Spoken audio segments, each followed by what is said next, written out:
Pain, an unending torment, coursed through his body as if it were being seared within a furnace. With every ounce of strength, Jiang Daochong managed to pry his eyes open. Such a seemingly simple act felt like it was tearing at every nerve ending within him. Before him stood a small table, adorned with an oil lamp, wherein a flame, no larger than a soybean, flickered quietly. The lamp was fashioned in the grotesque shape of a small demon, its wick resembling intestines drawn from the creature's belly. Beside the lamp lay two paper figures, one clad in red and the other in white, staring directly at Jiang Daochong. The walls around him were covered in a plethora of twisted, eerie symbols, scarlet strokes resembling serpents coiling together, inducing a sense of dizziness with but a glance.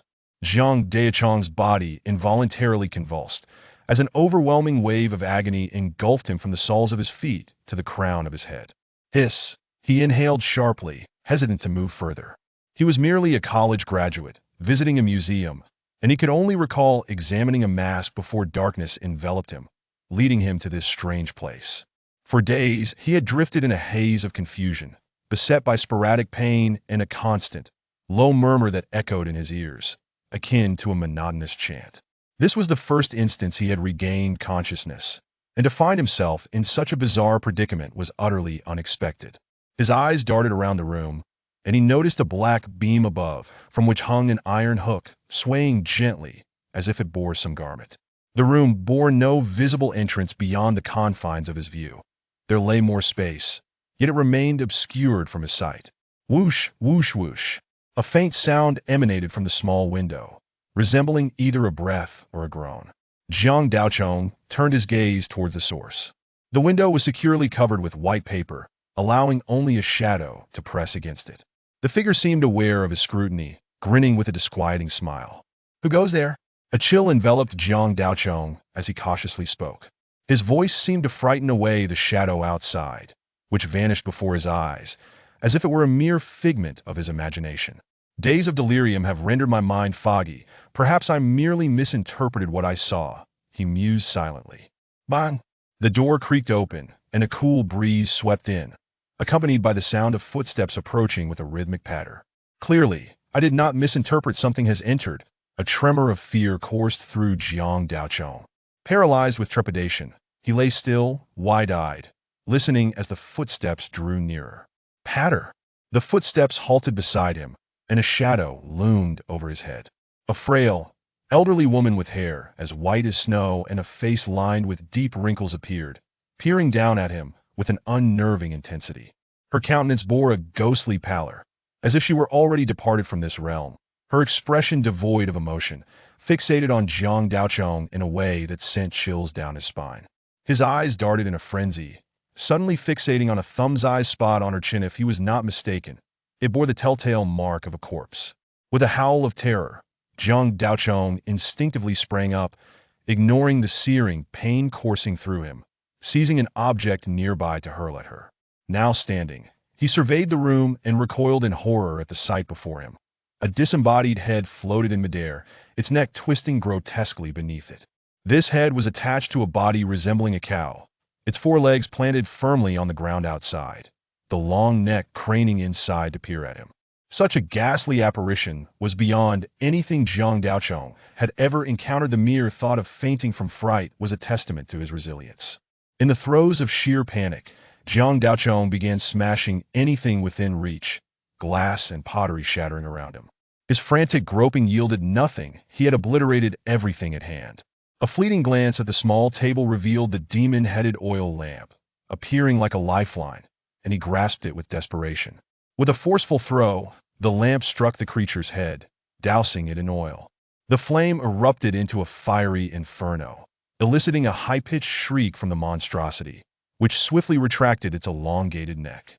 The oil within the lamp was evidently volatile, igniting upon exposure to air and rapidly engulfing the creature. With a final wail, it fled into the outer courtyard. Pant, pant! Jiang Daochong gasped for breath, his body racked with renewed pain that nearly rendered him unconscious. I must find a way to escape. This place is perilous. With that thought, he suppressed the fiery agony and leapt to the ground. Stumbling, he fought to regain his balance, his body alarmingly frail. Grasping the edge of the bed for support, he inadvertently glanced down to see two skinless hands resting upon it, the bloody, pale muscle and exposed bones stark against the air. Ah! Zhang Daochong recoiled, stumbling back and collapsing to the floor. As he instinctively touched his own body, he felt a warm, damp sensation, mingled with a burning sting. Looking up, he glimpsed the iron hook above. What he had mistaken for clothing was, in fact, a human skin. Billowing gently, its contours suggested it belonged to a young man. My skin, who has flayed my skin? Zhang Daochong's voice erupted in a hoarse, anguished cry, the terror within him breaking through all barriers, plunging him into darkness. My skin, a sudden jolt awakened him, and he recalled the events preceding his fainting spell. He hastily raised his hand, only to behold a pair of somewhat pale, delicate palms. The searing, stinging sensation had vanished entirely as he touched himself. He found his body smooth, devoid of the once terrifying warmth that had accompanied the sensation of being flayed. Master, you have awakened, a low, chilling voice resonated in his ear. Zhang Daochong trembled, seizing a porcelain jar and swinging it wildly. Crack! The jar struck an elderly man by the bed, causing him to stagger. Zhang Daochong's vision darkened, and he felt utterly drained, gasping for air. After a brief moment, he regained composure. My apologies, I struck the wrong person. Are you all right? Zhang Daochong leaned against the wall, catching sight of an elderly man with a sullen expression seated beside him. The older man had a white cloth wrapped around his head, a clear result of Zhang Daochong's earlier panic. The old servant is unharmed, you need not worry, young master. It was my oversight that startled you, rest assured. That creature has been reduced to ashes by my hand, the old man said, patting the cloth on his head. What on earth is happening? Who are you? Where am I? What was that creature? Why was I? Zhang Daochong felt dizzy as thoughts of his recent ordeal flooded his mind. The old man fixed his gaze on Zhang Daochong, his eyes glinting with an otherworldly light, his expression inscrutable. After a prolonged silence, he slowly lowered his eyelids and spoke softly. The young master is unwell. I am here to tend to your ailments. To tend to my ailments? Zhang Daochong's voice was hoarse. Is this how one treats an illness? What affliction necessitates skin being flayed? This reeks of the sinister and the occult. The young master is gravely ill. Conventional methods are ineffective, and thus, extreme measures must be employed, the old man replied, his face betraying no emotion. Zhang Daochong remained silent, his gaze fixed upon the enigmatic figure before him. Chapter 2. The malevolent spirit. The young master's soul had departed from his body, and he was, in truth, already dead. The lingering spirit could not re-enter. Thus, the old servant could only resort to skinning the young master to facilitate the return of his soul. He spoke with a dispassionate tone. As Zhang Daochong recalled the vague chanting he had heard during his unconsciousness, he pondered, it was only natural for the young master to lose his memories after just having his soul re-established. After all, he had returned from the brink of death, a price to be paid for defying fate. The old man then rose and retrieved a brand new ghostly oil lamp from a nearby cabinet. Relighting it as the lamp flickered to life, a sudden clarity washed over Zhang Daochong's muddled mind, leading him to wonder, could it be that this old man truly saved him? Keep this paper effigy close. Young master, for the next few days, do not venture outside. The world beyond is tainted. Your spirit is still fragile, making you susceptible to malevolent entities, the old man instructed, producing a paper figure from his robes and handing it to Zhang Daochong. At that moment, Zhang Daochong's heart was a tempest of confusion and doubt, and he hesitated to accept the effigy. Yet, upon meeting the old man's gaze, he felt a shiver run down his spine and reached out to take it. As soon as the paper figure was in his grasp, a refreshing aura enveloped him, alleviating much of his previous weakness. It indeed appeared to be a valuable talisman, which he tucked into his bosom. What manner of creature was that which intruded earlier? Could it truly be the malevolent spirit you mentioned? Zhang Daochong inquired as his mind grew clearer. Yes, indeed. The tainted one has descended, and malevolent spirits abound. That entity was a manifestation of resentment, drawn to your corporeal form. Having just stabilized your soul, you are especially vulnerable to such foul beings, the old man replied. Zhang Daochong nodded slowly, acknowledging the strangeness of the creature. It grows late. You must pay respects to your father. Ancestral blessings are vital. With your return from the underworld, you may yet see the light of day again. The old man continued, moving to the front cabinet to retrieve 3 incense sticks. The cabinet, entirely black, faced Jiang Daocheng's bed, adorned with an exquisite portrait. The artwork, though seemingly simple, was astonishingly lifelike, surpassing even photographs from his previous life. Jiang Daocheng felt as though the figure in the painting was alive. Watching him intently, "Is this my father?" Jiang Daocheng mused, gazing at the image of a fair-skinned, beardless middle-aged man, exuding an air of refined elegance. Given that he had taken over the body of someone else's son, it seemed appropriate to offer incense. Yet, there was something inexplicably sinister about the man's smile, an unsettling quality that made Jiang Daocheng hesitate. Moreover, he had yet to fully recover and was unable to even rise from the bed. Was it not a bit hasty to perform this ritual now? Having recently encountered the world's malevolence, he was acutely aware that offering incense without full awareness could provoke dire consequences. The old man, holding the incense sticks and gazing intently at him, prompted Jiang Daocheng to suppress his swirling thoughts and speak. "I am not yet well, and to offer incense from my bed lacks propriety.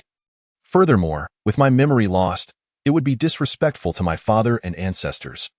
This matter can wait until I am fully recovered." The old man stared at him steadily, while Jiang Daocheng's eyelids grew heavy. Silencing further discussion.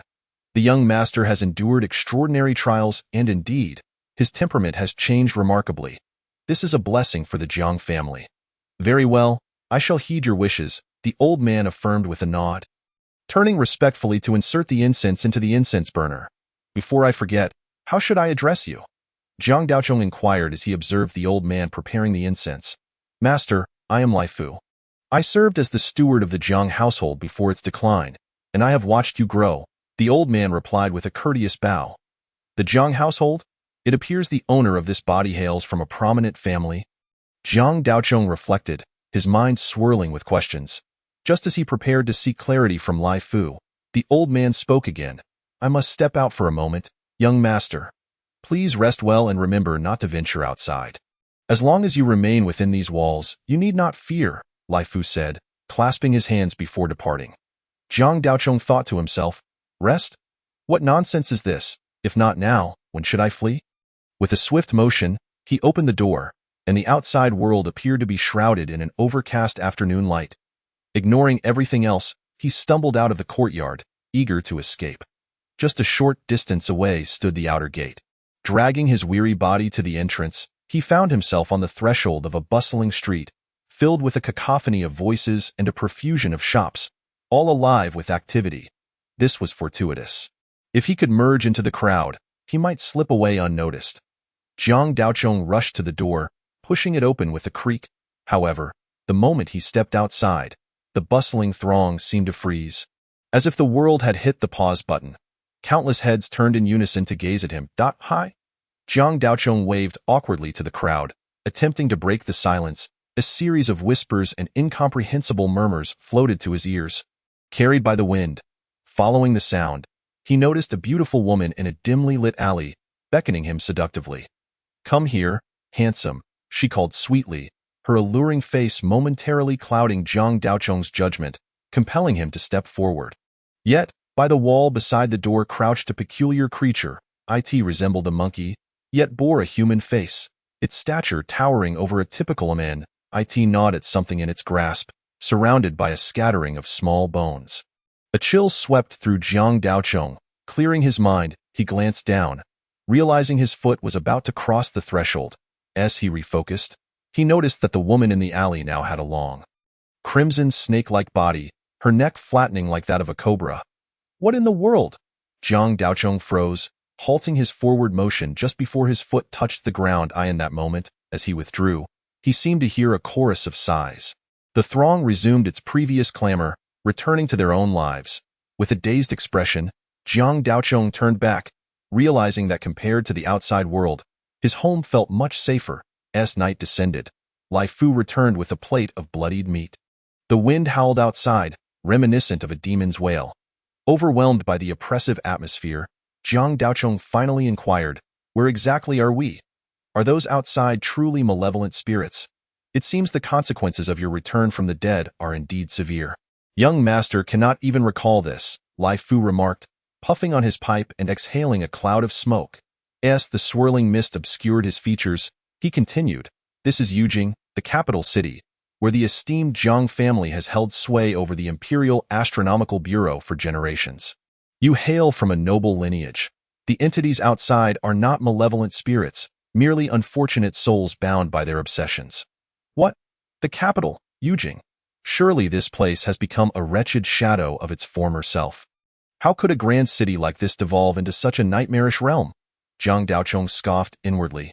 Master, it grows late. Once you finish your meal, you should retire to your chamber. It is unsafe outside at night. Lai Fu advised calmly. Jiang Daochong glanced at the grotesque dish before him, blood-red and seemingly undercooked, topped with a layer of greasy fat, inducing a sense of nausea. He hesitated, wondering if this could possibly be human flesh.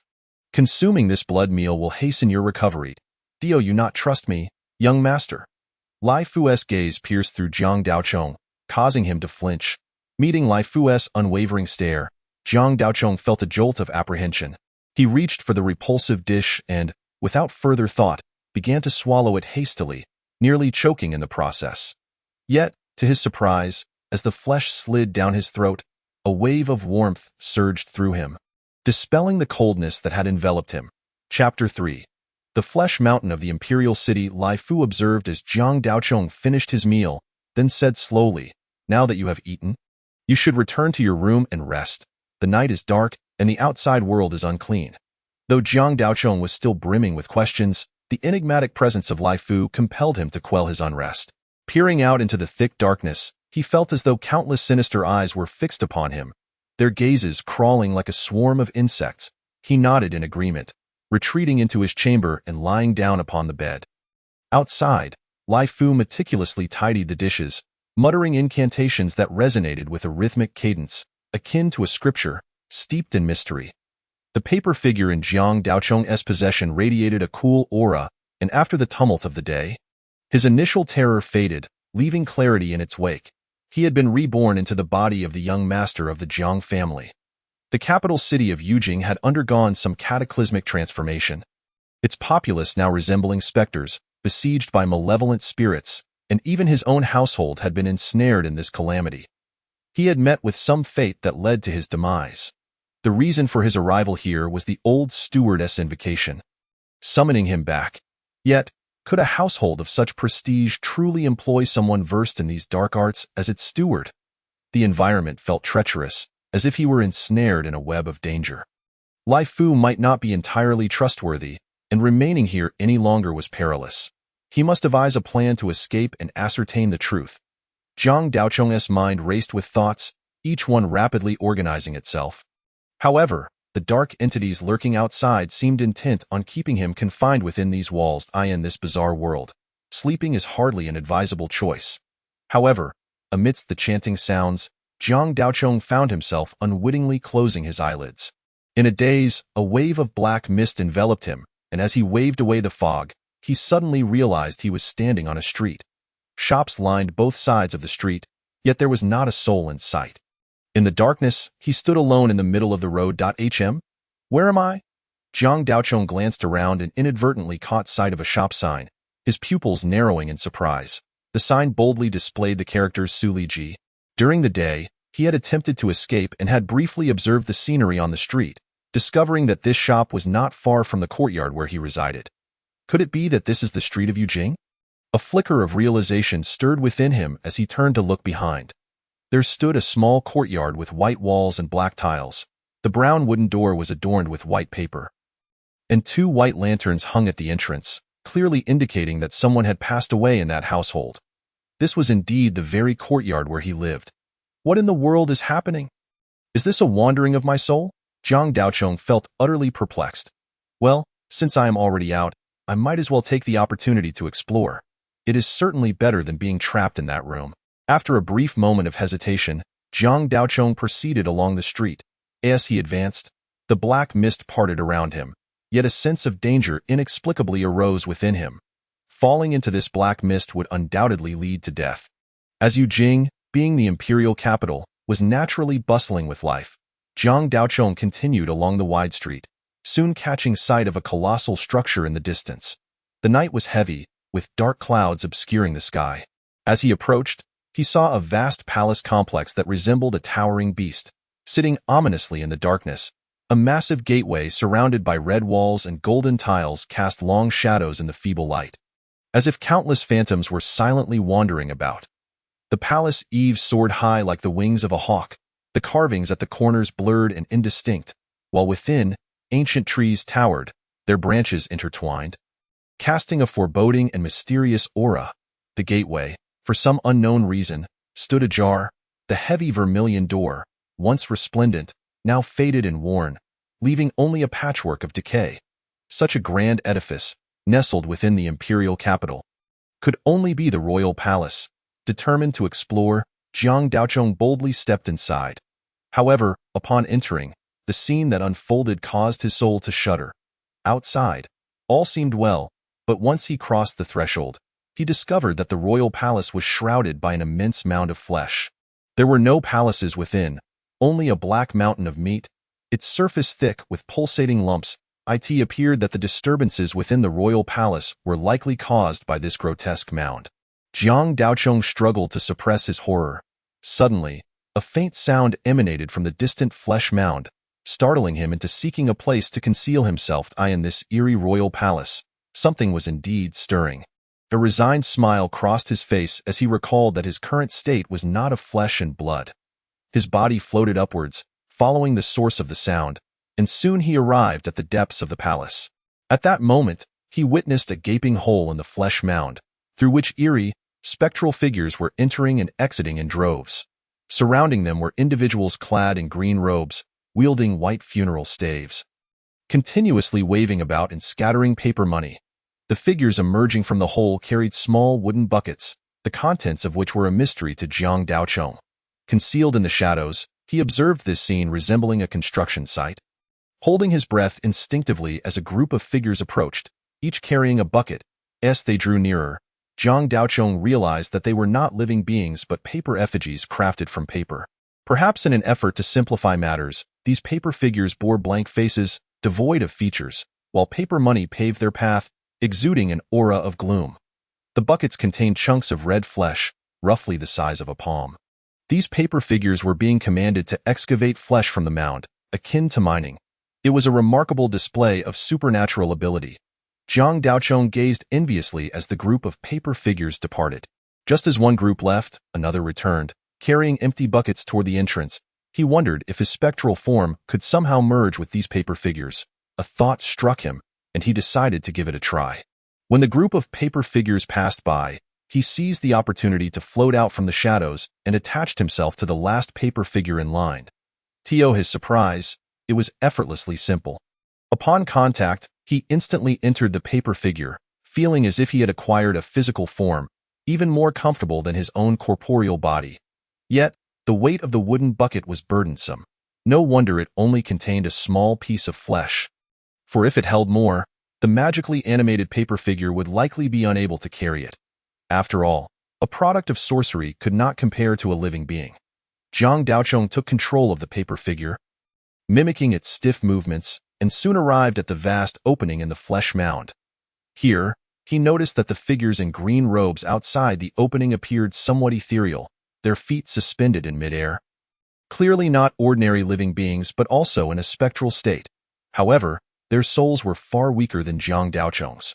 His spectral form was solid, akin to a tangible entity, while the green-robed figures appeared insubstantial. The contrast evident. He had originally intended to exercise caution, ready to flee if detected, but to his surprise, the green-robed figures paid him no mind, mechanically waving their staves and scattering paper money, entirely oblivious to any potential intruders in the royal palace. Chapter 4. The young girl. Upon entering the opening and moving deeper, Jiang Daochong discovered that the periphery had been hollowed out. This vast cavern had likely taken the paper figures quite some time to excavate. As he ventured further, red flesh gradually appeared on the cave walls, the very flesh that the paper figures sought. After walking for what felt like half a stick of incense, a far larger cavern came into view. A swarm of paper figures, like ants, cut rectangular pieces of flesh from the walls and lined up orderly to exit, while others entered the cave, all proceeding with remarkable organization. Here, apart from the paper figures, there were no green-robed individuals present. Jiang Daochong emerged from the body of a paper figure, and as soon as he did, he felt as if he had stepped into a furnace, every part of him aflame with pain. His once solid soul now swayed, in a wonder the green-robed figures did not venture here. The overwhelming aura of blood made it unbearable for any spectral entity. It was akin to a torturous execution. Jiang Daochong grimaced in discomfort. Fortunately, having endured the agony of skinning, the pain, while intense, was still bearable for the moment.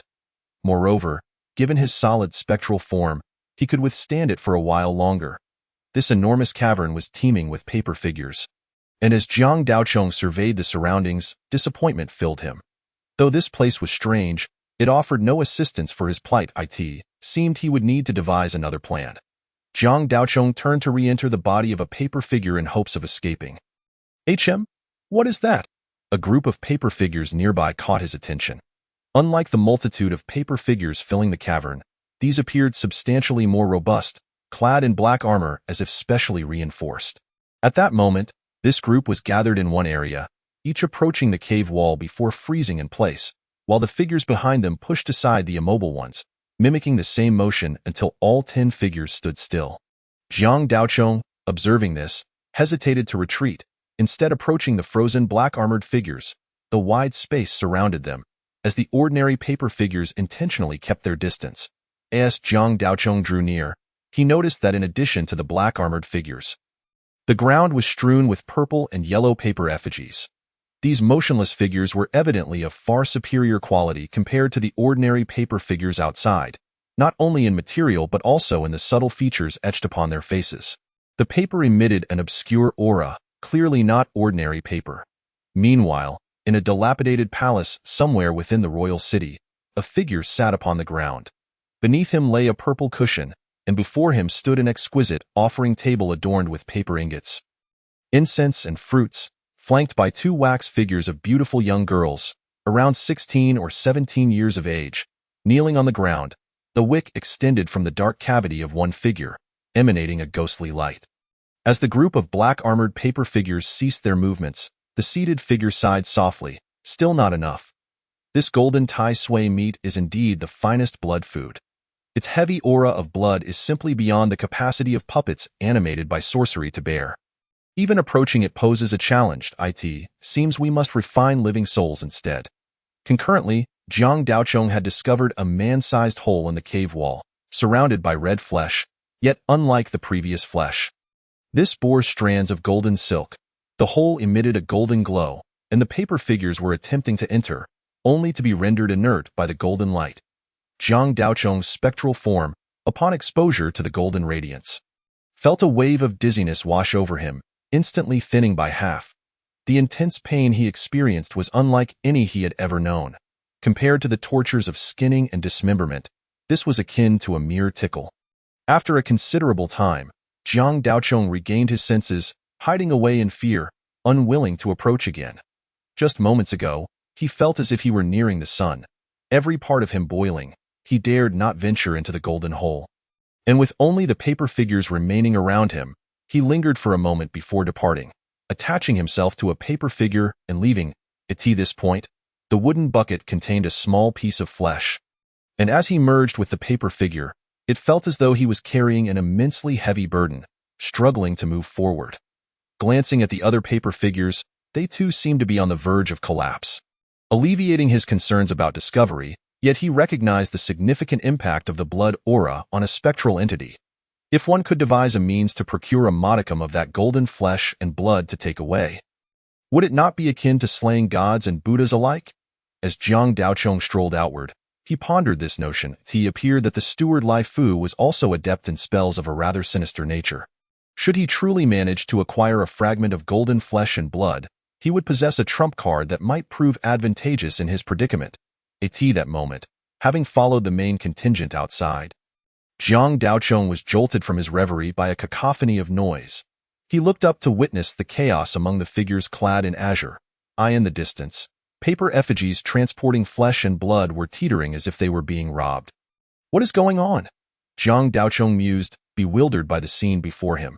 Yet, before he could investigate further, the source of the commotion had already approached him. Before him stood a girl in scarlet attire. Her hair styled in an upright braid, defiantly blocking the path of the paper figures, hands on her hips, glaring fiercely at the azure-clad individuals. The azure figures were not to be trifled with either. One tall figure brandished a deathly staff, scattering paper money into the AI art. By the decree of Yin and Yang. Heed the command of the spirits. Cut down the demons and bind the wicked. With the incantation uttered, Jiang Daochong distinctly felt the gathering of sinister energy in the darkness, as if an inexplicable transformation was occurring. This dark energy coalesced into a black blade, descending upon the red-clad girl from thin air. The spirit that clung to the paper figure felt a chilling dread, as if her very form were to be cleaved in twain. How powerful is this spell? A mere unknown azure figure. With but a few words of incantation, wield such formidable might. The girl is in peril. The girl, however, did not even glance at the descending black blade. Instead, she bent low, resembling a small bull, and charged toward the azure figure with a fierce roar. Impudent! The azure figure bellowed, as the black blade struck down with a menacing force. Then, abruptly, there was silence. The black blade, upon making contact with the girl, dissipated into a wisp of dark energy, vanishing entirely. How is this possible? What are you? How could this command fail? The azure figure's face paled in shock as he attempted to wield his staff once more. Alas, it was too late. The girl charged forward, sending the azure figure tumbling head over heels, the staff clattering to the ground. Rather than slay him, she merely unleashed a flurry of punches, her fists raining down upon him with remarkable force, rendering the azure spirit ineffective against her blows. Cries of agony echoed as two companions of the azure figure, trembling in fear, dared not intervene. Ouch, ouch, lady, I've made a mistake. Spare me, or you might just kill me, the azure figure wailed, begging for mercy. After delivering a thorough beating that left the azure figure battered and bruised, the girl finally relented, striking a pose with her hands on her hips, exuding an air of triumph. Jiang Daochong, thoroughly entertained, marveled at the sight. It was the first time he had witnessed someone, or rather, something, so effortlessly bestow such a thrashing upon a spirit. He had already discerned that this girl in red was no mere human. The formidable girl then delivered a swift kick to the azure figure before approaching the paper effigies, retrieving the blood food from a wooden bucket and swallowing it whole, revealing her intent to plunder. Soon, she had devoured the blood and flesh of an entire line of paper figures and arrived before Jiang Daochong. Her refined features resembled that of a living person, with a spirit as substantial as his own. Her playful demeanor, coupled with an air of innocence, made her seem rather dim-witted. Amused, Jiang Daochong extended the wooden bucket he held. Upon noticing the paper figure's unexpected initiative, the girl was pleased, scooping out the blood food to gulp it down, letting out a satisfied belch, and sizing up Jiang Daochong's paper figure. Then, she seized him and dashed away. The azure figures, daunted, could only swallow their indignation, watching helplessly as this audacious girl consumed and commandeered a paper figure, vanishing into the shadows. Chapter 5. The earthly treasure on a certain street. A gust of eerie wind swept by, and the girl in red revealed herself, placing the paper figure down from her shoulder. Jiang Daochong felt a momentary disorientation, having inexplicably transitioned from the imperial city to the bustling street, marveling at the girl's prowess. Has this paper figure come to life? The girl inquired, poking Jiang Daochong curiously. He glanced down at the holes punctured in his form, recognizing that the girl indeed appeared somewhat simple-minded. I am Jiang Daochong. I am not a paper figure. I am a spirit, he declared as a shadowy figure materialized beside the paper effigy, revealing Jiang Daochong himself, having descended from the paper form. A spirit? Is it delicious? The girl licked her lips, how to put it? I haven't tasted it. It's probably not as delectable as blood food, Jiang Daochong replied, somewhat at a loss, fearing that the girl might consume him whole. Oh, she pouted. What is your name? How did you end up in the imperial city? Jiang Daochong asked, intrigued by the girl before him. I don't know, the girl replied, her expression one of confusion. Well, I suppose I should not expect much from her, he mused. You stole the blood food from those in the imperial city. What are your plans now? Do you have a destination? He inquired again. The girl stared intently at Zhang Daochong. If you have nowhere to go, come with me. Brother will take you to see Goldo No, take you home, she offered. Zhang Daochong considered that this girl possessed formidable powers and might become a valuable ally, particularly as she was also alone in the world. All right, she agreed readily. Taking the girl's hand, Zhang Daochong had no desire to investigate Yujing further and soon arrived at the entrance of a small courtyard. While it was easy to bring a girl home, the challenge lay in how to conceal her presence from Lai Fu. This is my brother's home, but there is an old man inside with formidable powers. Do you have a way to avoid detection? Zhang Daochong inquired. The girl surveyed the small courtyard, then looked up at Zhang Daochong. She stepped forward, merging her form with his spirit, gradually becoming invisible. A voice echoed within Zhang Daochong's heart. This way. He1TCU. Zhang Daochong was taken aback by the girl's remarkable ability but soon felt a sense of relief. Yet, given Lai Fu's exceptional skills, how could his spirit form evade detection? He recalled the fog that enveloped him when he exited, leading to his sudden appearance on the street. How would he return to his physical body now? Before he could ponder further, as the thought of returning to his corporeal form crossed his mind. A similar fog enveloped him, and when he next opened his eyes, he found himself lying in bed. Zhang Daochong blinked awake, surveying his surroundings. It was the familiar inner chamber, and he had unexpectedly returned. What is going on? What was that fog? What has transpired with my body? Zhang Daochong lay in bed, his mind a tumult of thoughts. Girl, can you hear me? Where are you? He called internally. I am inside your belly. There is something dirty in your brother's home that is quite uncomfortable. The girl's voice resounded in Zhang Daochong's mind. He felt a surge of dark energy within him and instinctively touched his abdomen, thinking, good girl, you certainly know how to find a place. Dirty thing? Where is it? He inquired, puzzled that I don't know. It just feels uncomfortable. The chanting makes me want to sleep, the girl replied. Zhang Daochong squinted, catching a glimpse of the image enshrined atop the black cabinet, only to find that it seemed to be gazing back at him. Zilian, Zilian, I am Honglian. Have you finished your night wanderings? Can you hear my voice? A voice suddenly echoed in Zhang Daochong's mind. Startled, he nearly leapt from his spot, exclaiming, what ghostly thing is this? Who is speaking? Zilian, you are quite rude. Who do you call a thing? I am not a thing. I am not a thing. Zhang Daochong felt his nerves fraying but managed to steady himself. Asking, I apologize. May I ask who you are and why you are in my head? Regaining composure, the voice replied, I am Honglian. You are Zilian. We also have Bai Lian, Jin Lian, and Lan Lian. Why do I feel as though I have stumbled into a cult? Zhang Daochong thought to himself, I am not a cult. I am a renowned female hero of Yinshan. How could I be a cult? Though Bai Lian does have some unclear associations with those cults, Hong Lian retorted. Zhang Daochong quickly quelled his thoughts, realizing that the entity before him could hear his inner musings. You must have just activated an earthly treasure. Correct?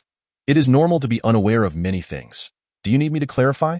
Hong Lian inquired. Of course, if you suddenly appear in someone else's mind, any sane person would find it strange. Zhang Daochong replied, feeling increasingly overwhelmed by the absurdity of the situation. Strange. First-time connections often lead to uncontrollable thoughts. Yet you've managed to discern a method of communication, Hong Lian commented, her tone curious. Indeed, this is utterly unreliable, Zhang Daochong lamented internally. Dio, you think everyone is like you? Only fools would behave as you do. Another youthful voice echoed in Zhang Daochong's mind. Oh well, yet another clever individual. No humor to be found here. Let me clarify, this idea was not mine. It was coaxed by Lan Lian. A third voice chimed in. Wow, is this the holder of the earth treasure fragments? They seem just as foolish as I am. A tender voice exclaimed. Ha ha ha, I told you, where do all these wise people come from? Look, there's a fool right here. Hong Lian laughed heartily. Zhang Daochong felt somewhat helpless, clearly recognizing that the previous speaker was just as much a novice as himself. All right, enough of the ruckus. With two newcomers joining us, this is indeed a joyous occasion. Bailian, Qinglian, please explain how to control the heart's voice, an elderly voice stated. After a quarter of an hour, the cacophony in Zhang Daochong's mind finally subsided. Greetings, everyone. I am Jinlian, the holder of the earth treasure. The two newly joined members must be quite perplexed. In simple terms, We are an organization formed around the Earth Treasure, with all members possessing fragments of it. The ancient voice continued. The Earth Treasure is a treasure of the Taoist sect, which has fragmented for various reasons. These shards have been obtained by everyone, and through the core of the Earth Treasure that I possess. We can communicate with each other. This is one of its functions. Furthermore, the other function of the Earth Treasure, which I believe the two new members have already experienced, is Night Wander. Only through the initial Night Wander can the Earth Treasure fragments be activated. Zhang Daochong pondered, so that's why I was able to bypass the blessings and appear here so suddenly. It's due to this so-called Earth Treasure. May I ask, what exactly is this Night Wander? I truly felt my soul leave my body just now and have only just returned, Zhang Daochong inquired. Chapter 6. 8 Gates Night Wander is not merely the simple leaving of one's soul. It is a profoundly intricate state. A person possesses 3 souls and 7 spirits, and Night Wander actually refers to one of the souls venturing out, Jilian explained. The initial venture typically involves one of the 3 souls known as Taiguang. Once you become adept, the other 2 souls, Shuangling and Yu Jing, can also venture out. I see. With Jilian's clarification, Zhang Daochong felt a sudden enlightenment. Can Night Wander be detected by others? I mean those who practice spiritual arts, like the Wu Shi from my Miaojiang.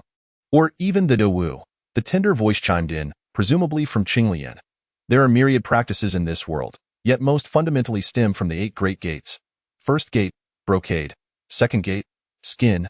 Third gate, color. Fourth gate, hanging.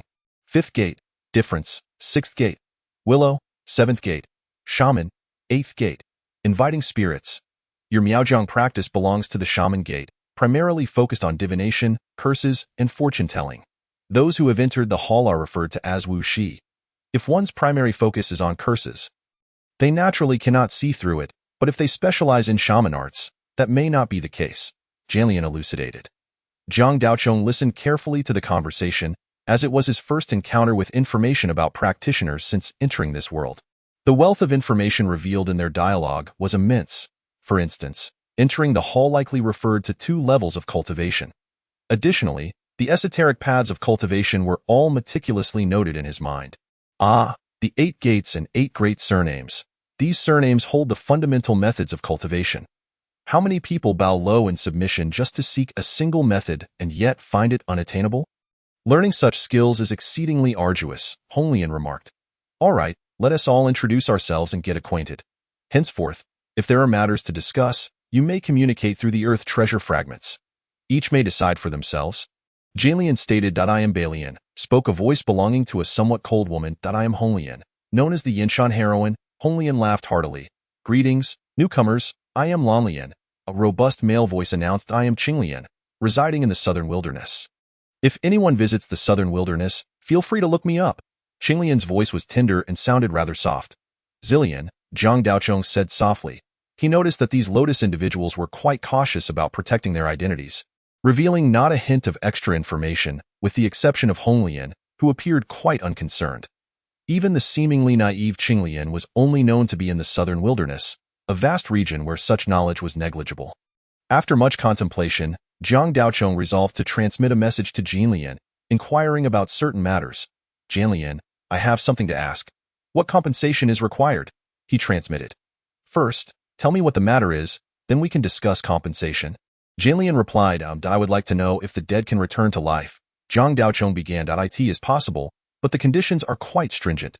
If one has just died and their life force has not dissipated, summoning their soul is feasible. This is a method within the inviting spirit's path, Jilian responded. Can the dead truly return to life? Wouldn't that throw the world into chaos?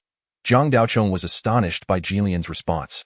Having always believed it to be a deception, this world has long since been thrown into chaos. Jilian's voice echoed melancholically. The eerie Tai Sui, the beguiling evil spirits, calamities and tribulations that claim lives. Malevolent beings run rampant, the earth is sealed off, and souls are left homeless. The celestial path is bizarre, and everyone aspires to ascend to immortality.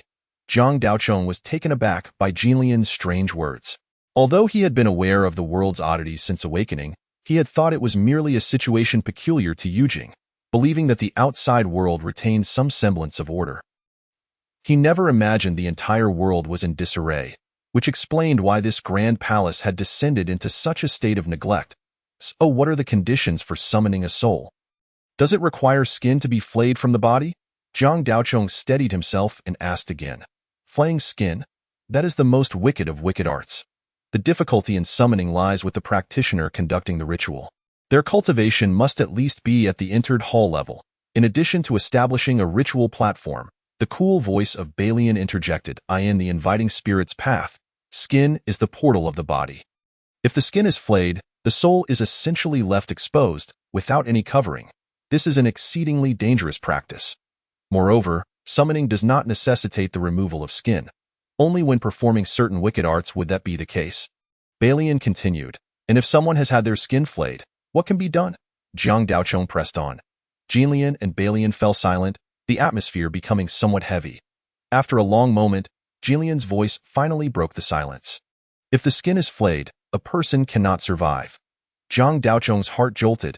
If what Jinlian said was true, then what was he? That may not be entirely certain. I know of a method that might allow someone to survive after having their skin flayed. Balian suddenly interjected. You mean? Jinlian seemed to grasp what Balian was referring to, hesitating slightly.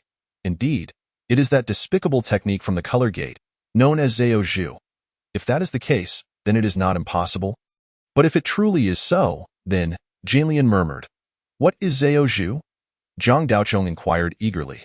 There exists a disreputable trade among the common folk known as Pi Hu Zi, referred to as Xi in the South, which essentially involves the trafficking of women and children. In the past, these individuals devised a method of Zhao Zhu to conceal their actions, draping animal skins over their victims. Later, this method was transformed into a form of sorcery that can genuinely turn a person into livestock. I am unaware of the specific techniques involved, but it is said that one must first flay the skin and pour boiling oil over the flayed individual, then drape them in the skin of livestock. Over time, the skin merges with the human flesh, and they become indistinguishable from animals in their movements and behaviors. The art of Zhao Zhu is heinously vile, yet it also involves the realm of souls. Although this method is deemed despicable, it possesses its own merits. Zhang Daochong sensed that Jinlian and Balian were likely concealing additional information, yet he felt it inappropriate to press them further.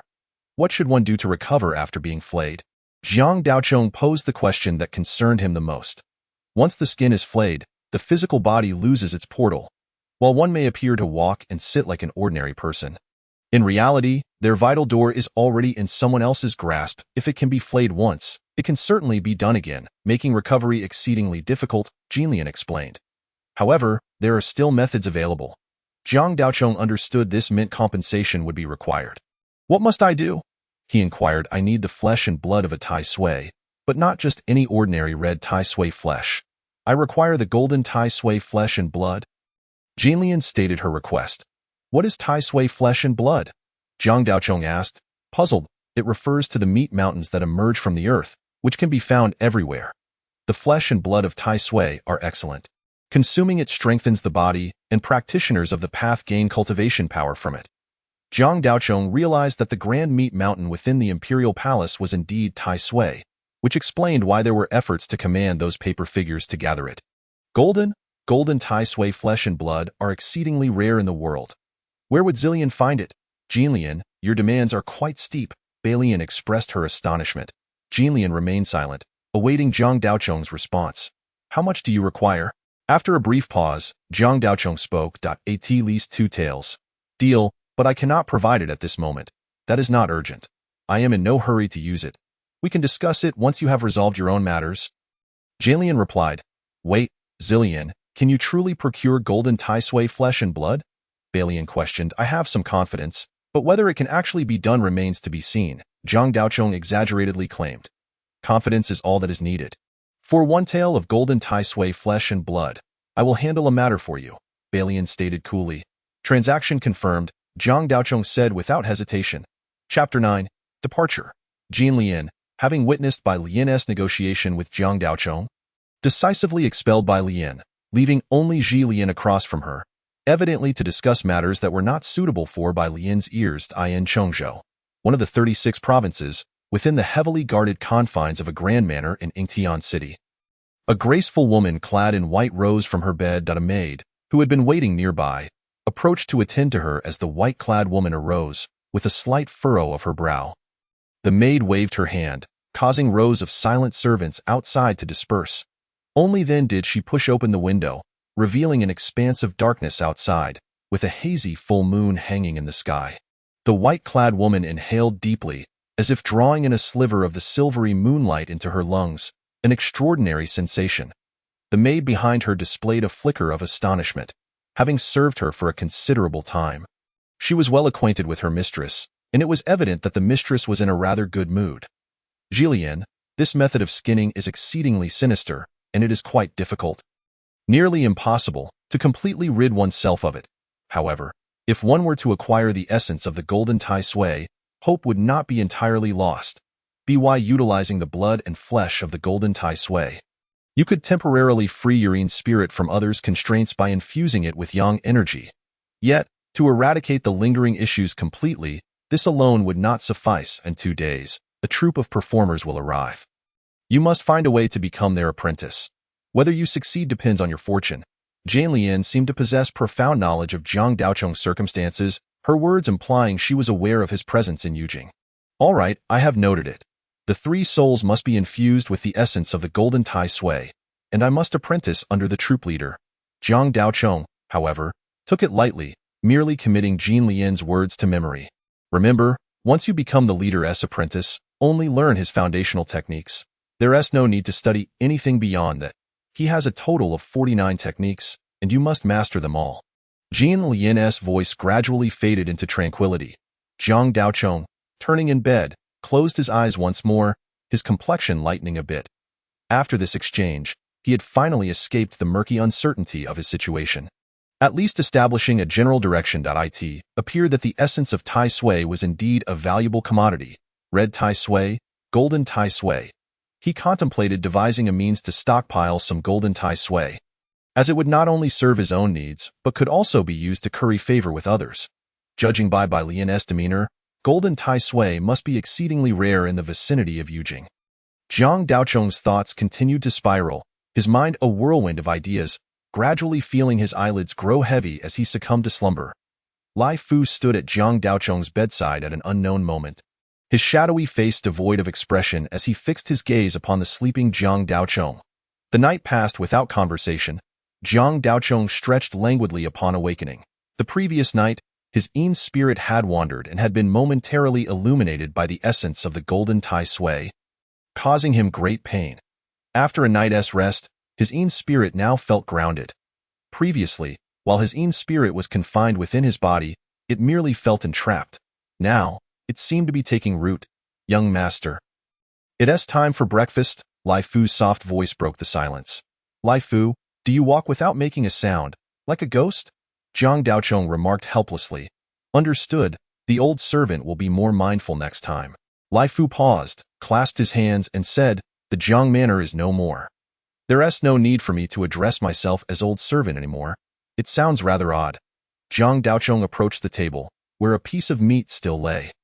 That won't do. The Zhang manner may be gone, but we must still adhere to the rules. Lai Fu hesitated, saying, young master, you may still call me Lai Fu. I cannot bear the title of uncle. Zhang Daocheng waved his hand dismissively, chewing on the greasy meat while casually saying, Lai Fu, staying cooped up in this courtyard all day isn't ideal. I wish to go out for a stroll.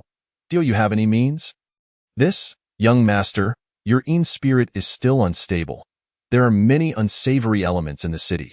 A physical body would attract their attention, making it easy to provoke those malevolent spirits. Lai Fu began. But surely, we can't just stay indoors all the time. I also wish to wander about. Perhaps I could recover my memories, which would also be beneficial for paying respects to my father, right? Think of something. Zhang Daocheng patted Lai Fu's shoulder. This. Lai Fu hesitated, observing Zhang Daocheng's earnest gaze, before finally saying, then allow me to accompany you for a stroll. However, we must wait until you have fully recovered. Agreed. Let us follow your plan. I'll rest today and venture out the day after tomorrow, Zhang Daocheng replied readily. Lai Fu, upon hearing this, felt a sense of relief. With him watching over, there would be no cause for concern. After consuming the piece of meat, Zhang Daocheng felt invigorated and stepped outside to stroll in the small courtyard. After several laps, he gradually loosened up, then stood still to practice a series of slow punches. Lai Fu silently observed Jiang Daocheng's soft, uncoordinated punches. After a while, as Jiang Daocheng completed his routine, he felt a warmth enveloping him, invigorating his spirit. Turning towards Lai Fu, he remarked, "Indeed, physical activity is essential for recovery. Are there any martial arts schools in this city? I wish to learn some boxing techniques." "Young master, martial arts are suppressed by the government. Since the Zhao family took power, officials have continuously repressed civilian martial arts, banning the establishment of martial arts schools. Outside the military, martial arts cannot be taught in this city," Lai Fu replied earnestly. "Alas, what a pity."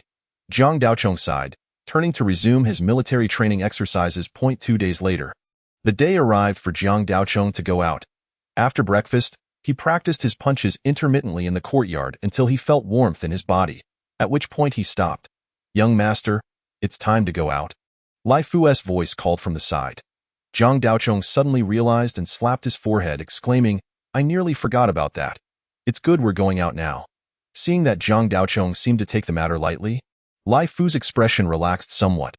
After a leisurely preparation, it was nearly noon when Lai Fu led the way. Opening the courtyard gate, as the gate swung open, the bustling street fell silent. Pedestrians gawked at Jiang Daocheng behind Lai Fu. In the adjacent alley, a woman's face flickered in and out of shadow. "Humph, my young master is out to witness the sights of the marketplace. You all should be more considerate and behave accordingly." Lai Fu snorted coldly, striding ahead. Just as his words fell, a rustling sound erupted from the alley, followed by a sultry voice. "The Jiang manor has fallen. You old man have quite a bit of gall." Lai Fu's eyes narrowed, an invisible pressure emanating from him as he raised his right hand. The skin taut against his bony fingers, age spots dotting the surface.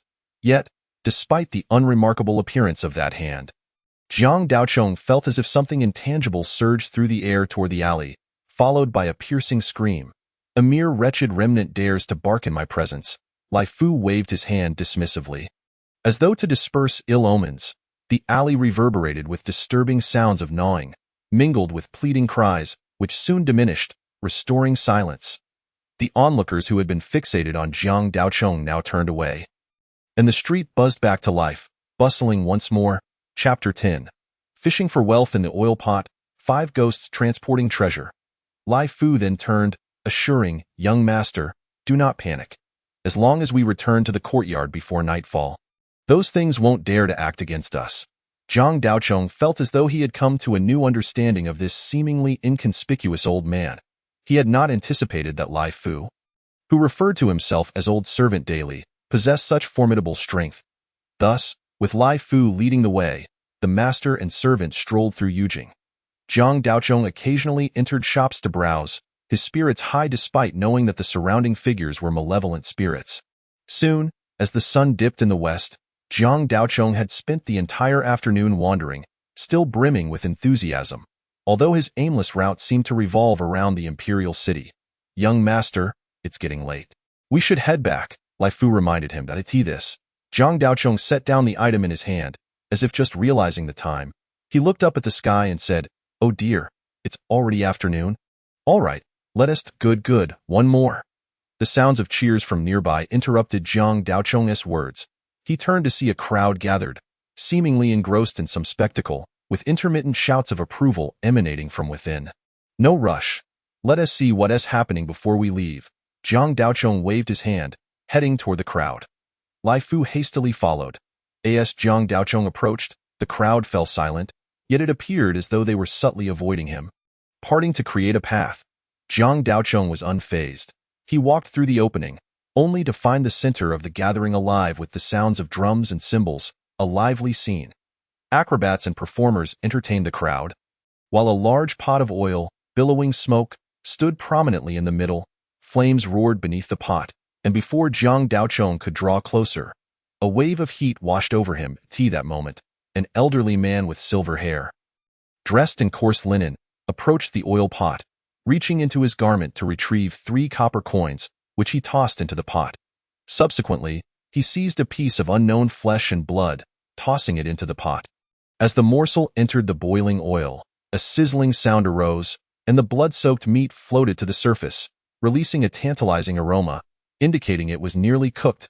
At this moment, The elder removed his outer garment, exposing his bare arms, and bowed respectfully to the surrounding audience. He then plunged his hand into the oil, submerging it to the elbow, feeling around the bottom of the pot. Soon after, he extracted a copper coin with his fingers. Following the proper procedure, he swiftly retrieved 3 copper coins, eliciting a chorus of applause from the onlookers. Standing beside him, Jiang Daochong felt a surge of astonishment. He was familiar with the principle behind this money-drawing trick from his previous life, recognizing it as a mere sleight of hand. Yet the oil in front of him, which had even fried the flesh to perfection, was undoubtedly beyond the deceptive tricks of his past. This elder, with arms unscathed by the searing heat, was employing genuine skill to extract coins from the pot. Remarkable skills, Uncle Laifu. Can you discern his origins? Jiang Daochong whispered. Heh, it's merely a rudimentary trick, nothing extraordinary. This old man relies solely on his crude abilities. And it is only the practice of flesh and blood that has granted him a semblance of skill. Laifu scoffed. As if fearing Jiang Daochong would doubt him, Laifu opened his palm before Jiang Daochong, revealing a glistening, greasy copper coin. Jiang Daochong reached out to take it, still warm from the oil, astonished at how Laifu had managed to procure it from the elder. This display of skill was clearly superior to the old man's mere antics. Heh, within this realm of tricks, it seems only brutes emerge, wielding blades and guns, all mere clumsy efforts. They cannot compare to the subtlety of my divine invocation. What I just employed was but a minor technique. Laifu remarked, typically sullen yet now somewhat proud of his own abilities. Such humility from this esteemed elder. 5 ghosts transporting wealth is no trivial technique. This Yujing truly lives up to its reputation as the imperial capital. A place teeming with hidden talents. A voice interrupted the exchange between master and servant. It was the very elder who had just performed the money-drawing act, now approaching, having noticed the missing coin. Jiang Daochong, realizing the elder had come seeking his due, quickly bowed in respect. Please, esteemed elder, do not be angered. We have acted improperly. Taking without asking is akin to thievery. It is my curiosity that led to this oversight. And I humbly ask for your forgiveness. Ha ha ha, young master worries too much. Those of us who wander the rivers and lakes have few rules. To have witnessed your esteemed elder's art is, in fact, a privilege for me. The elder laughed heartily as he accepted the coin. Such a perceptive old man, indeed a seasoned traveler. My young master has offered an apology, and I, as a servant, cannot remain obstinate. I must extend my own apologies, Laifu added, bowing slightly. The elder repeatedly insisted he could not accept such apologies. As the crowd began to disperse, leaving behind a scattering of paper money, Jiang Daochong seized the moment to inquire. Esteemed elder, might you consider taking on a disciple? I am frail and wish to learn a few techniques to strengthen my body. This young master appears to be from a prestigious background.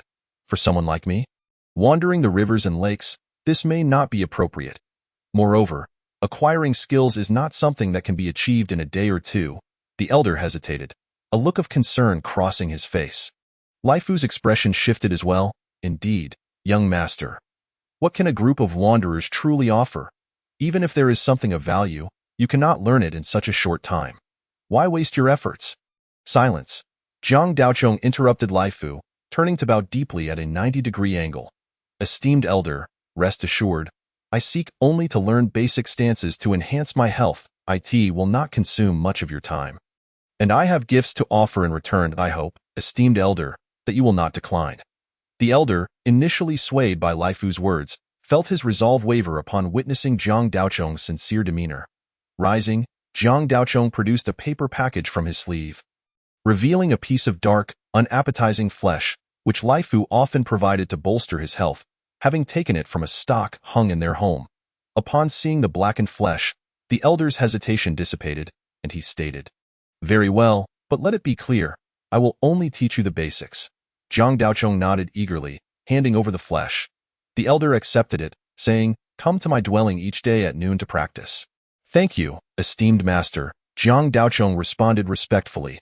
The elder nodded and turned to instruct his apprentices to gather their belongings, meticulously collecting the scattered paper money as if it were gold. Let us return, Jiang Daochong said lightly as he turned away.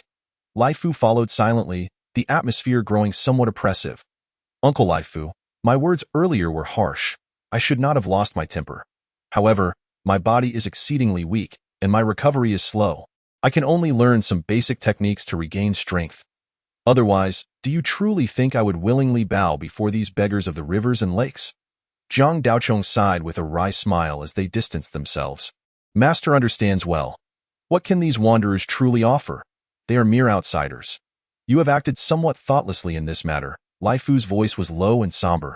Indeed, their skills cannot compare to yours, and I recognize this. However, having offered my respect as a disciple, it would be improper to withdraw now. As for the malevolent spirits outside, I cannot handle them alone and must rely on you. Very well, it is simply a set of stances. If you wish to practice, then so be it. These external threats are insignificant. As long as you carry the paper figure I provided, they will not dare to confront you. Laifu's tone softened, tinged with pride. That is good to hear, Jiang Daochong replied, smiling.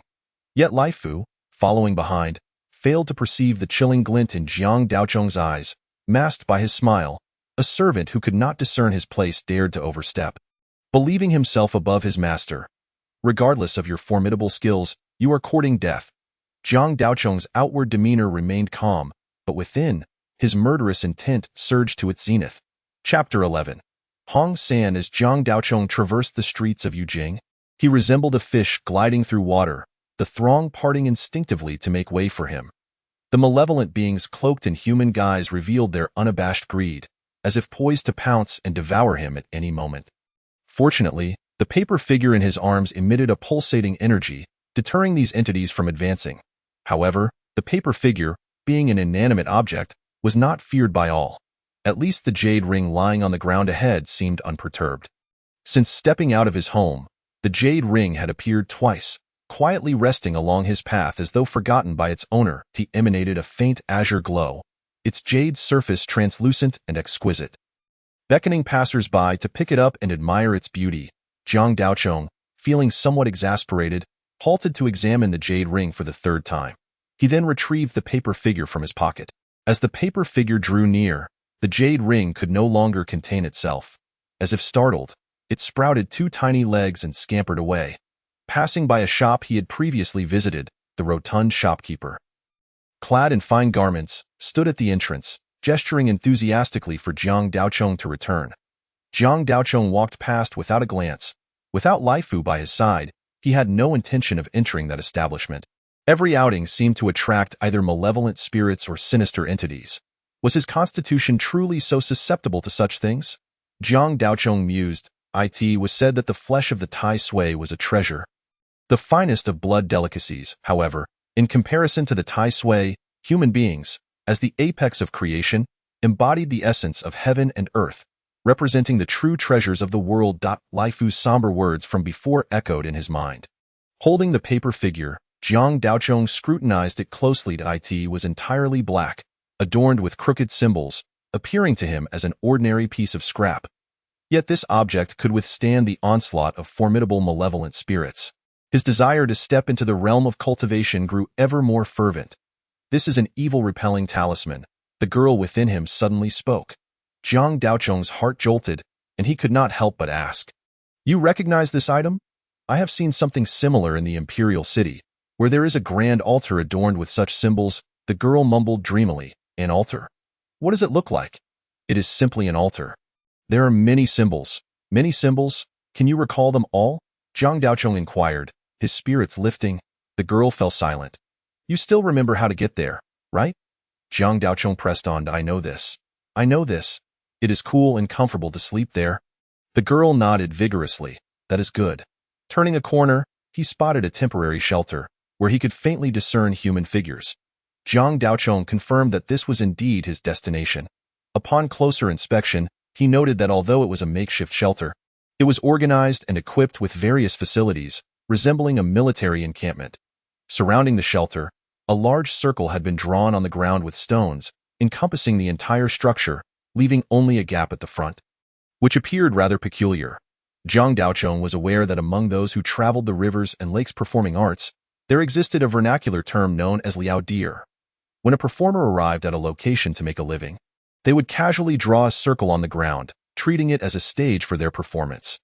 This circle also served to delineate boundaries from other performers, thus preventing disputes, akin to marking territory. You must be the junior disciple, right? Come in quickly. Master has been waiting. A child of 7 or 8 years, clad in coarse garments, exclaimed upon spotting Jiang Daochong. Enter through the doorway, but be careful not to step across the circle on the ground. Otherwise, something might come in at night, and Master will scold. Jiang Daochong paused, glancing at the circle on the ground, contemplating. I never imagined there were such intricacies involved. A mere circle drawn casually could ward off malevolent spirits. He then stepped through the gap in the circle, and the youths practicing inside the makeshift shelter turned their gazes toward him. I am Zhang Hua, your 8th senior brother. The boy leading the way turned back with a beaming smile. Greetings, 8th senior brother. I am Jiang Daochong. Jiang Daochong replied with a sincere bow. Zhang Hua appeared quite pleased. Before you arrived, I was the youngest. My senior brothers would boss me around every day. I had dreamed of having a younger disciple. And I thought it would be ages before Master took in a disciple. I never expected it to happen so soon. Zhang Hua was a chatterbox, rushing to Jiang Daochong's side and eagerly revealing all about himself. Look, that tall one is 4th senior brother, and that short fellow is 7th senior brother. He usually bosses me around the most, a bit of a rascal. Junior brother, you should keep your distance from him. And that one is the eldest brother, let me tell you. Jiang Daochong listened with a smile to Zhang Hua's incessant chatter, gradually becoming familiar with the people in the shelter. They soon arrived beneath a canopy where an elderly man was seated in a grand chair. Beside him rested a small purple clay teapot. Upon reaching this spot, Zhang Hua fell silent, casting a knowing glance at Jiang Daochong before darting away. Jiang Daochong hurriedly approached, bowing respectfully. Master Hong San, your disciple Jiang Daochong has arrived. Ah, punctuality is commendable, Master Hong observed from his chair, his demeanor slightly more imposing compared to the previous day. Acknowledging Jiang Daochong's greeting, I am here to learn the craft. I dare not be negligent.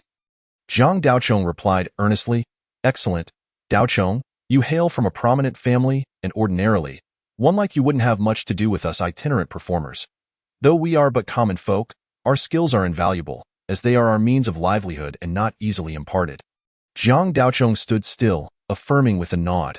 However, since I have accepted your bow as a disciple, I must pass on this knowledge to you. Now, tell me what you wish to learn, as I have been frail since childhood. I do not dare to aspire to other skills. I simply wish to learn a set of fist techniques. 8th senior brother mentioned that all disciples here must first learn a stance. So I would like to study that. Your physique indeed appears somewhat weak. Follow me. Hong San scrutinized Jiang Daochong for a moment before rising and leading the way outside. The disciples practicing in the open space halted their activities upon seeing Hong San's approach, collectively bowing and addressing him as Master. One youth, glancing at Jiang Daochong's unsteady gait, murmured, This young master from a wealthy family seems rather fragile. A gust of wind could sweep him away. Humph, he comes from a prominent family. How can he be compared to a commoner like you? Another remarked, He looks quite refined, but alas, he is merely a decorative pillow. If he were to venture outside, he would surely be swept away by malevolent spirits. Jiang Daochong stood behind Hong San, unperturbed by their comments, as they were merely children. What are you all mumbling about? Stand up straight, each of you, Hong San barked. This is your junior disciple, Jiang Daochong. He will practice with you from now on. After a brief introduction, Hong San turned to Jiang Daochong and said, You too, come forward. Zhang Hua stood at the front, too intimidated to move, his eyes darting toward Jiang Daochong, signaling him. Jiang Daochong chuckled inwardly and stepped beside Zhang Hua. Where did you hear such nonsense about spirits and the like at such a young age?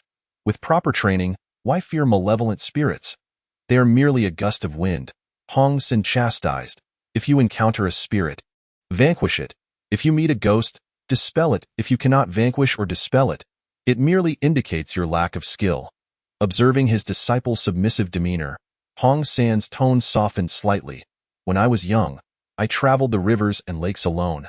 Performing one night, I had no place to stay and entered an abandoned temple. You wouldn't know, but such temples, when deserted, are prone to attracting malevolent spirits. Chapter 12. Astonishing secrets. As soon as I stepped inside, I was immediately ensnared by a spirit. It was a formidable presence. On her wedding day, she had been ambushed by mountain bandits. After they were done with her, They killed her for meat during a time of famine. The woman wore a red dress at the time of her death, and her tragic demise left her filled with resentment, her white, ghostly visage lunging at me.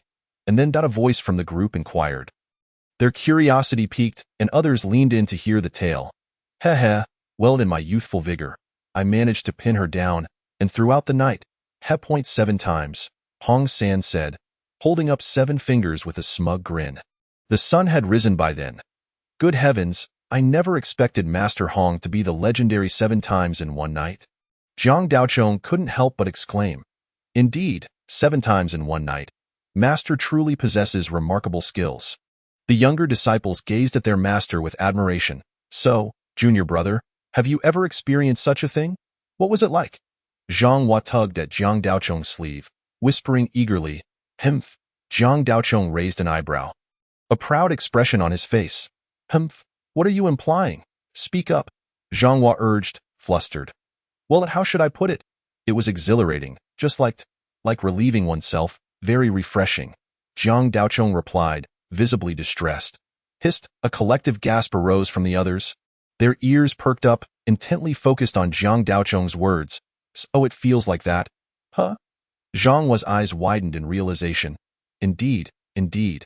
So that's how it is. That sounds quite exhilarating, especially that final shudder, a boy with bushy eyebrows reminisced.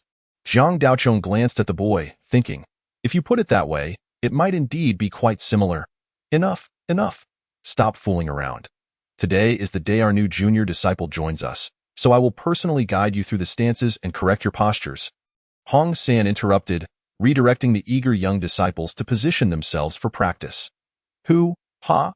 The youths followed their master as he demonstrated the stances 3 times, after which he began to correct their postures. Zhang Daochong, having lived 2 lives, had yet to discover other extraordinary talents, but his memory had notably sharpened, recalling the 46 stances with considerable clarity. How about it?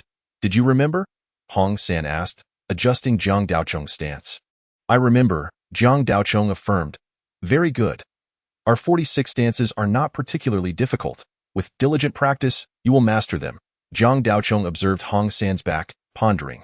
This seemingly simple master is not as naive as he appears. He conceals skills he has yet to teach. However, he was not in a hurry, intending first to master the initial 46 stances before devising a means to coax further teachings from Hong San.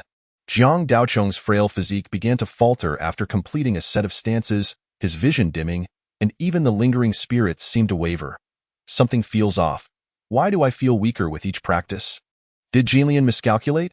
Zhang Daochong took a seat nearby, his expression troubled that it cannot be. Jilian is well aware of her surroundings and possesses remarkable abilities. Since she specifically arranged for me to study under Hong San, it must be more than it seems. Could it be that mastering these stances requires additional conditions? Zhang Daochong pondered deeply, still unable to decipher Jilian's intentions, his mood growing increasingly anxious. He instinctively rose and began to pace around the shelter. At that moment, a delightful aroma wafted through the air, and upon looking up, he realized it was midday. A rudimentary cooking stove had been set up, with a large pot atop it. Zhang Hua was crouched nearby tending the fire, while another youth was slicing meat and tossing it into the pot. Zhang Daochong approached, and upon seeing Zhang Hua's long face, he inquired, Senior brother, what are you cooking? It smells wonderful. Hey, this is thanks to you.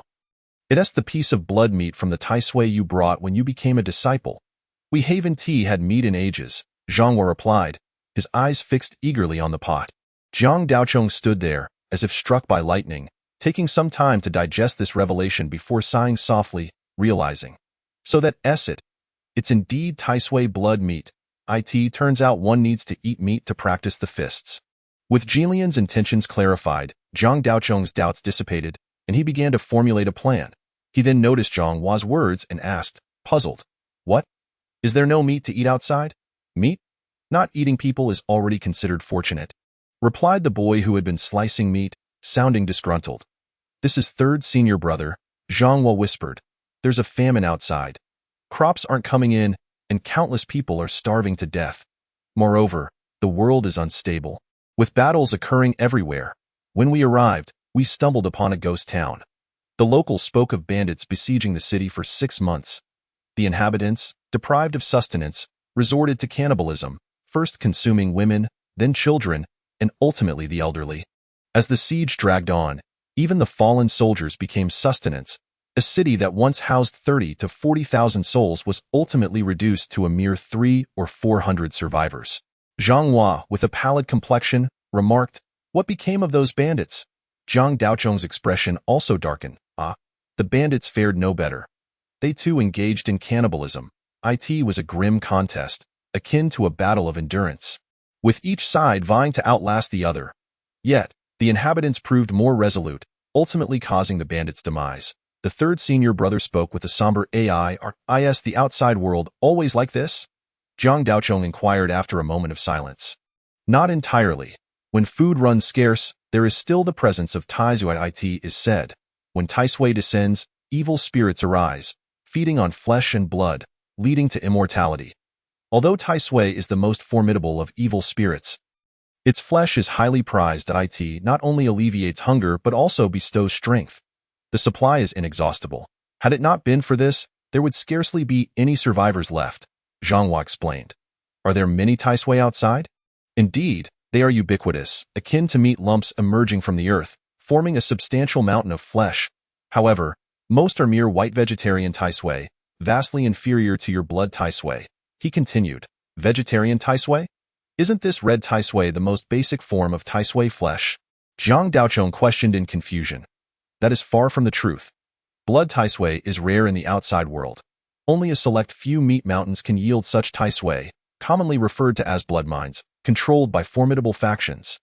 Isn't the realm in disarray? Do local officials not intervene? Intervene? How could they? The entire Zhao dynasty has collapsed. The emperor has been flayed and dismembered to create talismans. Local officials are no longer in a position to take charge. They can't even collect taxes now. Each state governs itself, and the officials have retreated into their shells, indifferent to the plight of the common people." The third senior brother scoffed, his words dripping with disdain. "What? The emperor was turned into a talisman? This revelation is utterly horrifying." Zhang Daochong gasped, a chill running down his spine. Chapter 13. Igniting the spirit and constructing the furnace. Such secrets should not be so widely known. Even itinerant performers are aware of them. If there were no one manipulating events from behind the scenes, it would be hard to believe. Zhang Daochong dared not dwell on this further. The third senior brother's hometown was subjected to military requisitions, resulting in his family of over 10, two younger sisters and parents, perishing from starvation. He can be a bit extreme. "Do not hold it against him, junior brother," Zhang Hua murmured. Zhang Daochong dismissed the thought, merely sighing. "Enough talk. It's time to eat.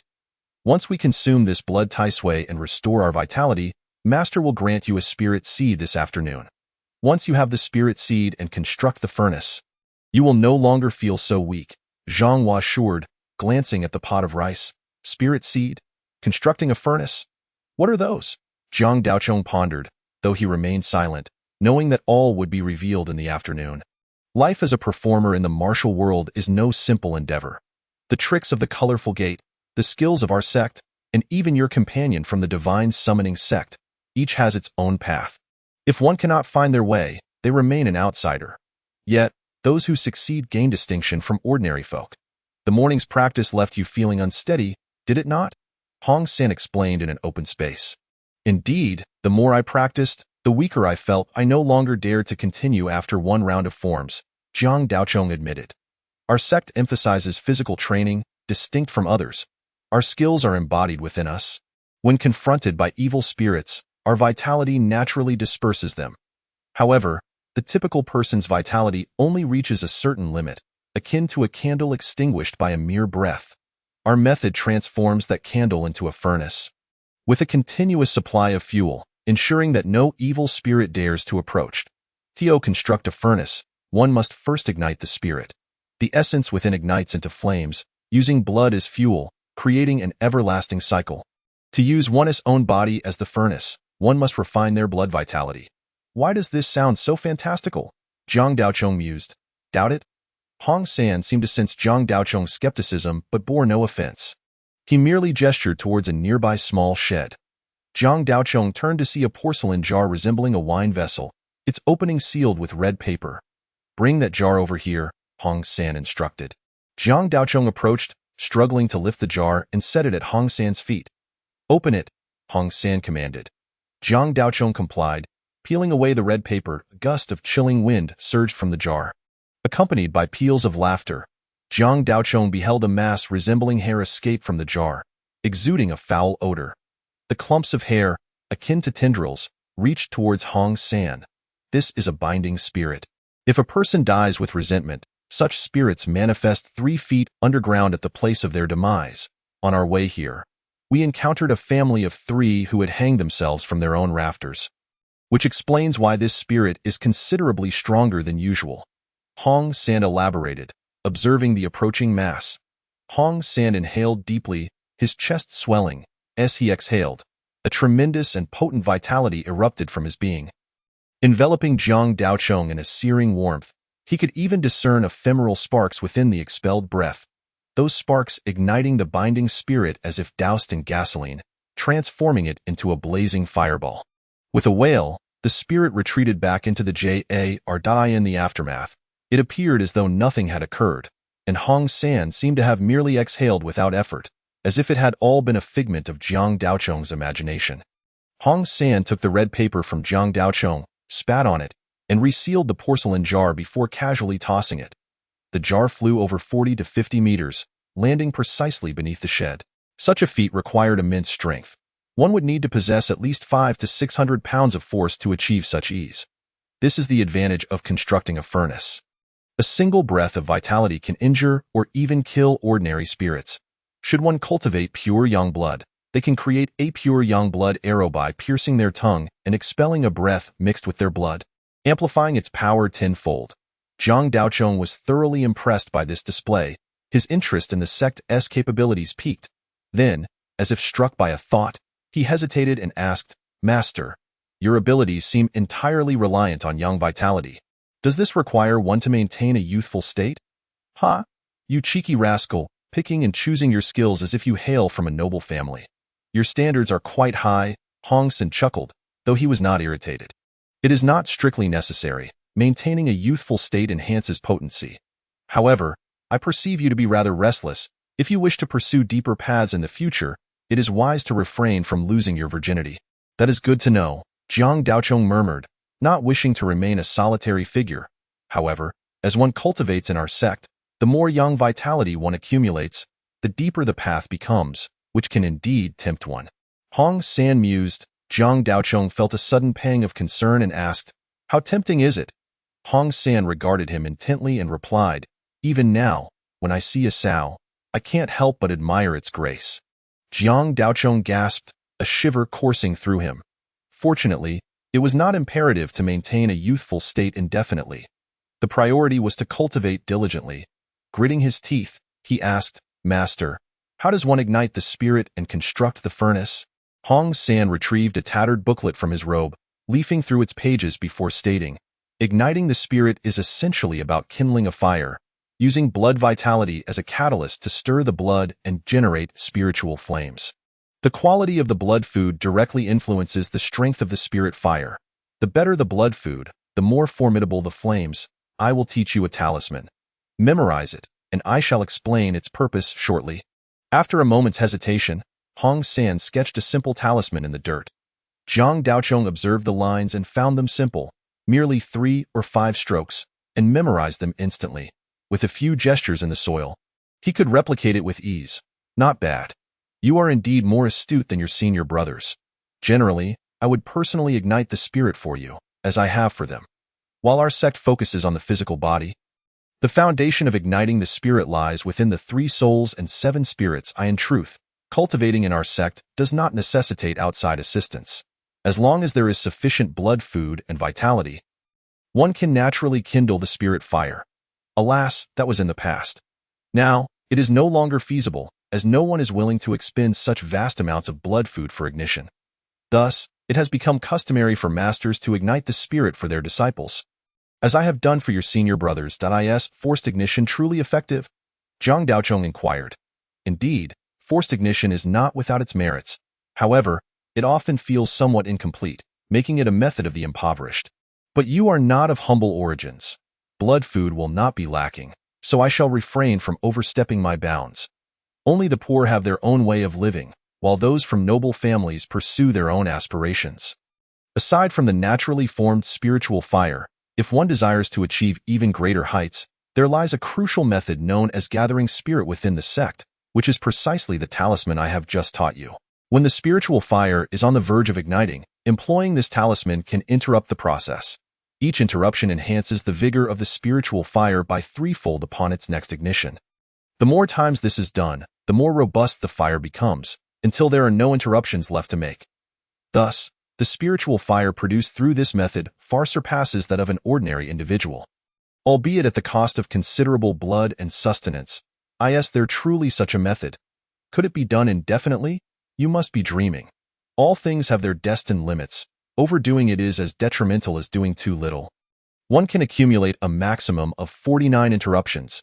Exceeding that is unfeasible. Hong San replied with a hint of exasperation. That being said, you are exceedingly generous to impart such a powerful technique to me. I am truly touched, Zhang Daochong remarked with gratitude.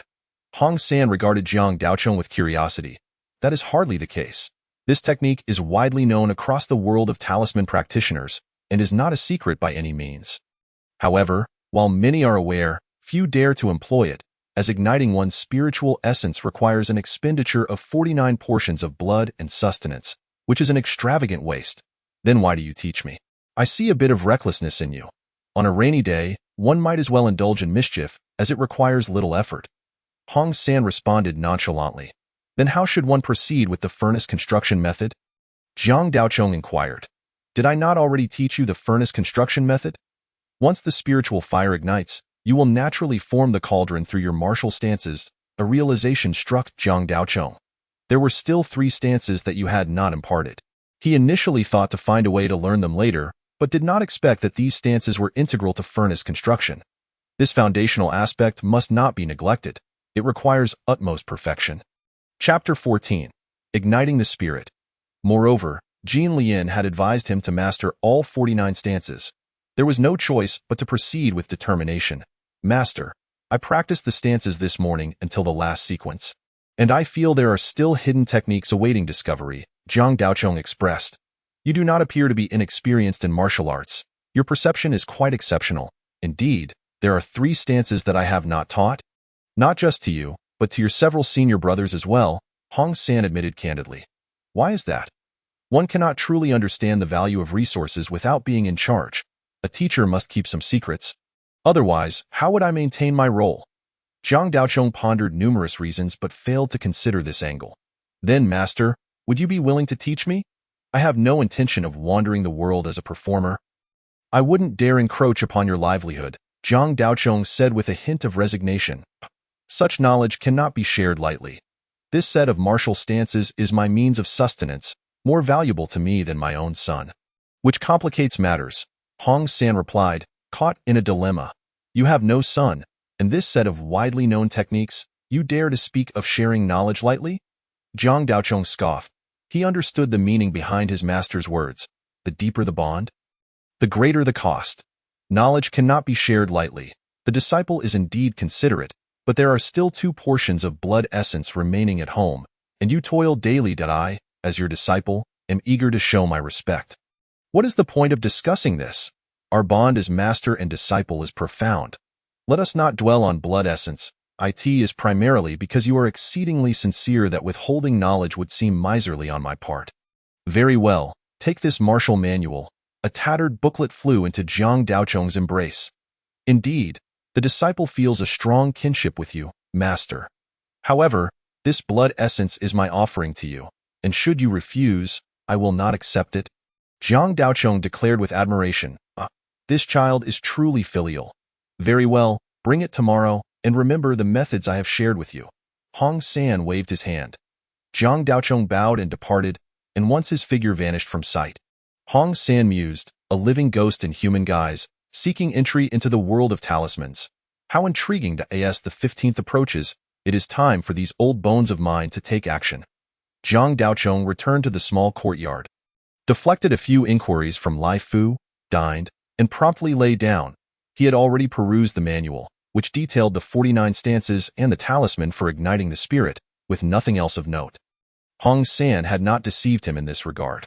The last 3 stances were titled Blocking the River, Shifting the Mountain, and Concluding, all possessing a commanding presence while their movements were rather simple, even inferior to military boxing. However, having acquired the method, there was no time to waste. Jiang Daochong resolved to ignite the spirit that very night. With his eyes gently closed, he gradually drifted into slumber, and soon a fog appeared before him. Clearing the mist, he found himself upon the street. Knowing that his nocturnal excursions would go unnoticed, Jiang Daochong proceeded with confidence, swiftly arriving at the entrance of the mine. The familiar sight greeted him once more. With the cohort of individuals in green attire and teams of paper figures tirelessly transporting the flesh and blood of the Tai Sui, Jiang Daochong easily blended into the mine. Upon locating the glowing cavern wall, a flicker of determination crossed his eyes. Since igniting the spirit and furnace construction are intertwined with blood essence, he naturally aimed to utilize the finest. The blood of the Tai Sui was not even a consideration. Upon learning of this method, he had already devised a plan to harness the golden Tai Sui for igniting the spirit. With resolute strides, Jiang Daochong approached the fissure. Under the golden light, his main soul surged with vitality, akin to boiling water, an overwhelming pain engulfing him as he felt as though he were traversing a furnace. The blinding golden light obscured his vision, leaving only a single obsession: to enter the golden Tai Sui vein and complete the ignition of the spirit. As he delved deeper, the surrounding crimson hues vanished entirely, replaced by an all-encompassing golden brilliance, akin to stepping into a grand hall forged of pure gold. Suddenly, a figure leaped from within his main soul. A girl with a playful spirit. It is said that within this golden Tai Sui vein, no specter or malevolence could survive. Yet here was this girl, wide-eyed and drooling, seemingly unaffected by the Tai Sui's potent energy. Jiang Daochong could not spare a moment's distraction. His solidifying main soul was fading, clearly unable to withstand the Tai Sui's overwhelming essence, akin to a sugar pill submerged in water. Should his main soul extinguish, Jiang Daochong would either become a fool or even lose his life. At that moment, a refreshing sensation infiltrated his main soul, awakening his heavy consciousness. Looking down, he saw the girl in red grasping his hand with one hand while the other stuffed a piece of golden flesh into her mouth. Well, it seems no challenge can deter a glutton, Jiang Daochong remarked, resigned. Despite his main soul's fading presence, traces of golden essence began to cling to it. Jiang Daochong released the girl and began to perform the martial stances from memory.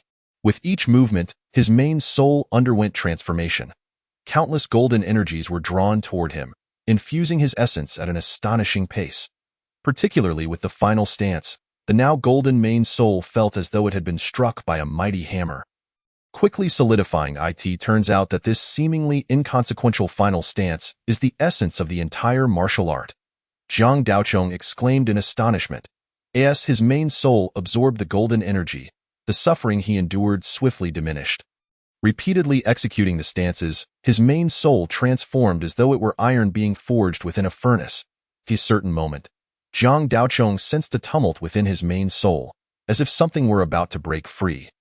Prepared, Jiang Daochong traced a talisman in the air with his right hand. With a few swift strokes, his golden-hued main soul resembled a crumbling idol, the golden essence dissipating as though he had exerted himself in vain. Yet, Jiang Daochong paid no heed, continuing the previous motions. When the energy surged once more, he again drew the talisman to scatter the impending spiritual fire. With each dispersal, his main soul began to reveal a platinum hue. Initially no larger than a grain of rice, it rapidly expanded until most of his main soul shone in resplendent platinum. This platinum essence remained impervious to the influence of the talisman, exuding an indomitable aura. Round and round, life-enduring, Jiang Daochong lost count of how many times he had performed the stances. Just as he suppressed the burgeoning spiritual fire once more, he suddenly sensed that he could no longer contain the fire's emergence. Unbeknownst to him, the talisman had accumulated 49 times, reaching its limit. With the final stance concluded, Jiang Daochong felt as though a colossal hammer had struck his main soul, thunder ringing in his ears. His consciousness momentarily clouded. When he regained awareness, a tiny golden flame was kindling within his main soul. That flame was the essence of his spirit, profoundly mysterious, and at that moment, he felt as if he were that flame, capable of controlling its size at will. As the flame blazed, the now round-bellied girl instinctively took a step back, a hint of trepidation evident. Big pot, what is that within your body? Hong Ling does not like it. The girl spoke. Him? Your name is Hong Ling. You remembered your name? Jiang Daochong inquired, surprised. Yes. Hong Ling blinked, and then Jiang Daochong pressed. Then, the golden Tai Sui is delicious. Hong Ling smacked her lips, having consumed so much golden Tai Sui. Only now recalling a name. Hong Ling scratched her head. Yes. Very well, it's clear you're rather simple-minded. I cannot hold too high expectations of you. Well, if you cannot remember, then let it be. We should return now. Jiang Daochong said, resigned. Oh, the red silk transformed into a wisp of shadowy energy, merging with Jiang Daochong's primary soul, disdainfully avoiding the spirit fire located in his abdomen, and coiling around his chest instead. Chapter 15. I am the fish and meat. Jiang Daochong glanced around, observing that the cave walls were adorned with chunks of golden Tai Sui flesh. Resisting the urge to pry off a piece, he darted out through a crack. The spirit fire flickered, and upon entering the cave filled with golden Tai Sui, he felt no immediate sensation. However, upon emerging into the blood Tai Sui mine, he noticed a faint layer of shadowy energy enveloping the paper figures. Countless thin threads entwined around each paper figure, making them appear like marionettes under the thread's control. After igniting the spirit fire, he found that he could see through the spells cast upon these paper figures. All those densely packed threads led to some unknown place beyond the mine. At this moment, attempting to possess these paper figures proved futile. With his abundant yang energy, they could not withstand his presence. Merely brushing against him. After a brief contemplation, Jiang Daochong devised a plan, whispering to the red silk, and a layer of shadowy energy emerged from it, cloaking his resplendent primary soul.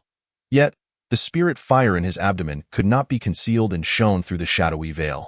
With a flicker of thought, the spirit fire, which was the size of a thumb, shrank to that of a soybean, its brilliance dimming just enough to obscure it upon attaching himself to one of the paper figures. He found it indeed feasible to he followed the procession of paper figures out of the mine.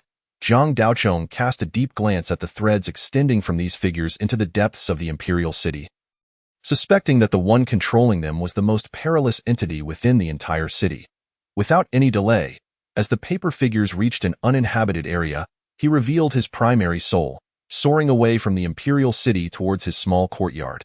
Upon opening his eyes again, he found himself back in his room, having reunited his primary soul with his body, just as a glimmer of light crossed the sky, heralding dawn.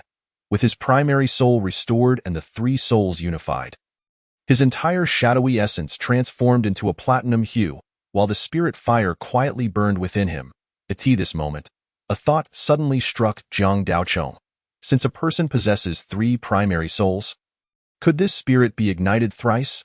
Originally, he had used golden Tai Sui to ignite the spirit fire, stacking the talismans up to 49 times, which was already the pinnacle. If he could exploit a loophole, how formidable would his foundation become? The previous day, aside from practicing boxing, his frugal master, Hong San, had also imparted some cultivation wisdom. All methods in the world emerge from 8 gates, each with its own interpretations. He had said, just as the shamanic sect has its shamans and great shamans, the hanging sect naturally has its own doctrines. In the realm of the hanging sect, those who had not ascended were mere outsiders, ordinary practitioners of the Jianghu, while those who had ascended were deemed to have acquired the method and entered the fold. Jiang Daochong, at this moment, was one who had ascended. The so-called entering the hall meant that after ascension, one entered the hall, signifying a small achievement in cultivation. Those who had ascended in the hanging sect were referred to as walking knives, indicating their capability to traverse the world and protect themselves.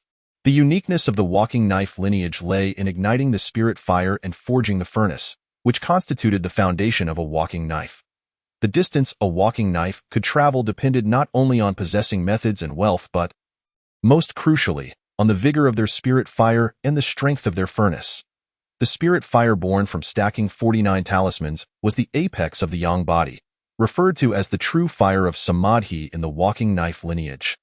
Reputed to repel both demons and deities, exuding a yang essence, impervious to malevolence, and shattering the shadow, If he could indeed ignite it thrice and then unify the three souls, what would that be called? At that time, the weight of his yang energy would likely be formidable enough to vanquish both gods and Buddhas. On a rainy day, when one has nothing to do, it wouldn't hurt to give it a try. Jiang Daochong thought excitedly. However, the golden lotus was indeed quite reliable. After igniting the spirit fire, he found that the hidden dangers on his body had become as evident as the patterns on his palm. Once Jiang Daochong's primary soul returned, and the shadowy essence ignited the spirit fire, he discovered a nearly imperceptible fissure running from the nape of his neck to the soles of his feet on his back. Clearly, he had been skinned from behind earlier. Under the illumination of the spirit fire, he felt as if his skin were akin to a garment with holes. This fissure on his skin was likely the means by which the mastermind constrained him. If they could skin him once, they could easily do so again, leaving him as mere fish on a chopping block, his life and death at the mercy of another, a fate worse than death. Lai Fu, that old killer, truly has a black heart, Jiang Daochong thought, remaining composed and not rushing to repair the fissure. With the spirit fire in his shadowy essence, he could instantly mobilize all his blood energy to mend the flaw. However, doing so would undoubtedly alert the enemy, making it a fruitless endeavor. As it pertained to his future plans, it was best to feign ignorance for now. Lazily getting out of bed, he had breakfast, and in the courtyard, he slowly practiced a set of boxing until the sun was high in the sky. Only then did he take 2 pieces of blood Tai Sui from the beams of the house and meander towards Hong San's place. At this time, the senior brothers in the shed had already risen, and it seemed they had been practicing for quite a while. Zhang Hua was wielding a long spear. Though young, he handled it with remarkable prowess, the spearhead darting about like a spirit snake, making it difficult to discern reality from illusion. Upon noticing Jiang Daochong standing outside, he squinted and loosened his grip, resulting in a painful strike from a tall, good-natured man, causing him to grimace. The good-natured man smiled broadly at Jiang Daochong but said nothing, turning back to keep watch over the others. That man is the eldest senior brother. Be cautious, he is not as simple as he appears. Came a somber voice. Jiang Daochong turned to see the third senior brother, his face clouded with gloom. Oh, I perceive that the eldest senior brother does not seem to possess a capricious nature.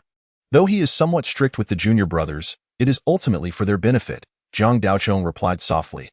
Hey, it is not that the eldest senior brother is bad. Rather, he is different from us. His thoughts are not aligned with ordinary people. How to put it, he lacks a concept of good and evil, the third senior brother remarked, casting a wary glance at the good-natured eldest senior brother. How so? Jiang Daochong inquired with curiosity. The eldest senior brother hails from the mountains, where the sky is high and the emperor distant. In his village, there are merely 20 or 30 households, and the village head is akin to a local sovereign. The eldest senior brother has a blind mother and a younger sister. Though their lives are impoverished, they manage to get by. However, a calamity befell his sister, the tender age of 11 or 12. She was at the mischievous age, and the eldest senior brother, though poor, cherished her dearly. Unfortunately, the village head's son was a Arduel, who somehow got entangled with the son of the county magistrate in the county town. That county magistrate's son was infamous for bullying the weak, and the townsfolk avoided him like the plague.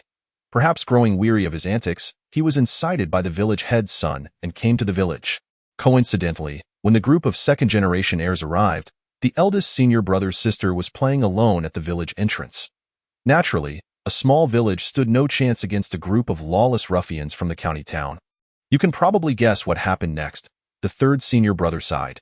In typical narratives, either the peasant hero avenges his family by killing the county magistrate and the village head's family, or he finds himself powerless, dying at the county office after being falsely accused.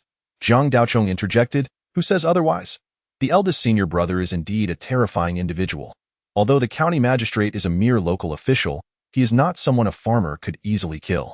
The eldest senior brother squatted in the county magistrate's latrine for 3 days. During this time, over 100 people used the toilet, and he remained there, fasting and silent for 3 whole days. In the end, he seized an opportunity. The county magistrate was stabbed from below, split in half. His entire family, his son, daughter, wife, along with himself, the secretary, servants, and guards, were all skinned and hung at the city gate, resembling a gruesome display of bloody frogs. It is said that even the city guards dared not venture outside to capture the culprit. Theo know that skinning is a skilled task. Ordinarily, no one could accomplish it. When the county magistrate's family was skinned, the coroner remarked that it was the work of a seasoned hand. Though you know why the eldest senior brother, a mere farmer, could skin? The third senior brother asked ominously. I don't know. Jiang Daochong replied honestly. Chapter 16. A peerless fiend. He. An entire village was his training ground. How could he not do it well? 3 days later, when the troops from the city emerged, the entire village, even the dogs, were skinned and hung at their own doorsteps, the skinning poorly done, causing the coroner to retch. Oh, you think the story ends here?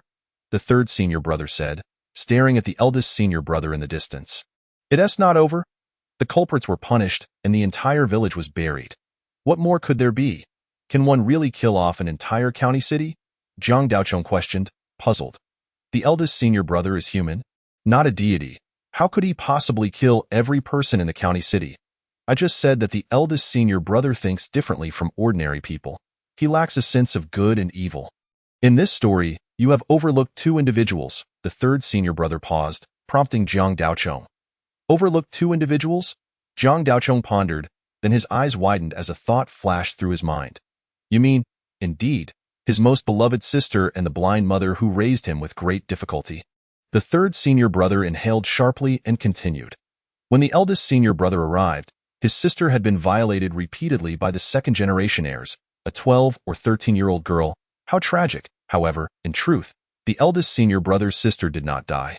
The elder brother remarked that prior to seeking vengeance at the village chief's residence, he possessed no certainty. He feared that should he perish, his mother would fall victim to outsiders' oppression.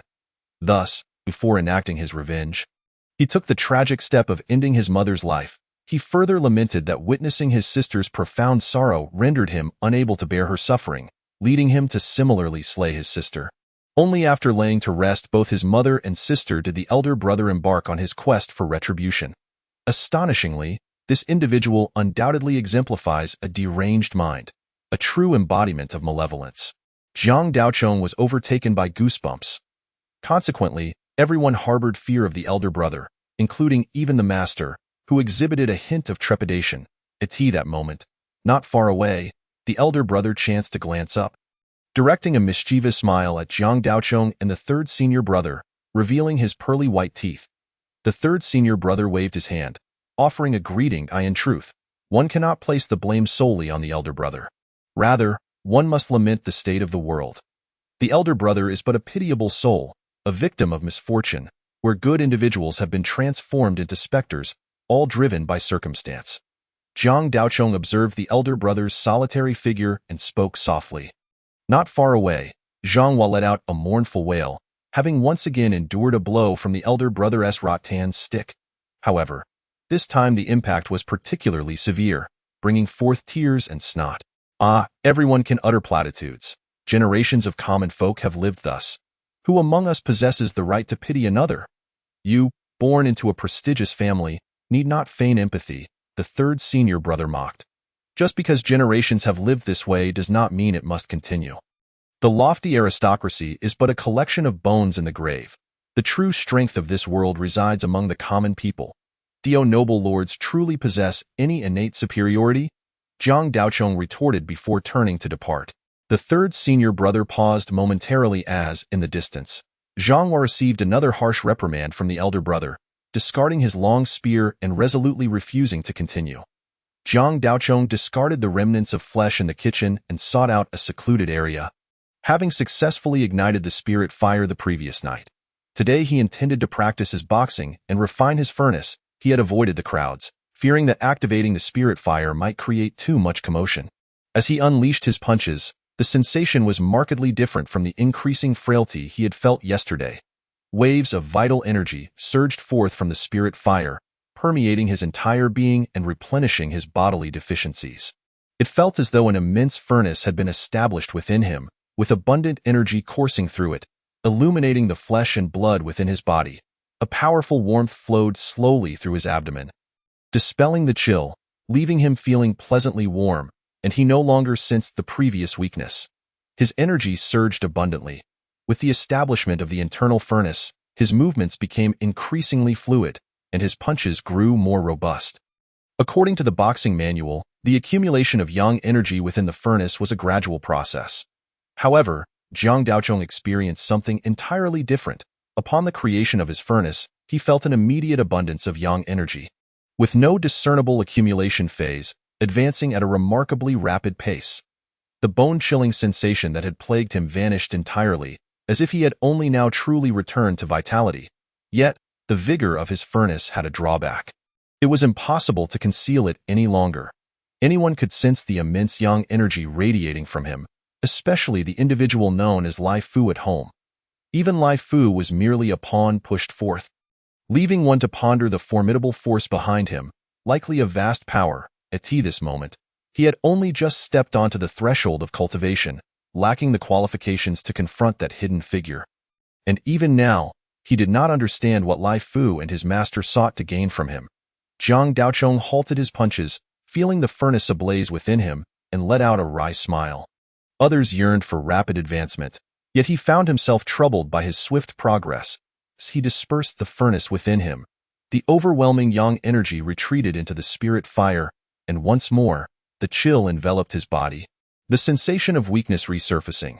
"Junior apprentice, it's time for dinner," Zhang Hua called from a distance.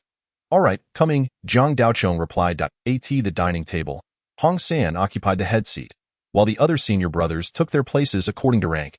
Jiang Daochong had ignited the spirit fire, and upon observing again, he noted a stark contrast to the previous day. He could distinctly sense the furnaces within a few senior brothers burning, yet perhaps due to a lack of blood nourishment. Their furnaces appeared rather droopy, their vital energy far inferior to his own. Unexpectedly, the usually gloomy third senior brother exhibited no outward signs, with the flames in his furnace burning the brightest. Although Zhang Hua's internal flames weren't particularly robust, they surged upward, brimming with vitality. Jiang Daochong held his bowl, silently observing as for Hong San. Jiang Daochong felt as if a sun were seated there. However, this sun seemed to be bound by something, its vast energy concealed. Perfectly harmonious, revealing not a trace. While Jiang Daochong could easily discern the furnace conditions of his senior brothers, he could not gauge the depth of Hong San's. It seemed this was the marvel of ascending to a higher realm. Jiang Daochong paused. The count was off. Someone was missing in his perception. There was a void where Hong San sat, precisely where a person should be, yet no trace of a furnace's energy was present. As if no one were there at all, however, the dining table was filled to capacity. How could there be such a significant gap? Discreetly, he raised his gaze and found the elder brother seated there. Just then lifting his head and offering a hearty smile to Jiang Daochong before returning to his meal with a clatter, it was the elder brother. Could it be that he lacked cultivation? Impossible, for both Zhang Hua and the third senior brother had said that the elder brother had spent the most time with the master and possessed the deepest cultivation, having received the master's true teachings. But how could this be? Why could he not sense the elder brother's furnace? Jiang Daochong was filled with astonishment. "Daochong, why do you appear so distracted?" A voice interrupted his thoughts. Looking up, he saw Hong San at the head of the table, now empty as the senior brothers had finished their meals and departed to practice. Had he truly spaced out? Jiang Daochong mused, setting down his bowl and responding, "Yes, master, I understand." Hong San gave Jiang Daochong another glance before nodding and leaving the table. Chapter 17. Seeking guidance from the elder brother, Jiang Daochong took a moment to compose himself, tidying up the dishes as he observed his senior brothers diligently practicing. The elder brother remained as usual, wielding a rattan stick to supervise the others. Feeling a stirring in his heart, he approached, opting not to practice but rather to recline lazily nearby and watch. "Junior apprentice, mastery is achieved through diligence. You cannot afford to be so languid. This craft is honed through practice," the elder brother advised, turning to him. "Brother, my body is weak. I need to recuperate before I can exert myself," Jiang Daochong replied languidly. "Indeed, those born into privilege with delicate skin and soft flesh cannot be compared to us common folk. Elder brother, you are merely offering warmth to a cold shoulder," a tall youth teased. "Precisely, one must practice despite physical weakness. This slothful demeanor will yield nothing, in my opinion. The master should not have accepted him. Fifth senior brother, you were the fiercest during dinner.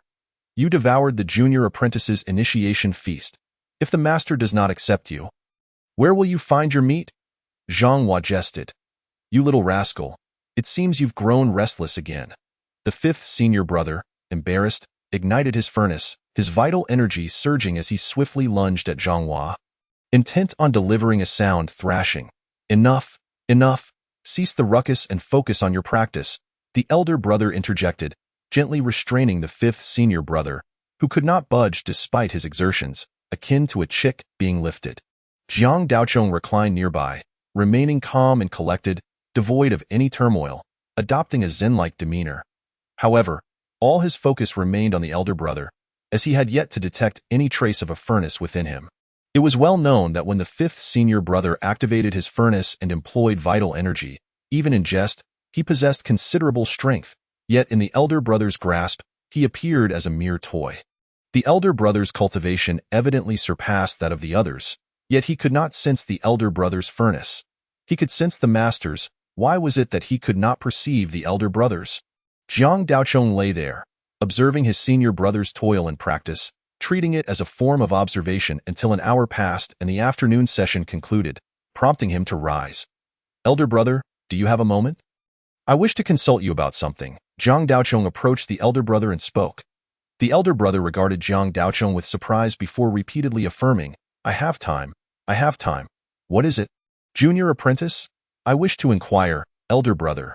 Your cultivation surpasses that of your fellow apprentices, yet why can I not sense the furnace within your body? Jiang Daochong inquired. Junior apprentice, have you successfully ignited the spirit fire? The elder brother responded, astonished. Jiang Daochong remained silent, leading the elder brother to a secluded spot, igniting his spirit fire, and allowing the vital energy to surge in, instantly forming his furnace.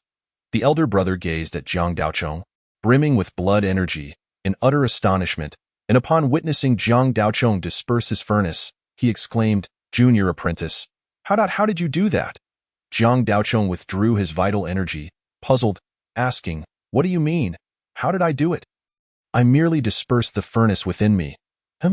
Just restrain the spirit fire. Isn't that simple? Jiang Daochong questioned. The elder brother let out a bitter laugh, saying, it's easy to say, but controlling the spirit fire is no simple feat. Once the furnace is activated, the spirit fire continuously fuels the vital energy. I have never heard of anyone able to disperse it at will. Jiang Daochong was taken aback. He had always thought that controlling the spirit fire was as simple as eating or drinking. It seems that the junior disciple is indeed the genius mentioned by the master. The eldest senior brother chuckled foolishly. Regardless of whether he is a genius or not, you still haven't explained how you managed to conceal the cauldron. Jiang Daochong urged, well, I'm rather clumsy with words. Since the junior disciple can sense the cauldron, I'll demonstrate it for you. The eldest senior brother replied, scratching his head. Upon hearing this, Jiang Daochong immediately focused his attention. Sensing within the eldest senior brother's body, he felt a flicker of spiritual light gradually brighten, initially the size of a sesame seed, then expanding to that of a mung bean, and subsequently to the size of an egg, continuing to grow until it reached the size of a bowl before shrinking once more. With the eldest senior brother's cooperation, Jiang Daochong finally realized that the cauldron had always existed within him, merely reduced to a size smaller than a sesame seed. Had he not been vigilant, he would have never detected the minuscule cauldron. It can be done this way. Jiang Daochong marveled in astonishment. I lack talent, and when I was cultivating my spiritual essence, I didn't have much blood energy, so the fire within the cauldron has always been weak. Later, I thought of this method, he continued. Jiang Daochong nodded. Indeed, sensing that the spiritual fire within the eldest senior brother's cauldron was rather feeble, even inferior to Zhang Hua, I figured that the fire was weak because the cauldron was too large. If I could shrink it, wouldn't the fire become stronger? So, I practiced diligently until I could finally reduce the cauldron's size. The master said that this is a foolish method, taking a long time and not enhancing my cultivation. Just deceiving myself. The master is right. You have shrunk the cauldron to such a small size. It is impossible to cultivate. We need the cauldron to practice and fight, relying on it to refine our vitality. How can such a tiny cauldron exert any power? Jiang Daochong questioned in confusion. When I punch, I place the cauldron on my fist. When I kick, I place it on my foot, just like this. The eldest senior brother stomped his right foot on the ground, creating a shallow pit in the stone-paved surface, then threw a punch, producing a sonic boom in the air.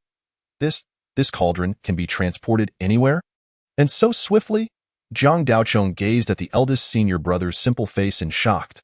At first, it was not possible. When I wanted to kick, I had to move the cauldron from my fist to my foot. But by the time I kicked, the cauldron had only moved halfway, and it ended up on my left foot instead of my right. It was only after much practice that I adapted, the eldest senior brother said, feeling a bit embarrassed as he scratched his head.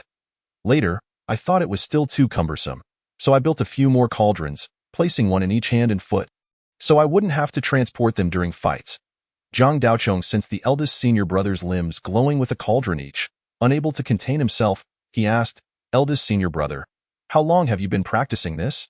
"Altogether, it must be around 4 to 5 years, though I can't recall clearly, in any case. Since I began moving the cauldron, the master has left me to my own devices, only allowing me to practice independently."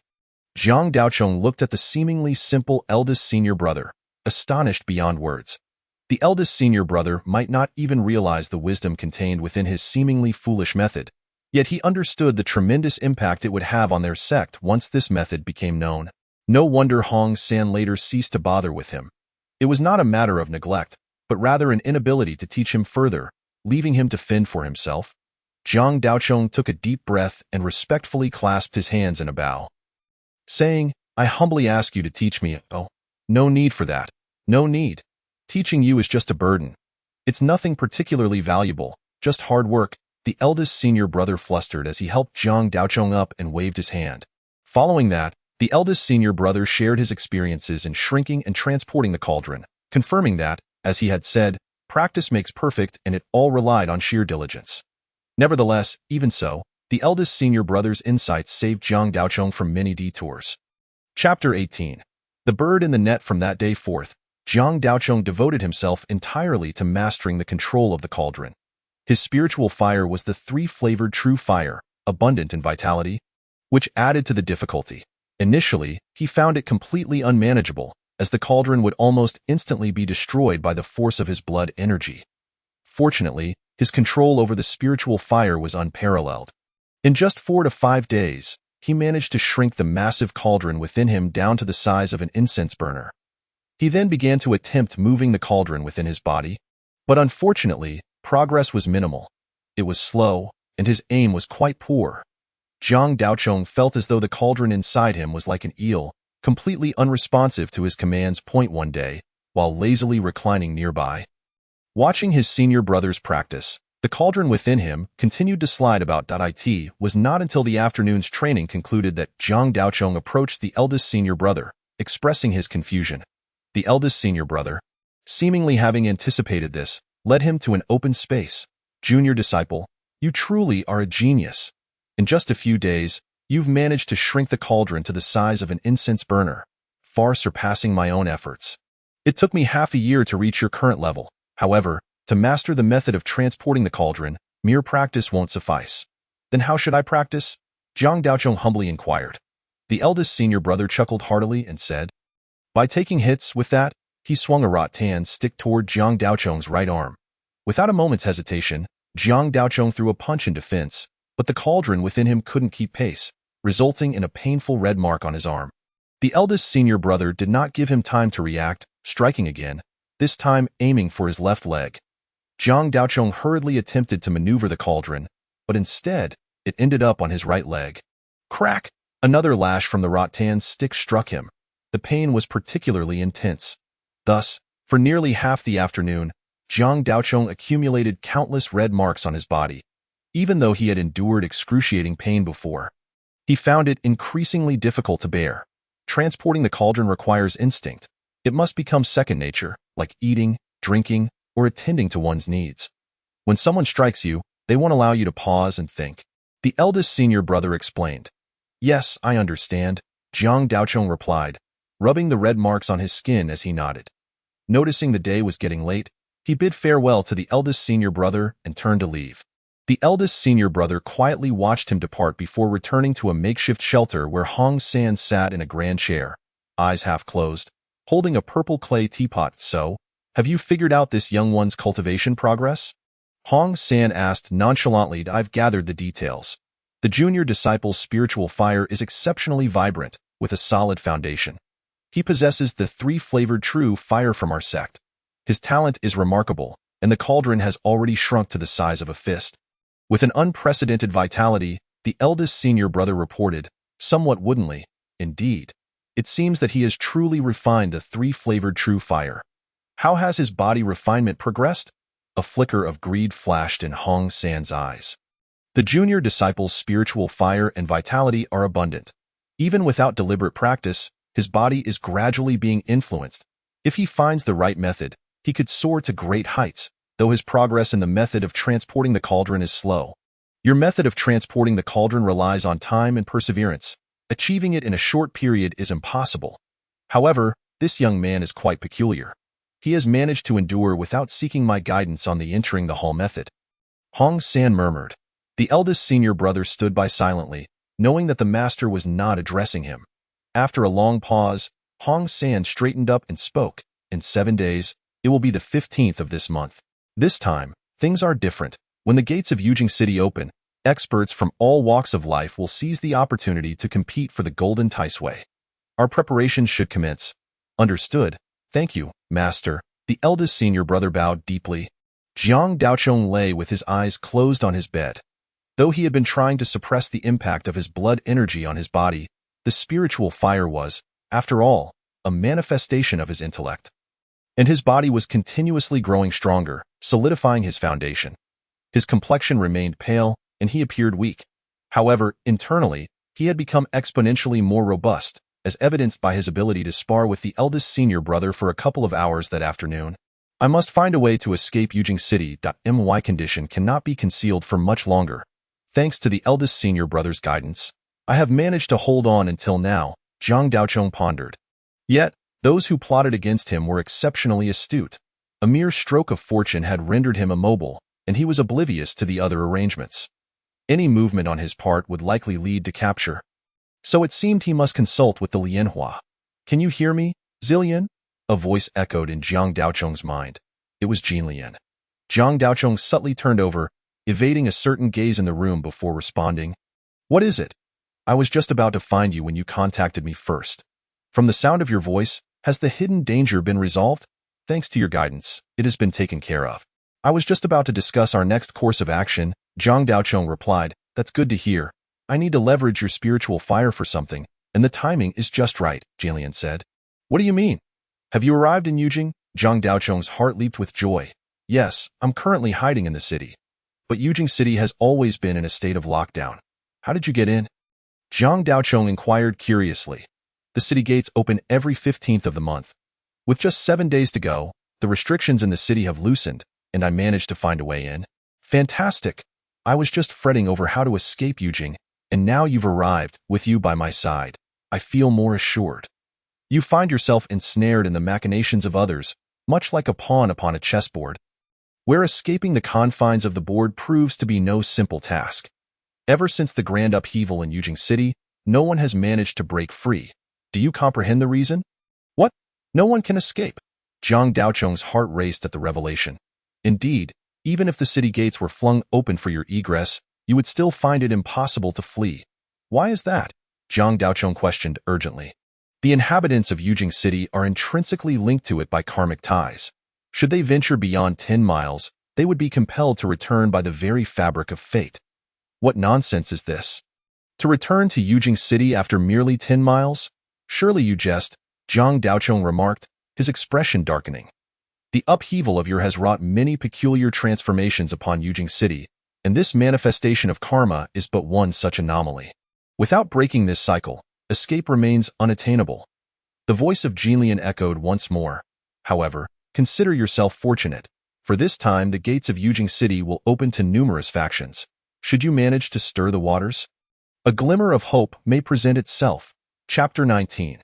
Arrangement.as for the manifestation of karma. I possess a method that may assist you in extricating yourself. The arrangement is entirely at your discretion. As I have other pressing matters that inhibit my involvement, if you agree, I shall consider your 2 taels of gold as compensation settled. Naturally, This information suffices. Our transaction shall be concluded, and we shall remain debt-free. Jiang Daochong conveyed telepathically. Agreed. Listen closely to a quarter of an hour later. All right, I have noted it down. I must trouble Elder Jinlian to summon the other lotuses, as I wish to engage in a transaction with them. Jiang Daochong spoke. After a moment of silence, a cacophony of voices surged into Jiang Daochong's consciousness. I say, Jinlian, Zillian, what secretive murmurs are you two engaged in, excluding us from your discourse? Honglian, the heroine of Yanshan, voiced her protest vehemently. Indeed, indeed. Qinglian from the southern border chimed in. Observing Jinlian's silence, Jiang Daochong resorted to telepathy. I understand your impatience, but please, do not rush. This gathering is for the benefit of all. After a flurry of conversation, a quarter of an hour later, I have no objections, but consider this carefully. A tale of gold is quite valuable outside. Honglian remarked, that is indeed the case. This matter is trivial. Yet the gold is something I urgently require. Consider it a favor owed to you. Zillian concurred. No need for formality. However, you two must expedite your arrangements, as time is of the essence. Once accomplished, I shall present the gold to you with both hands. Jiang Daochong asserted confidently. Very well, I shall prepare forthwith. Rest assured, this minor task will be executed splendidly, Honglian pledged, thumping her chest. As for Qinglian, I shall now disclose the method of purification. The salt in your village is bitter and astringent due to excessive impurities. My method may not be perfect, but it will at least alleviate the issue. Jiang Daochong continued. The southern border, being inland, has historically suffered from a scarcity of salt and iron, relying solely on mineral salt. This was something the few lotuses had previously overheard Qinglian mention, and Jiang Daochong, having taken note, now intended to leverage this as compensation for Qinglian's efforts. Prior to his transmigration, Jiang Daochong had received 9 years of compulsory education. And with such knowledge, this matter was hardly insurmountable. Fear not. Regardless of the outcome, I shall have someone attend to your request, and should it succeed, the 9 villages and 18 hamlets shall erect a tablet in your honor. Qinglian expressed with palpable excitement, no need for a tablet. That sounds rather ominous. Just listen closely to a quarter of an hour later, until the assembly dispersed, Balian arrived fashionably late. What brings you here? I just had a scuffle with the Daughter's Gate and am utterly exhausted. Balian's voice carried a hint of weariness. Your Balian sect has long dominated in Chongzhou. Has the Daughter's Gate not always been under your thumb? Why must you personally intervene? The previously silent Jinlian inquired. Do not mention it. The Daughter's Gate has inexplicably summoned a practitioner who employs the nefarious sowing beans to create soldiers' technique, resulting in significant casualties among our disciples. The crux of the matter is that we cannot afford such losses. Hence, I had no choice but to come and assess the situation myself, Balian replied with a hint of exasperation. Sowing beans to create soldiers? That indeed presents a formidable challenge. Prolonging this situation is not a sustainable strategy.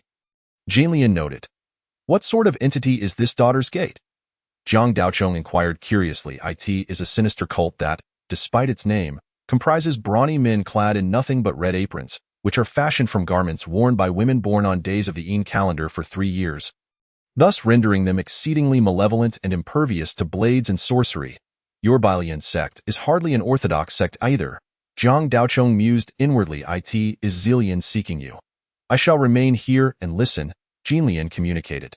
The sowing beans to create soldiers technique essentially sacrifices inanimate objects to claim the lives of your Balian sect disciples, thereby eradicating your living forces. I wonder, if one could master a similar technique, could it dismantle the Daughter's Gate schemes?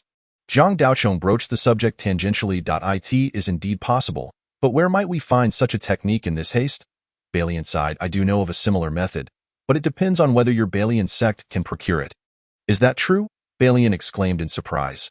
Jiang Daochong recounted the paper figurines he had witnessed within the imperial city and addressed several specific inquiries posed by Balian. Indeed, it is the invoking spirits paper-making technique. Jinlian exhaled softly, confirming the assertion. The paper-making technique is something we Balian sect are determined to acquire. Balian declared resolutely. Very well. Should you lack interest, I will find it difficult to proceed. Jiang Daochong contemplated. Subsequently, he conferred further with Balian before withdrawing his focus, as the preparations outside were nearing completion.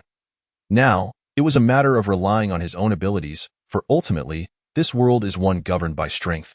And possessing a firm resolve brings peace of mind. At this moment, within a certain residence in Yujing City, a sleek black raccoon cat stretched languidly before leaping onto the wall, cautiously surveying its surroundings before darting onto the deserted streets. At the imperial city's gate, Zhang Daocheng's primary soul stood quietly in a concealed spot. This nocturnal excursion differed from the previous ethereal wanderings, as it was one of his three souls, the spirited one.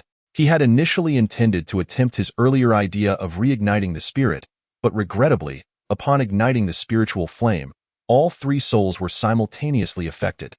Thus, the spirit within this spirited soul remained ablaze, rendering the previous exploit unfeasible. At that moment, a black raccoon cat appeared nearby, scanning the area around the imperial city gate as if searching for someone. Zhang Daocheng observed the feline, genuinely surprised that Jinlian had chosen to inhabit the form of a cat. The raccoon cat's eyes reflected a rather anthropomorphic expression, curiously appraising the now visible Zhang Daocheng, lifting a paw in a gesture of greeting. This was akin to a meet-up between online acquaintances. A pleasure to meet you. Zhang Daocheng inclined his head respectfully. Let us proceed. Time is of the essence. Once you guide me into the city, tend to your own affairs. Await my signal before seeking me out, Jinlian communicated through the ground treasure. After a stick of incense's worth of time, Zhang Daocheng successfully infiltrated the mine, where Hongling manifested her soul form, eagerly rushing towards the golden-tainted mine. Zhang Daocheng chuckled helplessly and followed suit. Knowing that Hongling had been confined within his ethereal form, and this was a chance for her to stretch her wings. This entry differed significantly from the first. The potent vitality of the gold had ceased to pose a threat to him. Although reigniting the spirit was no longer an option, he could still absorb the vitality of the gold, which was better than nothing. With this thought, he cast aside his reservations and actively ignited the spiritual flame, which erupted with vigor, refining a bounty of gold, leaving only the essence to be stored away. Approximately an hour later, a faint transmission resonated from within, signaling Jinlian's call. Zhang Daocheng sensed that his spiritual flame could no longer contain more vitality, prompting him to emerge with Hongling, attaching himself to a paper figurine to blend in as he exited. Upon leaving the mine, Jinlian's voice resonated clearly. Zillian, can you hear me? If so, come to the Taiha Hall to find me. I hear you. How do I reach there? Zhang Daocheng replied. That is the main hall of the imperial city, where the emperor once held court. Simply follow the entrance of the palace and proceed down the main avenue. Jinlian instructed. She then added, there have been disturbances within the imperial city. Some entities have escaped. Be cautious and, under no circumstances, allow your feet to leave the ground. Do not respond to anyone. Simply make your way to the Taiha Hall. She proceeded to relay various strategies before her voice fell silent. Chapter 20. What is tolerable and what is intolerable? Zhang Daocheng acknowledged her words and returned to the city gate, where he indeed observed a straight thoroughfare extending outward. This road bore a name. When the emperor was still present, it was referred to as the Imperial Path, reserved exclusively for the emperor's passage. Without hesitation, he traversed the Imperial Path, which felt eerily desolate under the cover of night. The entire imperial city resembling a ghostly realm, with the broad avenue hosting only him. Initially, there was little commotion, save for the occasional wisp of malevolent energy drifting across the imperial path. Zhang Daocheng appeared oddly composed. Yet with each 9 steps forward, he retreated a single step, as if evading something unseen. After walking for about a mile or two, the surroundings grew increasingly desolate, with wild grasses overtaking the area. Some already withered, presenting a rather unsettling sight. Zhang Daocheng maintained his demeanor, continuing to stride forward, but his mind was taut with tension. Upon passing through a thicket of weeds, he suddenly halted. He had just cast a glance from the corner of his eye and, amidst the tangle of weeds, caught sight of a ghastly pale face that peeked out to regard him before retreating back into the underbrush. The path ahead promised to be treacherous. Zhang Daocheng steadied his mind. Suppressing the dread that welled within him, the surrounding undergrowth rustled intermittently, likely stirred by the wind, while ahead, the emergence of cypress trees added an air of foreboding. Zhang Daocheng slightly eased the suppression of his spiritual fire, allowing a warmth to manifest, dispelling some of the chill that gripped his heart. However, as he prepared to take a step forward, he found himself frozen in place, At this moment, aside from the weeds, the cypress trees revealed more of those ghastly visages lurking amidst the foliage. But upon a closer look, they vanished as if they were mere phantoms. Yet, Jiang Daochong was in a spectral state. How could he possibly be deceived by illusions? The admonitions of Jin Lian echoed in his mind. Remain silent, do not listen, do not look. Should anyone call your name, you must never respond, for to do so would mean certain death, and turning back would render even divine intervention futile. As he pressed onward, a faint sound of weeping began to emerge around him. Jiang Daochong chose to ignore it and continued on his path, but soon fell into silence. In less than a quarter of an hour, a subtle laughter broke through the stillness. As the saying goes, one fears not the weeping of ghosts, but the laughter of them. When a ghost laughs, calamity approaches. The jovial sounds drew closer until, upon catching sight of the imposing edifice of the Taiha Hall, the laughter seemed to nestle closely at his ear. Chonger, a gentle voice resonated, causing Jiang Daochong's thoughts to spiral. A flood of memories belonging to the original owner surged within him. This voiced it belonged to his mother. An image of a beautiful woman suddenly flashed in his mind. Were it not for the fact that he was currently in a spectral form, he would have been unable to hold back his tears upon hearing that voice. He had endured countless torments and instinctively yearned for a source of solace. Is there any comfort in the world that could rival a mother's embrace? Almost involuntarily, he turned to look back. Almost simultaneously with his turning, the spiritual fire within him surged, radiating a golden light. Jiang Daochong's mind cleared, and he barely managed to halt his movement. What a formidable force, capable of piercing straight to the heart, nearly leading him astray. The wave of trepidation washed over Jiang Daochong, and after a moment's hesitation, he cast aside those haunting calls and continued on his way. After walking for a while, the callings gradually subsided. At this point, he was merely 400 or 500 meters from the Taiha Hall. In the square before the hall, he could already see the black cat that had transformed from Jin Lian, and he felt a sense of relief. Just then, he suddenly sensed a chill upon his shoulder, as if something had settled upon his back. Having just seen Jin Lian, he momentarily relaxed his guard and instinctively turned to investigate. But a sudden tightness gripped his heart, and he forced himself to stop. He could only perceive a pallid figure from the corner of his eye. This entity leaned in close to Jiang Daochong's ear and softly called, "Chonger." Considering his spectral state, how dare these ghostly beings cling to him? Was this not a case of a ghost pressing upon another? The audacity was intolerable. Anger flared within Jiang Daochong as he fully unleashed the suppression on his spiritual fire.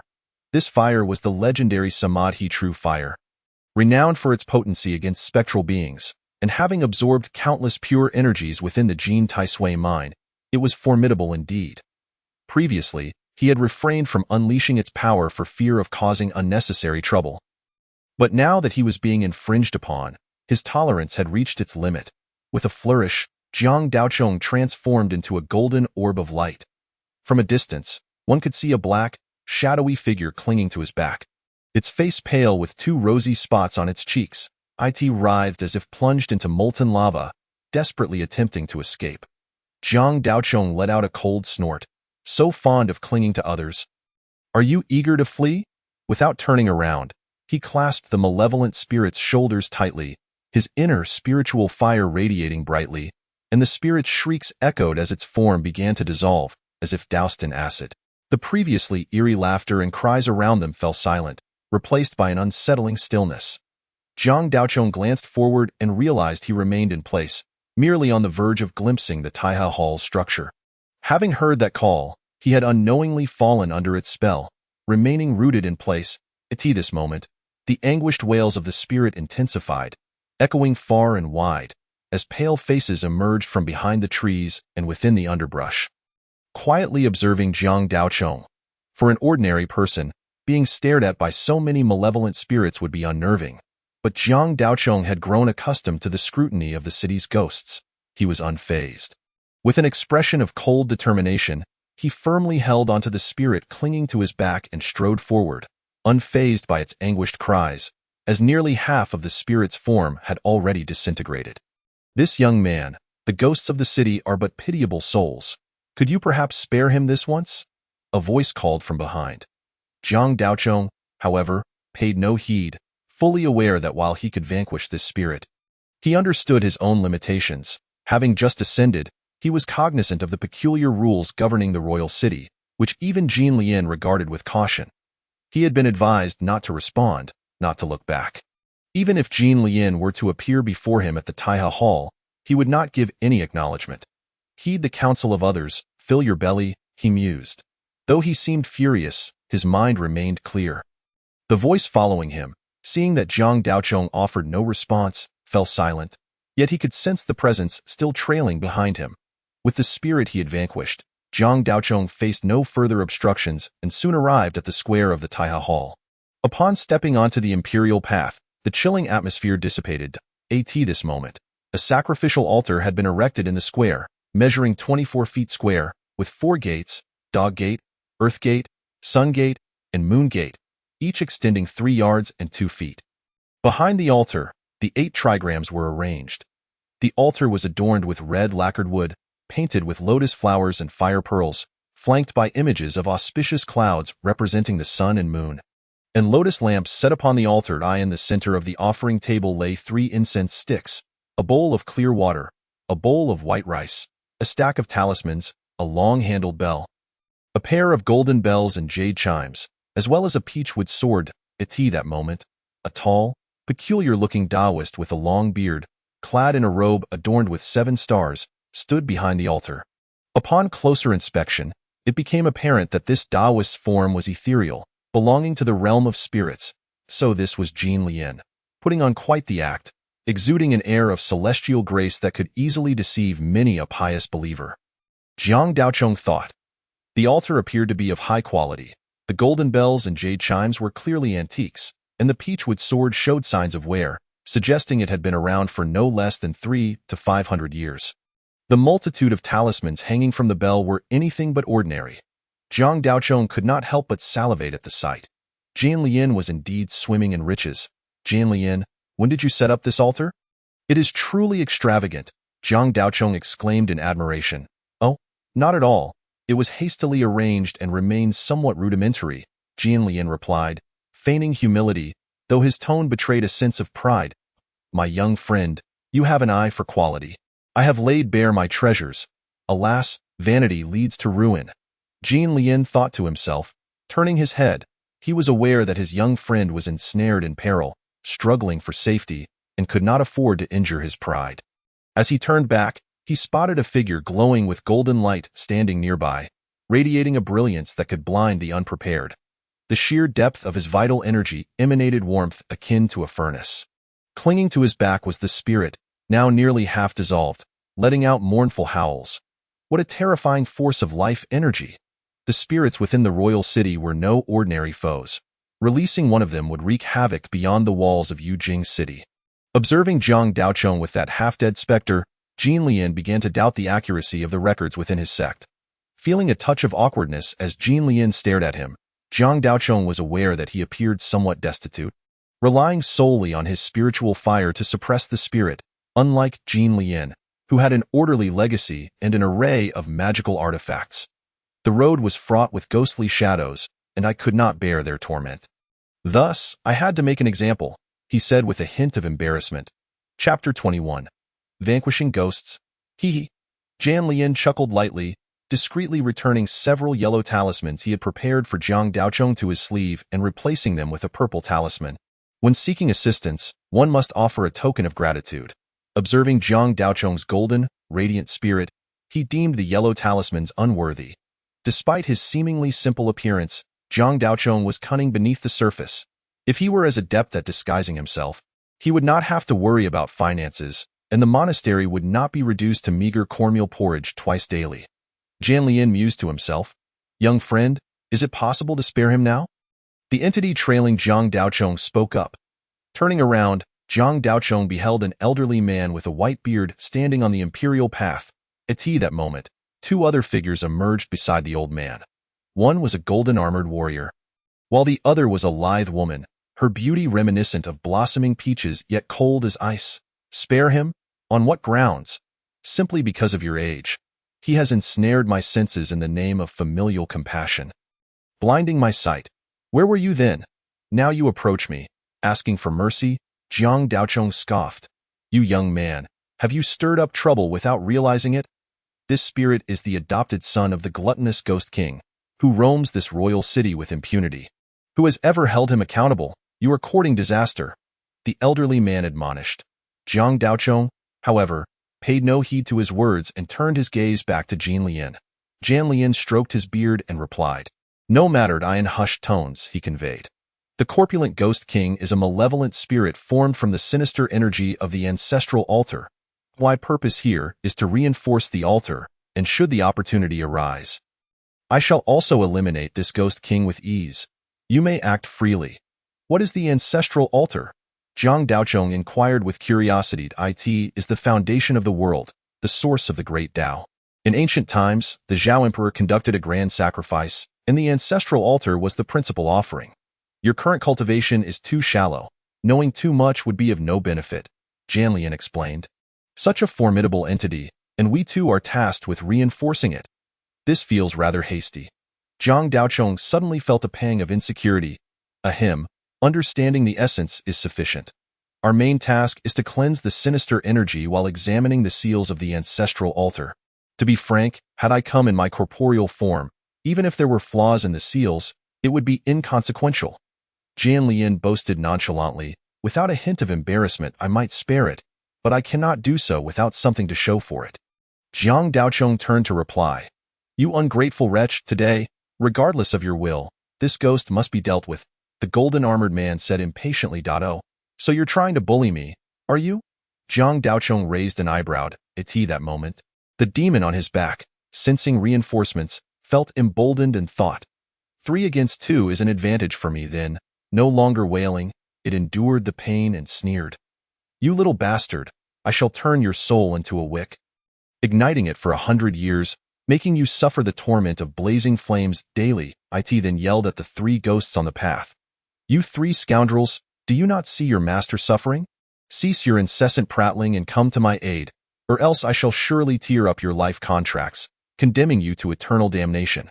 The female ghost on the path, upon hearing this, turned cold and spat. Were it not for that corpulent Ghost King employing treacherous means to claim my life contract, would he even be worthy of commanding us? A mere old eunuch without a yang root cannot even be a man in death. You, dog, must have lost your wits, daring to bark at me. Jiang Daochong blinked, captivated by the drama. This royal city truly lives up to its reputation. Even ghosts engage in such intricate games. I must tread carefully with women. Their barbs are too sharp. Indeed, the demon on the back was struck where it hurt, its eyes reddening with rage, forgetting even the immense pain, muttering insults. Qing Feng, why must you be like this? That corpulent Ghost King holds our life contracts. Let him spout his insults. What harm could it do? The white-bearded elder wore a troubled expression. Zhang Gong, though that corpulent Ghost King may be formidable, what of this wretched creature? It dares to humiliate us. Having sunk lower than mere mortals, if so, what is there to lament if we meet our end? The woman named Qing Feng spoke with deadly intent. Alas, what shall we do now? The white-bearded elder lamented further upon hearing Qing Feng's words. The arrogant golden-armored man fell silent as well. Even Jiang Daochong felt a twinge of sympathy for their plight. At such an advanced age, they could not find peace even in death at this juncture. The only path left was to eliminate the demon to silence it. Sigh. The white-bearded elder sighed. He turned to Jiang Daochong and said, Young sir, I implore you to rid us of this vile demon. Name your conditions, and we shall surely oblige. What is this? Are they truly resorting to silencing me? Just moments ago, they wore looks of despair, as if on the verge of hanging themselves. This sudden turn of events feels jarringly abrupt. Jiang Daochong stumbled, taken aback by the spectacle. Hong Ling could not contain herself, bursting forth from Jiang Daochong's spirit, holding a piece of golden Tai Sui flesh, savoring it while watching intently. Me? Jiang Daochong confirmed, We beseech you for assistance. Should this demon return, none of us shall survive. Whatever you desire, we shall comply. The long-bearded elder bowed deeply.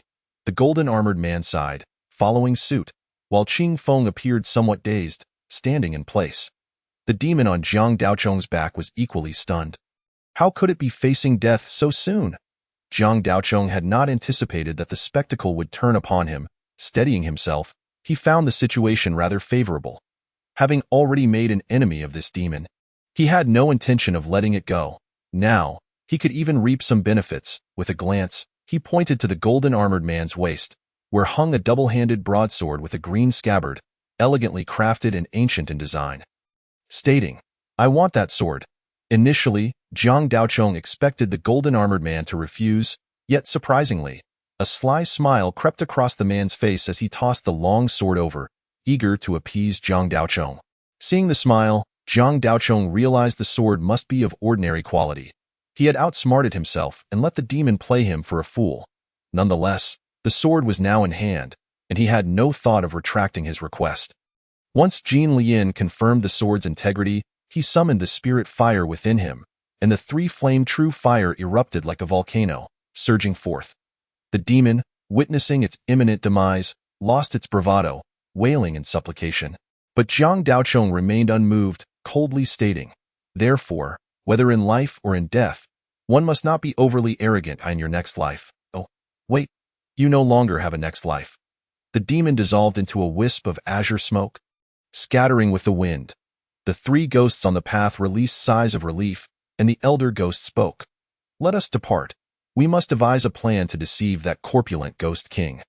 With that, he turned to leave, yet his movements were sluggish, taking ages to cover mere meters, slower than a snail. Chapter 22. Fishing Zhonggong.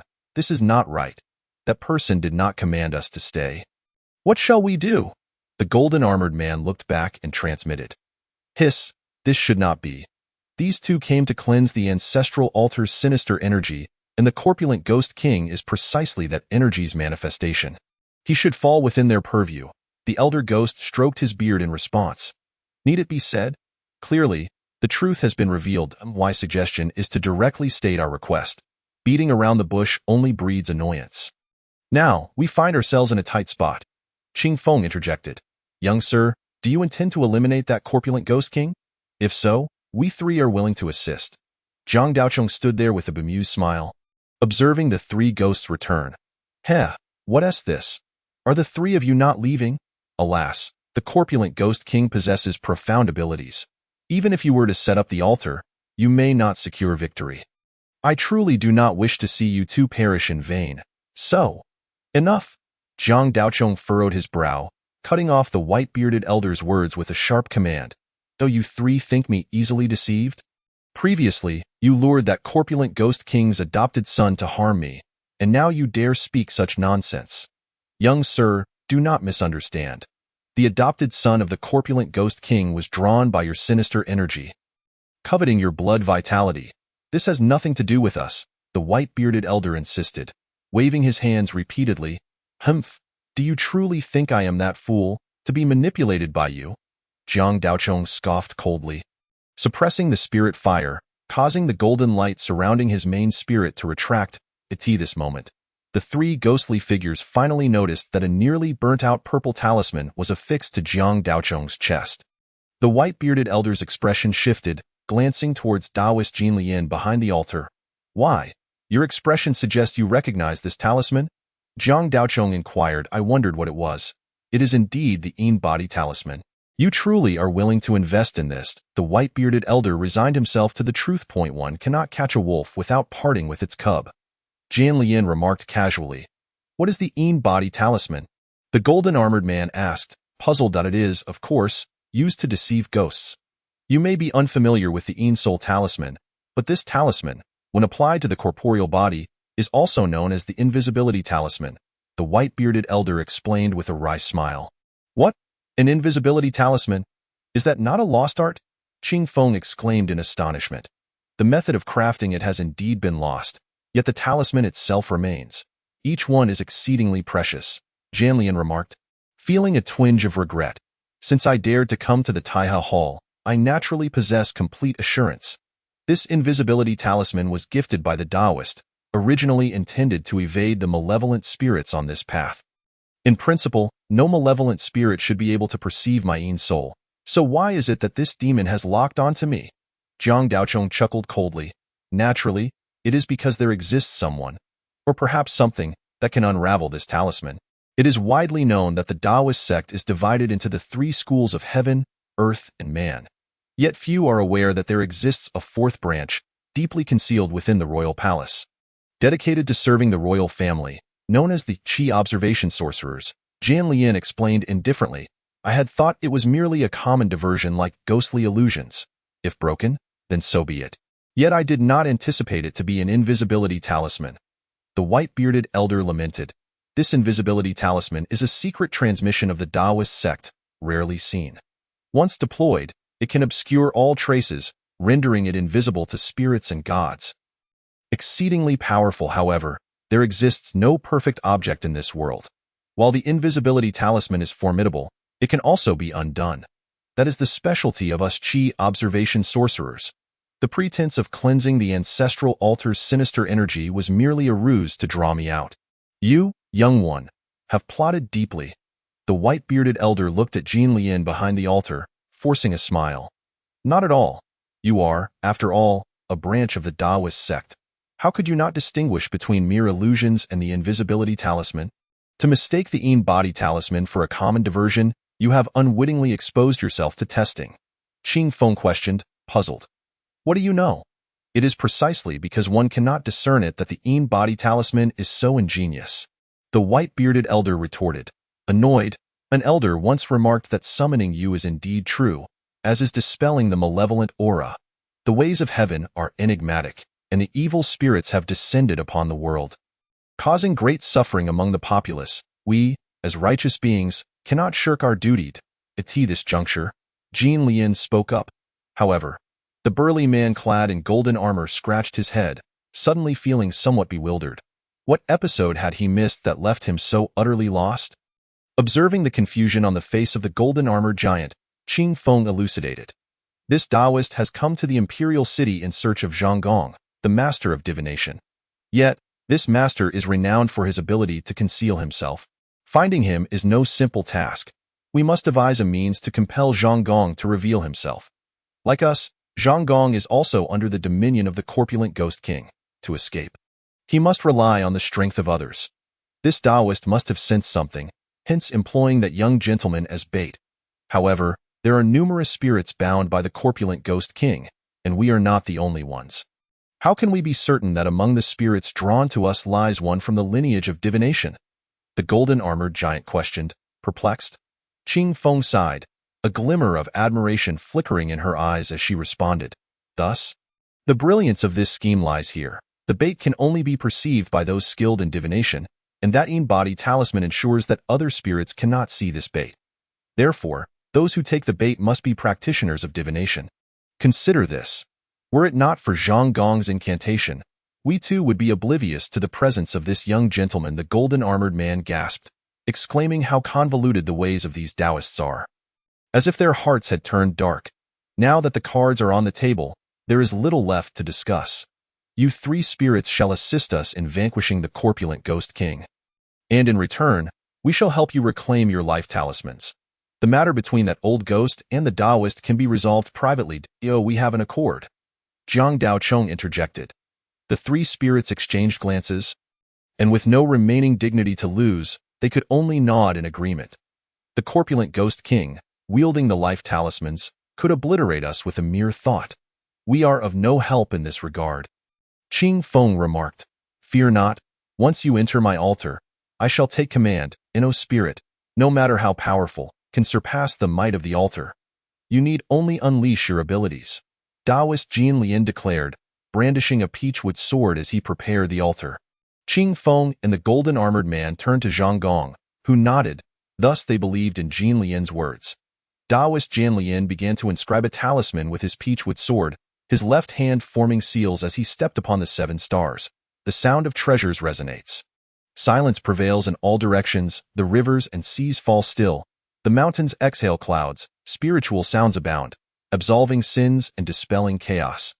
With a breath, the talisman ignited spontaneously, a chilling wind sweeping through. Heaven's law is clear. Earth's law is responsive, transcending heaven and earth. The laws are obeyed. Open my 1,000-mile eye.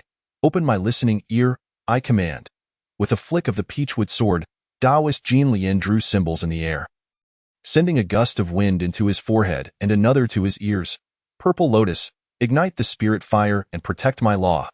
Jiang Daochong felt a surge of spiritual fire within him. Sending a flame to the lotus lamp atop the altar, as this lamp ignited, an indomitable aura radiated around the altar, enveloping Jiang Daochong in an inexplicable enhancement, his yang energy surging and his yin energy receding. As if he had gained a corporeal form, feeling immensely powerful, Taoist Jin Lian marveled internally. This purple lotus possesses truly extraordinary spirit fire. I have yet to engage in such a prosperous battle. He then addressed the three spirits. I shall summon the Ghost King directly. Prepare yourselves, he discreetly conveyed to Jiang Daochong. Purple Lotus, once the Ghost King arrives, he will undoubtedly seek to extinguish my spirit fire and dismantle my altar. Ensure the lotus lamp remains protected. Jiang Daochong nodded in acknowledgement. Taoist Jin Lian glanced at the three incense sticks on the altar, the two on the right standing tall while the one on the left was shorter. This signifies auspiciousness and good fortune.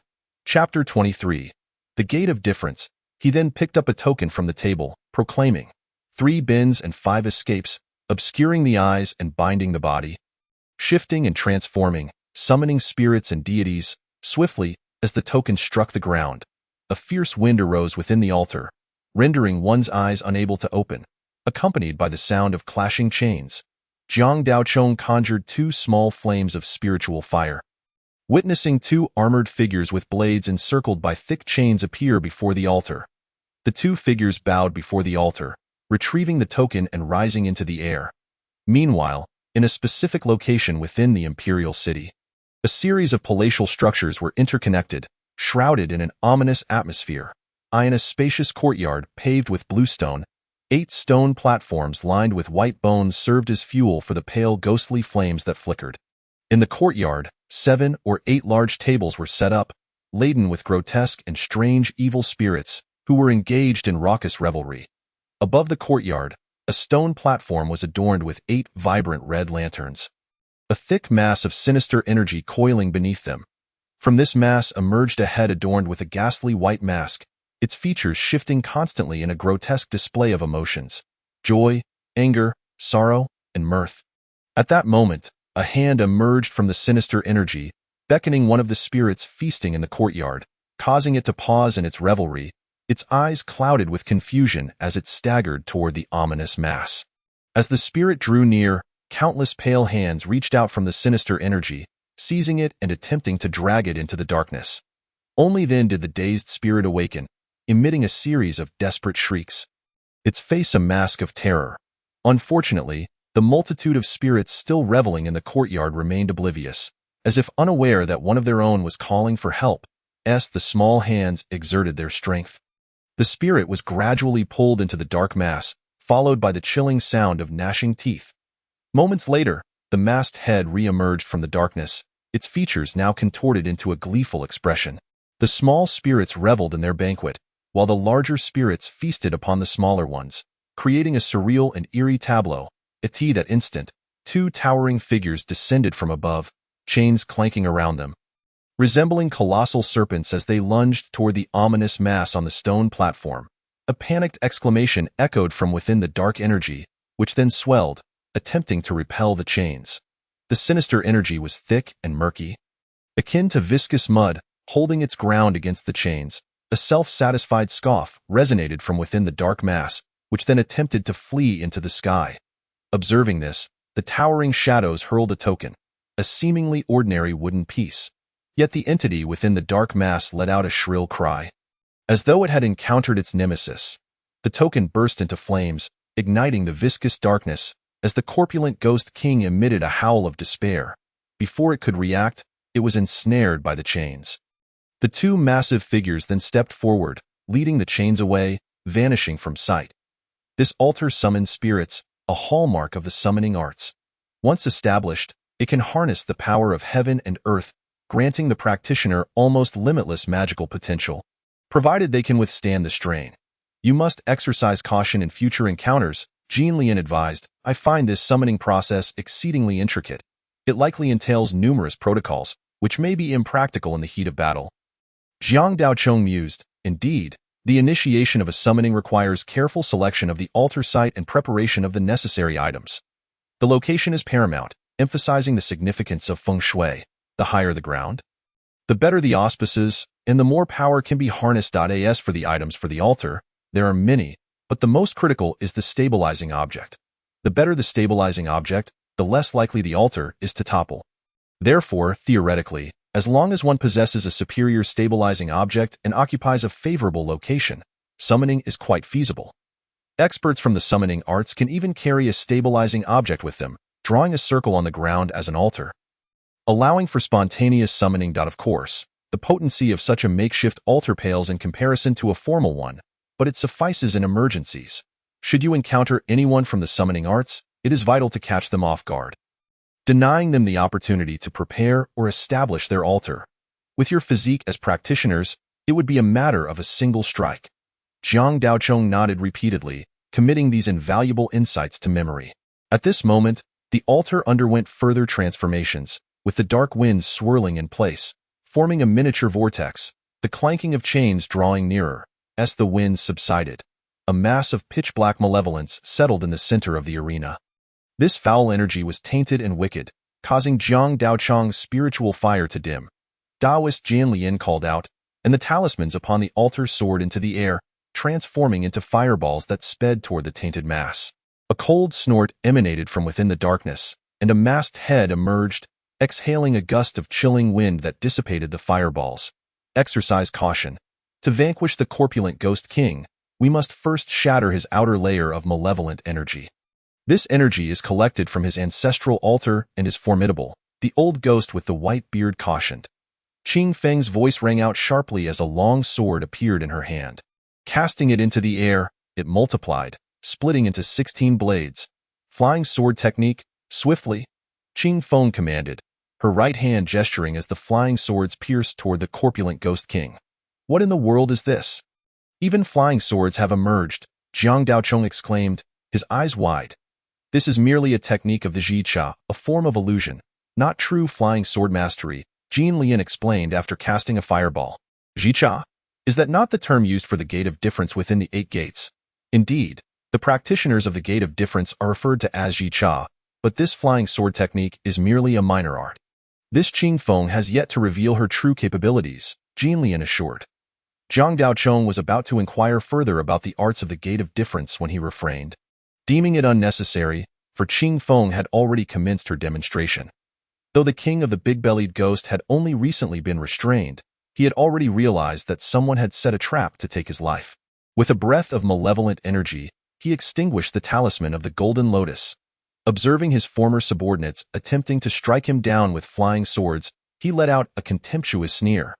The swirling mass of dark energy around him solidified into a black python robe, and the flying swords struck against it, producing a clanging sound, yet achieving nothing. At this moment, it became evident that this ghostly figure, clad in the robe of swirling energy, was not particularly tall but rather appeared somewhat frail. In his hand, he wielded a whisk, and atop his head was a twisted bun, his face obscured by a strange mask. This robe was precisely that of the chief eunuch within the palace. And even in death, this old eunuch clung to power, transforming his malevolent essence into a ceremonial garment. The Golden Lotus remarked with indifference. The king of the big-bellied ghost moved with the speed of the wind, directly confronting the assault of the flying swords as he advanced towards the Qing Feng, his mask revealing a fierce expression, clearly intent on asserting his dominance.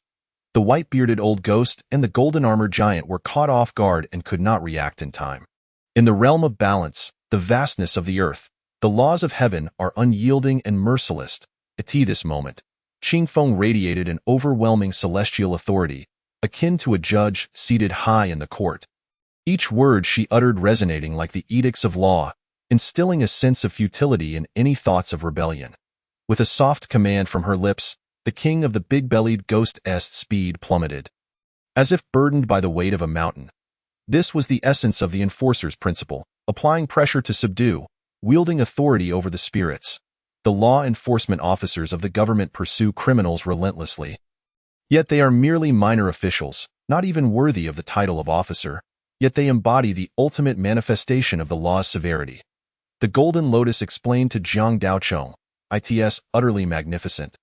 As if the law follows her every word. Why must I enter the hanging gate and become a mere performer?" Jiang Daochong lamented. Chapter 24. 7 kills the king of the big-bellied ghost, feeling the weight of Qingfeng's suppression. Sensed as though a great mountain was placed upon him. Having once been a grand eunuch within the palace, he was acutely aware of the gravity of the law. Meanwhile, the golden-armored figure was not idle. As the king of the big-bellied ghost was restrained, he ignited a cluster of spiritual fire within. This fire, the size of a bowl, emanated a potent vitality, coalescing into a furnace-like form, also embodying a practitioner of the hanging gate's blade technique. Jiang Daochong squinted, noting that the golden-armored ghost's vitality was immense and pure, akin to a radiant sun, far surpassing his own by tenfold. Humph! The golden armor coldly snorted, resonating in Jiang Daochong's ears like a thunderclap, causing his main soul to momentarily blur into unconsciousness. When he regained his senses, he was struck with horror. What sorcery was this? The king of the big-bellied ghost faced this snort directly, causing the dark energy enveloping him to dissipate in an instant. The python robe struggling to maintain its form. Those aspiring to ascend the hanging gate must begin the process of refining their entire being, from limbs to internal organs. Once every part of their body has undergone refinement and they have mastered a unique skill, they may then ascend. That snort was a manifestation of the golden armor's perfected technique, a sound attack known as five-toed thunder sound, a skill achievable only through the cultivation of the internal organs. The Golden Lotus elucidated. How formidable!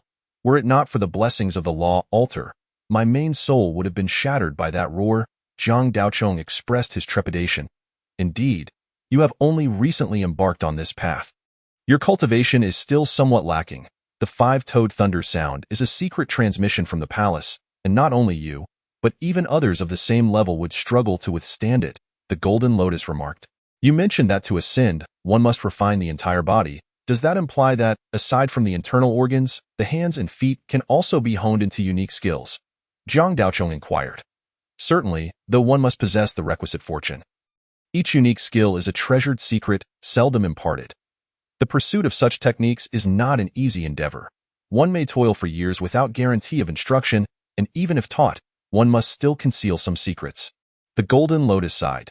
Jiang Daochong deeply resonated with this notion, recalling how his former master had withheld 3 techniques from him, and had he not exchanged blood with the Great Year, he would not have mastered them all.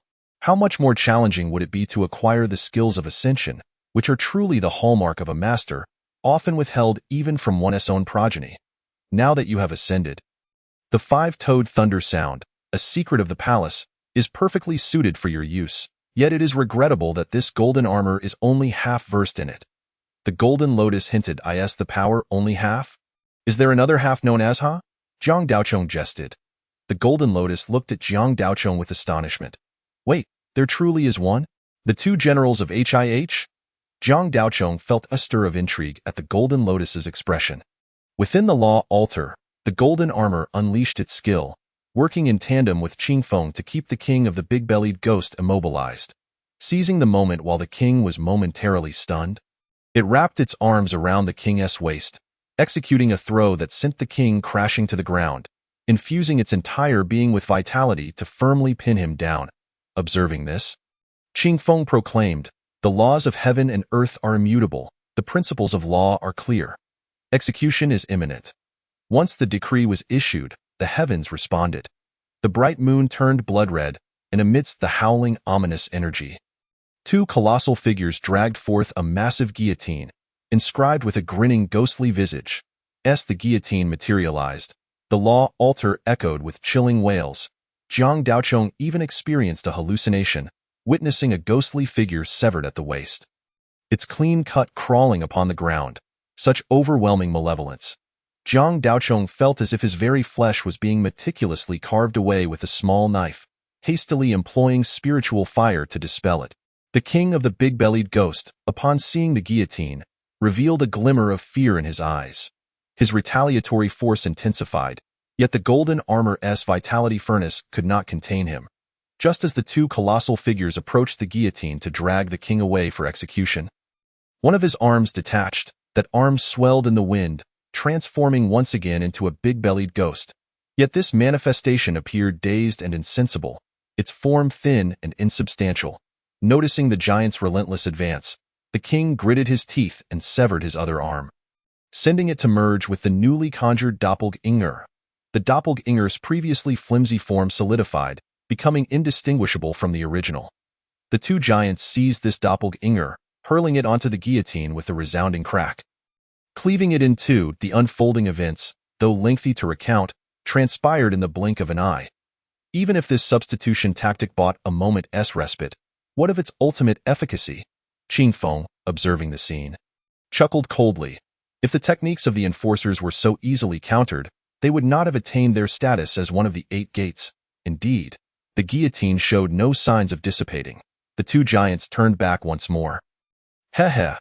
The king of the big-bellied ghost grinned malevolently, his form elongating as countless small hands emerged from his extended body, reaching to seize the golden armor that was pinning him down.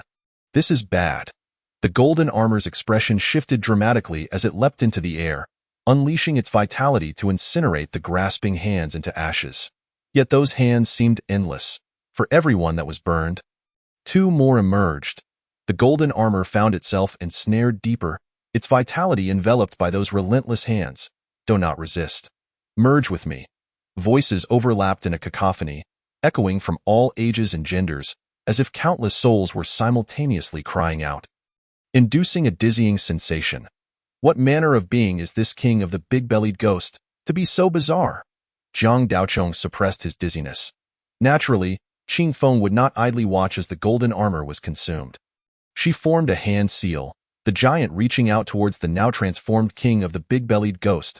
I govern the inner court, a dignified second rank. How dare a mere enforcer challenge me? Withdraw.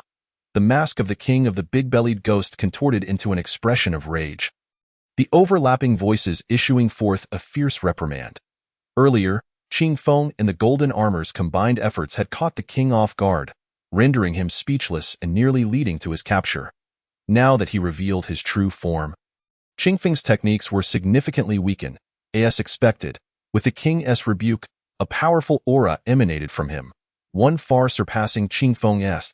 The two giants, captivated by this aura, halted, no longer daring to enforce his punishment. Daoist, if you do not intervene, he may gain the upper hand. Zhang Daochong could not help but exclaim as he witnessed the shift in the situation. Patience. This is merely the beginning. Let us observe. The Golden Lotus said, maintaining a steadfast composure atop the law altar. The law surpasses all. What does it matter even if the second rank is involved? Zhang Daochong turned back to observe, and indeed, Qing Feng's techniques were countered, yet she displayed no sign of panic. Changing her hand seal, she commanded, to violate the law is to incur compounded penalties. Where is the golden armor? With a crash, the golden armor descended from the heavens. Upon closer inspection, the two giants were now clad in golden chainmail, their feet adorned with cloud-soled shoes, their waists cinched with sashes, embellished with auspicious patterns. They wielded halberds and long knives, their hands bearing the weight of justice, ready to eradicate all forms of wrongdoing, be it commoners, officials, nobles, disloyalty, unfilial conduct, inhumanity, or injustice. With the issuance of the 7 kills order, they demanded compliance. Cut in half, Qing Feng's power surged as she produced a golden token, which she cast before the king of the big-bellied ghost. Chapter 25. The great malevolence with the decree proclaimed, the mountains trembled, and the ghostly deities were alarmed. This is the true grandeur of the enforcers. The Golden Lotus stroked his long beard in admiration. Daoist, is it too late for me to shift my focus to the enforcers?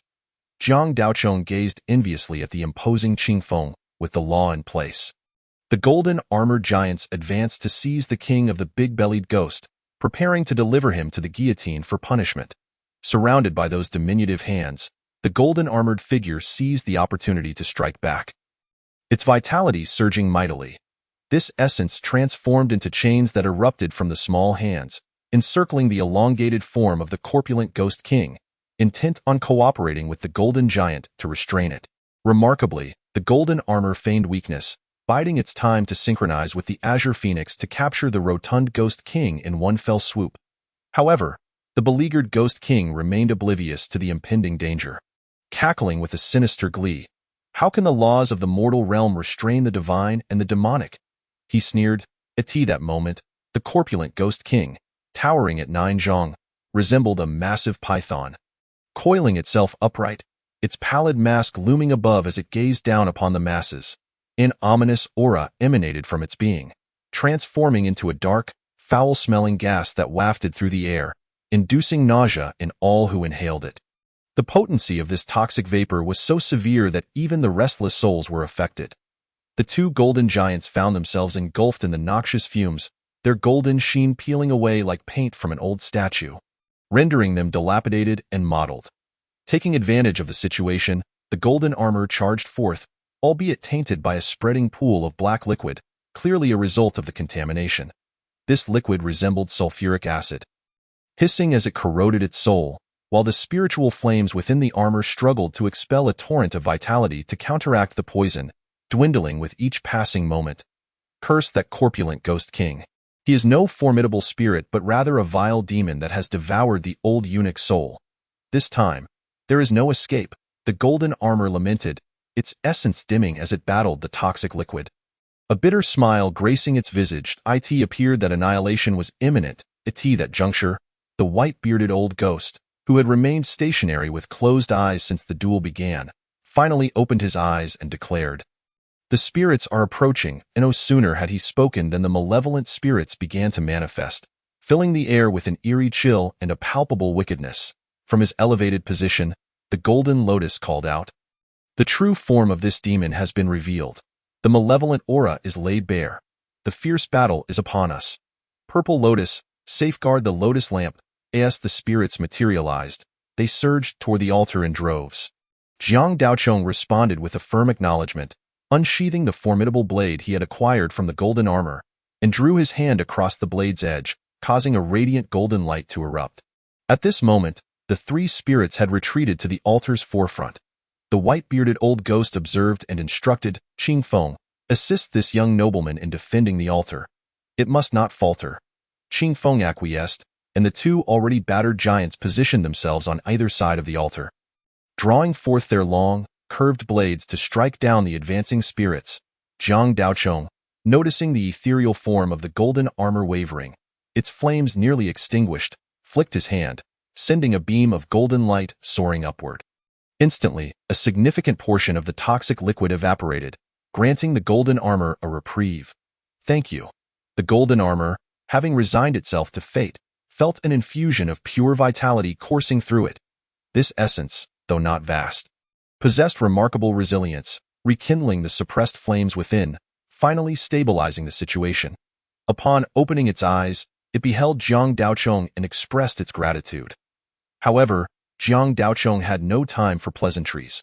Bolstered by the altar's power, he surged forward, effortlessly cleaving a spirit in 2 with a single strike.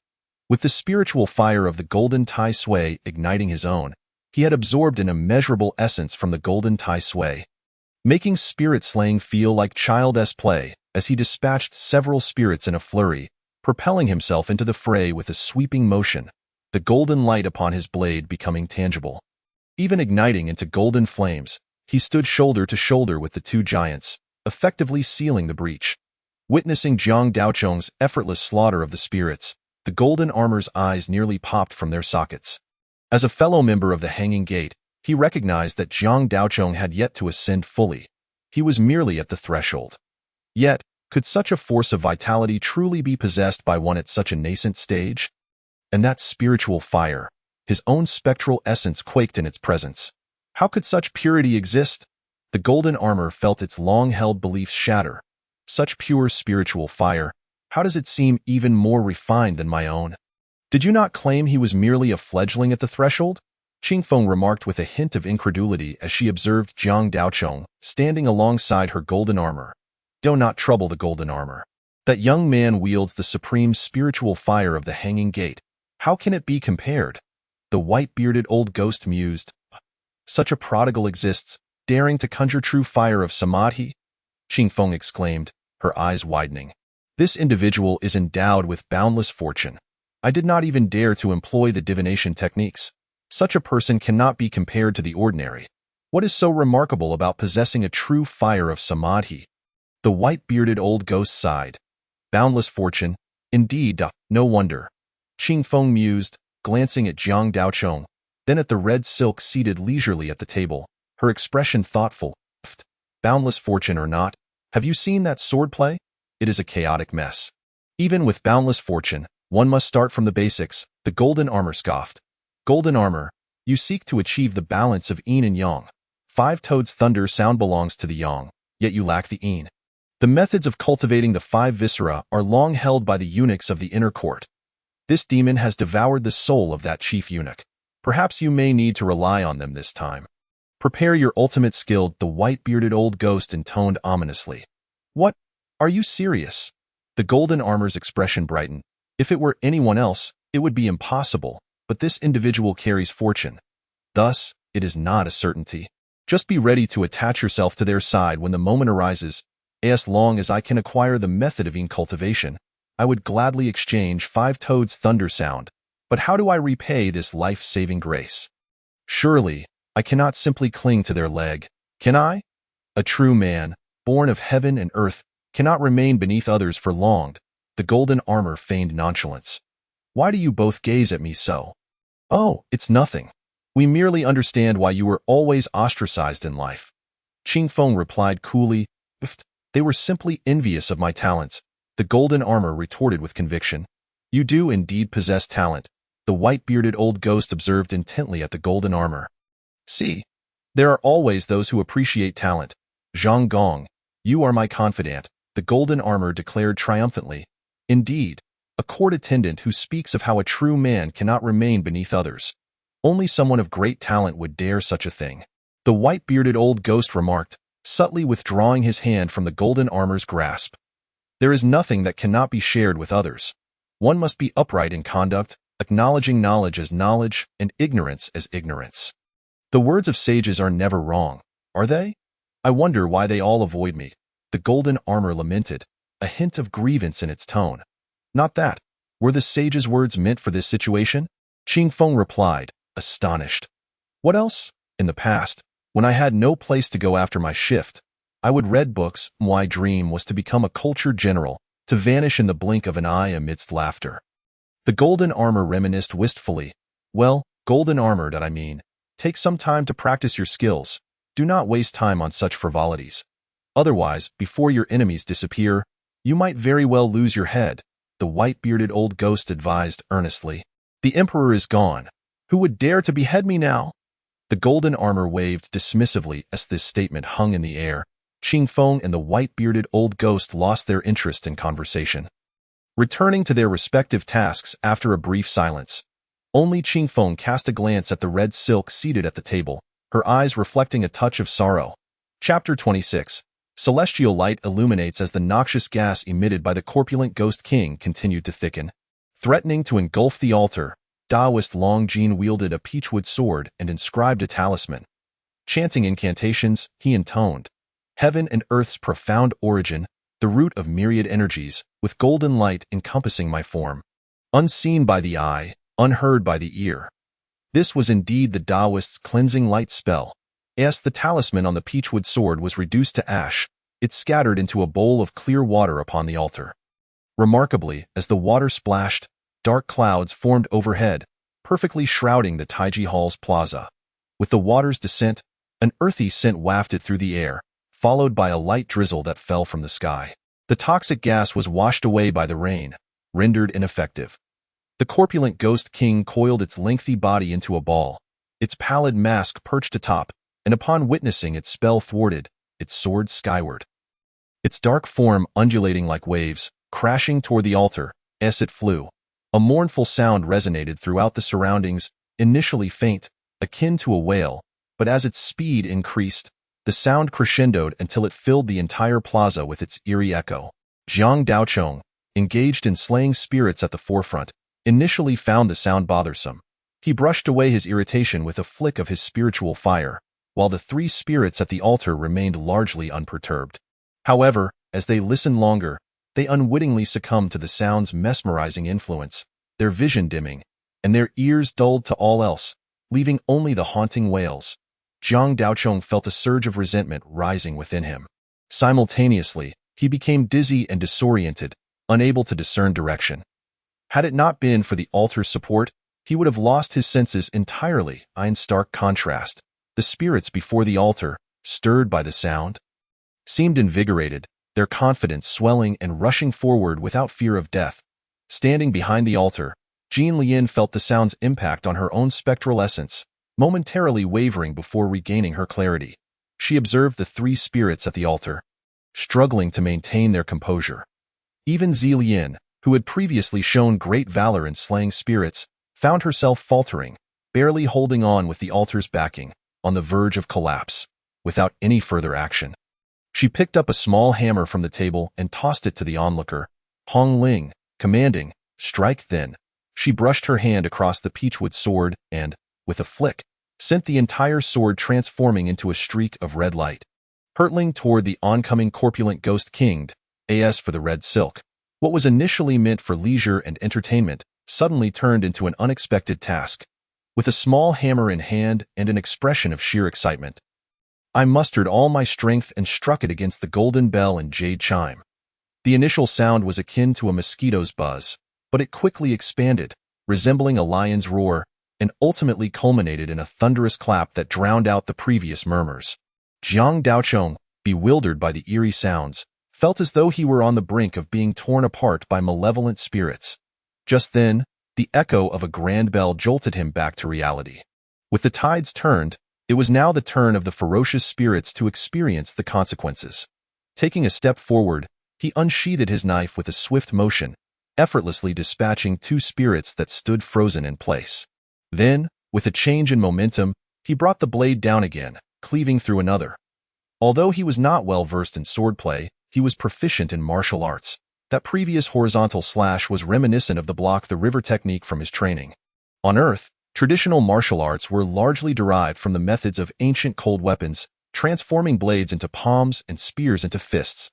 Due to the decline of the environment for traditional martial arts, a debate raged online akin to the rivalry between sweet and savory tofu pudding. In truth, the forms of traditional martial arts were more about honing the techniques of force application, serving as a preparatory exercise for wielding cold weapons. This principle held true in this world as well. Jiang Daochong's transformation of punches into slashes resulted in a significant enhancement of lethality, making his movements far more fluid than during his unarmed training. With the practical experience gained, his combat prowess steadily improved, and he felt increasingly at ease as he wielded the long knife, as if dancing through water. Even when surrounded by foes, he remained untouched. The boy's knife technique grew increasingly sharp. Though it was merely basic swordplay, it had begun to exhibit a certain finesse. Jane Jia, observing the scene, inquired, "How does it appear now?" The old ghost with a white beard stroked his non-existent long whiskers and remarked, "Just a moment ago, it was a chaotic flurry of strikes, but now it resembles a child wielding a blade. Still chaotic, yet it seems as though he has grasped the fundamentals of knife usage." Albeit his skills remain quite ordinary. Having once served as a royal guard, Jin Jia possessed not only intelligence but also exceptional knife skills, having been selected from the elite to walk before the sovereign. Meanwhile, the red silk, having received instructions from Jean Lien, swung the small hammer with all her might, only to be sent tumbling backward with a yelp. Rising to her feet and rubbing her backside, her eyes sparkled with delight, as though she had discovered a new toy. Even Jean Tai Sui was momentarily forgotten as she puffed out her chest, tucked her arms behind her back, lowered her head, and let out a series of enthusiastic shouts as she charged forward once more. Gripping the small hammer, she unleashed a cacophony of strikes. The Taoist priest Jean Lien hurled his peachwood sword, which transformed into a radiant red light. With his right hand, he pointed the sword and waved it in the air, causing the red light to dance and flicker in accordance with his gestures, striking the portly Ghost King with relentless ferocity.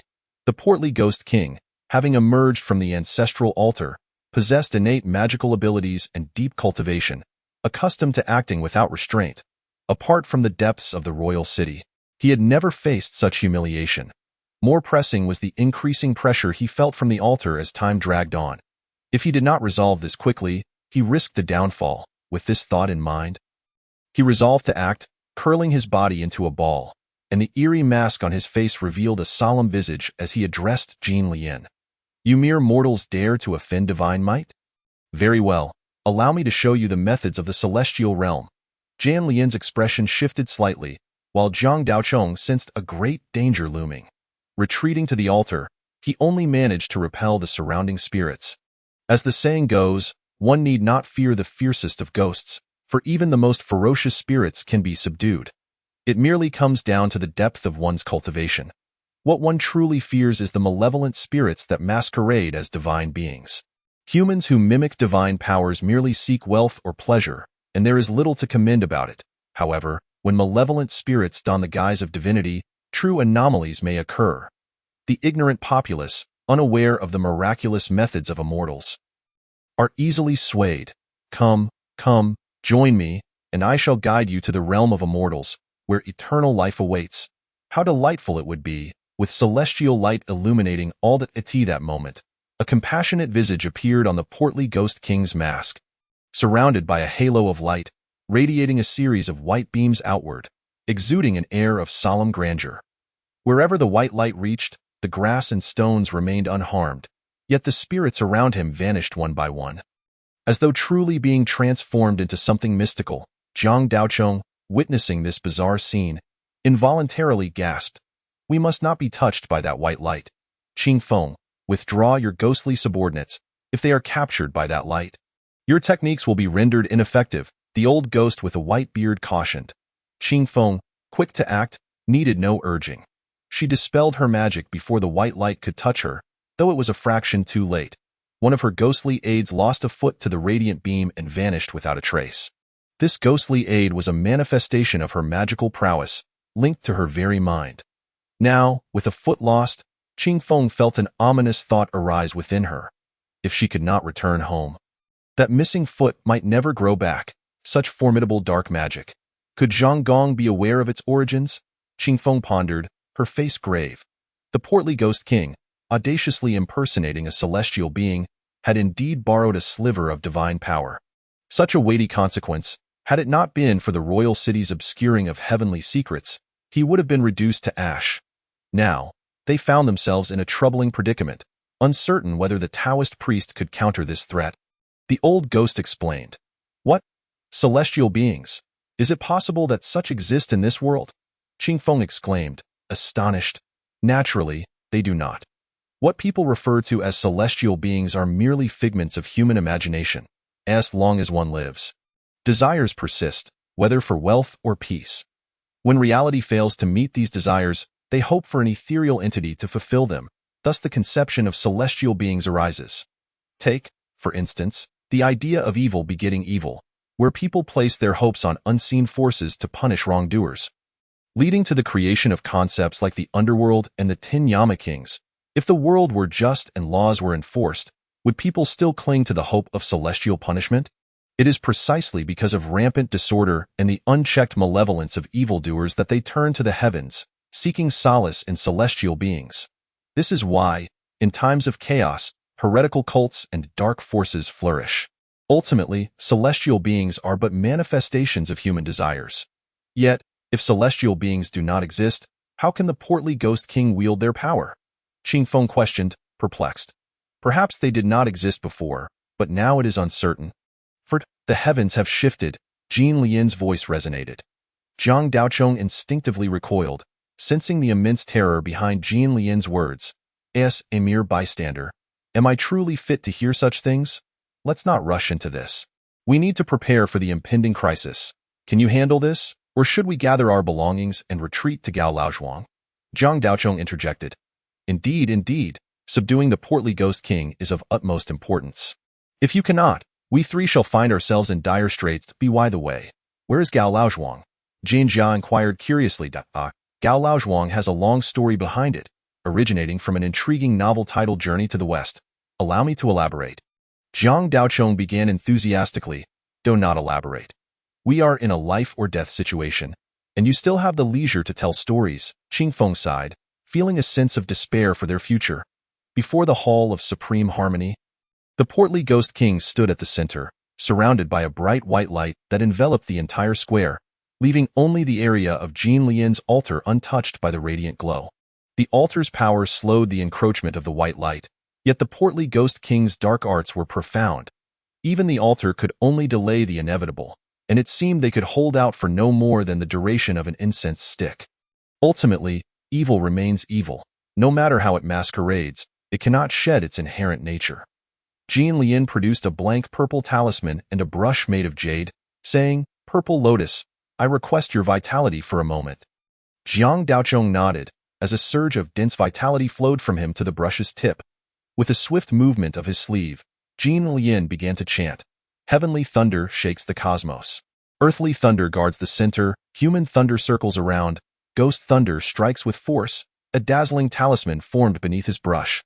This talisman commanded the 5 thunders, inscribed with the 5 thunder characters, with the top proclaiming life and the bottom representing death. As soon as it was created, Jiang Daochong felt a tingling sensation in his soul. Such profound cultivation. My disciple can conjure the 5 thunder law with such ease. This is reassuring, the old ghost with a white beard praised. With a thunderous command, the spirits trembled, and the 5 thunder law was invoked.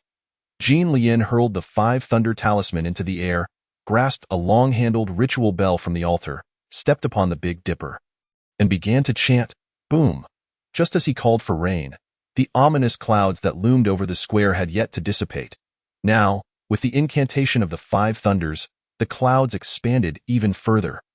Resonating with thunderous sounds, as the thunder roared, the portly Ghost King trembled, the dignified expression on his face vanished, replaced by panic. Boom. With the first clap of thunder, the portly Ghost King seemed to suffer a heavy blow. The white light around him retracting. Boom. With the second clap, all the white light dissipated entirely. Boom. With the third clap, the thick dark energy surrounding the portly Ghost King thinned by half. Boom. With the fourth clap, the dark energy vanished completely, revealing his true form, a massive centipede. Boom. With the fifth clap, the halo behind the portly Ghost King shattered. The 5 thunderous strikes stripped the portly Ghost King of all his power, reverting him back to his original state. At that moment, as the thunder ceased, a lightning bolt, as thick as an arm, struck down, landing squarely upon the corpulent figure of the Ghost King, whose height was 9 zhang. The malevolent entity was instantly charred, its massive form collapsing to the ground, devoid of any signs of life. At this juncture, Taoist Jin Lian spoke. "This scourge possesses barely a tenth of its former power, and its 9 zhang frame has been shattered. Zillian, you shall take the stage to engage it in combat. It will serve as an excellent opportunity to hone your martial techniques." Jiang Daochong felt a stir within his heart, realizing that Jin Lian was presenting him with a rare chance. Although his exposure to the path had been brief, he was vaguely aware of the vast chasm that separated ascending the ranks from merely entering the hall. As evidenced by Hong San, not to mention the formidable golden-armored warrior, under normal circumstances, he would not dare to confront someone at the threshold of the hall. However, given that this malevolent being was gravely injured and appeared akin to a novice in the hall, and with Jin Lian watching over him, such an opportunity was indeed rare. A single bout would prove far more beneficial than a year of hand-holding instruction from his master. Without hesitation, he drew his long blade and leaped into the fray, executing a powerful downward strike aimed at the Ghost King's white mask, which was the critical point of its head. The Ghost King, aware that its ruse of playing dead had failed to deceive Jin Lian, decided to abandon all caution. From the ghastly white mask, a massive centipede, measuring over 1 meter in length, erupted forth, as the Ghost King shed its enormous form in a manner akin to molting. At that moment, as Jiang Daochong delivered his mighty blow, he knew that even with confidence in its carapace, the creature dared not withstand the strike head-on. With a swish, it evaded Jiang Daochong's attack and retaliated by lunging towards him, its maw exuding a foul stench, clearly laced with venom. Jiang Daochong swiftly reversed the blade, aiming to swat away the approaching head of the Ghost King. The Ghost King, however, deftly flicked its tail, intercepting Jiang Daochong's strike with a resounding clang. The hardness of its shell rivaling that of tempered steel, Jiang Daochong felt a numbing sensation in his hands, nearly losing grip on his long blade, and stumbled back 3 steps. The elongated body of the Ghost King bent under the force of the blow, emitting cracking sounds as if it were on the verge of snapping. Yet, Its profound understanding of the path and greater adaptability allowed it to counter Zhang Daocheng's assault with remarkable agility. With a powerful push of its tail against the ground, it propelled itself towards Zhang Daocheng like an arrow released from a bow, its momentum fierce and its technique astoundingly precise. Despite having trained in martial arts for only 3 to 5 days, Zhang Daocheng transformed his punches into blade-like strikes against the evil spirit, revealing a latent talent for wielding a weapon in the midst of their combat. Although only exchanging a few moves, he had already gained insight. In a moment of peril, Zhang Daocheng executed a backward lean, his upper body nearly horizontal, performing the iron plate bridge maneuver just in time to evade the Ghost King's attack.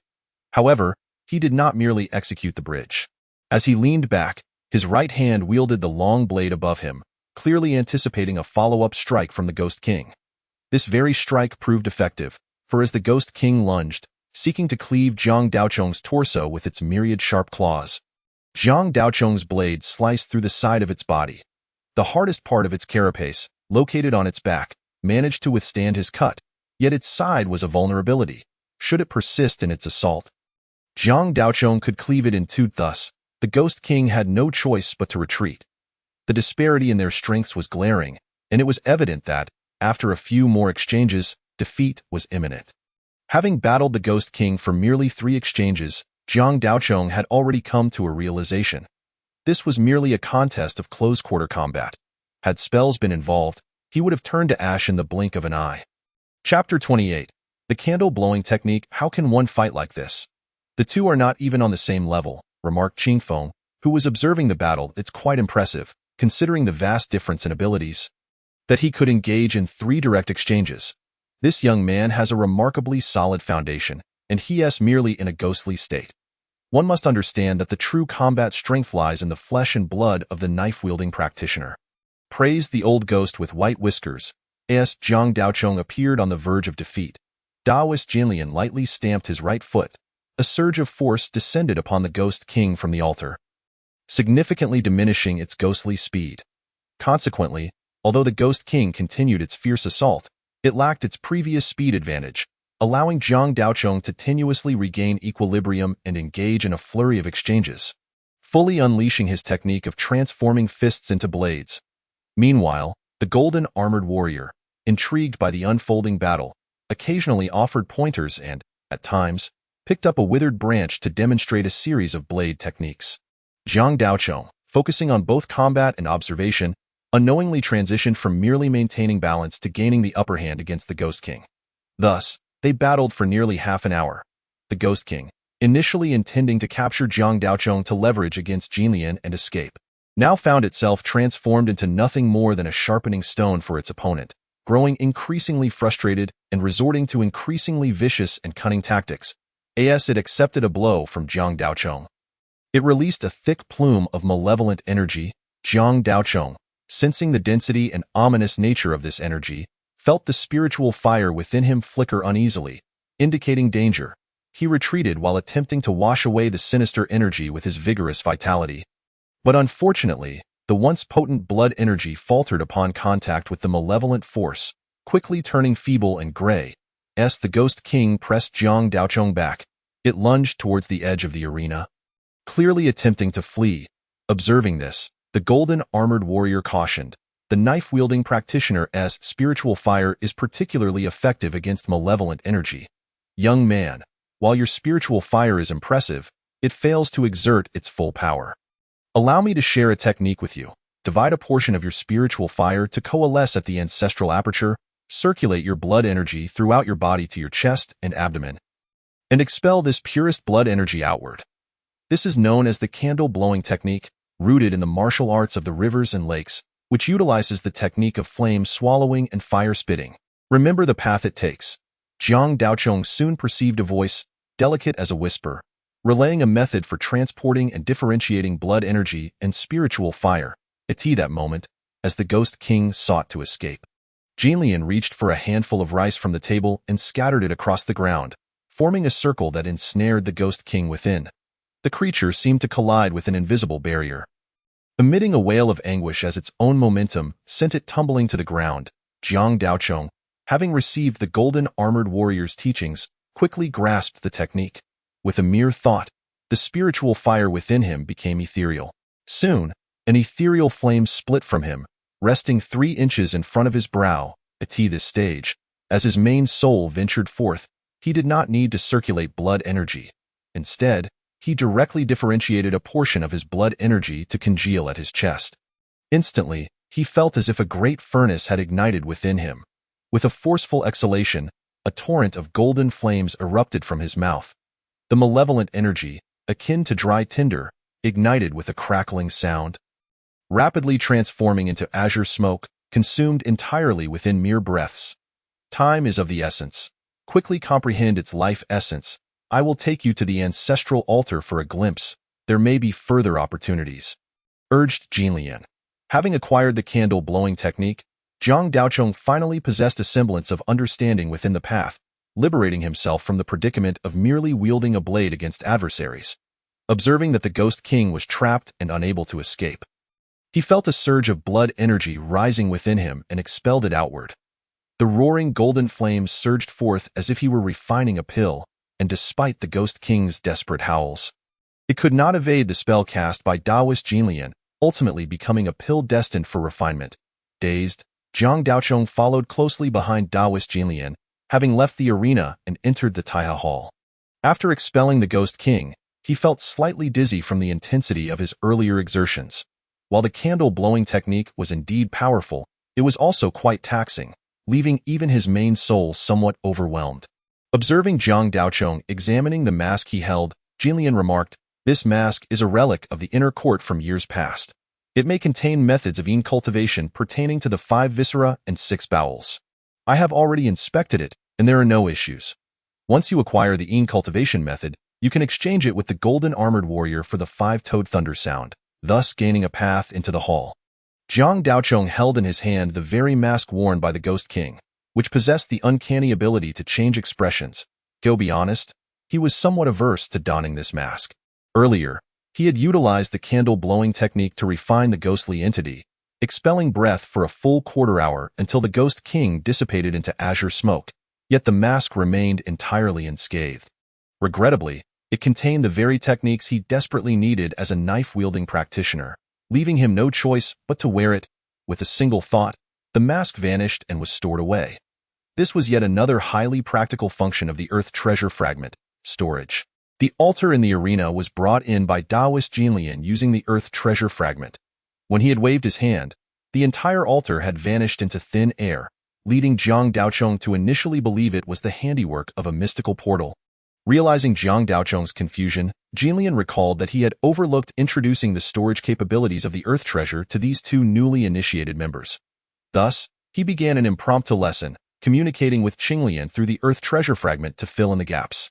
Taoist Jinlian, this Earth Treasure Fragment is a treasure in itself. Why is it in my possession? I was flayed by someone and have lost all memory, unable to recall where I obtained this fragment. Do you know the circumstances? Zhang Daochong hesitated before inquiring. Hearing Zhang Daochong's question, Jinlian continued walking, explaining, "This is unrelated to your memory. The reason you do not recall is that this Earth Treasure Fragment was bestowed upon you by the old Taoist at the moment of your birth." "What? You saw me when I was just born?" Zhang Daochong exclaimed in surprise. "You were quite the chubby little fellow at the time. The old Taoist even cradled you and played with your little cheeks. That's enough, Taoist. There's no need to delve into such matters." Zhang Daochong's face turned a shade of green. At this moment, Jinlian, who had been leading the way, finally came to a halt. The 2 of them had arrived at the center of the Hall of Supreme Harmony, where a ceremonial altar was set before them. At its center stood an incense burner, flanked by 2 wooden boxes, all surrounded by a thick layer of dust. Behind the altar was a black abyss, as wide as a man's arm and unfathomably deep, emitting a chilling aura that twisted and contorted in a malevolent manner. Zhang Daochong cast a fleeting glance at it and felt as if his very soul was being drawn into the void. He quickly averted his gaze, unable to bear the sight any longer.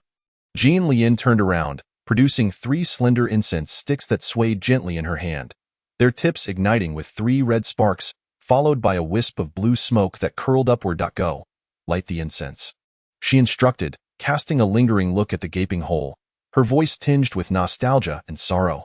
Chapter 29. News of the mother. Zhang Daochong nodded slightly, accepting the incense from Jin Lian's hand. He approached the offering table, bowed 3 times, and was about to place the incense into the bronze burner. 3 bows to the heavens and 4 to the earth. 3 is all it can bear. Jin Lian reminded him. Upon hearing her words, Jiang Daochong bowed once more before finally inserting the incense into the burner. Tendrils of smoke drifted into the pitch-black hole, as if something below was relishing the offering. Observing Jiang Daochong's act of lighting the incense, Jin Lian stepped closer, circling the dark opening, and nodded slightly. She withdrew a talisman carved from thunderstruck wood, adorned with intricate patterns drawn in vermilion, and placed it on the offering table. Only after the incense has completely burned can I retrieve this, she stated. Jiang Daochong watched in bewilderment, uncertain of the talisman's significance. The hole remained an ominous void, sending shivers down his spine, yet the twisted, eerie aura had noticeably diminished. Well then, the ancestral altar remains unharmed. This cleansing of the shadows has come to a satisfactory close. It is time to depart. Understood, Jiang Daochong replied. Take the boxes from the table. They were left for you, Jin Lian instructed. Jiang Daochong paused, surprised at her words. Seeing that Jin Lian offered no further explanation, he nodded and retrieved the 2 boxes from the offering table. They felt light in his hands and appeared unremarkable. Merely 2 ordinary wooden boxes cloaked in a thick layer of dust. Upon opening them, he discovered a palm-sized ancient stone seal and a thick tome. The tome contains the teachings of your family. You may wish to peruse it when time allows. Should you find it intriguing, you may study it further. If not, simply keeping it will suffice. As for the stone seal, wear it on your person and do not store it among the fragments of earth treasures. Jin Lian advised. Family teachings? But isn't our family employed at the Imperial Astronomical Bureau? Could it be some formidable technique? Jiang Daochong asked, his curiosity piqued. Since your father's generation, the Qi observers have entered the world, and your family's management of the Imperial Astronomical Bureau has gradually become a mere fade. Your father can scarcely distinguish celestial phenomena, Jin Lian explained. What, then, are these family teachings? Chess. Your father was the foremost player of his time, Jin Lian replied. Thus, this thick tome is essentially a chess manual, Jiang Daochong responded, feeling somewhat incredulous. And what of this stone seal that was left to you by your mother? You must study it yourself. What kind of person was my mother? Jiang Daochong inquired, intrigued. He had fleeting memories stirred by a malevolent spirit, recalling a moment he had seen her. Your mother was a gentle yet formidable woman. To be frank, your father does not deserve her. It remains a mystery how he managed to win her over, Jin Lian remarked, a hint of sarcasm in her tone. Does that imply my mother was a grandmaster? A renowned heroine or sorceress? Jiang Daochong asked, filled with anticipation. Not quite. She was an ordinary person, though her lineage was indeed remarkable, being the legitimate daughter of the Yin family. The Yin family? Indeed, in the realm of teachings. There are 8 esteemed families, often referred to as the 8 surnames. Thus some say the teachings of the world emerge from these 8 surnames. Which family does the Yin belong to? Neither of them. Jin Lian replied. Have you ever seen a fist the size of a sandpot? Jiang Daochong felt an itch in his fists. The Zhao dynasty seized the realm from the Yin family, which is why the 8 surnames can also be referred to as the 9 surnames, so they are remnants of the former dynasty. Their profound heritage certainly allows them to be compared with the 8 surnames. Yet, can the Zhao dynasty truly accommodate the Yin family? Jiang Daochong pondered, astonished. Not without difficulty. The Yin family possesses a deeply entrenched legacy, and their influence runs deep. The Zhao dynasty has only recently come to power and cannot yet challenge the Yin family. Thus, your father was quickly elevated after marrying the Yin family's legitimate daughter, Jin Lian elucidated. So my father is merely a bait for the Zhao to uncover the deeply hidden Yin family. Jiang Daochong realized. Not only that, but the Zhao emperor once held a grand ritual, seeking something immense, leading to significant backlash, and thus the Yin family was chosen to bear the brunt of it. Eliminating a potential threat to the dynasty, 2 birds with 1 stone. However, things took a turn. The Zhao emperor suffered the consequences, and not only did he meet a gruesome fate, but the entire Zhao royal family was implicated, perishing overnight. Thus, this explains why the Zhao dynasty, despite its potential to overshadow the 8 surnames, remains in obscurity. The Zhao bloodline has been extinguished. Jiang Daochong inhaled deeply, grasping the gravity of the situation. That grand ritual not only brought divine retribution upon the Zhao dynasty, but many were ensnared in its aftermath, including your Jiang family.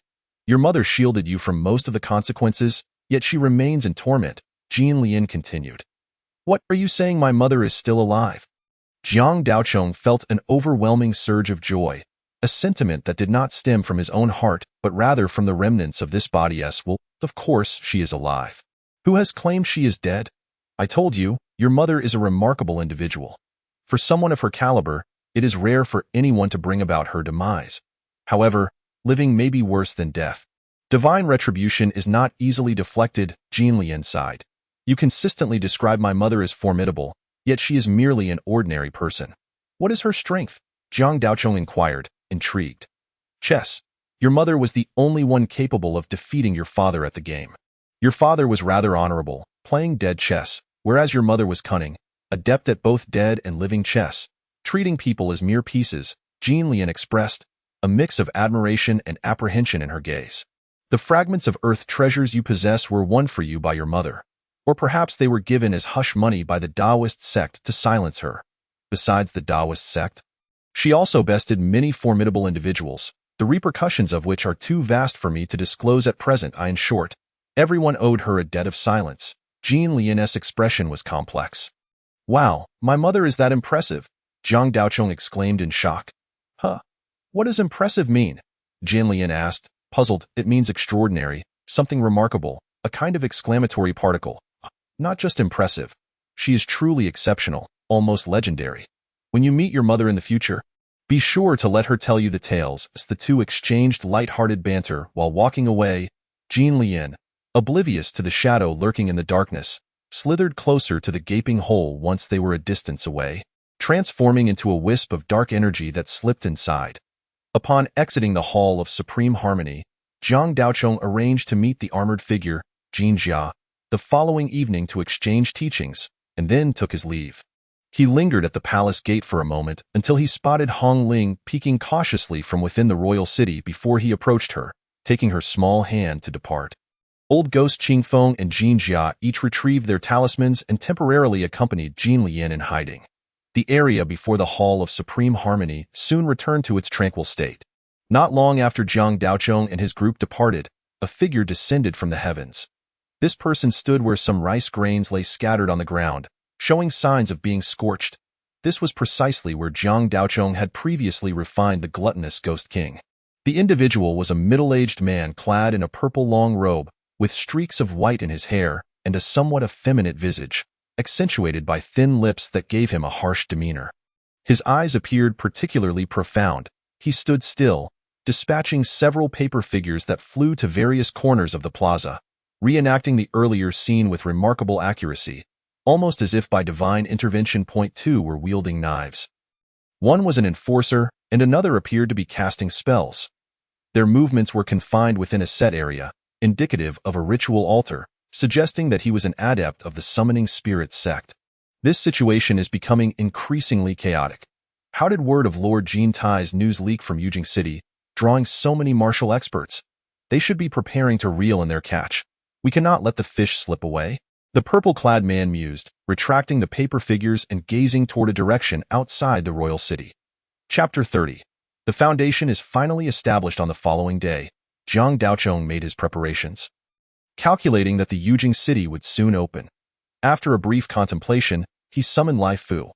Lai Fu still bore his usual somber demeanor, standing silently beside Jiang Daochong without uttering a word. Uncle Lai Fu. Ever since I resumed practicing martial arts, my body has recovered considerably, yet my memories remain elusive. You previously mentioned I was gravely injured.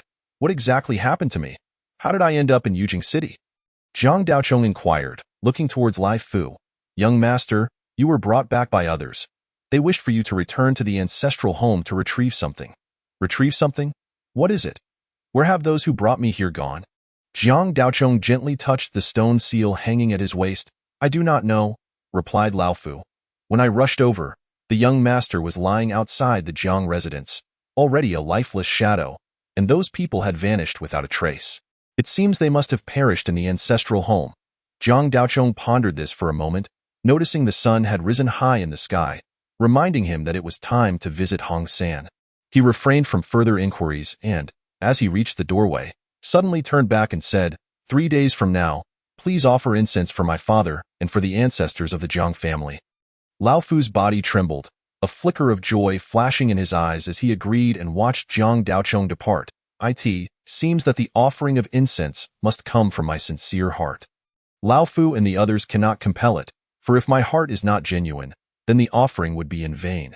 After all this scheming, what is it that you truly seek? The atmosphere in Hong San's shack remained lively, with the senior brothers shouting and practicing their skills, bringing a hint of vitality to the ghost-laden city of Yujing. Jiang Daochong strolled through, carrying a piece of blood-tainted Tai Sui, nodding to the eldest senior brother supervising the training, then paid his respects to Hong San. He casually tossed the blood Tai Sui into the kitchen and lazily collapsed onto a stool, observing his fellow disciples as they trained on the surface. He appeared indifferent, yet within him, the furnace was already forming. In recent days, he had reduced the furnace to the size of an incense burner, allowing him to avoid detection by his brothers regarding his abundant vitality. At this moment, the benefits of last night's fierce battle became apparent. His control over the vitality had improved by more than tenfold. With a gentle exertion, the furnace began to shrink rapidly. Jiang Daochong was elated to witness this, fully immersing his consciousness in the furnace within his body, watching as it diminished from the size of an incense burner to that of a fist, and finally to the size of an egg. Feeling a slight strain. Yet this was not his limit. He strained to maintain the precarious furnace, ensuring the dense vitality did not burst forth from its confines. Last night, he had acquired a method of candle blowing from Jin Jia, which included techniques for restraining vitality. However, at that time, his main soul had ventured out, leaving a significant gap between it and his physical body. Now, as he restrained the furnace within while contemplating the candle-blowing technique, he quickly applied the method to his physical form, stabilizing the wobbling furnace. With renewed vigor, Jiang Daochong shrank the furnace by more than half, reducing it to the size of a jujube. A jujube-sized furnace was indeed his current limit. It would be impossible to achieve further breakthroughs in the short term. Jiang Daochong felt the compact furnace within him, its vibrant red hue resembling a jujube, containing the vitality that was imperceptible from the outside, indicating that he had indeed begun to forge his spirit. With the furnace completed, the vigorous vitality released by the spiritual fire now had a destination, no longer needing to be stored within the fire itself. Previously, Jiang Daochong was akin to a beggar guarding a vast fortune. Although the spiritual fire contained a wealth of vitality, he dared not use it. Now, he had finally discovered the key to accessing that immense wealth. The substantial and refined vitality began to refine his physical form through the furnace. Jiang Daochong felt himself growing stronger with every passing moment, undergoing an all-encompassing transformation from within, affecting everything from his organs to his blood and muscles. At this moment, Jiang Daochong had truly ascended. Previously, his physical form could not keep pace, forcing him to rely solely on the pure power of spiritual fire, akin to water without a source, which could not sustain itself for long. Now, with his physical transformation, he had established a genuine foundation. So this is the realm of the path. Jiang Daochong closed his eyes and inhaled deeply. Congratulations, junior brother, on achieving your desires. The voice of the eldest senior brother rang out nearby. Jiang Daochong hurriedly opened his eyes to find the eldest senior brother standing beside him, wearing a simple smile. Others may not perceive it, but the method of shrinking the furnace was his creation, and he was fully aware of Jiang Daochong's transformation. To an outsider, Jiang Daochong still appeared fragile, yet internally, he had already undergone a metamorphosis, much like a dilapidated vehicle now equipped with a rocket engine. The jujube-sized furnace providing him with ample power. Jiang Daochong instinctively glanced around, noting that apart from the eldest senior brother, the area was deserted. Do not worry. I have sent them elsewhere. Even if they were here, they would not notice your changes, the eldest senior brother assured him. I do not wish to engage in excessive formalities regarding your gratitude for the teachings, as that would create distance between us. Jiang Daochong, his expression serious, bowed deeply to the eldest senior brother. This time, the eldest senior brother did not shy away, accepting the gesture. He then said, Junior brother, you must strive harder to reduce the furnace to the size of a sesame seed. My innate talent is lacking, preventing me from demonstrating the true power of this technique. However, given your foundation, if you were to reach my level, you would surely shine brilliantly. Eldest brother, please spare me. Reducing it to the size of a jujube has already taken a toll on my life. I did not realize how daunting this would be until now. Only then did I see that you are the true genius. Go reduce the furnace to sesame seed size will require at least 2 to 3 decades of effort. Jiang Daochong replied with a bitter smile. Indeed, my spiritual fire is inherently deficient, making it significantly easier for me to compress the furnace, whereas you, junior brother, face a far greater challenge with each reduction. Such is the nature of the world. It is difficult to have it all, the eldest senior brother mused, seemingly lost in thought. Jiang Daochong gazed at the earnest expression of the eldest senior brother and suddenly had a thought. Perhaps the eldest brother's path would not be entirely blocked. What are you looking at me for, junior brother? The eldest senior brother asked, puzzled. I have thought of an idea. Jiang Daochong replied with a smile. Ah? The eldest senior brother wore a confused expression. Do not concern yourself with that. Do you wish to know what I have in mind? Jiang Daochong waved his hand dismissively. Do share, the eldest senior brother urged. The strong never complain about their circumstances. They always find alternative paths. A glimmer of surprise flickered in the eldest senior brother's eyes before he spoke after a long pause. Junior brother's idea is thought-provoking. You seem to have grasped my thoughts. That does not seem right. You actually have some thoughts? Jiang Daochong replied, bewildered, though he maintained an air of mysteriousness. Now that you have achieved your desires, you still need to continue training in the furnace transportation technique.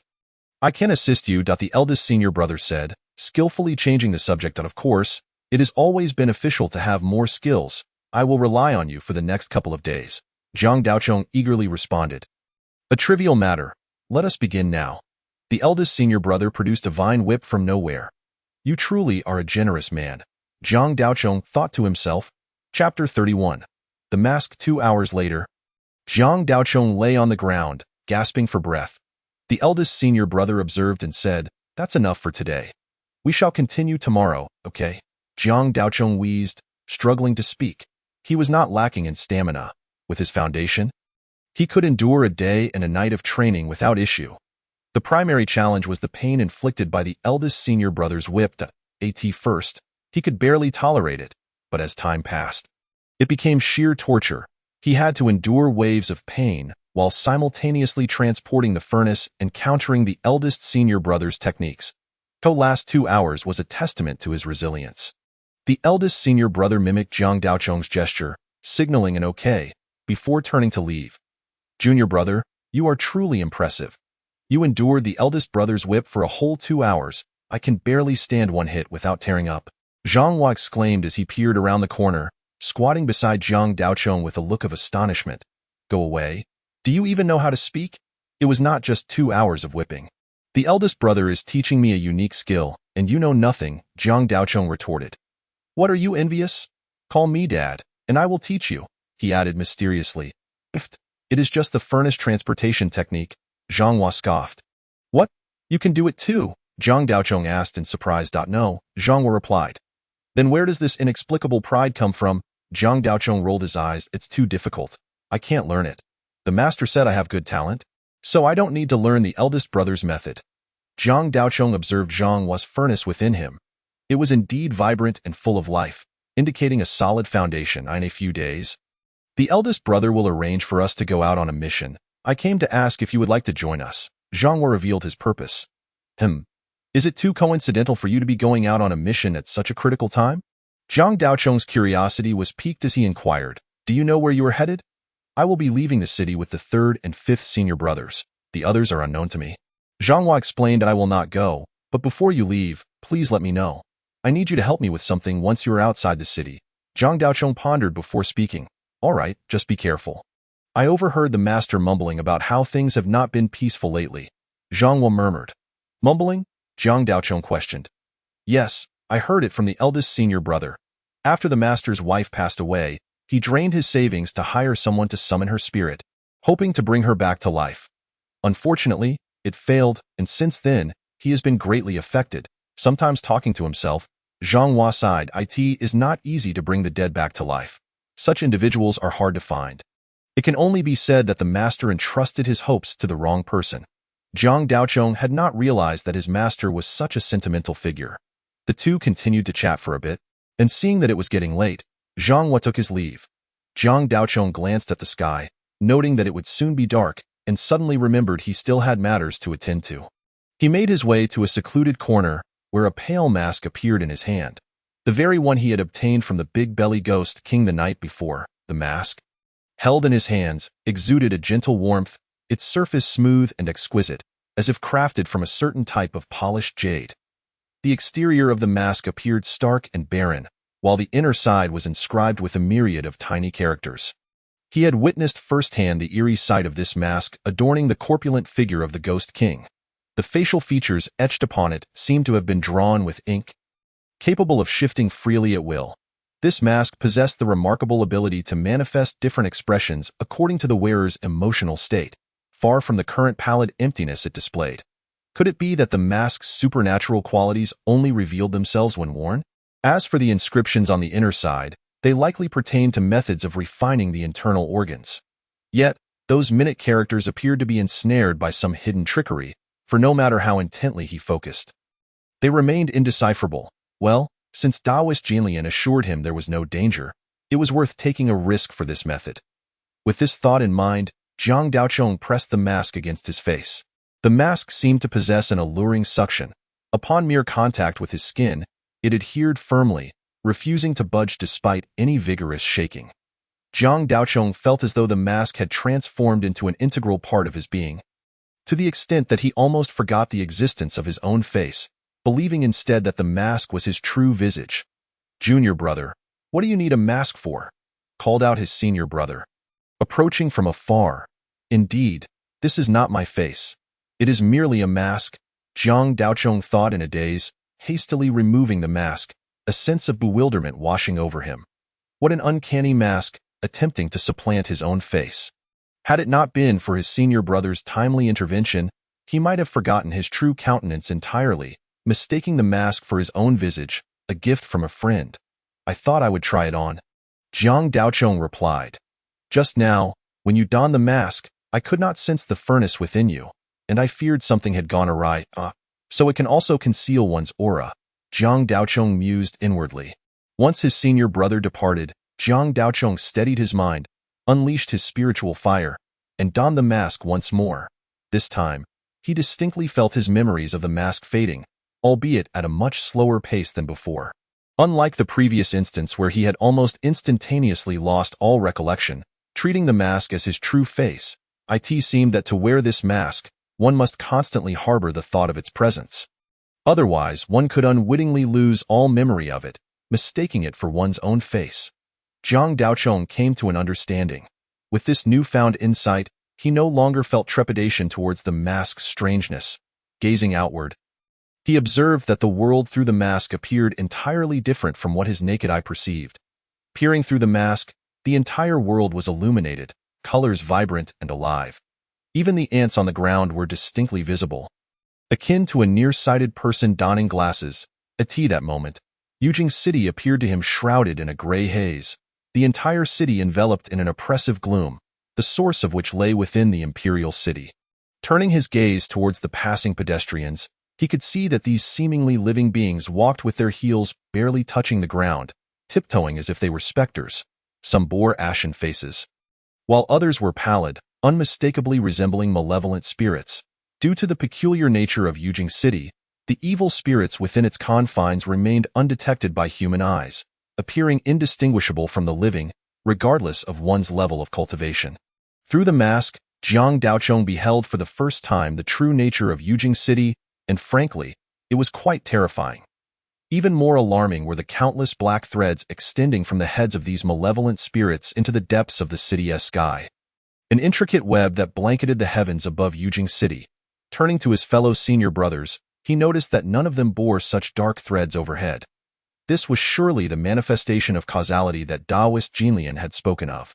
These threads represented the connections between the residents and Yujing City. Zhang Daochong looked up, but alas, he could not discern any threads above his own head. As for the method of refinement, ever since he donned the mask, the inscriptions had seemingly taken on a life of their own, burrowing into his consciousness. Zhang Daochong recalled Taoist Jinlian mentioning that for one who ascends the ranks, it was essential to refine the entire body and master a unique skill. However, to refine the body, one must first open the orifices. At present, the refinement of the 5 organs he possessed was indeed a unique skill, but he still required a method for opening the orifices to truly ascend. Perhaps he could inquire about it later with Jin Jia. Late at night, outside the gates of the imperial city, Jin Jia and Qing Feng stood vigil, scanning the horizon until they spotted Zhang Daochong approaching from a distance and hurriedly made their way to him. "How did it go?" Jin Jia inquired, his face brimming with anticipation. "The 5 sounds enter the 5 organs," Zhang Daochong replied. Zhang Gong spoke wisely. "You indeed possess some fortune," Jin Jia remarked, his expression complex. The 5 sounds entering the 5 organs were, in fact, the very method of refinement for the 5 organs. He had sought after it for half a lifetime in his previous life, never even grasping the fundamentals. It was unexpected that he would obtain it after becoming a ghost. Thus his emotions were quite intricate at this moment. "Then let us begin. Share your 5-toed thunder sounds with me," Zhang Daochong urged. Half an hour later, the two exchanged their insights, with Zhang Daochong clarifying the relationship between the 5 sounds entering the 5 organs and the 5-toed thunder sounds. Realizing the insidious nature of the Zhao dynasty, these two methods were, in essence, 2 sides of the same coin in the practice of a unique skill. The 5 sounds entering the 5 organs was merely a prerequisite to mastering the 5-toed thunder sounds. The true cultivation method of the 5-toed thunder sounds required one to first refine the 5 organs through the refinement of the 5 sounds. The 5 organs corresponded to the 5 elements. Once the 5 organs were vivified, they would continuously generate quintessence, which could then be harnessed to cultivate the 5-toed thunder sounds. Jin Jia, merely practicing the 5-toed thunder sounds, was akin to drawing water from a dry well. A tree without roots. Each usage of the 5-toed thunder sounds drained a portion of the quintessence from his organs, hastening his demise with every application. "Have you realized?" Jin Jia observed Zhang Daochong's expression and chuckled ruefully. "This is treating you all as candles," Zhang Daochong remarked. "Flourishing flowers and blazing flames. The power of the 5-toed thunder sounds is indeed formidable, yet it cannot escape the fate of burning out." Jin Jia replied with a bitter smile. "Those working within the palace, to some extent, are bound to hear or see certain hidden matters. This method is but a noose around our necks, all part of fate. Given that, I presume the method for opening the orifices that you require is no good either?" Zhang Daochong inquired. "More insidious than the 5-toed thunder sounds, the method for opening the orifices passed down by the Zhao royal family places life and death in their hands. The saying, when the sovereign calls for the death of his subjects, they cannot refuse, rings true. Seeking the method for opening the orifices from the wrong source," Jin Jia explained. Zhang Daochong fell silent, knowing that despite the Zhao royal family having met their demise, he would certainly not adopt such a flawed method. "I cannot provide you with a method for opening the orifices, nor would you be able to use it. However, I owe you a debt of gratitude for saving my life earlier. So here." Jin Jia tossed him a booklet. Zhang Daochong accepted the booklet, gazing at Jin Jia in confusion. "This contains my insights from practicing the sword over the years. It merely serves as a memento. Seeing you wield a sword last night, I thought to give it to you," Jin Jia stated. Upon hearing this, Zhang Daochong felt a surge of joy. The insights of a sword practitioner who had ascended the ranks were invaluable, providing immense assistance to his current predicament and enhancing his combat prowess significantly. "This is indeed useful to me. I express my deepest gratitude," Zhang Daochong replied earnestly. Jin Jia, having heard the old ghost's advice, sought to build rapport with Zhang Daochong and was quite pleased with his reaction. "Then, until we meet again, Taoist Jinlian has arranged for us to leave Yujing City. We shall take our leave now." Jin Jia clasped his hands in farewell, turning with Qing Feng to depart. "Take care," Zhang Daochong returned the gesture. As he watched the figures of Qing Feng and Jin Jia recede, he turned to Hong Ling. "Do you recognize that female ghost?" Beside him, Hong Ling, tugging at his sleeve, tossed the last morsel of Jin Tai Sui into her mouth, tilted her head thoughtfully for a long while, and finally replied, "Big pot. I finished the Jin Tai Sui. Oh, not think for a moment that I am unaware of the reserves you still have. We shall divide the remaining Jin Tai Sui 9-1. Zhang Daochong retorted with feigned annoyance. All right, you won. I 9. Hong Ling exclaimed joyfully, bouncing up and down. "Dream on," It shall be you 1. Jiang Daochong countered playfully, as the little girl protested by bumping her head against him in dissatisfaction. A quarter of an hour later, Jiang Daochong looked helplessly at Hong Ling, who had transformed into a sloth, clinging to his leg without letting go. It's not that I won't let you eat. Taoist Jianlian warned that consuming too much in a short time could lead to indigestion. Just look at your belly, it's all swollen. Hong Ling remained silent, her eyes eagerly fixed on Jiang Daochong. Holding me won't do any good. During this period, you should refrain from thinking about consuming Tai Sui, she remarked, her lips pouting. Observing her expression, Jiang Daochong felt a twinge of concern and quickly responded. How about this? I will keep these Tai Sui for you until you grow up. No. I mean, until the right moment arrives. Really? Hong Ling asked, her voice laced with skepticism. Of course. Do you not trust me? You can rest assured that they are safe with me. I give you my word, Jiang Daochong assured her, patting his chest with conviction. After much persuasion, he finally managed to calm her down. However, as he glanced around the barren mining cave, a sense of unease washed over him. After all, a cunning old trickster still lurked deep within the imperial city. Jiang Daochong stroked his chin thoughtfully, extracting a piece of Tai Sui and meticulously slicing it into thin strips. Nodding in satisfaction as he examined a piece. With such knife skills, I could surely make a fortune selling beef noodles, he mused regretfully. A quarter of an hour later, Jiang Daochong leaned into the paper figure, nodding approvingly at the entrance of the cave, which was once again emitting a hazy golden light, before turning to leave. Chapter 33. Changes afoot. In the past few days, subtle changes began to manifest in Yujing City. Overnight, various stalls showcasing juggling, magic tricks, and other performances sprouted along the main thoroughfare, attracting passers-by who paused to watch, creating a lively atmosphere. As Jiang Daochong stepped out of his courtyard, he was greeted by the sight of a large crowd gathered in a circle on the road. Intrigued, he approached to find a father and son duo performing. They began with a series of tricks, such as 3 immortals returning to their cave and the abundant blessings vase, which earned them a resounding applause. As the excitement grew, the father bowed to the onlookers and expressed, "My son and I are newcomers seeking a meal, and we are immensely grateful for your generous support." The son, appearing to be around 7 or 8 years old, energetically chimed in, "Father, with so many patrons, you must showcase something truly extraordinary to impress them." Watching from the side, Jiang Daochong reflected on the art of street performance, noting how it often relied on suspense and clever maneuvers to entice the audience. The father tossed aside his robe into a nearby basket, covering it tightly, while feigning irritation. "You little rascal, you're making it difficult for your father. It's not easy to deliver a spectacular performance without adequate preparation." "But father, I've already promised the gentleman." "It's too late to back out now," the son retorted. With a sigh, the father conceded, Fine. Since you insist, let us give it a try. I shall perform a calculation, and we will steal a peach from the heavenly banquet hosted by the Queen Mother. What do you think? How can we reach such heights?" the son questioned, clearly troubled. "Fear not, for we have our methods," the father replied, dismissively waving his hand. He retrieved a rope from the basket and tossed it into the air, where it astonishingly hung suspended in midair. Raising his fingers, the father commanded, "Ascend." The rope shot upwards, gaining speed until it was lost among the clouds. After a moment, he tugged at the rope, which rattled as if it were secured to something above. "Son, I'm too old to climb quickly. You must go and retrieve a peach for your father. Remember, do not take more than one." The son hesitated. "But father, if the rope snaps while I'm halfway up, what will I do?" "Do not fret. We have already made a promise, and to back out now would be to break our word. Trust that if you succeed in bringing back a peach, we shall be rewarded, and we can enjoy a hearty meal tonight." Finally convinced, the son grasped the rope and began to climb, disappearing into the clouds. Jiang Daochong watched in amazement, recognizing this as the art of illusion.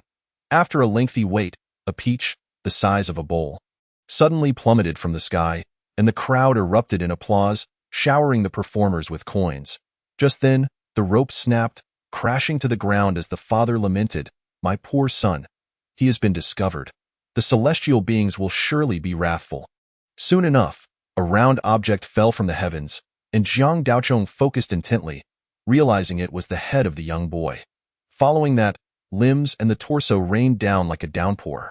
The father, cradling his son's remains, wept loudly, and the audience, horrified, instinctively tossed their coins in a gesture of sympathy. After collecting the scattered coins, the father addressed the crowd. "Xiao San, are you not coming out to thank everyone?"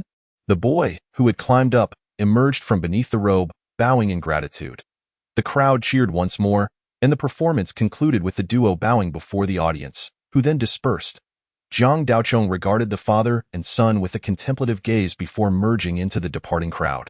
However, as he passed the fallen peach, he cast a casual glance, then continued on his way.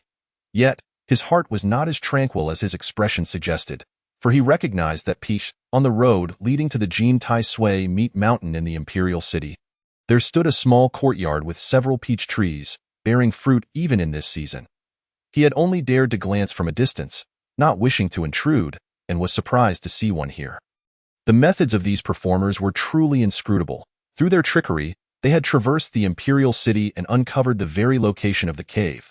As for why he recognized the peach, it was because the peaches within the imperial city were unique, each bearing a character for longevity. The technique was simple. A piece of opaque paper with the character affixed to the peach would suffice to create the effect. Each of the 8 doors held its own mysteries, and those who entered were more than capable. They were to be respected. Zhang Daochong mused to himself.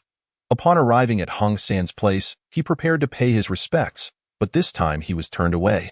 Unable to see his master, it was said that he had caught a cold and was unwell, fearing he might infect Zhang Daochong. As if, can a knife-wielding person fall ill? Zhang Daochong scoffed inwardly. Not seeing his master didn't hinder him, so he reclined on a bench and pulled out a book, engrossing himself in its contents. He needed to wait for his senior brother to become available to continue his training in the furnace-moving technique. In the meantime, he seized the opportunity to study the notes provided by Jinjia. Time was slipping away, and there was much to learn. Regrettably, he could only scratch the surface given the limited time. He urgently required a safe environment to transform his recent gains into strength. Additionally, he had to consider matters concerning the legacy left by his parents, among other pressing issues. Fortunately, once he exited Yujing, he would be free as a fish in the sea and a bird in the sky, and things would surely improve. Thus, Zhang Daochong immersed himself in Jinjia's notes, and when his senior brother finally became available, he practiced the furnace-moving technique for another 2 hours. With the guidance of Jinjia's notes, even though he merely skimmed through them, his combat abilities had indeed improved. Coupled with his increasing familiarity with the furnace-moving technique, he managed to avoid being thrown to the ground this time. At that moment, Zhang Hua approached, informing him of plans to leave the city the next day. Zhang Daochong pulled Zhang Hua aside and whispered instructions, watching as Zhang Hua nodded in understanding before he returned home. Chapter 34. The Slaying of a Master on the 15th Day. An auspicious day for travel and rituals, Zhang Daochong prepared to set out early in the morning. Upon opening the courtyard gate, he was startled. He had underestimated the allure of Tai Sui for those entrenched in the arts. The streets were bustling with individuals clad in various attire, gathering in groups as they made their way through the city. Even at night, the activity persisted, as waves of people journeyed to the imperial city to scout the terrain and gather intelligence. Akin to a marketplace in full swing, Zhang Daochong couldn't help but chuckle at the sight, thinking that old trickster hiding in the imperial city must be thoroughly harried. Bai Lian, Hong Lian, and Lan Lian have indeed executed their tasks with precision. Indeed, this scenario was a direct result of Zhang Daochong's machinations. When others sought to conspire against him, he had chosen to stir the waters completely. With such a vast mountain of Tai Sui in the imperial city, even without the golden variety, the blood Tai Sui alone would send these newcomers into a frenzy. With so many people congregating, there was no need for his guidance. Chaos was bound to erupt. Human nature dictated that a great conflict would inevitably ensue, and he was curious to see if the mastermind behind it could maintain their composure amidst the turmoil. Humming a tune, Zhang Daochong arrived at Hong San's place, only to find that none of his fellow disciples were practicing today. The entire shelter felt empty, most likely due to the arrangements made by his senior brother for an outing. Little Junior UV arrived, his senior brother greeted, seated on a bench and retaining his usual affable demeanor. "Here I am, master brother. Did you not instruct me yesterday to come today? Is there something you need?" Zhang Daochong inquired. Yesterday, as he returned home from Hong San's place, he encountered his master brother, who had been waiting nearby and had urged him to visit today. Had it not been for his master brother's direct request, he would have intended to remain indoors, as today marked a pivotal moment for his escape. He had prepared a significant gift for Lai Fu and was eager to engage in a contest with him. The master desires to acquire your true fire of samadhi, master brother stated with an expressionless face. Oh, the spiritual fire is deeply rooted in the Yin spirits. How does the master intend to obtain my spiritual fire from me? Zhang Daochong calmly inquired as he took a seat on the opposite side of the bench. By means of possession, master brother uttered a chilling term. But isn't my sect primarily focused on the cultivation of the physical body? This path of possession seems to pertain more to the realm of Yin spirits, akin to the art of invoking spirits. As a practitioner of the blade, does the master also dabble in the art of invoking spirits? Zhang Daochong asked curiously. You misunderstand, junior brother. The art of possession is indeed a method of our sect. Your time in the path has been short and your experience limited. The hanging sect specializes in the cultivation of the physical body, and when mastered, one can exchange organs at will. Thus, switching bodies is not a daunting task, master brother explained. Now I see it seems the hanging sect is not merely for show as I once thought. Brother, you may be unaware, but a few days ago, I witnessed a practitioner of the spirit-invoking sect in action, and it was truly imposing. I even contemplated switching sects, Zhang Daochong remarked, straying from the topic. Focus solely on your cultivation, and when you ascend, the wonders of the hanging sect will reveal themselves in due time, master brother reassured him. How does the master plan to proceed if he wishes to possess me? Zhang Daochong suddenly inquired. Naturally, I shall take action. Master brother turned to look at Zhang Daochong. Is there no room for negotiation on this matter? Zhang Daochong asked, clinging to a final glimmer of hope. There is none. Master brother's expression shifted from impassive to resolute. Why? This act of killing one's master is no trivial matter. If word spreads, your path will be severely constrained in the future. Furthermore, it goes against the principles of righteousness. Zhang Daochong sighed. Master brother gazed calmly at Zhang Daochong.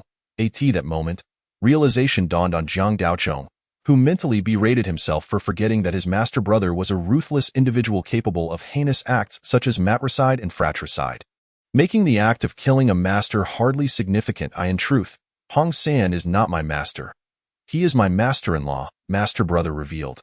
What do you mean? This sounds like there is more to the story. Zhang Daochong exclaimed in surprise. Hong San's wife, who is also your master mother, is my true master. After my master passed away, I followed Hong San and practiced the techniques of your hanging sect. In essence, I am a subduing master. What exactly is a subduing master? I have not heard of such a lineage among the 8 sects, Zhang Daochong inquired, puzzled. It is a nearly extinct branch within the invoking spirit sect, employing various methods, primarily curses and hexes. This lineage incurs a loss of Yin virtue and generally meets an untimely end, as did my master. My master shared a deep bond with Hong San. After my master's demise, Hong San, heartbroken, sought the aid of a high practitioner to summon my master's spirit, hoping to restore him to life. I know of this. Zhang Hua mentioned it. Did it not fail? Master brother shook his head. His expression complexed. It cannot be said to be a failure. Rather, it was only half successful. Half successful? What does that mean? Can one be half alive? Zhang Daochong asked, confused. My master's spirit was indeed summoned back. But the ritual not only brought back my master's Yin spirit, but also summoned something else. To be precise, my master transformed into a monster. A monster? Zhang Daochong responded, astonished. Indeed, my master's 3 souls and 7 spirits were reduced to 1 soul and 4 spirits, while the remaining 2 souls and 3 spirits morphed into something else, as if stitched together to form an artificial abomination. What?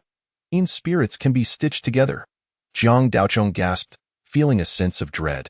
In this vast world, there are countless wonders and peculiar paths. The fusion of Yin spirits is not particularly astonishing. Master brother waved his hand dismissively. True, but what happened next? Zhang Daochong urged for further details. Since that abomination retained 1 soul and 4 spirits of my master, Hong San, unwilling to destroy it, chose to nurture it. However, this abomination merely wore my master's skin. It had no regard for Hong San's affections. Over the years, it has consumed the majority of Hong San's cultivation, leaving him a mere shell of his former self. Hong San's visit to Yujing is to seek the golden Tai Sui to fill this void. Master Brother explained, if you require golden Tai Sui, I can assist. How much do you need? Jiang Daochong offered. Given Hong San's past kindness and imparting teachings, this debt cannot be settled with merely a few pieces of blood Tai Sui. However, should the quantity required be excessive, I cannot afford to part with such precious golden Tai Sui without compensation. It is too late. Before Hong San entered Yujing, he was already being suppressed by that abomination. A few days ago, he was injured while investigating in the royal city and has now become a complete puppet of that abomination. Master Brother cast a surprised glance at Jiang Daochong. Astonished that he was willing to offer golden Tai Sui to save Hong San, and a wonder Zhang Hua mentioned that Master often talks to himself. He must be conversing with the abomination within him. Indeed, a few years ago, Hong San was robust and powerful, so the abomination dared not act recklessly. However, as the years passed and he fed it with his vitality, the abomination grew stronger and began to influence his mind. Resulting in his increasingly frequent soliloquies, Jiang Daochong sighed. What does my brother require of me for this visit? Jiang Daochong inquired. I must perform a ritual to destroy that abomination, but now that it has turned Hong San into a puppet, I am outmatched 2 against 1, therefore, I require you, junior brother, to assist in thwarting it, Master Brother stated. Heh, brother, you truly jest. Jiang Daochong chuckled awkwardly and turned to leave. I am not jesting, Master Brother replied calmly. If 2 against 1 is not enough, then why not make it an equal fight? Jiang Daochong insisted. Brother, our master is a practitioner of the blade, a member of the hanging sect, not just any ordinary person. To withstand a single strike from him would be a stroke of luck. What exactly do you have in mind? Chapter 35. The Art of Overcoming Evil. Hong San has been consumed by the abomination and is gravely injured. Unable to sustain his full cultivation, at best, he is merely half a step into the realm. With the aid of the furnace and your foundations, it is not impossible for us to fight. That is still too risky, brother. I would advise you to pack your belongings and make a hasty retreat instead. Jiang Daochong shook his head. I cannot escape if I could. Why would I exert such effort? It is not only I who cannot flee. None of Hong San's disciples can escape. Junior brother, you are even less likely to escape. That abomination has set its sights on your body and will undoubtedly pursue you. Once it has completely consumed Hong San and its power increases, you will have no chance of escape. This is a rare opportunity, the only chance to eliminate that abomination, Master Brother implored. Jiang Daochong paused. His expression darkening. It truly seemed as if misfortunes were piling up, with problems in Yujing yet to be resolved, and now another crisis looming. Do you not believe me, junior brother? Master Brother asked. That I do. But what you do not know is that I am also entangled in trouble at the moment. Jiang Daochong revealed his predicament, realizing there was no longer a need for concealment. After a moment, Master Brother regarded Jiang Daochong with deep contemplation and said, I initially thought you were making rapid progress, even acquiring a divine object like the golden Tai Sui, believing you to be a person of extraordinary fortune. However, it seems that is not the case. Jiang Daochong shrugged. Is it my fault? From the moment I awoke, I was passively drawn into this situation, and to this day, many matters remain unclear. The current predicament has resulted from my relentless efforts. Given your current circumstances, it is indeed necessary to consider this carefully. That old servant by your side possesses profound cultivation. He was able to cause Hong San some minor issues earlier, indicating he is a medium of the Invoking Spirits sect and has reached the same realm. Master Brother noted. But you are also at that level, brother, and as a subduing master, you are no less capable than a medium. Surely you can handle him? Jiang Daochong expressed some anticipation. Though we are both at the same level. Mastery varies. While I cannot defeat him, I am not afraid. However, to employ my curses effectively against someone at this level, I must possess a hair or personal item of the person I wish to curse. At this, Jiang Daochong's eyes lit up as he retrieved a paper effigy from his pocket. Will this suffice? I have cast a spell on it. Master Brother did not reach for it, but instead inspected the paper figure before nodding. This will do, but we must not alert the enemy. Since you have temporarily stabilized this person, there is no need to act just yet. First, we must resolve matters on this side. My curse can weaken him, but killing him outright is unlikely if that happens. The two brothers conferred further, checking for any oversights until midday when they finally settled on a plan. Master Brother then began to prepare the ritual items.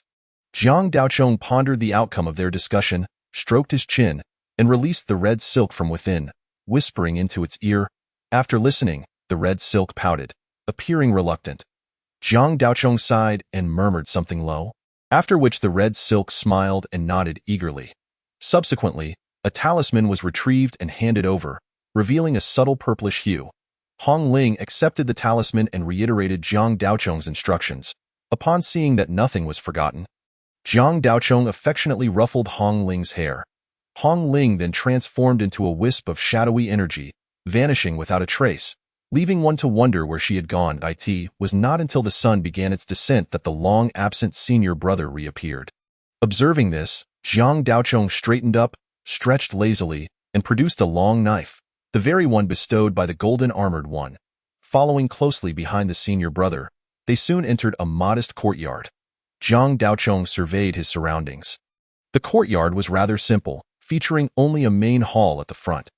The scattered withered leaves in the yard had been swept aside, suggesting recent tidying. In addition, in the southwestern corner of the courtyard, there was a rudimentary altar, adorned with an old woman's garment, a bowl of clear water, a bowl of white rice, and a bound rooster.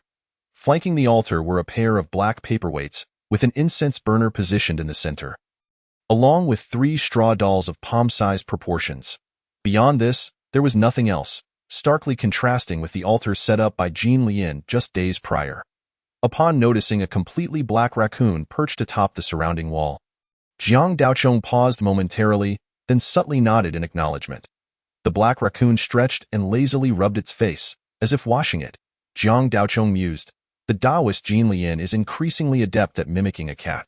At this juncture, the senior brother held a cloth bag, extracting a handful of fine black ash, which he scattered around the courtyard in a circle before tossing the last handful into the sky. As the black ash dispersed, the heavens abruptly darkened, as if night had fallen in an instant. This was the ash from the pot's bottom, employed to obscure the senses of malevolent entities.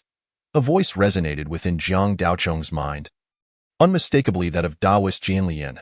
Jiang Daochong chuckled inwardly. Jean Lian still relished playing the role of a mentor. I Ching, why is into there any light now that darkness has descended? A peculiar voice, ambiguous in gender, suddenly emanated from the main hall. The senior brother remained silent, using scissors to cut 3 pieces of fabric from the old garment and draping them over the 3 straw dolls. He then retrieved a cloth pouch from his robes. Opening it revealed a collection of embroidery needles of varying sizes. He deftly selected 3 and savagely pierced them into the straw dolls on the altar, chanting, "Pierce you, little person's head, until you tremble with despair. Pierce you, little person's face, and you'll be a thief until the end of your days." This was the disdainful technique, a method of transferring emotions that could enact spells from afar. Silently claiming lives, also known in folklore as sealing objects, the senior brother cast his spell. The straw dolls appeared to come to life, with crimson liquid oozing from the needle holes. Concurrently, a piercing wail erupted from the hall.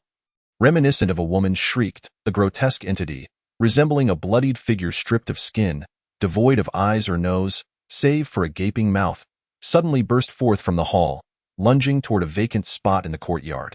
Even Jiang Daochong was momentarily taken aback by this creature, involuntarily recalling his own skinning experience and how he might have looked in such a state.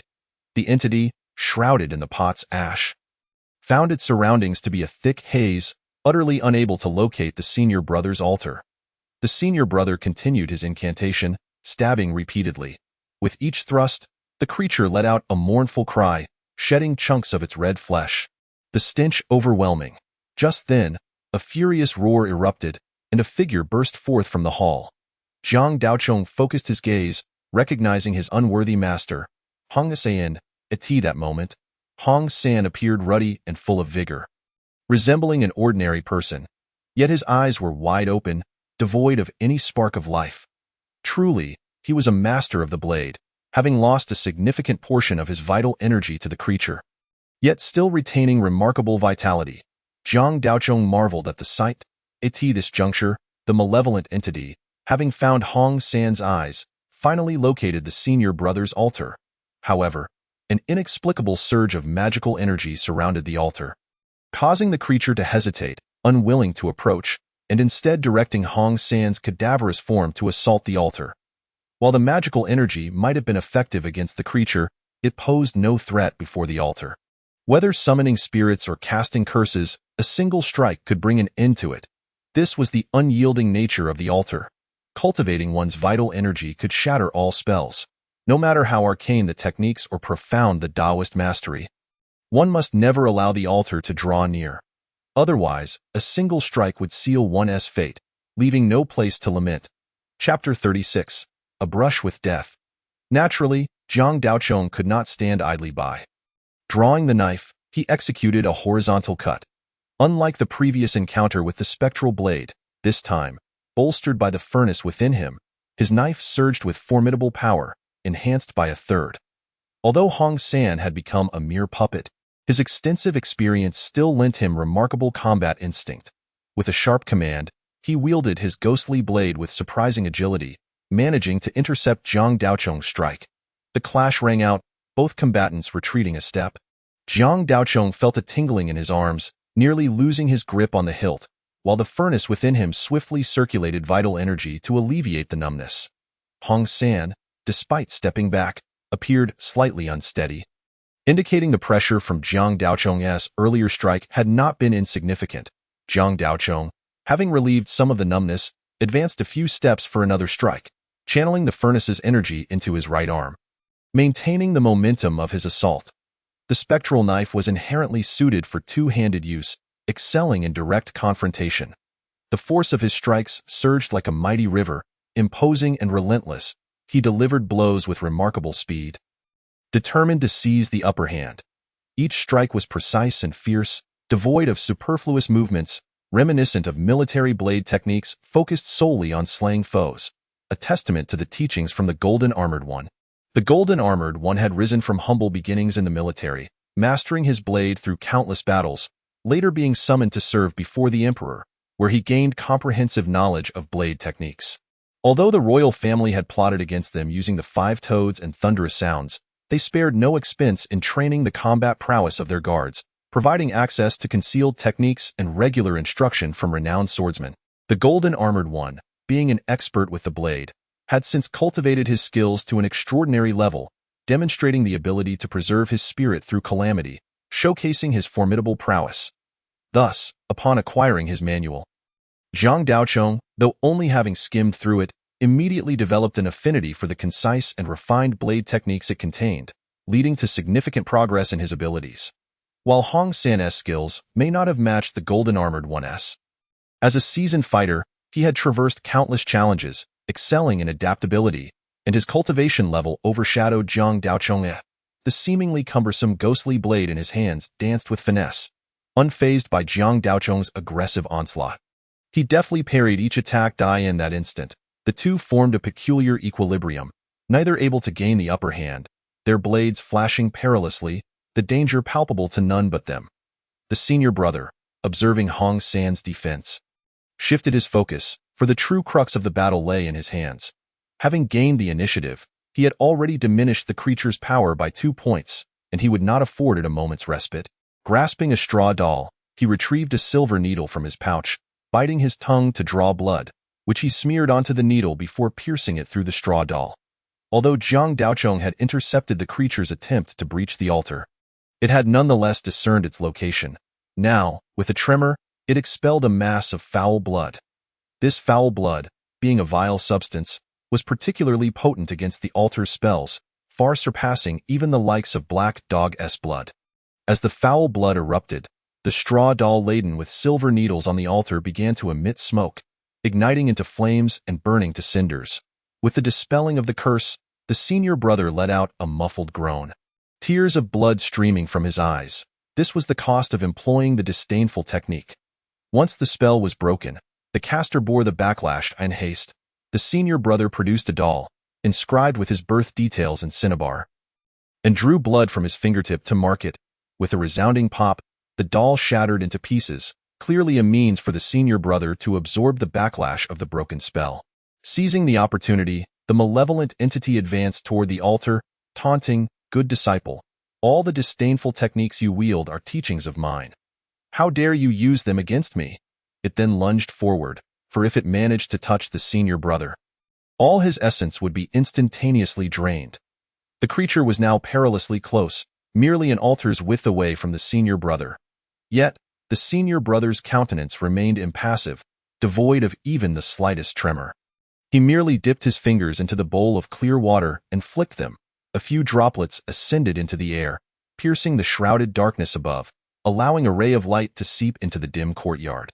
The creature recoiled in alarm, as if it sensed the senior brother's impending action, letting out a shrill screech. Its claws elongated rapidly, momentarily neglecting to draw the senior brother's blood, intent on striking him down first. Too late. The senior brother uttered his first words since the confrontation began. The flickering light that entered did not harm the creature. It merely disdained the sunlight rather than fearing it. Clearly, the senior brother was well aware of this. However, while sunlight posed no threat to the creature, it did introduce a new element. Shadows.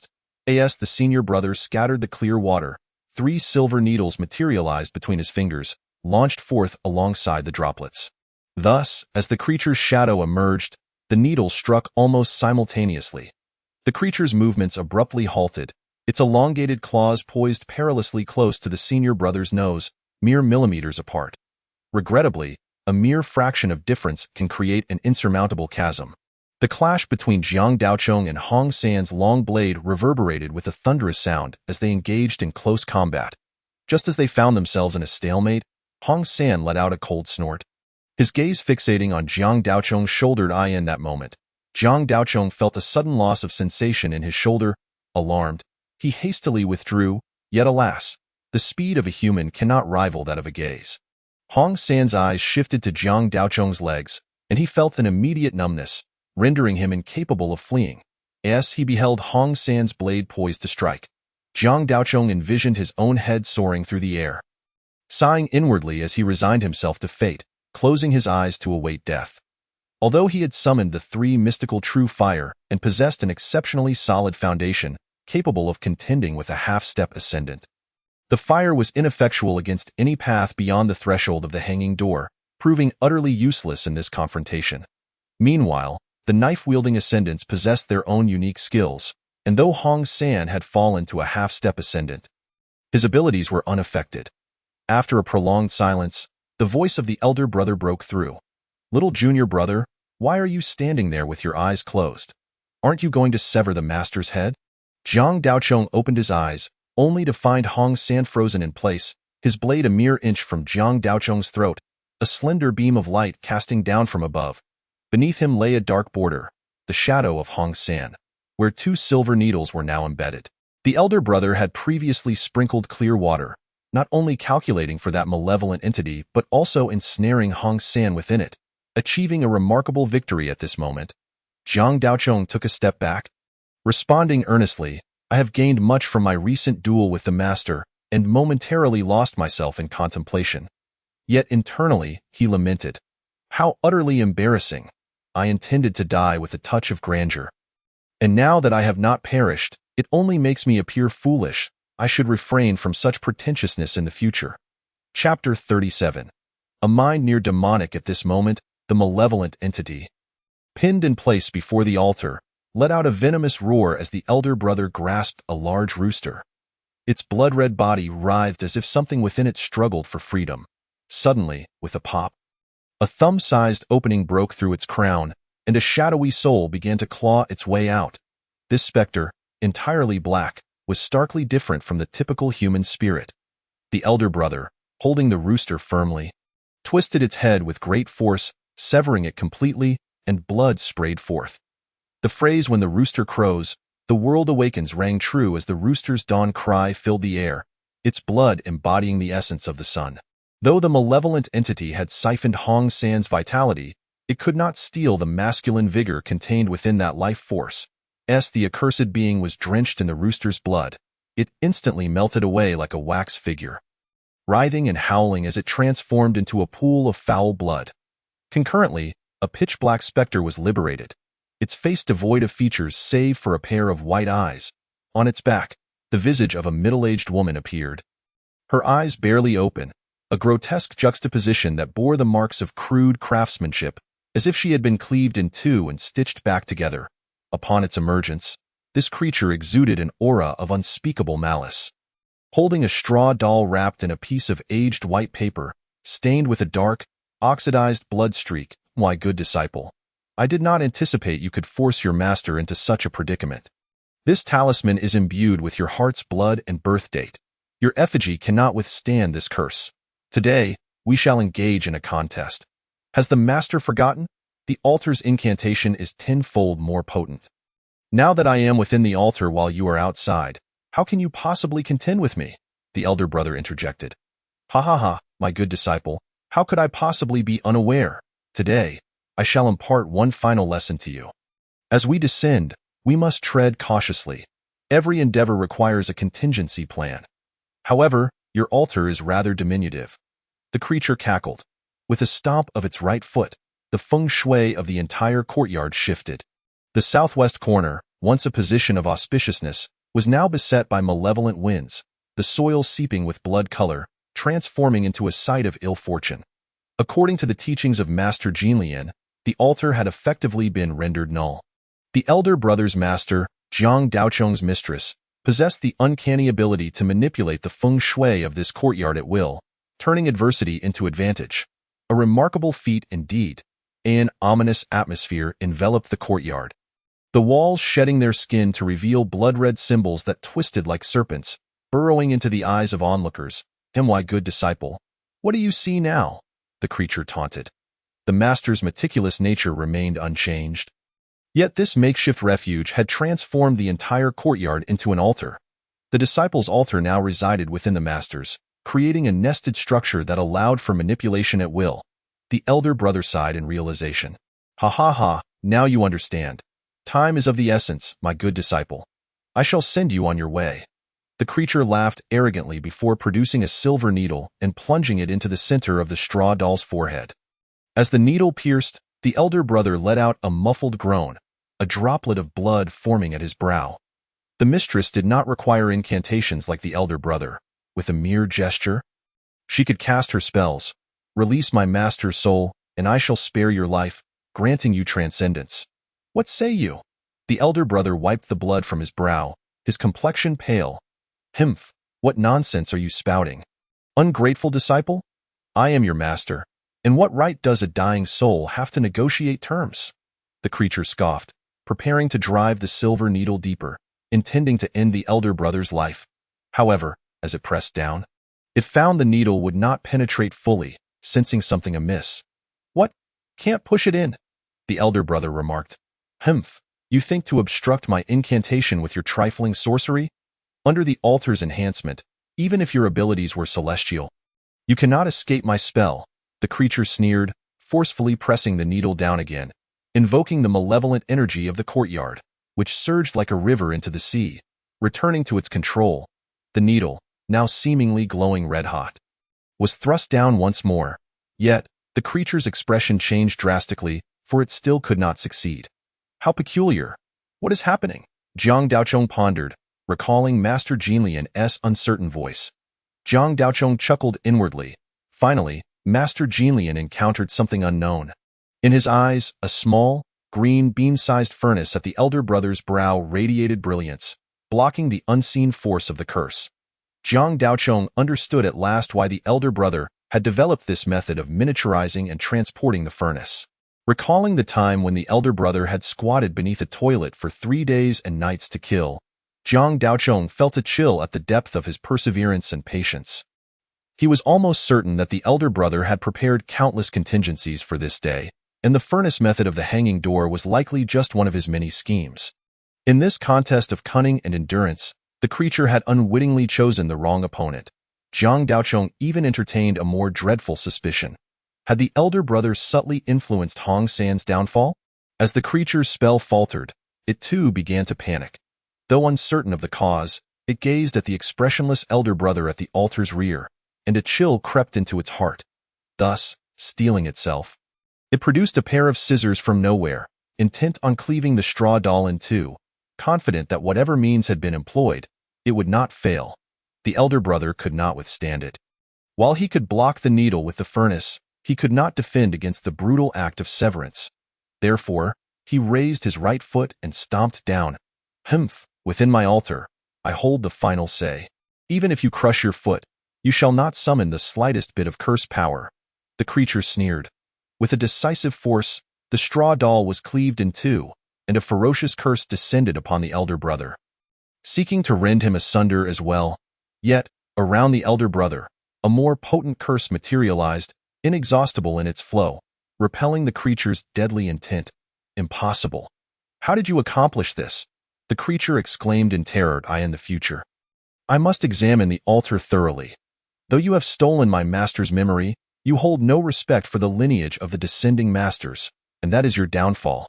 Regardless of your identity or the powers behind you, I will seek you out, the elder brother declared. At this juncture, as the curse could not harm the elder brother, it began to recoil upon the caster, cleaving the creature in two, the middle-aged woman's visage. The elder brother's master emerged unscathed, perfectly liberated. This creature was akin to a cancerous growth upon a human body. While it was not particularly difficult to kill, the challenge lay in exterminating it without harming its host. A clean cut posed the risk of recurrence, while an overly forceful severing could injure the body, leaving no one capable of achieving such precise separation. Yet, while mortals falter, causality does not. The sorcery of the descending masters inherently operated at a distance, exerting influence through the threads of fate, and as it recoiled, it too would follow that same thread. Causality is the celestial order, and while it may be misled, there is no possibility of mistakenly harming or excessively slaying. The elder brother adeptly utilized this principle to rescue his master in a flawless manner. As Jiang Daochong contemplated this, an unprecedented sense of reverence for his senior brother surged within him. This was indeed a mind that approached the uncanny, unlike that of an ordinary mortal. Daoist Jinlian also fell silent, and with his extensive experience, alongside Jiang Daochong's elucidation, he understood the situation clearly. After a considerable pause, he finally spoke. I suddenly recalled an individual, Chapter 38. Terrifying speculations. At the moment the creature was cleaved in twain and reduced to ash, within a grand, secluded estate, behind heavy doors, lay an expansive chamber. In this room, numerous coffins stood impeccably arranged, each one gaping open. Before each coffin, a ceremonial table was set, adorned with incense and offerings. The coffins were arranged in a triangular formation, diminishing in number as they approached the front. Where the decorations grew increasingly opulent, at the forefront rested three exceptionally large coffins, one of which was pitch black, so dark that even candlelight could not penetrate its depths, emanating waves of chilling energy laced with a peculiar fragrance.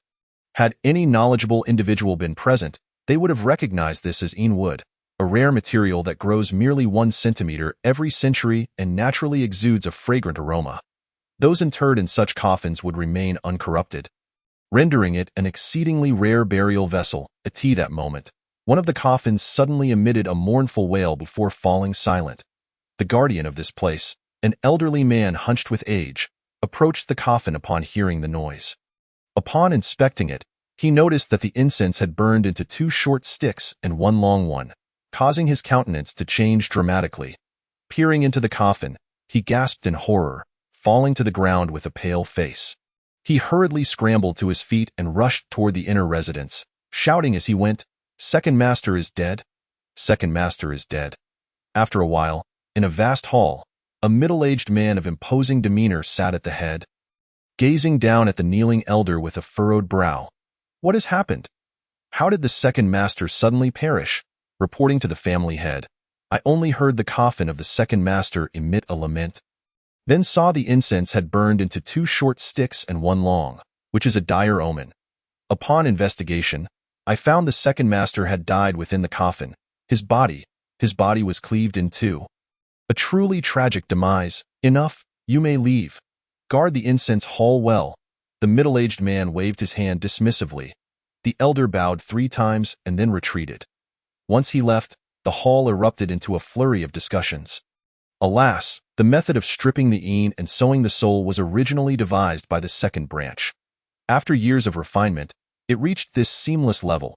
It was indeed somewhat reckless for the Second Master to experiment on himself. Now it has resulted in a corporeal calamity, an elderly man with a head of white hair sighed. Regardless, the second master acted for the family's sake, conducting the experiment despite its imperfections. His contributions to the family must not be overlooked. And he cannot simply die without cause. Another middle-aged man with a soft demeanor interjected. This remark garnered agreement from many in the hall. Isn't there someone guarding in Yujing?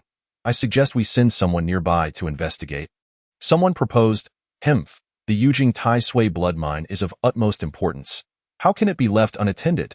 Don't think I'm unaware of your intentions from the first branch. The one who could slay the second uncle would not be easily dealt with. If something unexpected occurs during the investigation, do you think you could place your own people within the blood mine? A young man scoffed.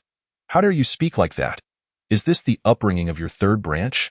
Showing no respect for your elders, instantly, the hall descended into chaos, with some even rolling up their sleeves, ready to engage in physical confrontation. The middle-aged man at the head pinched the bridge of his nose and spoke. Silence. What kind of behavior is this? The second master has made significant contributions to the family, and the cause of his death must be thoroughly investigated by the first branch. Dispatch more personnel and ensure the capture of the one responsible for the second master's death. With the family head's decree, the uproar in the hall ceased immediately. A middle-aged man clad in green, with thick brows and bright eyes, stood up to take his leave. Who? I refuse to believe there exists anyone who could match my senior brother. One such individual is already too many. Two would surely plunge the world into chaos. Zhang Daochong communicated telepathically to Daoist Jinlian. Your father, However, your father is someone who values loyalty greatly. The methods of these two are entirely dissimilar. Yet their means are nearly identical. Daoist Jinlian. I actually have another speculation. Given my senior brother's temperament, I believe he would bear no burden in transforming Hong San, our master, into a cultivation medium to save his own master. Pray tell. Daoist Jinlian replied with keen interest. Back in the day, when my senior brother discovered that his resurrected master had been tampered with, he likely lacked the ability to rectify it at that time. Thus, he may have turned Hong San into a vessel to nurture his master's own spirit, intending to act when he was capable. Your deduction does hold merit. What do you plan to do? Daoist Jinlian inquired. What to do? Naturally, we shall let it go. This matter has progressed to a point where there is no evidence left. Only my senior brother knows the truth. Moreover, while my senior brother may have ulterior motives regarding me, I must still be grateful for his assistance. Pursuing this matter further would be pointless. Zhang Daochong rolled his eyes. You are quite open-minded. Life is like a game of chess. Who among us is not a piece on the board? Being utilized by others only signifies my worth. I have only just entered the path of cultivation. I am quite content with my current situation. Make sure to study the strategies your father left you when you have the time. After vanquishing the malevolent creature, my senior brother retrieved a piece of pitch-black wood from his robes, encapsulating our master's own spirit within it. He then turned to Zhang Daochong. Junior brother, why not draw your blade and slay Hong San? My senior brother, he is, after all, my first master. Now that he is trapped by you, I truly cannot bring myself to do it. Zhang Daochong replied with a wry smile. I have just inspected. Hong San's own spirit has been devoured by that malevolent entity. Only a human skin remains in this place. Now that the malevolent being has been vanquished, once the spiritual energy within the skin is exhausted, the individual will be utterly lost. If you have anything to say. Now is the time, my senior brother said with profound understanding. Zhang Daochong turned around, gazing at the familiar face with a complex expression, ultimately letting out a slight sigh, and respectfully bowed 3 times. Although they had known each other for merely a few days, how could there be such profound emotions of attachment? Yet, it was Hong San who had guided him into the path of cultivation.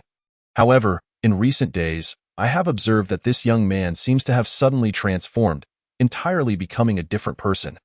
The foolishness that once characterized him has completely vanished, which is truly perplexing. Could it be that someone can remain foolish for 20 years and suddenly gain enlightenment? The figure in the portrait murmured that a quarter of an hour passed, and darkness enveloped the sky. At this moment, Lai Fu, standing nearby, gazed upward, recalling that at this hour, Zhang Daochong should have long since returned, yet today, there was no sign of him. Outside, the streets were far from their usual silence. Distant sounds of curses and the clashing of weapons echoed. Lai Fu furrowed his brow upon hearing the commotion. He was well aware that many experts from various sects had recently entered Yujing, and given his own stature, he held little regard for these commoners. Thus he had not paid much attention. However, upon hearing the sounds of battle, he realized that perhaps too many of these sect individuals had surged into Yujing. Glancing at the darkening sky, the absence of Jiang Daochong's presence sent a chill through him. Could it be that he encountered trouble on the way, perhaps intercepted by someone? A moment later, a sense of disdain flickered in his heart. What does it matter if he is the scion of the Jiang family? Ultimately, he is a useless fellow. Even if he regains his senses, he remains incapable of standing firm, easily waylaid by some commoners. With this thought, Lai Fu resolved to step out and check on him. Jiang Daochong's life or death was inconsequential, but he could not afford to delay matters regarding his master. Yet, neither he nor the figure in the portrait realized that aside from the two of them in the courtyard, there sat a small ghost clad in red. While the two conversed earlier, this little ghost had leaned in close, munching on a piece of Tai Sui, eavesdropping on their entire discussion. Dressed in red and treating Tai Sui as a mere snack. Who else could it be but Hong Ling? At that moment, Hong Ling had a purple talisman affixed to her chest, the infamous Yin Shan talisman, which was impervious to all but the practitioners of the Qi observation technique. Thus, she boldly approached Lai Fu and the mysterious figure, both of whom remained entirely oblivious. Bored, Hong Ling stifled a yawn. This place was exceedingly dull, and she had little patience for watching two old men mumble. However, Jiang Daochong offered her too much, compelling her to endure the tedium. Now, noticing the old man preparing to leave, she recalled her instructions and dug into her mouth, retrieving a saliva-coated piece of Tai Sui, roughly palm-sized. Hesitant to part with her last morsel, she remembered the large pancakes that Jiang Daochong had drawn, and with a pained expression, she tossed the Tai Sui away. When in her hand, the Tai Sui appeared unremarkable, akin to ordinary meat. Yet the moment it left Hong Ling's grasp, it transformed into a surging tide of sanguine energy. This rich blood energy flickered like a candle flame in the night, abruptly drawing Lai Fu's attention. Upon seeing the resplendent Tai Sui on the ground, a glint of greed flashed in his eyes, quickly followed by a sense of foreboding. With a swift motion, he conjured a powerful wave of dark energy, manifesting as a large hand that pressed down upon the bloodied flesh of the Tai Sui, sealing away its vibrant essence. Alas, despite his wrap, I must seek a particular young maiden whose destiny aligns with our dark intentions. By employing the serpentine tail to penetrate her, we shall unite in a grotesque union, and through arcane methods, ensure her conception. The abhorrent act of beastly intercourse is a grievous affront to morality, destined to invoke divine retribution. Yet, this is merely the beginning. The woman bearing a serpent's offspring shall endure untold agony, and the practitioner will devise means to torment the unborn within her.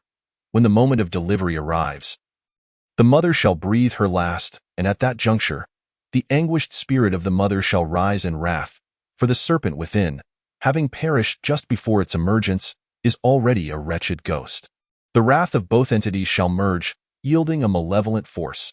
Should this cycle repeat 9 times, 9 serpent offspring shall be birthed, a phenomenon known as the dragon's 9 sons. By utilizing certain sorceries from the witchcraft arts, we can compel these 9 serpents to consume one another, thus yielding a fortune child.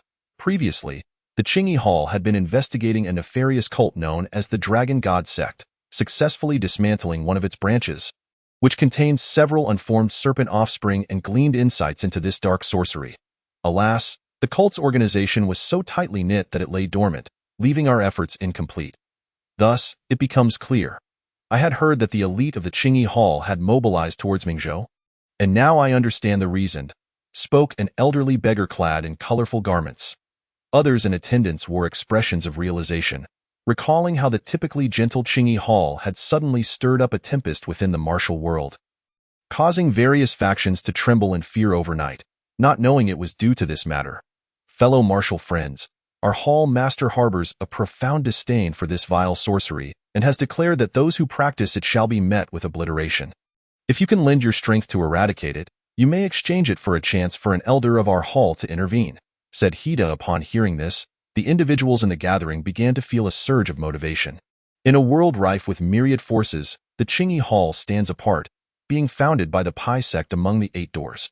The Pai sect is devoted to the healing arts, having saved countless lives. Whether in the realm of martial arts or among the common folk, those who have benefited from their benevolence are innumerable, their influence deeply entwined, and their reputation formidable. Injuries and poisonings are commonplace in the martial world, and securing such a promise equates to gaining a second chance at life. It is worth noting that those who ascend to the status of elder in the Qingyi Hall are all masterful healers, making even a mere meeting a rare occurrence, let alone a personal intervention. The intervention of a Qingyi Hall elder is as invaluable as a palm-sized golden talisman, and it is truly hard to determine which is more precious. Fear not, even without your Hall Master's endorsement, we shall eliminate this heartless sorcery at every opportunity. Just wait a moment, and I shall retrieve the old man's head, declared Yin Liang with a fist salute. His voice deep and resonant. With that, he stepped forward, rushing towards Lai Fu, his vitality surging as if transformed into a suit of battle armor, surrounded by swirling malevolence, resembling a heavenly soldier descending to earth. Brother Yin Liang, be cautious. That fortune child is exceedingly sinister, transcending the realms of yin and yang, existing beyond the 5 elements. Common methods will not harm it in the slightest. If bitten, one will instantly turn to pus and blood. Hida cautioned. Yet Yin Liang paid no heed, advancing boldly to engage in battle with the fortune child. Witnessing this, Hida's eyes flickered with concern. She had previously encountered the Dragon God sect and knew their combatants were not to be underestimated. The branch's leader was exceptionally fierce, and it took the combined strength of 2 elders to subdue him. She had been present that day, and the leader's techniques remained fresh in her memory. Now, it seemed the fortune child surpassed that leader by a significant margin. Although Yin Liang possessed formidable abilities, one could not claim absolute certainty against such a foe. Rest assured, Yin Liang may appear brash, yet he possesses a keen intellect beneath his rough exterior. His boldness suggests he has some measure of confidence. Moreover, this old man practices dark sorcery, which is best dealt with by our hanging door techniques, as it would be far more efficient than our own efforts, a portly merchant within the ranks remarked. Hida felt somewhat reassured by this, turning to observe the situation at hand. Indeed, prepared as he was, Yin Liang did not seem as helpless against the fortune child as before. He concentrated his vitality to the surface, enveloping himself in a faint aura of malevolence. The fortune child, exuding an ominous presence, lunged at him, yet this time, it found its teeth unable to pierce the thin veil of malice that surrounded Yin Liang, much like steel armor. Chapter 41. Invoking the spirits within this realm. The wielder of great power, even the weakest ascending stage practitioner, can easily overcome ordinary individuals if their strategy is sound. However, when these same ordinary individuals band together to form a military formation, even entering the hallmasters may fall before them. 1,000 elite soldiers can defeat even the highest-ranked entering room experts. This is due to the blood and malevolence they wield. Regardless of how high one's mastery or how exquisite one's methods, they are rendered like paper before the might of a military formation. Yin Liang truly exemplifies a promising disciple of the hanging door, daring to incorporate malevolence into his vital energy. While he may not compare to a large army, he excels in dueling. This old man, hailing from a prestigious background, practices sorcery that is both toxic and wicked, yet he underestimates the heroes of the martial world. Even if he survives today, he will ultimately meet his demise through this folly. An elderly man, frail but adorned in a fortune-teller's garb, with a long beard and a melon-shaped hat, holding a divination plate, spoke up. Upon seeing the fortune-teller's attire, Hida recognized him as belonging to the towel door and nodded in greeting. At that moment, the situation shifted again. Yin Liang, using his malevolence to counter the fortune child's assault, ignored the creature entirely and pressed forward towards Lai Fu, intent on striking at the core. The fortune child was indeed formidable, able to disrupt even his malevolence. However, the principle of capturing the leader first applies here. If he can close the distance and deliver a fatal blow to the sorcerer, the fortune child would become a powerless entity. This strategy proved effective as Lai Fu, maintaining his earlier composure, furrowed his brow and produced 3 paper figures, black, white, and red, from his robes, tossing them forward. The 3 figures seemed to come alive, emitting peals of laughter as they joined hands and circled above Yin Liang's head. Yin Liang's previously unstoppable advance faltered, a glimmer of confusion crossing his eyes as he unwittingly began to spin in place, as if ensnared in a ghostly maze. What remarkable paper figures! Even a fighter encased in vital energy can be bewildered by them. Someone in the watching crowd remarked. Lai Fu, having thrown the paper figures, drew a circle on the ground with his foot, then produced 3 sticks of incense from his sleeve. With a flick of his hand, the incense ignited. Subsequently, he stomped his right foot, held the incense, formed a seal with his hands, closed his eyes slightly, and began to chant a rapid incantation. The fragrance rises, resonating with heaven and earth. Igniting the incense that pierces the celestial gates, golden birds soar like arrows, jade hairs shine like wheels, the southern star and northern dipper illuminate the heavens, 5-colored clouds swirl in chaos. The palace of Ziwei opens its sacred halls. As Lai Fu's chanting grew increasingly fervent, an air of solemnity enveloped the space, as if something divine were descending from above. This was the invocation technique from the invoking spirit school. How impressive that this old man could establish a ritual on the spot without a vessel. Could it be that he lacks one? The elderly beggar, Qian Ji, mused, impossible. Establishing a ritual is no trifling matter. Once invoked, the incense embodies the soul, the altar serves as the body, the incantation is his voice. And the spell is his life. To invoke spirits without a vessel is fraught with peril. No one would treat their life and fortune so lightly. The fortune teller interjected. Lai Fu's incantation accelerated. The invisible authority grew stronger, until, at a certain moment, Lai Fu opened his eyes wide and bit his tongue. With a spray of blood from his tongue, he stained the 3 incense sticks crimson, releasing a faint metallic scent into the air. Suddenly, the hunched figure of Lai Fu straightened. At that moment, Yin Liang, who had appeared dazed and lost in thought, coldly snorted. His vital energy surged, clarity returning to his eyes as he realized he had remained unaffected.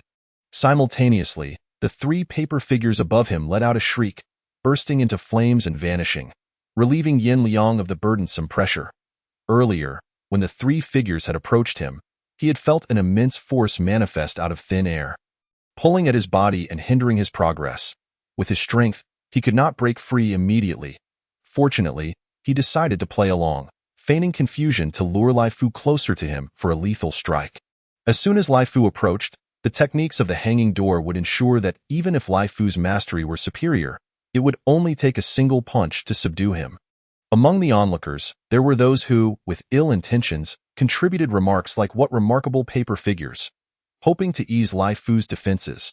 However, Lai Fu was a cunning old fox, unperturbed, continuing to invoke spirits on the spot. Now, Yin Liang found himself in a precarious position, blocked by the fortune child behind him and confronted by the completed invocation of Lai Fu ahead. Aha, Yin Liang, you seem to be in quite the predicament now. I could lend my assistance, but the opportunity for the Qingyi Hall elder to intervene will belong to me. Qianji the old beggar chuckled, rolling about. The onlookers had refrained from intervening earlier, fearing that while dispatching Lai Fu would be easy, the distribution of that coveted opportunity would be tricky. Hida furrowed her brow slightly, realizing that her single promise had inadvertently established a delicate balance in the situation. Granting Lai Fu a glimmer of hope. Humph, I won't trouble you, old beggar. I am eager to see what this old scoundrel summons. Yin Liang scoffed, lunging forward. At this moment, the once agile Lai Fu had transformed into a formidable guardian, resembling a valiant general stationed at the gate.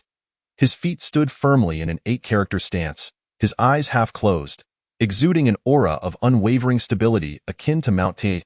Yin Liang charged towards him. Lai Fu's eyes snapped open, and he bellowed, "Halt, you audacious rodent!" Without flinching, he met Yin Liang's assault head-on, their fists colliding with a dull thud, causing both to step back a pace. Surprisingly, the frail Lai Fu managed to hold his ground against the seasoned warrior of the hanging door style. This was the remarkable prowess of the spirit summoning school. While the practitioners of the hanging door style underwent rigorous training to forge their bodies into steel, Lai Fu had achieved comparable results in less than a quarter of an hour by harnessing external forces. In an instant, the arena was filled with the sounds of fists and feet clashing.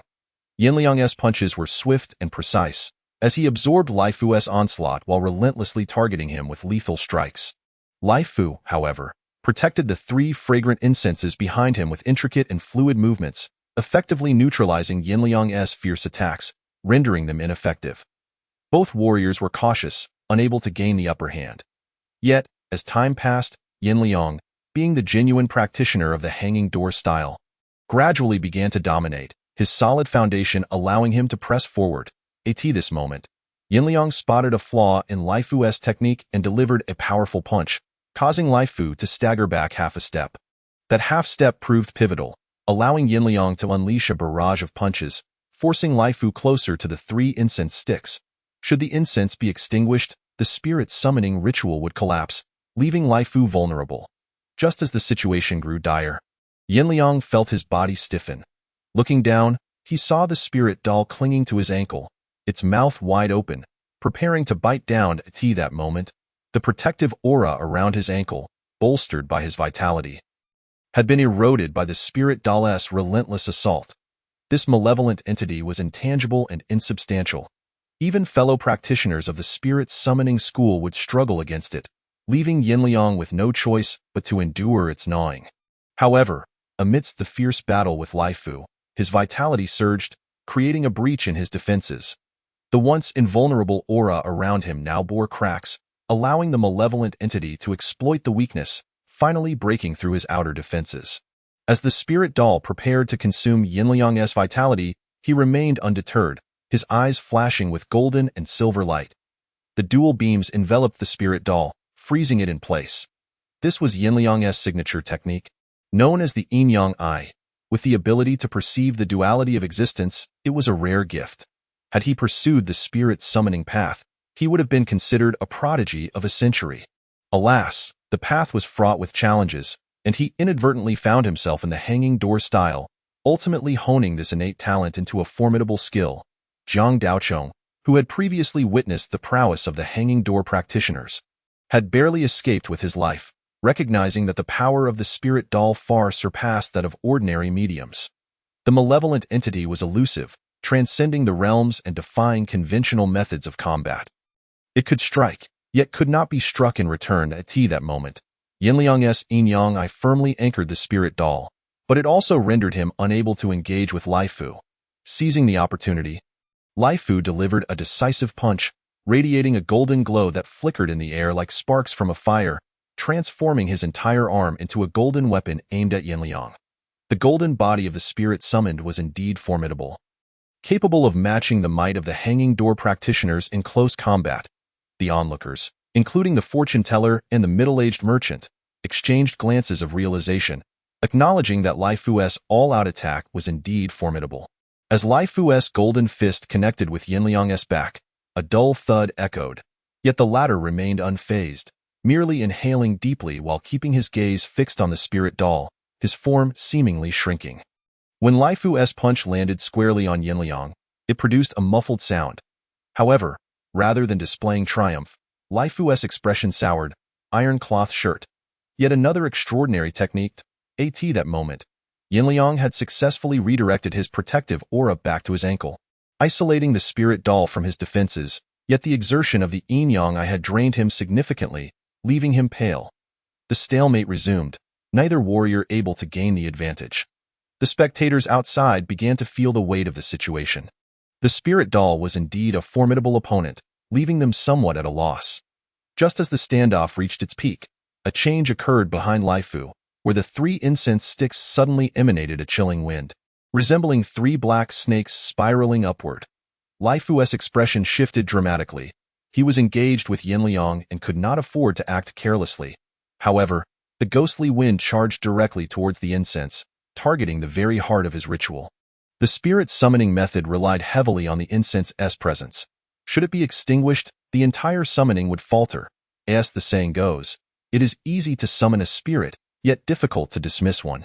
The ritual's completion required a full cycle, and any interruption would result in being turned upon by the summoned entity. Yinliang, observing the situation, couldn't help but grin. "Old man, it seems you've neglected to check your fortune today. Someone is plotting against you from the shadows." The crowd, initially perplexed, now witnessed a glimmer of hope. Just as the incense appeared on the brink of being extinguished, a glimmer of golden light surged forth from the frame of a painting. reigniting the incense just as it began to fade. "You crafty old servant, your tricks are quite impressive, resurrecting the incense like this," commented the senior brother, standing atop the altar, holding a worn shoe sole. Jiang Daochong marveled at the scene depicted in the bowl of clear water on the table, which reflected the happenings in their courtyard. "This round light technique of yours is truly remarkable. It's like live streaming," he exclaimed in awe. "Don't even think about employing this method. The hanging door style cannot utilize it. This is the aversion victory technique, something you cannot master," the senior brother replied with a hint of exasperation. Tossing aside the shoe sole, Jiang Daochong, somewhat reluctant to withdraw his gaze, pondered, "Is it truly that powerful? Not even your aversion victory technique can counter him." "Not yet. This is merely a preliminary test. It has merely revealed the essence of his altar." The senior brother maintained his humble demeanor. "Did you discern the underlying principle of the painting frame?" Jiang Daochong inquired. "The spirit attachment technique is hardly a sophisticated skill. It simply reflects your lack of experience. But you, old servant, have ingeniously utilized the spirit trapped within that frame as the altar's foundation. A rare occurrence indeed. The notion of utilizing a living entity as the foundation for an altar astonished Jiang Daochong. The senior brother retrieved 3 copper coins from a pouch, placing them atop the paper figure Jiang Daochong had given him, followed by a handful of earth, nodding in satisfaction. "Naturally, it can be done. However, the foundation is crucial. Once the altar is established, one's life is bound to it. Utilizing a living entity as the foundation means one's life is at stake.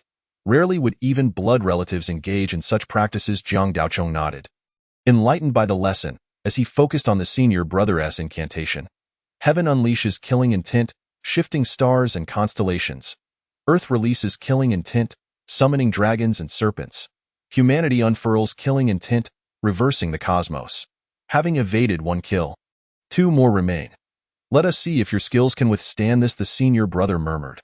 Within the courtyard, the situation evolved once more as the incense rekindled, causing Lai Fu to breathe a sigh of relief. "This old rascal truly resembles a dog, albeit one with a severed spine," chuckled the old beggar. "Thousand mechanisms."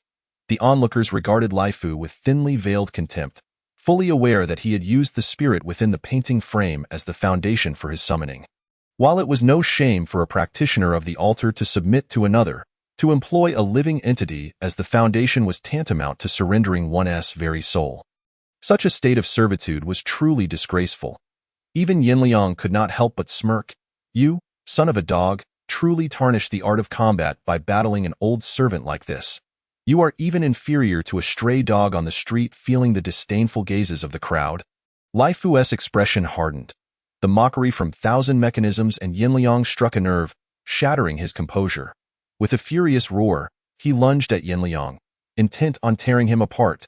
At that moment, a surge of ominous energy manifested within the courtyard. The chilling aura caused Lai Fu to remain unaffected, yet the fortune teller recoiled in alarm, retreating 2 steps as if avoiding a venomous serpent. The spectators were bewildered, but before they could react, Lai Fu stumbled. Black spots appearing across his body, his internal energy thrown into disarray. The killing intent emanated from the senior brother's technique, disrupting Lai Fu's energy flow and throwing his yin and yang out of balance. At this moment, Lai Fu resembled a decayed fruit, with dark spots gradually spreading across his body, emanating a putrid odor. Chapter 43. Shifting the situation. However, Lai Fu, possessing profound skills and considerable experience, sensed the chaotic energy within him and realized that someone was covertly attempting to take his life. He swiftly retrieved a purple paper figure from his bosom, bit his tongue and finger, and drew a line on it with his blood. Subsequently, the black spots on Lai Fu's body began to fade. While the paper figure became marred with spots, gradually aging and weathering, by using the paper figure to endure the spell, Lai Fu evaded the deadly curse from his elder brother and narrowly escaped danger. Yet, Yin Liang, standing opposite him, would not simply watch Lai Fu's actions. It would be foolish to miss such a golden opportunity to strike while he was vulnerable.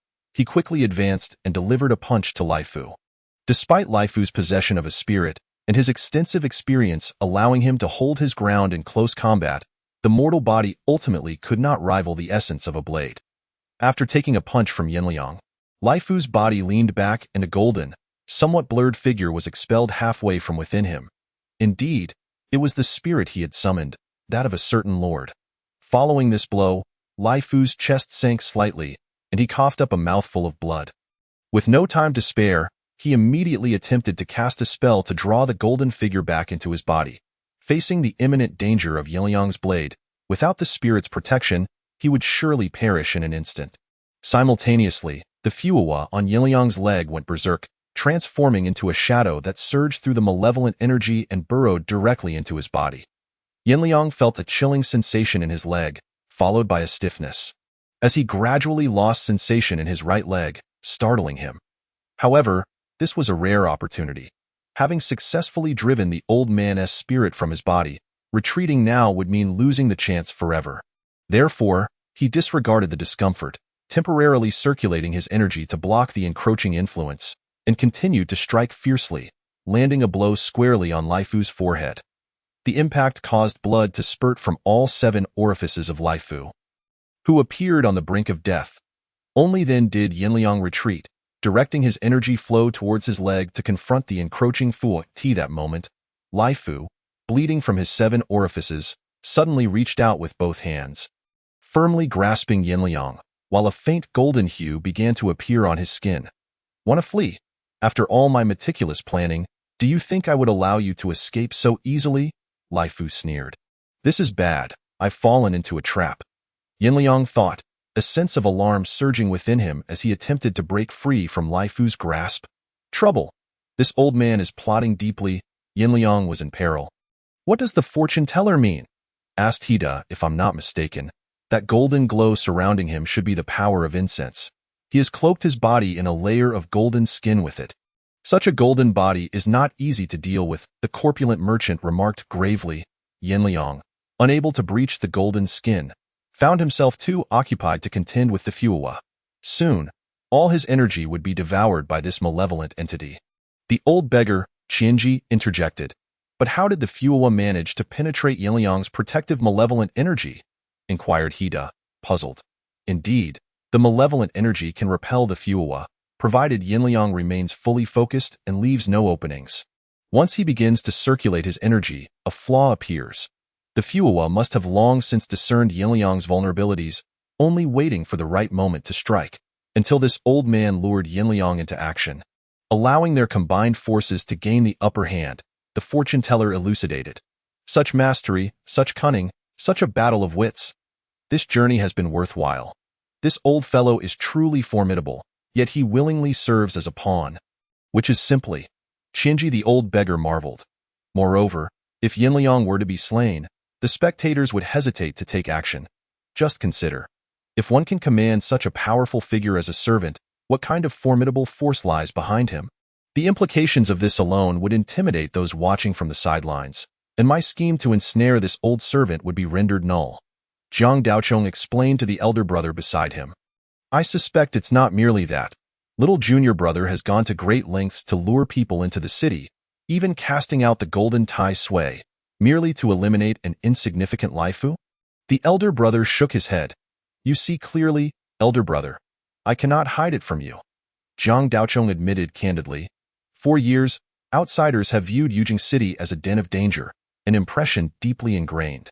Even if they enter Yujing, upon seeing the Tai Sui mine, their preconceived notions will weigh heavily on them, preventing any rash actions." Jiang Daochong sighed. "Just as Lai Fu is doing now, are they scaring themselves?" The elder brother remarked. "Indeed, they will continually probe until they ascertain the foundation of Yujing City before acting, but that requires time, and time is precisely what I lack," Jiang Daochong lamented. "Thus, you must swiftly dismantle their apprehension of Yujing City, inciting their greed, making them feel both desire and fear. However, that is no easy feat." The elder brother nodded in agreement.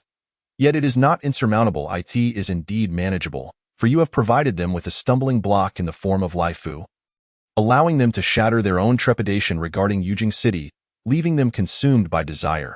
If the stumbling block is too large, they will hesitate. If too small, they will lack faith. Lai Fu, with his profound skills and deep cunning, fits the bill perfectly.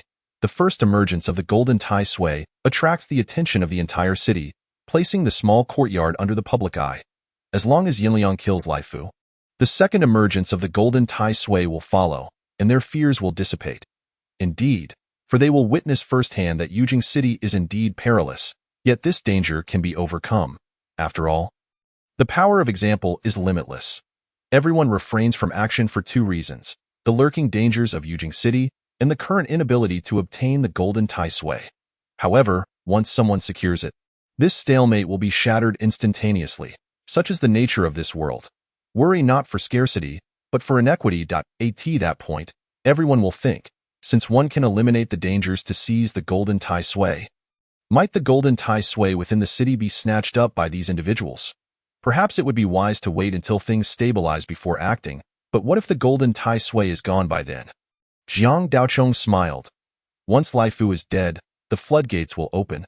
Trying to seal them again will be impossible. A 1,000-mile dam collapses from an ant-hole. Someone will inevitably succumb to temptation. Once the first one acts, the second and third will follow, and then they will forget the dangers within the city, consumed solely by greed. Everyone will go mad, the elder brother continued Jiang Daochong's line of thought.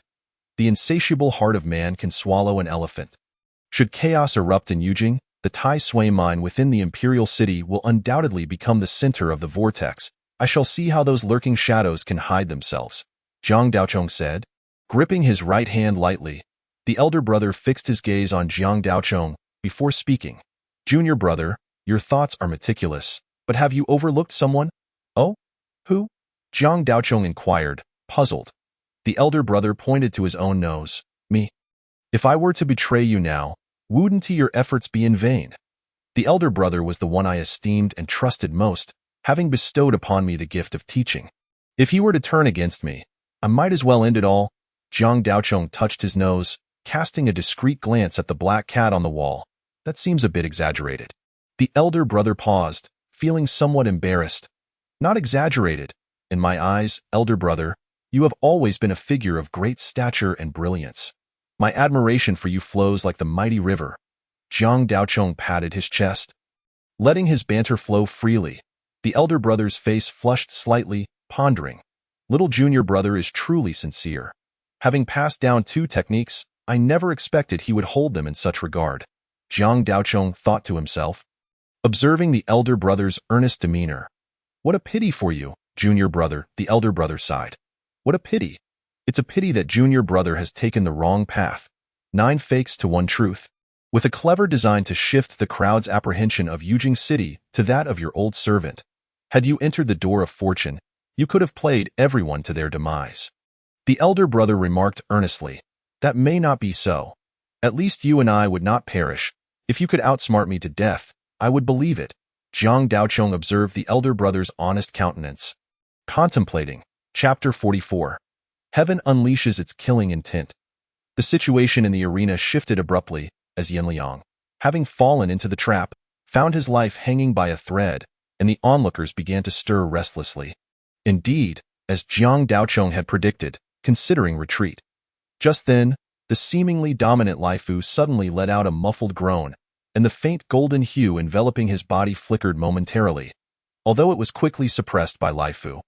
Every individual present was seasoned and astute. They quickly seized upon this anomaly. This old man is in trouble, Brother Yin. Do not panic. I will assist you, Hida called out. Yinliang, also experienced in battles of wits, felt the moment Lai Fu seized his arms, and his body reacted instinctively. He felt the energy within him pulsating, striving to break free from Lai Fu's grip. Yet, the golden skin crafted by Lai Fu's incense power was indeed formidable. His hands clenched like iron pincers, and amidst the tumult of Yinliang's energy, he found himself unable to escape. Just as he prepared to employ his secret technique to unleash his potential, he suddenly sensed Lai Fu's grip loosening. Without the reminders from Hidajia, for one skilled in close combat like Zhou Dao, this fleeting moment of vulnerability was more than sufficient.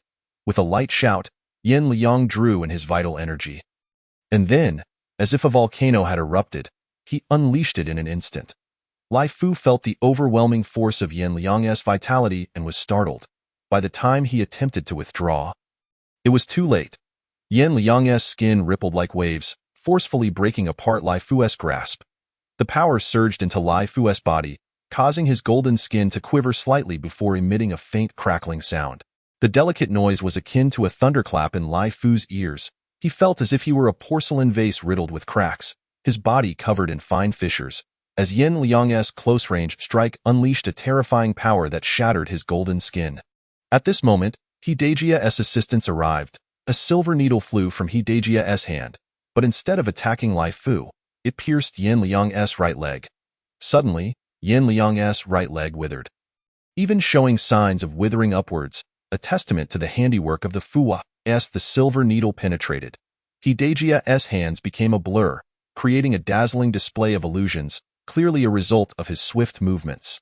The needle continued to pierce Yin Liang's leg, targeting his blood vessels with varying pressure and depth, and in the blink of an eye, his once shriveled leg was rejuvenated. Upon closer inspection, it became evident that not quite. The senior brother chuckled sheepishly. The soil in that area is rather loose, making it suitable for burying people. Such a whimsical thought. My senior brother always seems to be at odds with this world.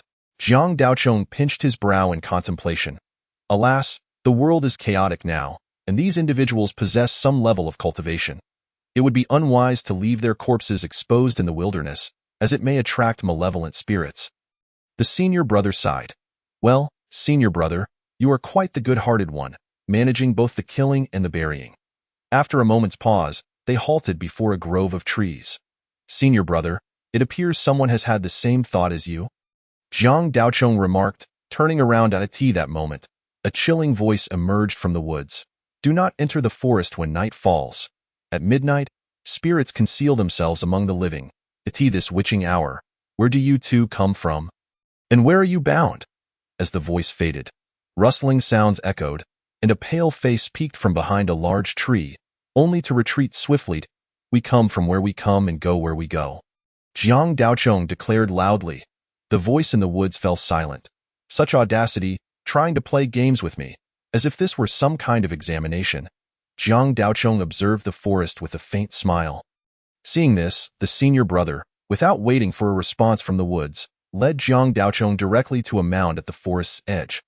After scanning the surroundings to ascertain their position, he hesitated to set up the altar. Clearly, the presence in the woods was prepared and would not passively allow them to establish the altar. Given the uncertainty of the situation, it was prudent to observe further. The area surrounding Yujing City has long been desolate, rife with malevolent spirits. It would be unwise for you two to venture out at this hour. I suggest returning. The voice echoed once more. Shortly thereafter, an elderly woman, hunched and clad in a blue coat, appeared not far away, advising them that a moonless night with a brisk wind is perfect for an outing. You are meddling in affairs that do not concern you, old lady, Jiang Daochong retorted. Upon hearing this, the elderly woman cast a complex glance at him, saying, You cannot escape. She then straightened her demeanor and asked, Are you truly not returning? Jiang Daochong felt a stir within. This person recognized him, indicating that there were indeed arrangements outside the city. Hearing the elderly woman's warning, the senior brother knelt down, rummaging through the items in his pack, while Jiang Daochong appeared lost in thought, uninterested in engaging. The elderly woman sighed softly, falling silent, but another voice arose from the woods. Zhang Pe, what is there to discuss with this good-for-nothing? The master is anxious. We must quickly capture him and return. Point one ascends the hall, the other steps through the threshold. How could he possibly escape? A tall, formidable man stepped forward, his face etched with menace. Point one from the hanging door, one with the auspicious entrance. These two are not to be trifled with, the senior brother sighed as he approached Jiang Daochong. Senior brother, prepare to set up the altar. You choose one of them, Jiang Daochong proposed. Very well, let us begin with the altar. The senior brother did not express any preference for whom to choose. I have long heard that the young master of the Jiang family is a fool. Today, it seems his mind is indeed muddled. We have been waiting here for quite a while, and he dares to imagine setting up an altar? Another voice interjected, as a provocatively dressed woman emerged from the side, exuding an air of seduction. Upon seeing the senior brother prepare to set up the altar, she could not help but laugh mockingly. As her laughter rang out, Jiang Daochong felt a wave of dizziness wash over him, a heat coursing through his body, and his mind became clouded with phantoms of numerous, scantily clad women. He knew well this was an illusion, Yet he found himself irresistibly drawn into it, teetering on the brink of oblivion. This is the thin horse of the Lu Gate. Junior brother, can you handle these three? Just as Zhang Daochong was on the verge of losing himself, the senior brother's voice cut through the haze. The phantoms in Zhang Daochong's mind immediately dissipated, and his clarity returned, only to find his vital energy fluctuating wildly, his legs growing weak beneath him. What a formidable illusion. I haven't even been touched and yet feel so weak. Zhang Daochong wiped the cold sweat from his brow. Still, why hasn't senior brother set up the altar? I cannot. Before these three, how could I? The senior brother spread his hands, expressing his helplessness. Had you listened to me that day, none of this turmoil would have arisen. Now look, even Lanfeng has fallen into this mess. And he has escaped Yujing City. The tall man spoke coldly. It is not too late. If we capture this brat in return, we shall do as you say, reduce him to a mere tool for our master. The alluring woman nodded in agreement. The elderly woman remained silent, her expression complex. They brazenly discussed their plans for Zhang Daochong, their attitude so arrogant it was as if they regarded human life as inconsequential, akin to handling a mere cat or dog. Zhang Daochong noticed a flicker of malice in the tall man's eyes, clearly harboring a deep-seated hatred for him. He could not recall when he had offended this person to provoke such animosity. As he pondered this, a sudden realization crossed his mind, suggesting a hypothesis he had long suspected. Who are you, and why do you obstruct me? Zhang Daochong inquired, gazing at the three before him. Heh, the tall man sneered, yet surprisingly refrained from answering Zhang Daochong's question. Zhang Daochong had intended to pry for information, but the tall man's silence indicated he had discerned his intent. Senior brother, do you have a way to subdue the souls of these three? I have matters to inquire of them, Zhang Daochong whispered, turning to his companion. The art of binding spirits and summoning souls is indeed a skill of the Witch Gate and the Divine Summoning Sect. And I can manage that. However, the interrogation of souls is not my forte. You will need to seek someone more adept in that regard, the senior brother replied. Ah? But senior brother is a branch of the Divine Summoning Sect. Is he not skilled in handling souls? Zhang Daochong expressed his surprise. The interrogation of souls differs significantly from that of the living. It requires a specialist in the art, and they excel in that. The senior brother clarified. Zhang Daochong's mind raced with understanding as he glanced at the three before him, inwardly chuckling. How fortunate for you three. At that moment, the tall man and the woman grew impatient with Zhang Daochong's murmuring and exchanged glances before charging forward. The woman raced toward the senior brother, while the tall man surged toward Zhang Daochong, his formidable energy pressing down on him like a furnace, making it difficult for Zhang Daochong to breathe. This time, this brat has ventured beyond Yujing. If I suggest reducing him to a mere tool again, I am certain the master will agree, avenging my brothers in the process. The tall man thought with a sinister grin as he reached out for Zhang Daochong. As his hand extended, it transformed from an ordinary palm into a massive size, filling Zhang Daochong's vision entirely, leaving him no escape. Furthermore, as the hand drew nearer, Zhang Daochong felt as though he were submerged in viscous water. His vital energy suppressed to the point of struggling to make even the slightest movement. Although Zhang Daochong had only recently entered the realm of cultivation, he had seen his fair share of battles and had even faced off against formidable opponents. Now, facing the full might of a master at the peak of his powers, he felt the disparity was utterly desolate. It was a foolish dream to think one could leap tears to defeat a stronger foe. Zhang Daochong struggled to maneuver, seeking an escape from the tall man's grasp. You can still move under my ultimate technique? The tall man exclaimed in disbelief. Only he understood that this seemingly casual grab was executed using a specialized technique known as the Great Crane Capture. This technique was designed for subduing and capturing enemies. It could easily restrain ordinary people without cultivation, and even those of equal standing would be greatly affected. The fact that Zhang Daochong, without any discernible cultivation, could still barely move was nothing short of miraculous. However, the tall man had miscalculated. In reality, Zhang Daochong had already stepped into the threshold of the next realm, just a step away from the peak. And his training in the furnace technique concealed his true strength, making him appear as an ordinary person. Fine, I shall simply cripple this brat here. After all, the master only instructed us to bring him back. Nothing more, the tall man thought, grinning viciously as he intensified his grip. Just as Jiang Daochong was about to be ensnared, sensing the imminent danger of severe injury or worse, he resigned himself to fate. Ceasing his struggle at that moment, a brilliant flash of light sliced through the air, aimed directly at the tall man's neck, intent on delivering a fatal blow.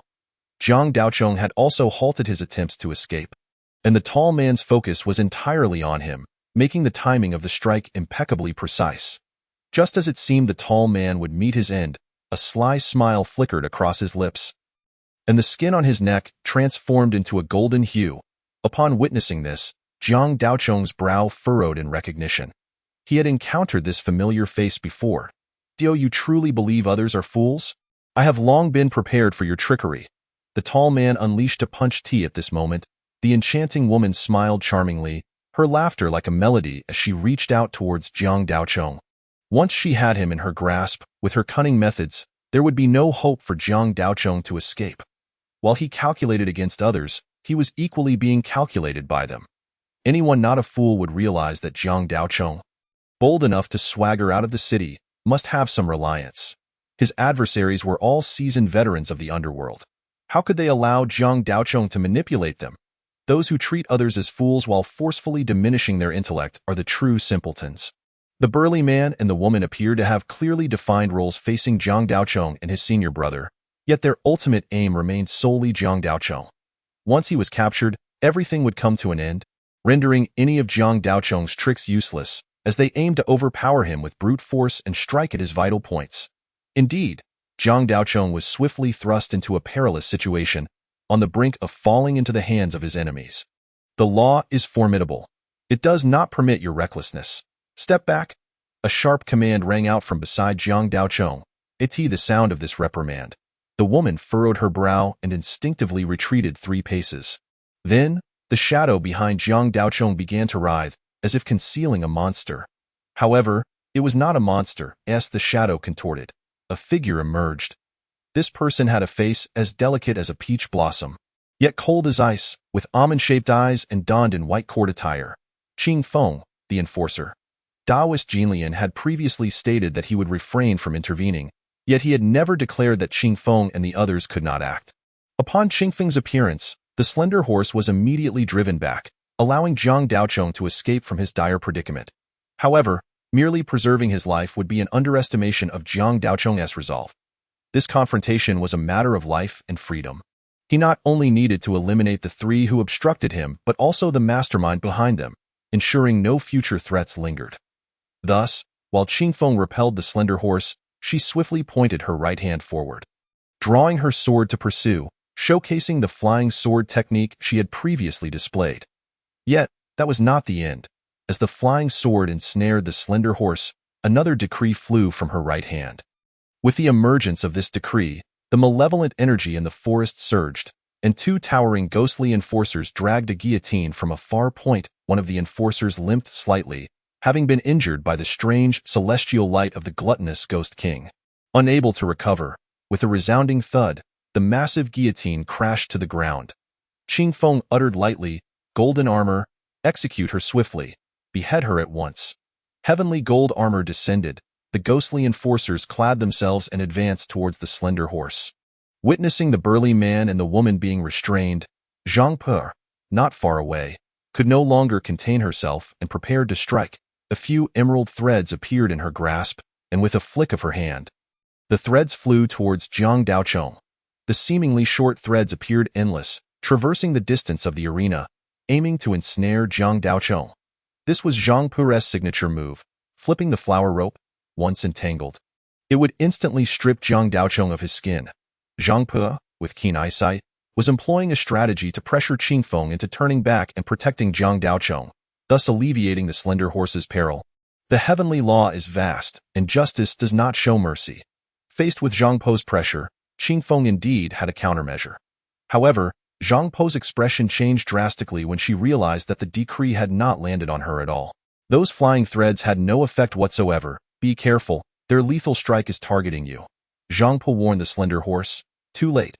Jiang Daochong let out a cold laugh. The warned slender horse's expression shifted as she found herself targeted by the ghostly enforcers and was already struggling to escape. Should the decree press down upon her, she would soon fall into the hands of the ghostly enforcer and end up on the executioner's guillotine, with no divine intervention to save her. At this moment, the emerald threads also reached Jiang Daochong, and Zhang Pe was taken aback. She had initially believed Qingfeng would not save Jiang Daochong due to his ability to counter her attack, only to discover that no one was looking out for him. However, with her companions ensnared in peril, she would not show mercy. Instantly, her 5 fingers twisted. Like a child flipping the flower rope, the threads twisted and coiled. Pulling back, and Jiang Daochong was once again stripped of his skin. Was it truly this simple? Zhang Pe was momentarily stunned. Having used this technique to peel skin countless times, she knew very well that the rope's end indeed tugged at a piece of human skin. Yet how could it be so effortless? After this encounter, she dared not underestimate the so-called foolish young master even a fraction. Yet, it was not so easy. Jiang Daochong remained quietly standing in place, not even emitting a groan. As if the agony of skinning was but a whisper to him as the threads were retracted, Zhang Pe grasped the piece of skin and her heart sank with a thud. For that skin was not Jiang Daochong's at all. It belonged to a middle-aged man. Before she could react, the skin seemed to come alive, descending upon her head. Only then did she see that the skin was covered in a myriad of twisted runes. "Forgive me, master. It was all my senior brother's doing. I merely offered a suggestion. Do not seek me out later, as my disciple will reclaim your skin soon." Jiang Daochong unhesitatingly shifted the blame onto his senior brother. The skin was not his. It belonged to Hong San, which he had donned before leaving the city, initially to counter the opponent's backup, but unexpectedly, it was snatched away by Zhang Pe. He had not forgotten that someone had left a backdoor on him. He had not remedied this flaw when he stepped into the threshold, intending to give the mastermind a surprise. But Zhang Pe had inadvertently fallen into this trap. Furthermore, to counter the skinning technique of the mastermind, his senior brother had infused the skin with numerous potent materials. Even the prize for entering the threshold would be sufficient for her to drink a pot full of tea this moment, as Qingfeng's decree took flight. The slender horse's expression grew grave, standing ready. Yet, after a prolonged wait, she felt no pressure from the decree, and her speed remained unchanged, leaving her baffled. Suddenly, a scream pierced the air. Glancing over, she saw that the burly man's arm had vanished, his face paling as he staggered back, trying to evade the blade's pursuit. Unfortunately, the one wielding the knife was exceptionally skilled, with rich combat experience, and swiftly encircled the burly man, preventing his escape, since Qingfeng had already appeared. The one wielding the knife was none other than the golden armor. It turned out that Qingfeng's decree was never aimed at the slender horse, but rather at the burly man. From the very beginning, Jiang Daochong had been clear in his objectives, concentrating firepower to strike down the knife wielder first. Although this knife-wielding technique was not as unpredictable as that of the colorful gate or willow gate, the practitioner's skills, combined with the golden skin, were exceedingly troublesome. Sometimes, the simplest brute force could be the hardest to counter. Though the golden armor was also a knife wielder, he had lost his physical form. Despite his high cultivation and formidable knife skills, he could not fully restrain the burly man.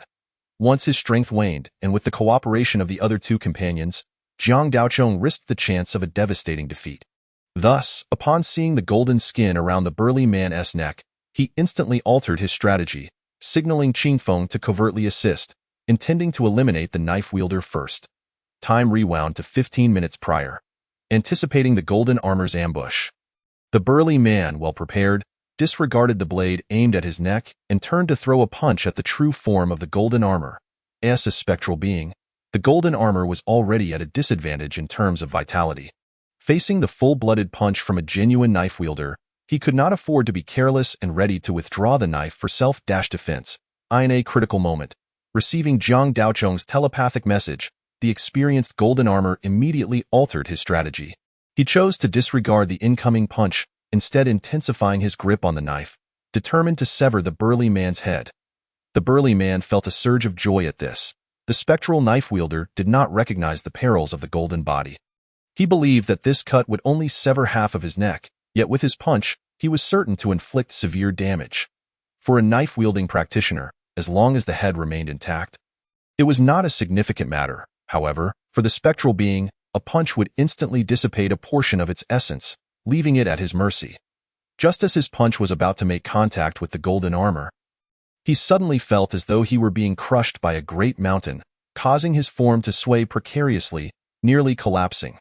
Fortunately, the knife wielder's physique was robust enough to withstand it, though his movements slowed considerably. And in the blink of an eye, he lost all advantage. At this moment, the golden armor's blade was mere inches from his neck, poised to strike. However, the burly man was also quick-witted.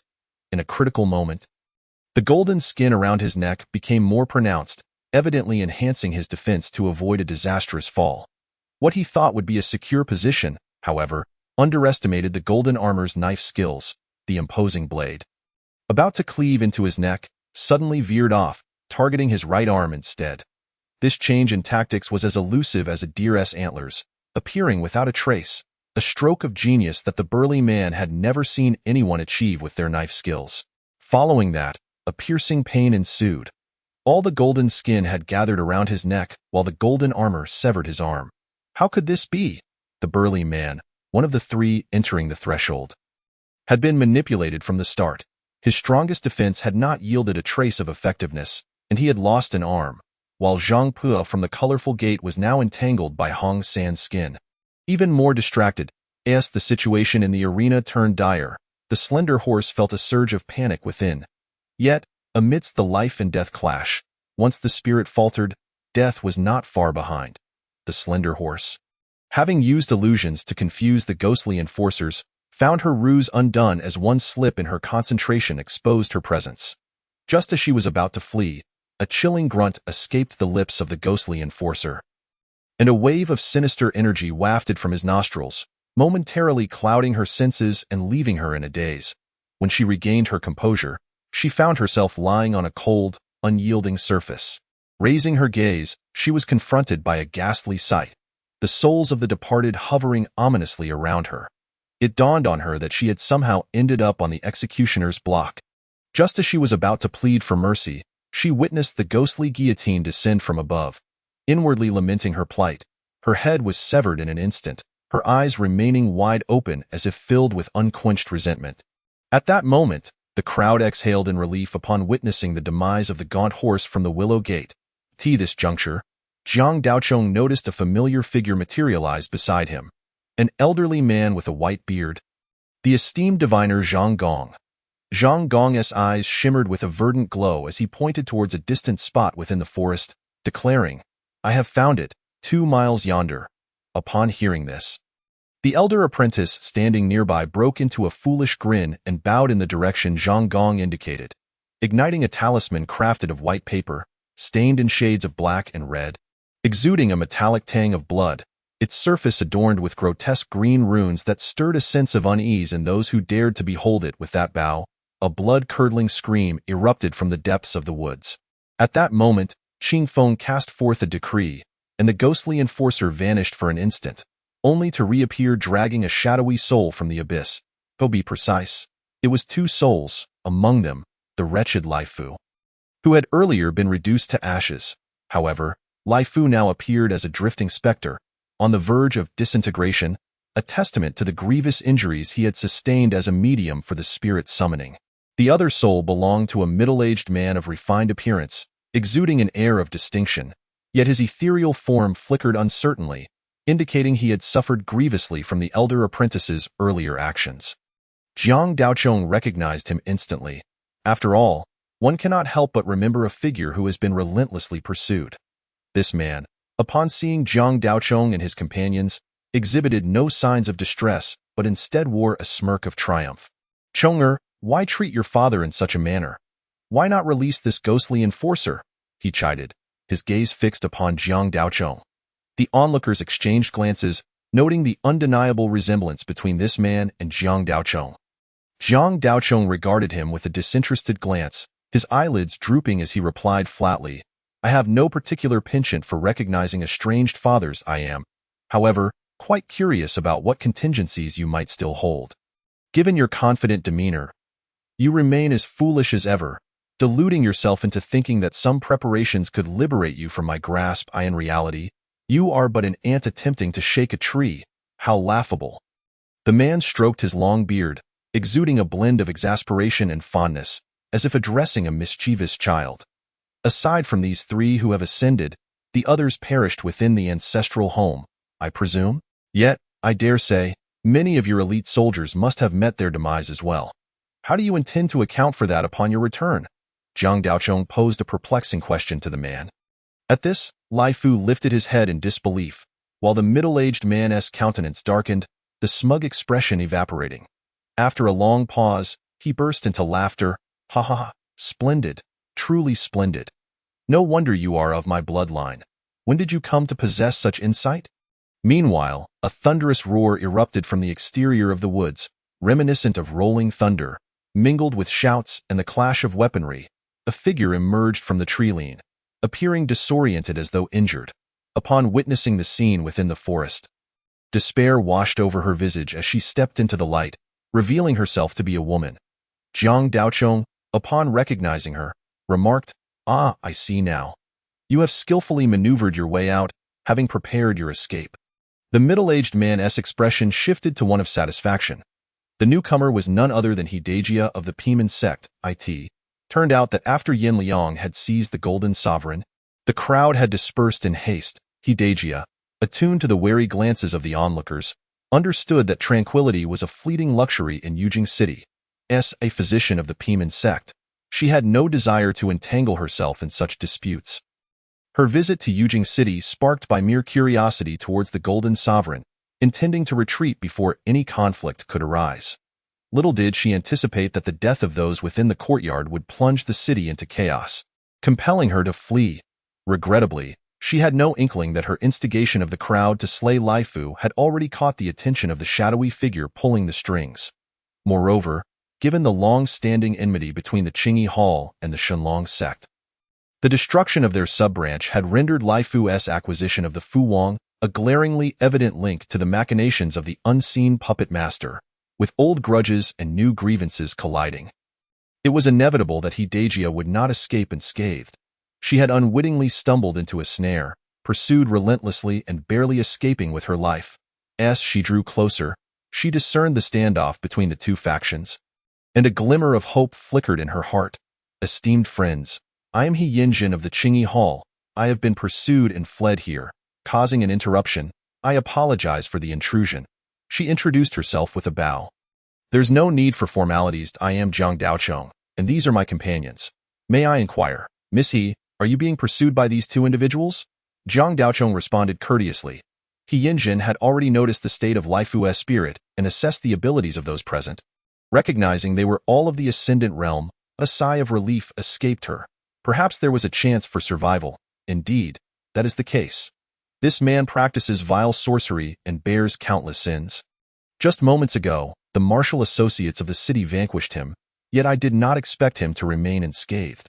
May I ask, Miss He, who is pursuing you from outside? What is the situation? Over 50 elite riders, mounted on swift steeds, clad in armor and wielding blades, all brimming with vitality. Leading them are 7 or 8 who have attained the ascendant stage, their combined blood energy surging with deadly intent. Though I am of the ascendant realm, I am no match for them. Jiang Daochong nodded, turning to the middle-aged man. So, this is your support then? The man responded with an indifferent expression. Brother, shall I leave this person to you? Jiang Daochong inquired. Very well, the elder apprentice assented. Hearing this, the middle-aged man's lips curled into a sneer as he remarked, You think a mere novice enchanter can take me down? Jiang Daochong regarded him with a quizzical expression. What? Did I speak amiss? The middle-aged man felt uneasy under Jiang Daochong's scrutinizing gaze and furrowed his brow. What do you mean? I observe that your subordinates possess considerable experience in combat. How is it that your hidden hand is merely a novice who cannot even ascertain if one has ascended? If you have not ascended, how did you sustain those injuries earlier? Jiang Daochong questioned, puzzled. What? The middle-aged man's expression shifted to that moment. From the ridge, energies began to coalesce from the 4 cardinal directions, centering around the mound, where 4 gnarled trees, each as thick as a bowl, stood. Blood-red runes abruptly materialized upon their trunks. As these runes illuminated, the surrounding energies trembled, and the elder apprentice found himself positioned directly amidst the 4 trees. The elder apprentice had perfectly inherited his master's cautious nature, always contemplating defeat before victory. Prior to entering the city, He had laid down contingencies within the forest, a seasoned trickster indeed. Would one assume that Jiang Daochong and the elder apprentice came to the woods out of sheer idleness? No, they were here to seize the advantageous terrain. Chapter 49.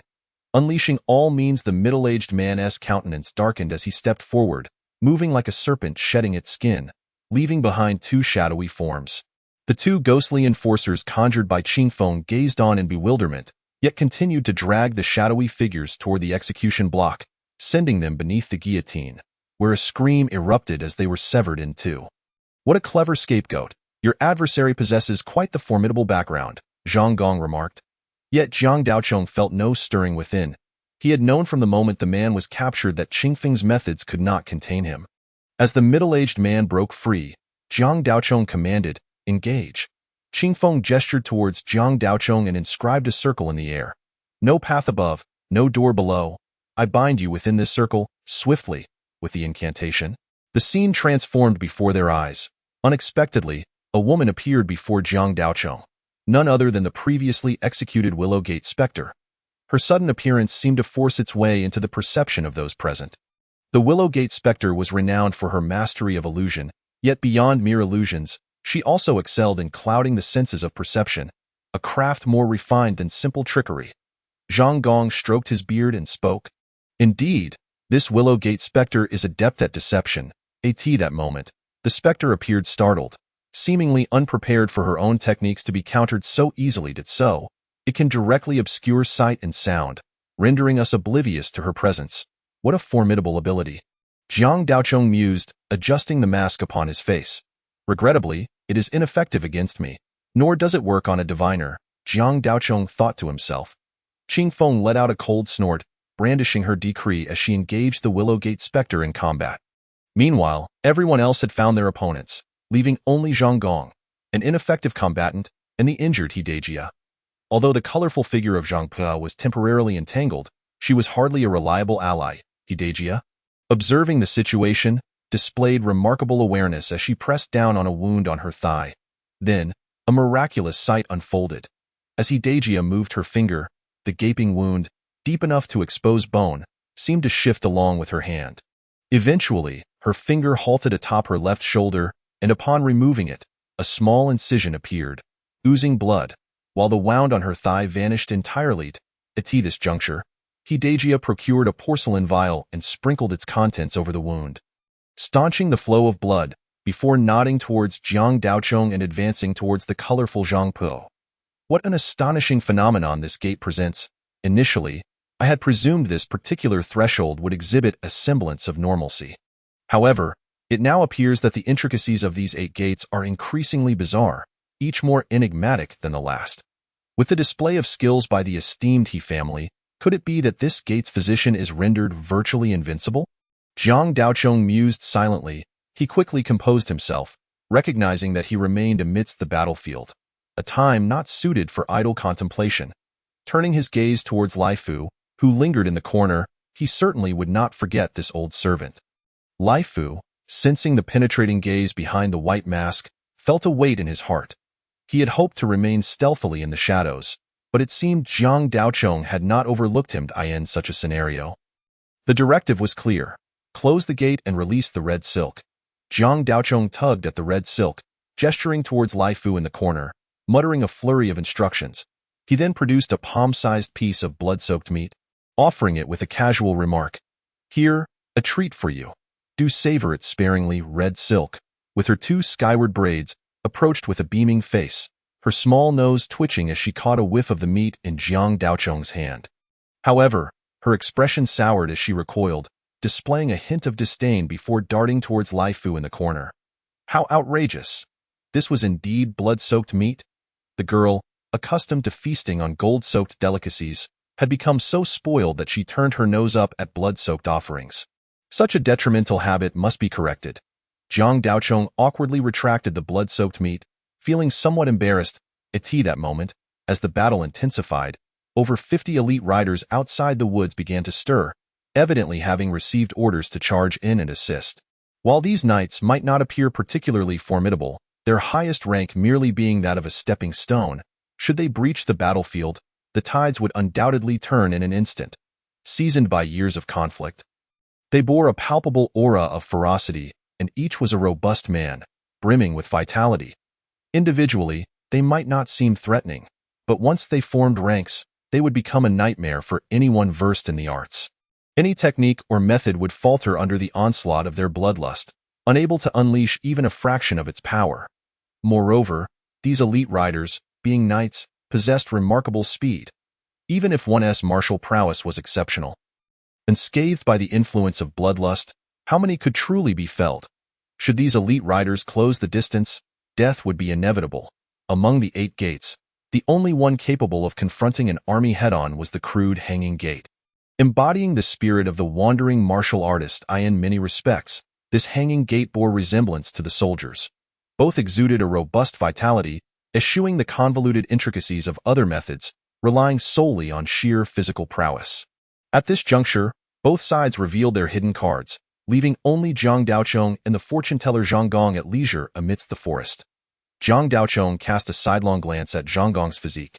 Were he to be deployed, he would be easily dispatched. Thus, he unsheathed his long knife from his waist and stepped forward, resolute in his determination to obstruct these elite riders. Meanwhile, the enigmatic Zhang Pe, despite possessing formidable abilities, found herself ensnared by Jiang Daochong and the elder brother's machinations, becoming entangled with the human skin. Upon encountering the sinister skin, Zhang Pe immediately sensed impending doom and hastily withdrew. The human skin, inherently malevolent and sinister, was further amplified by the fact that it belonged to a practitioner of the blade, a figure of notable skill within the realm. It possessed an innate aura of the extraordinary. Moreover, with Hong San harboring a vile entity within him, his human skin required no manipulation. It could spontaneously transform into a malevolent spirit, posing a threat to all around. Fearing that his measures would fall short, Jiang Daochong urged his elder brother to cast a binding spell upon this exceedingly sinister human skin. Empowered by this skin, the malevolent curse grew more insidious. Their combined forces resembled a thunderstorm igniting the earth. A chilling aura that rivaled that of a formidable practitioner. Zhang Pe retreated, while the human skin floated ominously in the air, pursuing her relentlessly. Realizing its tenacity, Zhang Pe decided to confront the situation. From her sleeve, she retrieved a sheet of white paper, tearing it with both hands until it transformed into a soft, pliable paper knife. Gripping the handle of the paper knife, she blew upon it, causing it to stand upright. She then swung it towards the pursuing human skin, which, despite its malevolent nature, lacked intelligence and did not evade the strike. The paper knife seemed poised to cleave the skin in two.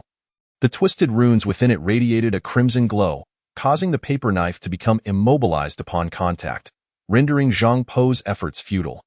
Realizing the futility of a direct confrontation, she relinquished the paper knife and retreated a few steps. Seeking to evade the impending danger, with a flick of her wrist, the once sharp paper knife transformed back into the leading burly man wore a cold expression, his long blade pointed forward. A character squeezed out between his teeth. With commands as solid as mountains, over 50 elite cavalrymen transformed into a unified force, resembling a massive cloud of darkness surging towards Jiang Daochong, intent on reducing him to mere pulp. Those who have never faced a cavalry charge firsthand can never fathom the kind of pressure it exerts. A mere 50 riders appear like a raging flood or an upturned mountain. For an ordinary person confronted with such a charge, merely avoiding soiling oneself is a testament to extraordinary courage. Jiang Daochong gripped his unfamiliar blade tightly, a sinister smile spreading across his masked face as he advanced rather than retreating. Charging into the fray with the might of a mountain, a single man can stand against 1,000,000 soldiers. The valiant man rushes into battle, with no thought of retreat, only the desire to slay the enemy. The long blade cleaved through the air, swift as a gale, the essence of true fire burning fiercely within him. A vast reservoir of energy surged throughout his body as he allowed the furnace within to unleash its full power. His life force erupting in a dazzling display. The overwhelming momentum of his unfamiliar blade carved a streak of light as he charged forth, a massive warrior leveraging the strength of his steed. Aiming to cleave this audacious young man in two, suddenly, he felt a lightness in his body, as though Jiang Daochong cast a glance at the knight held firmly in his grasp. The young man, appearing to be in his late 20s, bore a resolute expression. Despite his capture, he persisted in rallying his energy, striving to break free from Zhang's control. Alas, Zhang's formidable vitality could cleave through the very air, rendering the knight's struggles ineffective. Not a ripple was stirred. The young knight's heart was not as tranquil as his exterior suggested. Earlier, amidst the fray, he had been oblivious to the true nature of Jiang Daochong's power. But now, in close proximity, he felt as if he stood beside a blazing furnace, the heat overwhelming even his own cultivated essence. In a wonder he had evaded my strike. Such a profound vitality surely harbored an enduring essence. If I were to strike again, the outcome would remain unchanged. How could one so young possess such prowess? The young knight was astounded. Such a young ascendant. What a pity, Jiang Daochong sighed. What? Wait. The young knight looked up, only to behold a white mask and the eyes behind it, which bore a semblance of 7 parts regret and 3 parts indifference. A long blade was positioned beneath his neck, and soon he felt a chill at his throat. Darkness enveloping his vision. Hiss, blood surged forth, bursting from his severed artery, spilling onto the ground. Am I, such a genius, to perish in this manner? No, this cannot be my fate. With my talent and potential, it cannot end like this. I have why. Upon reaching this point, Lai Fu, disregarding all else, immediately summoned his last resort, the enigmatic Fua, which shot forth from his body with a swift whoosh. Given the formidable nature of this Fua, even the might of the imposing qi and blood from the Taoist sword could find itself restrained, certainly capable of ensnaring that person's limbs, thus allowing the master of the household a moment to catch his breath. If the master could extricate himself from the boundless agony that tormented his mind, he would be able to wield the family's resources, and at that juncture, the outcome of the conflict would indeed remain uncertain. Yet, the round and chubby figure of the Fua, upon appearing in the air, turned immediately to bite at Lai Fu. The methods of the Fua were inherently insidious and cruel, and such techniques were among the most perilous within the realm of sorcery. Possessing tremendous power yet often bearing the risk of backlash, at this moment, Lai Fu's cultivation had significantly diminished, and as the Fua re-emerged, its initial intent was not to confront the enemy but to take vengeance upon its wielder. Observing this, Lai Fu let out a cold snort, forming a seal with his hands, murmuring incantations that resembled the chanting of scriptures, his voice fluctuating in pitch, rendering listeners dizzy. Upon the recitation of this incantation, the Fua clutched its head, wailing in agony, halted in its advance. Humph, you little wretch, how dare you retaliate? If I do not teach you a lesson, you will never comprehend pain. Now, away with you to confront the enemy. Lai Fu remarked with a disdainful huff. The flicker of fear appeared in the Fua's savage eyes, and it dared not approach Lai Fu any longer, hesitating momentarily in a circling motion before it ferociously let out a cry and flew towards the senior brother. Halt, little spectre. Where do you think you are fleeing? This presence is upon you. A diminutive figure landed squarely in the Fua's path, hands on hips, issuing a commanding shout. The Fua, already aggrieved by Lai Fu, surged with fury upon seeing an obstacle, intent on turning the interloper to pulp. However, upon closer inspection, it was a little girl with sky-high braids, clad in red. None other than Hong Ling. Hong Ling had been observing the battle of the corpulent ghost king within the palace. Feeling the weight of the formidable malevolence, henceforth, she boldly appropriated the self-proclaimed title of the corpulent ghost king, occasionally referring to herself as this presence before Jiang Daochong. Jiang, I demand to consume the golden Tai Sui. Away with you, you rascal, Jiang Daochong replied with exasperation.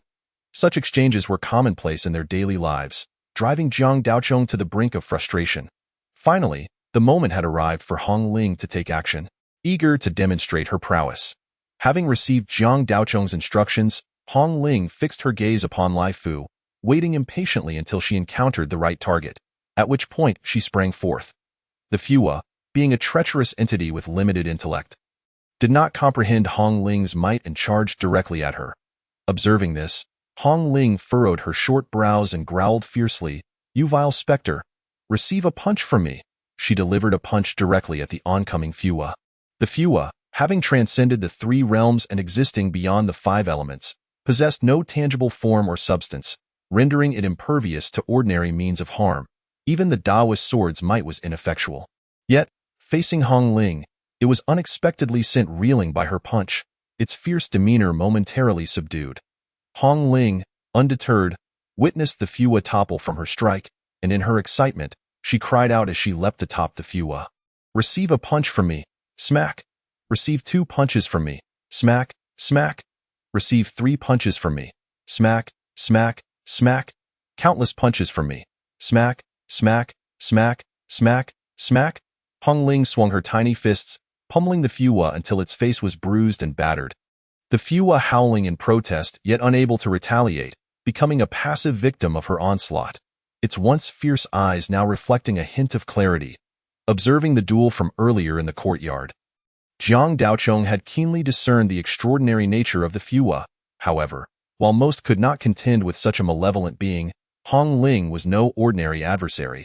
He vividly recalled how she had mercilessly beaten a spectral entity to a pulp within the imperial city. An ethereal being, under Hong Ling's hand, found no opportunity to resist, suffering a fate akin to a mortal. Jiang Daochong harbored significant doubt, suspecting that Hong Ling was indeed the bane of such spectral entities. Regardless of their cultivation or powerful techniques, they proved ineffective against her.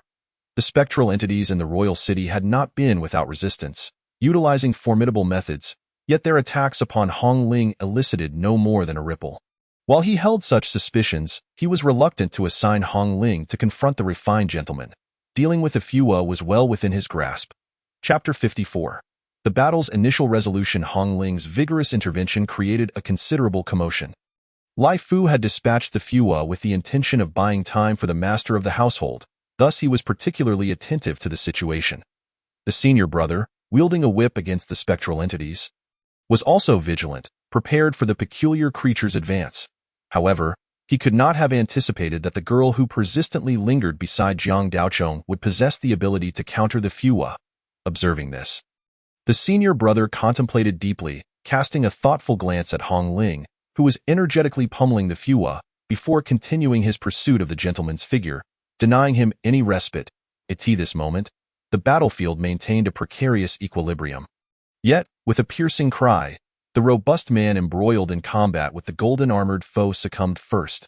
His head severed by a single stroke, blood, imbued with vigor, gushed forth, leaving only a lifeless corpse standing in place. Devoid of vitality, the golden-armored figure nonchalantly dismissed his sword, sauntering over while holding the severed head of the brawny man, now standing beside the diviner Zhang Gong. This one has proven resilient, enduring until now.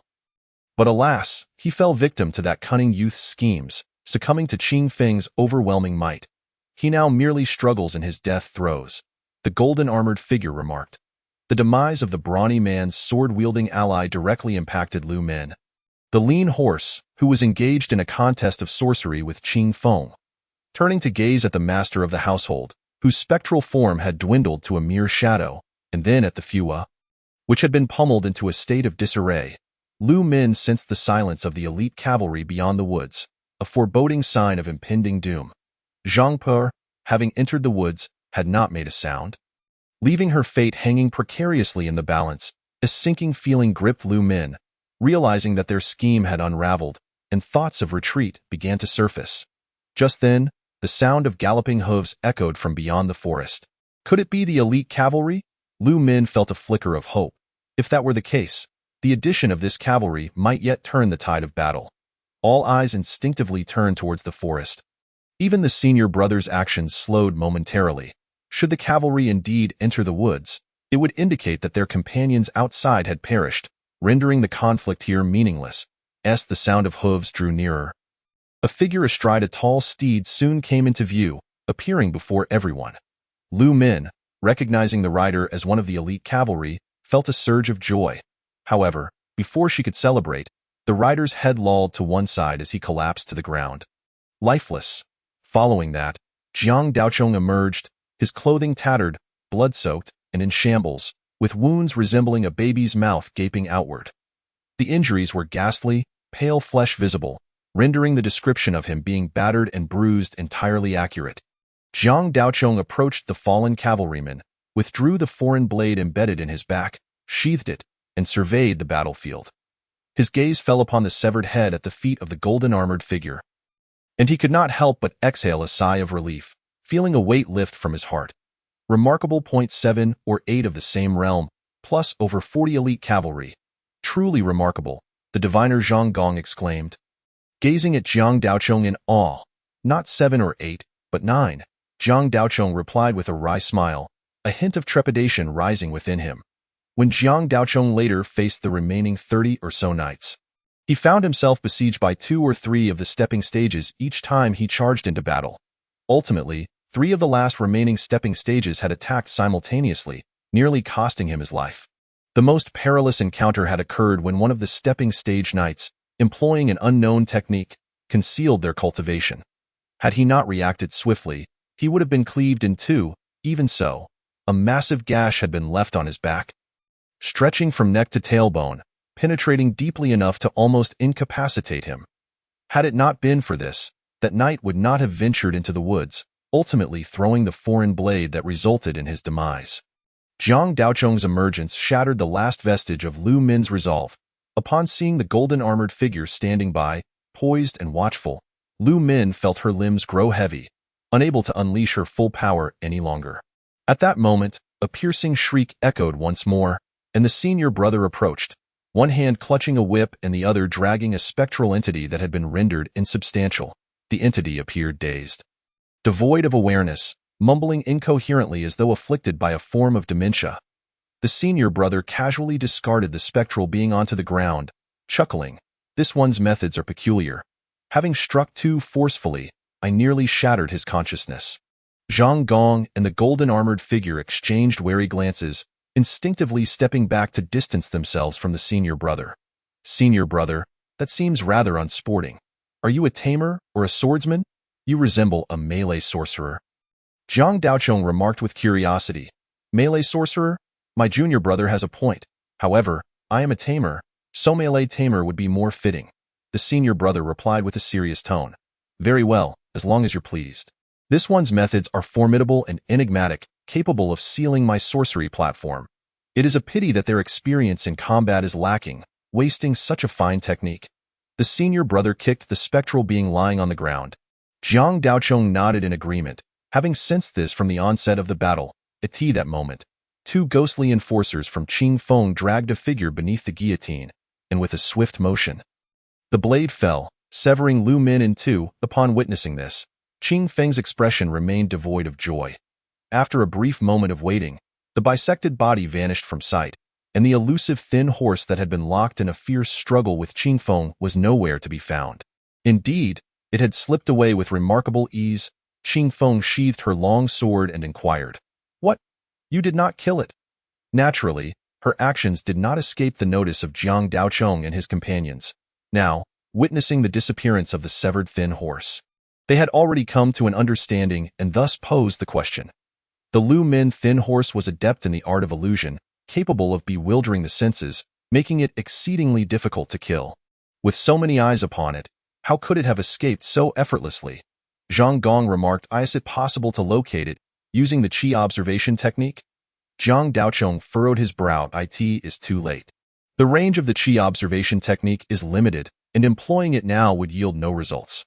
This individual must have slipped away the moment you entered the forest, leaving only an image in our minds, a truly remarkable skill." Zhang Gong shook his head. Jiang Daochong adjusted his mask and scanned his surroundings, spotting a trail of footprints leading out of the forest, and silently acknowledged the prowess of the Lu Min thin horse. Examining the traces, it appeared that the Lu Min thin horse had brazenly slipped away right under their noses, and they had been utterly oblivious. It was like a natural-born assassin, impossible to guard against. A moment's inattention could lead to disaster. That moment, Jiang Daochong suddenly sensed a flicker of danger approaching him and quickly turned his head. It was the golden-armored figure, brandishing a dagger and taking advantage of his distraction to stab from the side. Upon seeing Jiang Daochong regain his awareness, the golden-armored figure withdrew the dagger and spoke. "The methods of the Lu Min thin horse are indeed formidable, yet to silently eliminate another is not as simple as one might think." A flicker of realization stirred within Jiang Daochong as he observed the expressions of his senior brothers and sisters. Indeed, they harbored little concern for the fleeing Lu Min thin horse. He mused, "So it is. Those versed in the ways of the sect possess keen senses and heightened awareness of danger, able to perceive the lurking threat. The concealment skills of the Lu men are indeed impressive. Yet to kill silently and without a trace is no easy feat after all. If the Lu men truly possessed such sharpness, would they not have already become invincible? One must not underestimate the Lu men. Each of the 8 sects has its strengths, and none should be regarded lightly. If the Lu men thin horse truly wished to kill, it would not be beyond its capabilities. One must not grow complacent. The voice of Taoist Jianlian echoed in his mind. Zhang Daochong was taken aback, nodding slightly to indicate his understanding, yet he looked around and could not discern the whereabouts of Taoist Jianlian. Unaware of where he was hiding. Chapter 55. The second master of the Yin family. At this point, the battle in the arena had come to a close, with Zhang Daochong's side emerging victorious. Qing Feng, I must trouble you to make another trip. The Zhang Pa from the Kaimin is still in the forest, along with Hidejia. Bring her here. A glimmer of azure flickered in Zhang Gong's eyes as he gazed toward a certain spot in the woods. Qing Feng nodded and led the ghostly envoy into the forest. After a considerable wait, she emerged alongside Hidejia, with the Kaimin Zhang Pa following behind, along with a floating human skin. Upon seeing the fallen body of the burly man on the ground, a glimmer of understanding flashed across the wrinkled face of Zhang Pa, who silently rejoiced in her choice. When they approached, witnessing the master of the household, now devoid of consciousness, lying on the ground, she twitched her lips and solemnly bowed in greeting to Zhang Daochong, saying, I beseech you, young master, spare his life, show mercy to the second master. Zhang Daochong looked at the prostrated Zhang Pa, then at the spirit of the middle-aged man, remaining silent as he awaited an explanation. Aware of Zhang Daochong's unspoken frustration, the seasoned Zhang Pa realized the gravity of the situation. I understand that you are angry, young master, but the second master truly cannot be killed.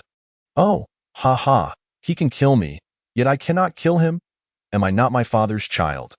Zhang Daochong laughed with a hint of anger, recognizing that Zhang Pa, trapped in a dire predicament, continued to be evasive, failing to provide a reason and instead claiming he was untouchable. Did she truly believe that her background and lineage could intimidate Zhang Daochong? If so, she had miscalculated. The higher one's birth, the more one must eradicate potential threats.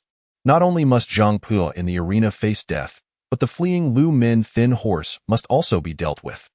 Money can make the devil work. With a wealth of gold, Zhang Daochong had myriad ways to ensure that the Lu men thin horse would find no escape.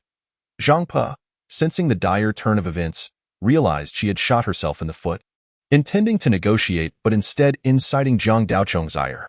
Noticing Zhang Daochong's hand had moved to the hilt of his knife, she no longer dared to be clever and quickly spoke. The second master is the head of the Yin family's second branch. He is your mother's uncle.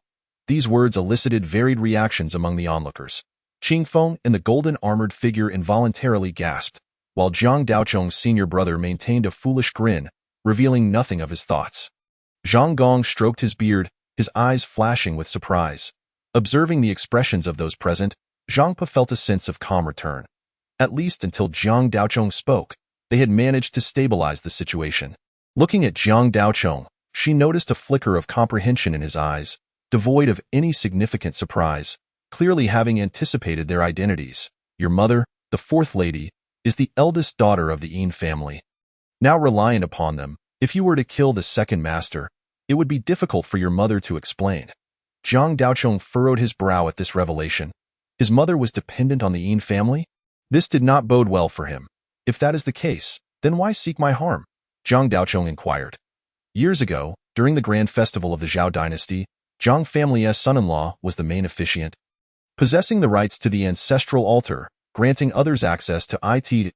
As a member of the Zhang family bloodline, you naturally inherited this power.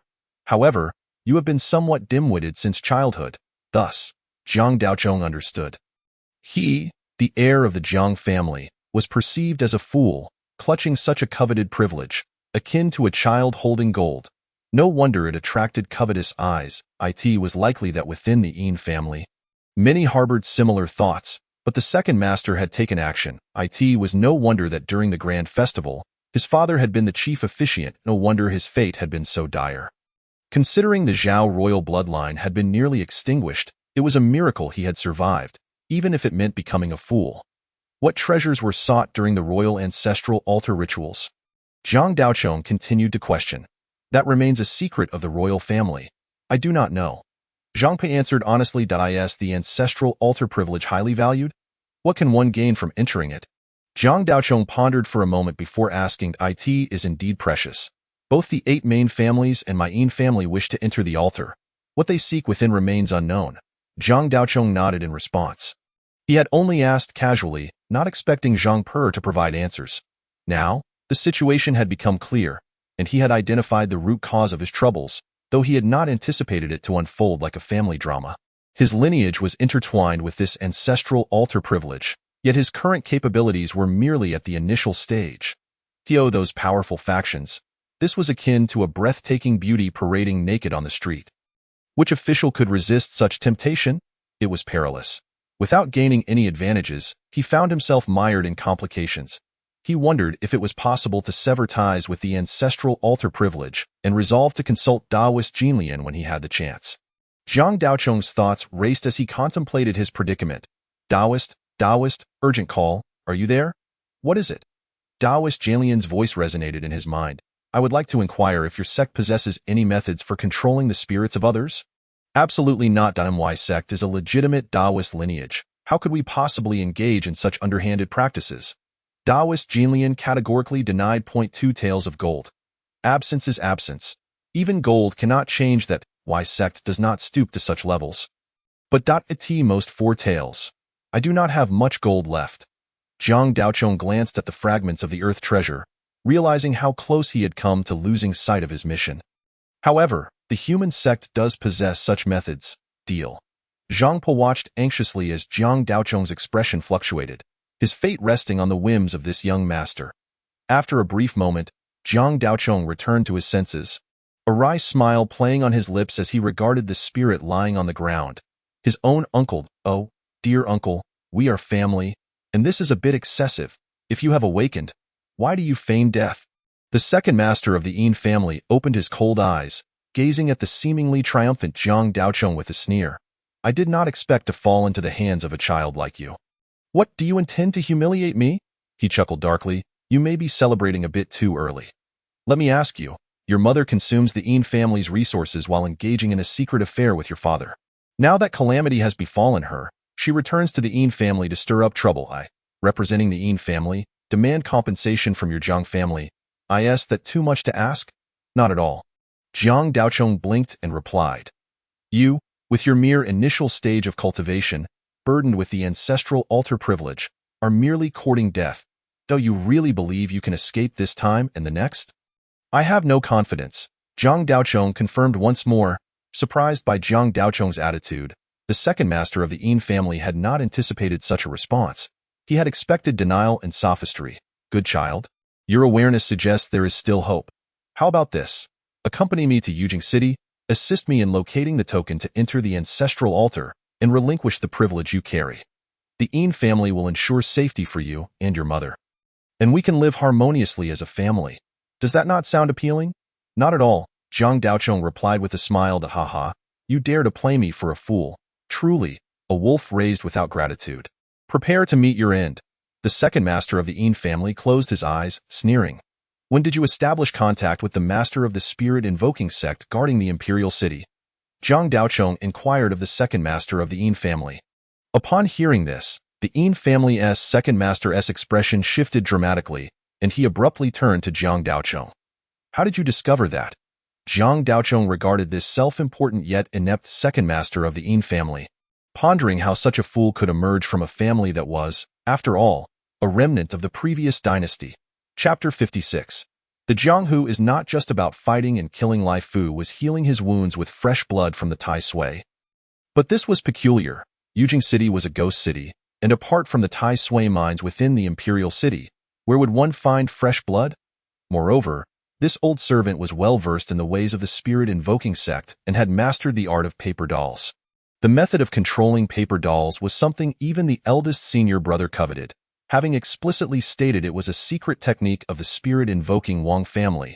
How could it be easily relinquished without deep interests binding them?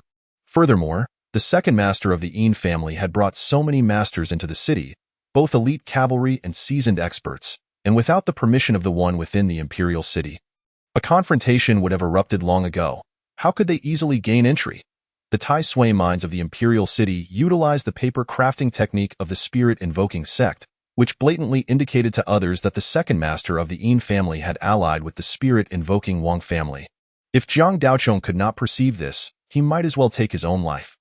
The second master of the Yin family, feeling Jiang Daochong's gaze as if he were looking at an imbecile, instantly broke down his composure and retorted sharply. So what if you know? Do you have any idea of that person's capabilities? What does it matter if you rally so many masters to defeat me? Ultimately, you cannot escape that one's grasp. Jiang Daochong lazily tapped his ear. Intra-level expertise. What is so remarkable about it? Hey, you little brat, what a bold claim. Forget it, I shan't waste my breath on you. It is simply futile, the second master of the Yin family scoffed. At that moment, the sky suddenly turned a bloody red, and a faint scent of sandalwood wafted through the air, followed by an overwhelming oppressive force. All present years of meticulous planning were reduced to nothing in an instant.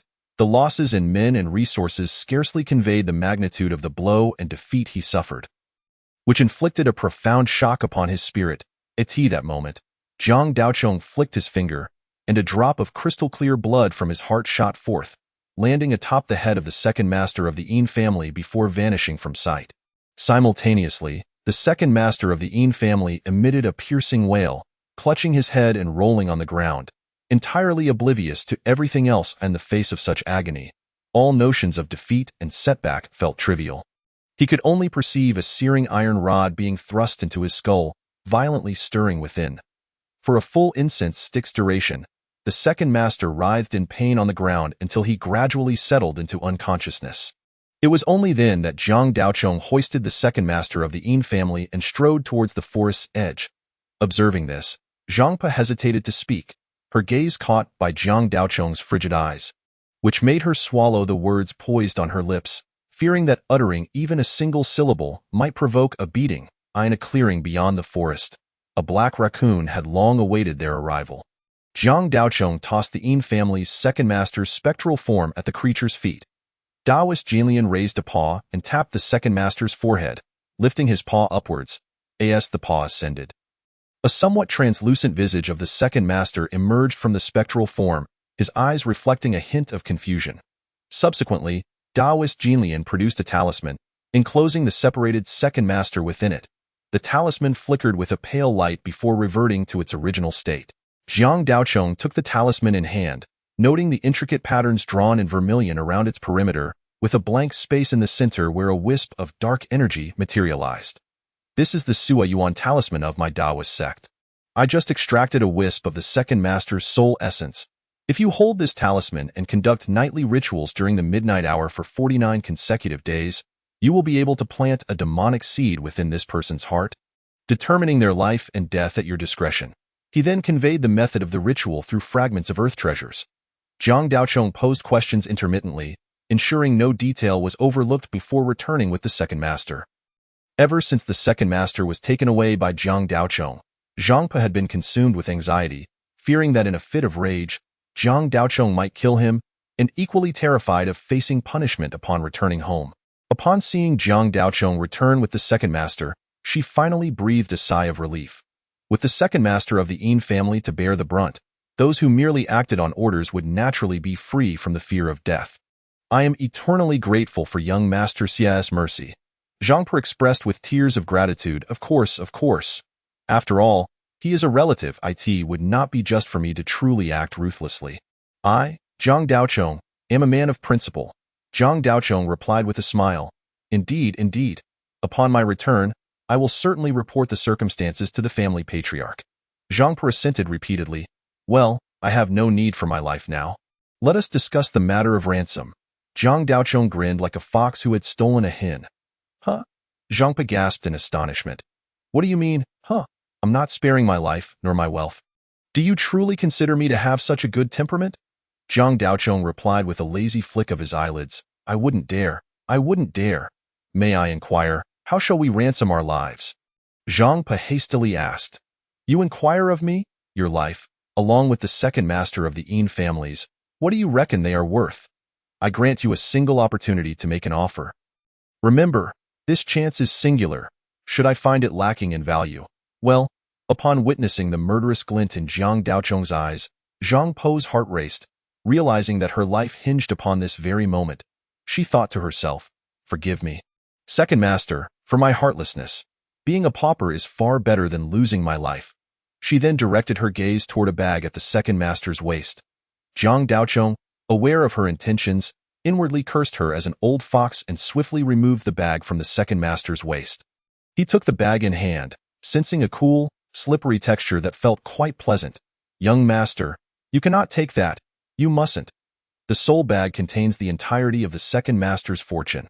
A significant portion of the Yin family's wealth resides within. Without these possessions, we will have nothing but the cold winds of the northwest to endure. I implore you, young master, show mercy and grant the second family a path to survival.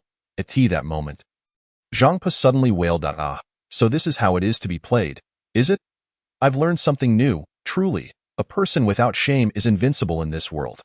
Jiang Daocheng stared in disbelief at Zhang Po's performance.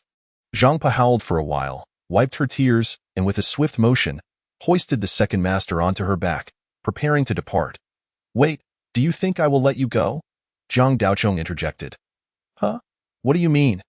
"Huh? That was your ransom. Now, let us discuss my compensation.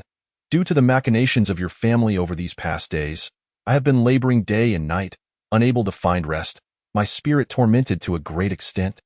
Please, pay me for the damages to my mental well-being, and also..."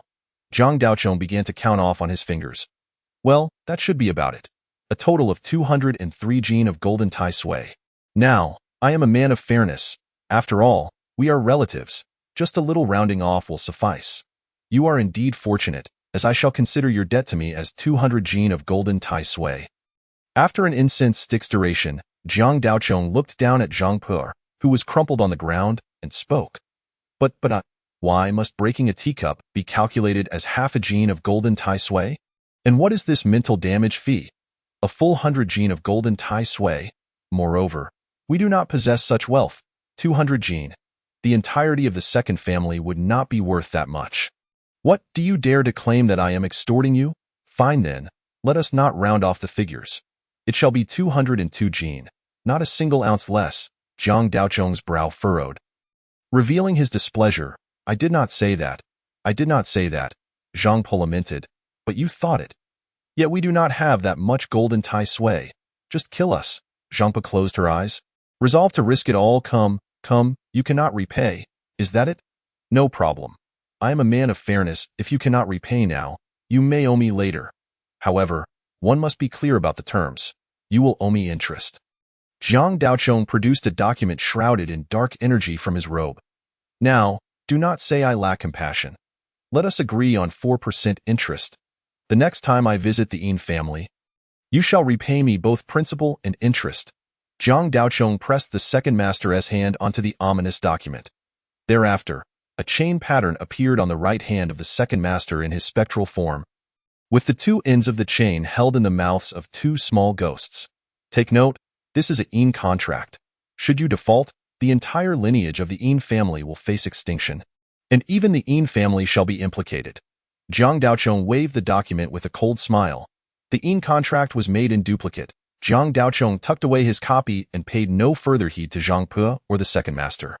Upon seeing the pattern on the second master's hand, Zhang Po turned pale, hurriedly picking up the contract copy from the ground and scurrying away with the second master. I am the Taoist sect. There exists a myriad of oddities. This particular Yin contract cost Jiang Daocheng over half a jin, specifically 6 taels of golden Tai Sui, exchanged with Taoist Jinlian. Taoist Jinlian had assisted and provided guidance, ultimately earning a total of 6 taels of golden Tai Sui. Thus, the value of this Yin contract was evident. Naturally, such value is justified. According to Taoist Jinlian, this type of Yin contract is entangled with causality and is exceedingly complex to produce. Its efficacy comparable to the imperial edicts of the Zhao dynasty before its fall. The sovereign commands death, and the minister must comply, such as its tyranny, primarily utilized in agreements among noble families. Once activated, Even those who retreat to the underworld must face consequences. It remains uncertain how the Yin family will react upon witnessing this Yin contract. The ensuing chaos would be mild, for the power of this contract is no jest. With this matter concluded, I must extend my gratitude to all those who lent their assistance. This is the reward we previously agreed upon. Zhang Daochong expressed his thanks to the 3 armored figures, subsequently producing 3 wooden boxes swirling with dark energy and distributing them. Thank you, young master. Qing Feng accepted a wooden box and spoke. Ha ha ha, no need for pleasantries. This is what you deserve. After all, I, Zhang Daochong, am a man of principle, and this trifling matter is nothing to me. Zhang Daochong laughed heartily, resembling a newly rich man. Upon hearing this, the expressions of the others turned somewhat peculiar. Qing Feng, so wealthy, so handsome. Jinjia, father, I no longer wish to strive.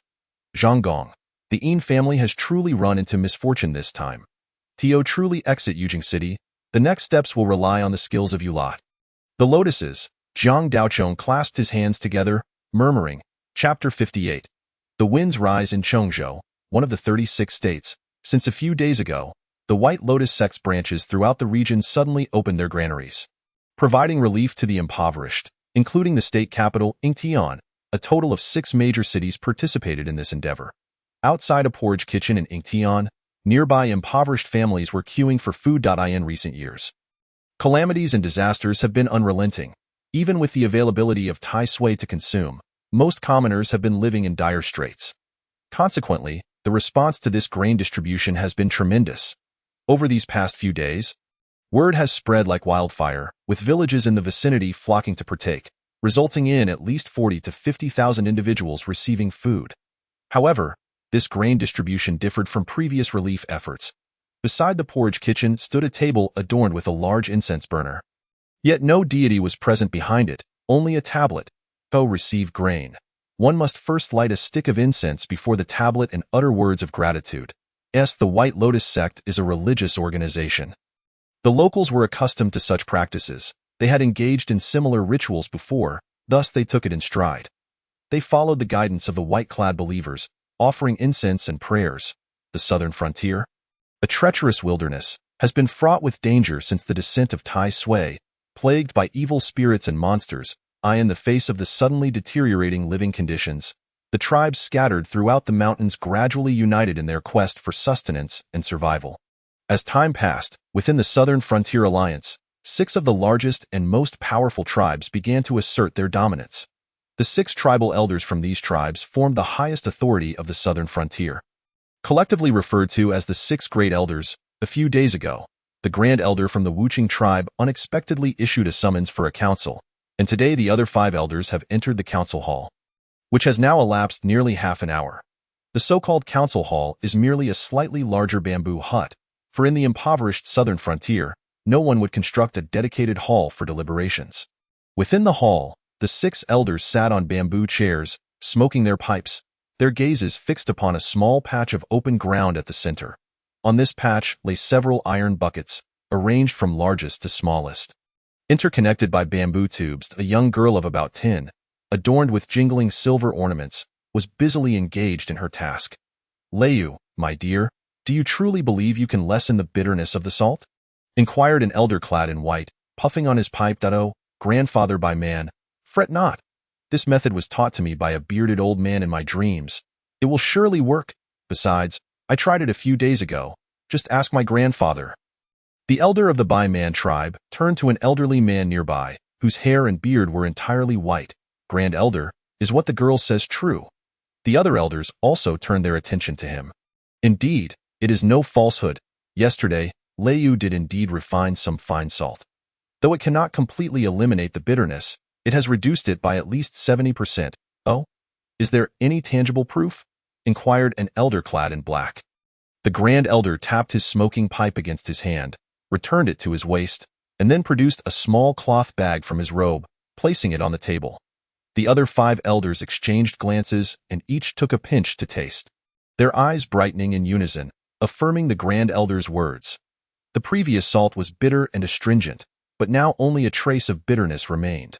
While it could not compare to the refined blue salt from beyond the mountains, it was a marked improvement. making it far more palatable. At tea that moment, Leu poured a pot of boiled and concentrated brine into the adjacent iron bucket, and the salt water began to flow through the bamboo tubes. Layer upon layer.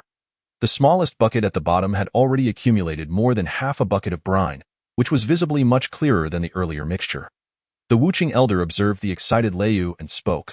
Leu? What did you promise that bearded old man? I simply asked, and he taught me, Leu replied, scratching her head with conviction. Oh, right, Zillion said. No, the bearded old man said that if I could produce salt, the tribe must offer incense and worship.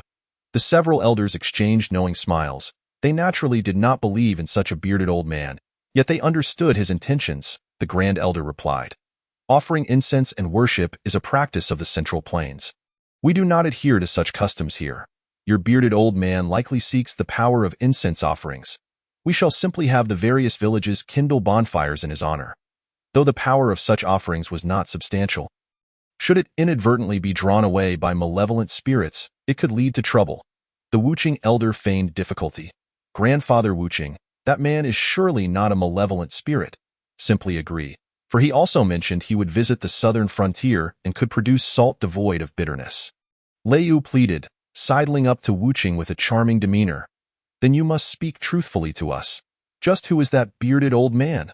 The grand elder inquired. Leu hesitated at this question. The elders exchanged glances, and after a moment of contemplation, the grand elder declared, Very well, the girl is blessed with deep fortune and possesses her own connections. Let us not press her further. If there is a cause, there will naturally be an effect, so there is no need to rush.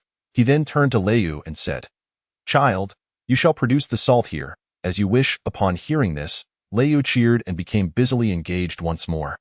An hour later, the council hall's doors swung open, and the 6 elders stepped out. The grand elder addressed the younger members waiting outside. Inform everyone that from now on, we shall have good salt to consume. And each village shall light bonfires tonight to celebrate Dian Yunzhou, one of the 36 states. This region is backed by the ocean and, being situated in a plain with only mountains to the south, holds a geographical advantage. Before the fall of the Zhao dynasty, it was one of the key hubs for the transport of goods across the realm. Countless commodities flowed here daily, either entering the sea or transitioning from land to sea, sustaining the exchange of goods between the north and south, thus rendering it quite prosperous. Unfortunately, due to its wealth, after the dynasty's collapse and the loss of order, it fell prey to calamity. Numerous bandits, rogue sorcerers, and malevolent spirits swarmed in, pillaging and wreaking havoc across the state. Even the governor of the state was murdered within the state capital, a testament to the chaos and danger that now beset the land. At this moment, along the official road leading to the Yunzhou capital of Suian City, a fierce battle was drawing to a close. On one side stood a young man wielding a long knife, while on the other was a group of fierce bandits known as Zalishan. Zalishan was the largest bandit faction within a 50-mile radius, led by the notorious sharpshooter Lin, who was said to possess unparalleled skill with a spear. Many wandering heroes had fallen at his hands, solidifying his fearsome reputation. The band of about 10 bandits engaged in battle appeared to be a scouting party from Zalishan. The young man, armed with a steel knife, surveyed the scene around him where 6 or 7 corpses lay scattered. Among the bandits, only 3 remained standing, all clad in rough clothing, the leader being a fierce-looking man wielding a heavy cudgel. You possess extraordinary martial prowess, unlike ordinary folk. Could it be that you too have entered the path, like our leader? If so, we shall not yield. The man with the cudgel glared at the young intruder with disdain. This group indeed belonged to Zalishan and had been dispatched to scout the area for potential targets. They had encountered a merchant convoy along the road and seized their goods, only to be pursued by this young man. Without hesitation, they attacked, and within moments, several of their brethren lay dead. Chapter 59. Cutting the cause and effect. The young man, steel knife in hand, felt disdain for the bandits' words. Bandits are bandits. There is no reasoning with those who kill for profit. If they are unsatisfied, they can take it up with the king of hell. What concern is it of his? By his nature, he typically refused to engage in dialogue with such scoundrels, but recalling the orders from above, he could only endure and play along. Unsatisfied? Very well. I shall give you an opportunity today. Return and tell your sharpshooter Lin to disband his band and cripple himself, and I shall spare his life. The young man smirked coldly. The bandit leader's face darkened, though he suppressed his rage, aware of the young man's formidable strength. "May I ask your name, young master? My leader would like to know where to find you." He inquired, clasping his hands in respect. "I do not change my name or alter my surname. I am Zhang Daochong." "Now, be gone." The young man sheathed his knife. The bandit cast a deep glance at him, seemingly etching the young man's visage into his memory, before turning to lead his companions away. "Wait. Is there something else?" The bandit turned back. "Is it possible the young master has changed his mind? One messenger is sufficient. Why do you need 3? You 3 can have a duel. The survivor may return," the young man stated. Upon hearing this, the bandit leader's expression shifted, and his 2 companions instinctively stepped back. "Very well, Zhang Daochong, Zalishan will remember this," the bandit leader said. A mix of anger and amusement. Before launching himself at his companion, a flurry of combat ensued, and ultimately, the bandit leader emerged victorious, though he lost an arm in the process. The young man watched the bandit depart with indifference before turning back down the road from which he had come. In less than a quarter of an hour, he encountered a merchant convoy that had suffered heavy losses. Their goods scattered and personnel decimated, with not a single guard remaining. The convoy had been funded by several small trading houses who had anticipated peril on this journey.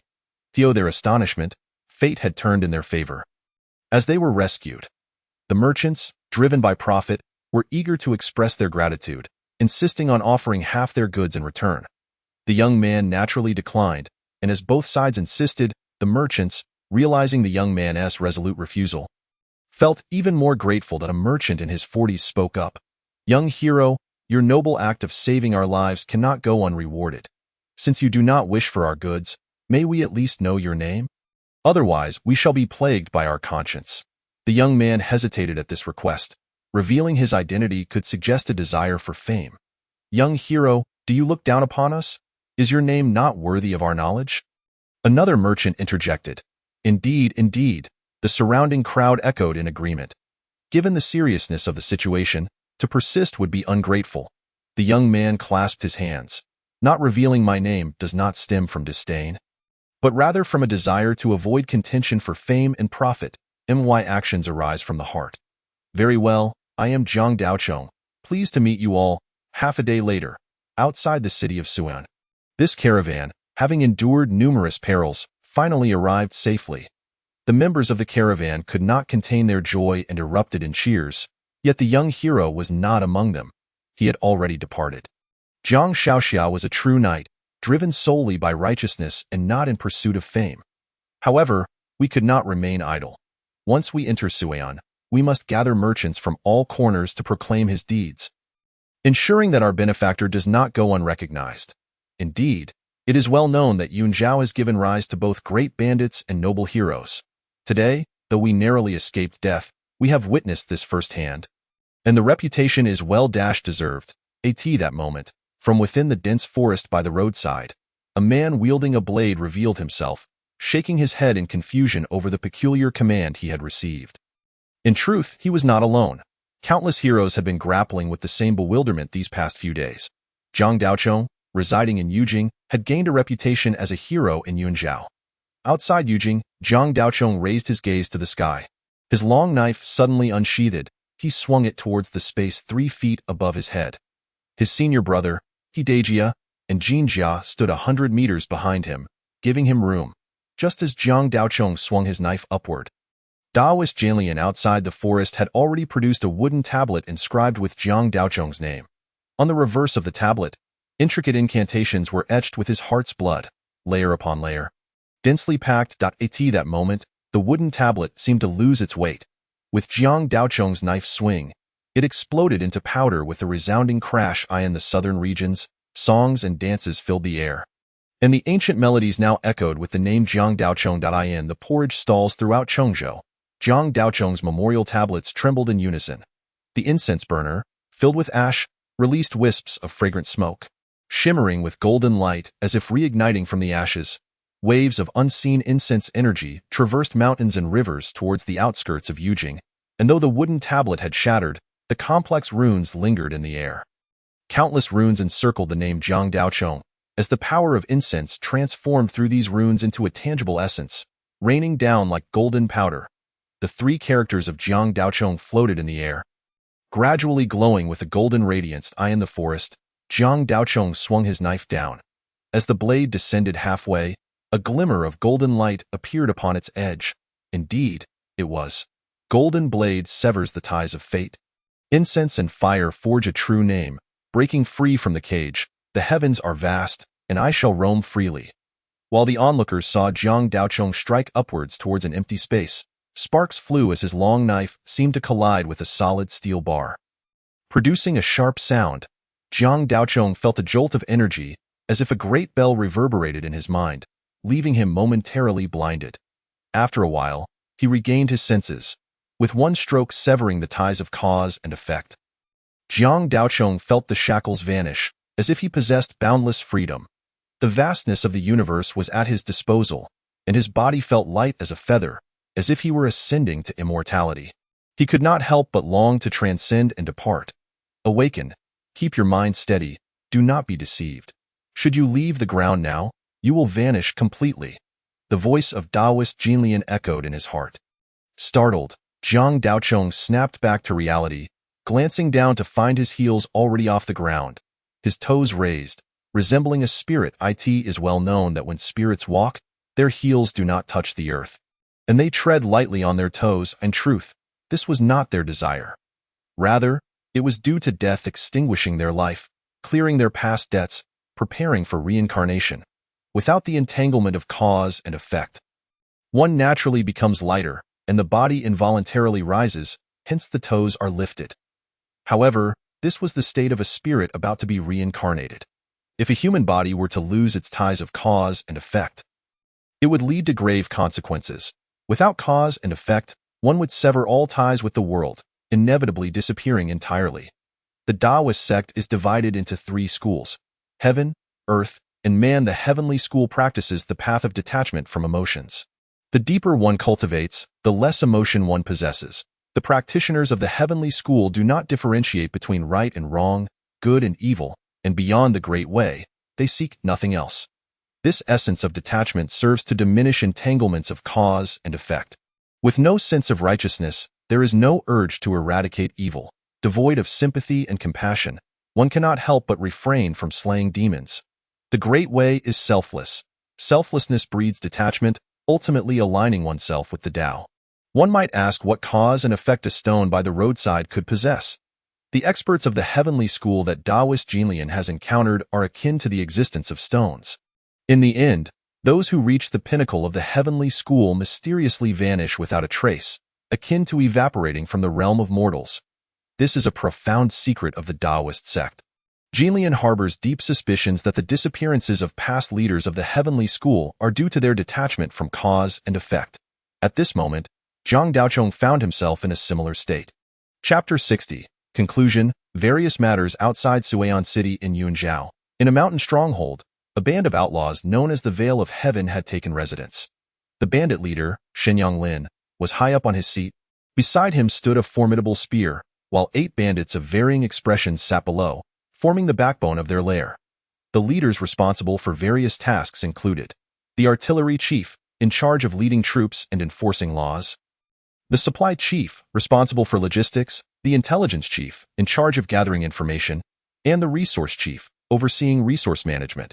The 4 external leaders included the cavalry chief, responsible for cavalry; the infantry chief, responsible for infantry; the mountain chief, responsible for mountain warfare; and the naval chief, responsible for waterway warfare. But as the saying goes, there are distinctions in status among people, much like the varied types of trees.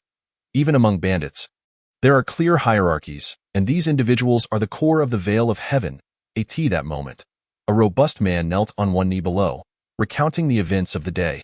Upon hearing his subordinates report, the bandit leader Shenyang Lin slammed his knee in furious laughter, saying, "What a splendid Jiang Daochong!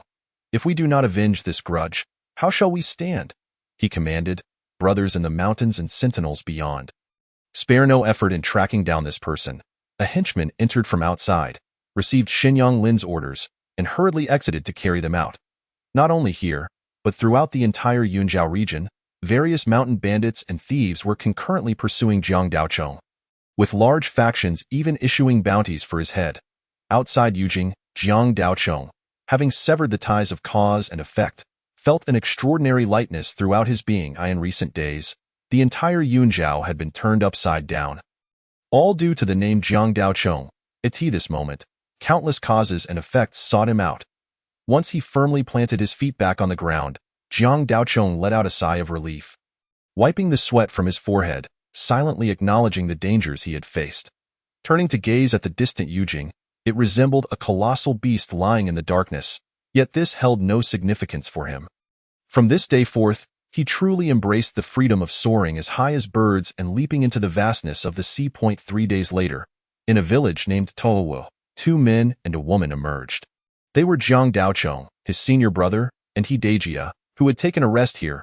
At this moment, the sky was bright, and the villagers were busy working in the fields with their tools. A traveling merchant appeared at the village entrance. Unloading his wares, the array of trinkets captivated the village children, who formed a circle around him, enchanted by candied figures, rattles, and sewing supplies. Everything one could imagine. It was a scene of harmony and tranquility, and the 3 were infected by the atmosphere, smiling as they watched the children play, only reluctantly turning their gaze away after a while. Junior brother, now that this matter is settled, you have escaped the cage. We shall part ways here, his senior brother spoke. This had been a previously agreed upon arrangement. That night outside Yujing, after Jiang Daochong severed the ties of cause and effect, he had parted ways with Daoist Jinlian and the others. The 3 had been hurrying on their journey for the past few days, stopping here only the previous night. At this point, he was already 800 miles away from Yujing. Jiang Daochong understood that his senior brother was concerned for him, escorting him a distance. After the fierce battle, he had sustained considerable injuries.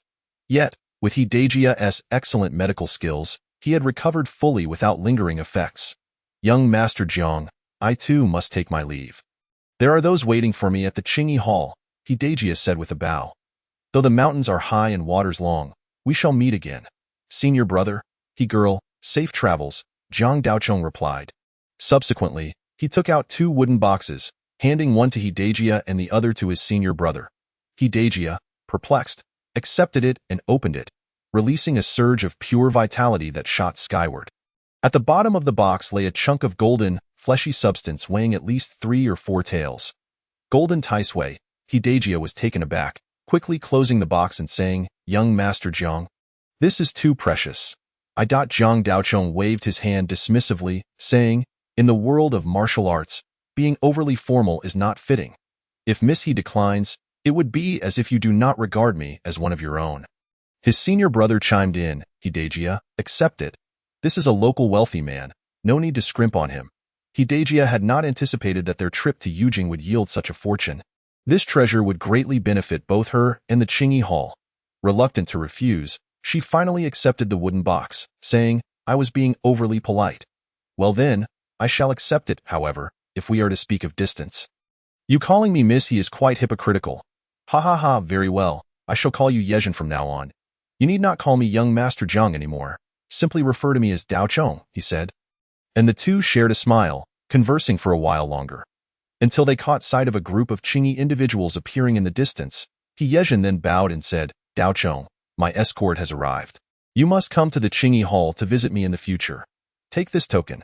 Should you need assistance, you may seek help at any medical facility. A small token, resembling gold and wood, was pressed into his hand.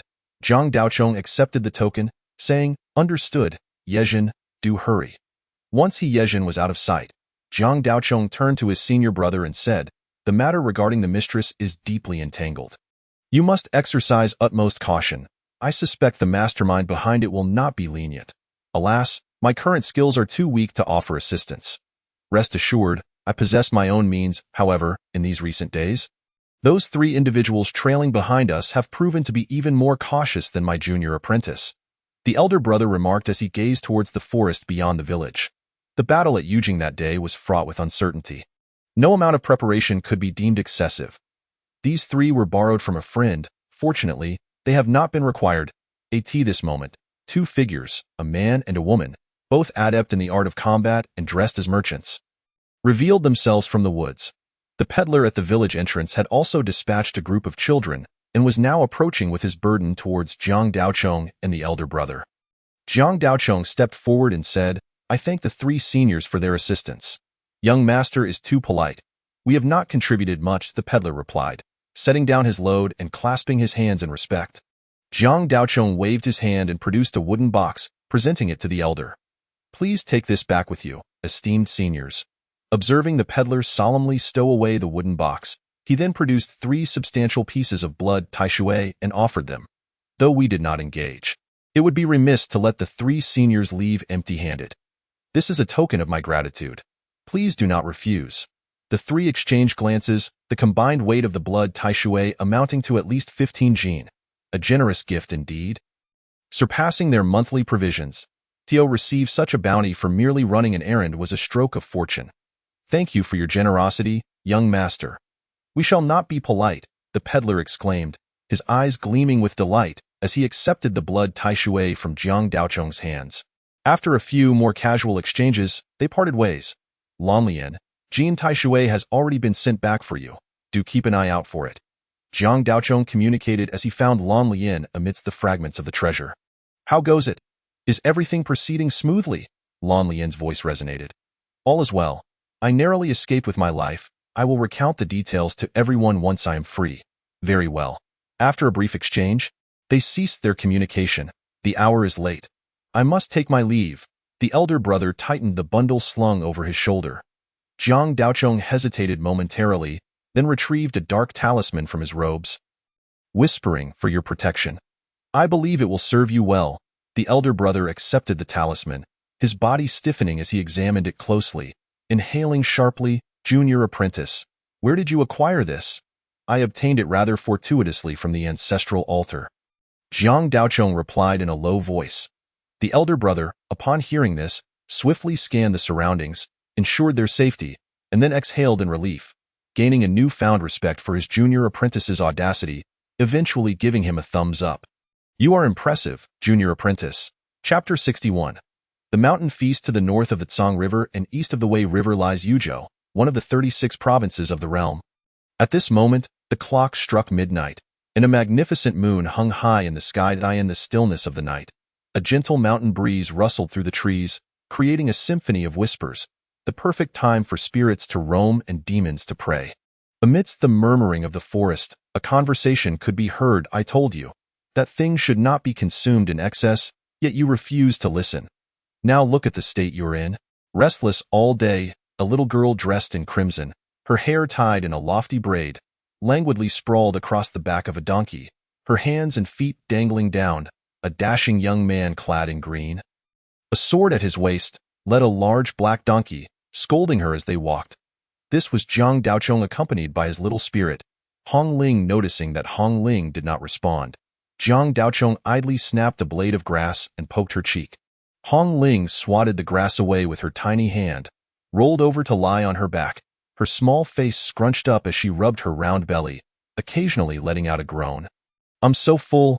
Jiang Daochong rolled his eyes in exasperation and chose to ignore her, gazing at the moonlight above while pulling a book from his robe. Engrossed in reading, he took occasional sips from a gourd at his waist, savoring the wine with great contentment. Suddenly, the large black donkey began to bray loudly. Friend, the voice suddenly called out. Jiang Daochong glanced lazily in the direction of the voice, stowing away his book and lightly resting his hand on the hilt of his sword. Before him stood a scholar clad in a long robe, adorned with a tall hat. His face was clean-shaven, his forehead prominent, and his eyes bright yet gentle, exuding an air of cultured elegance. I encountered you here by chance. There is a grand gathering ahead.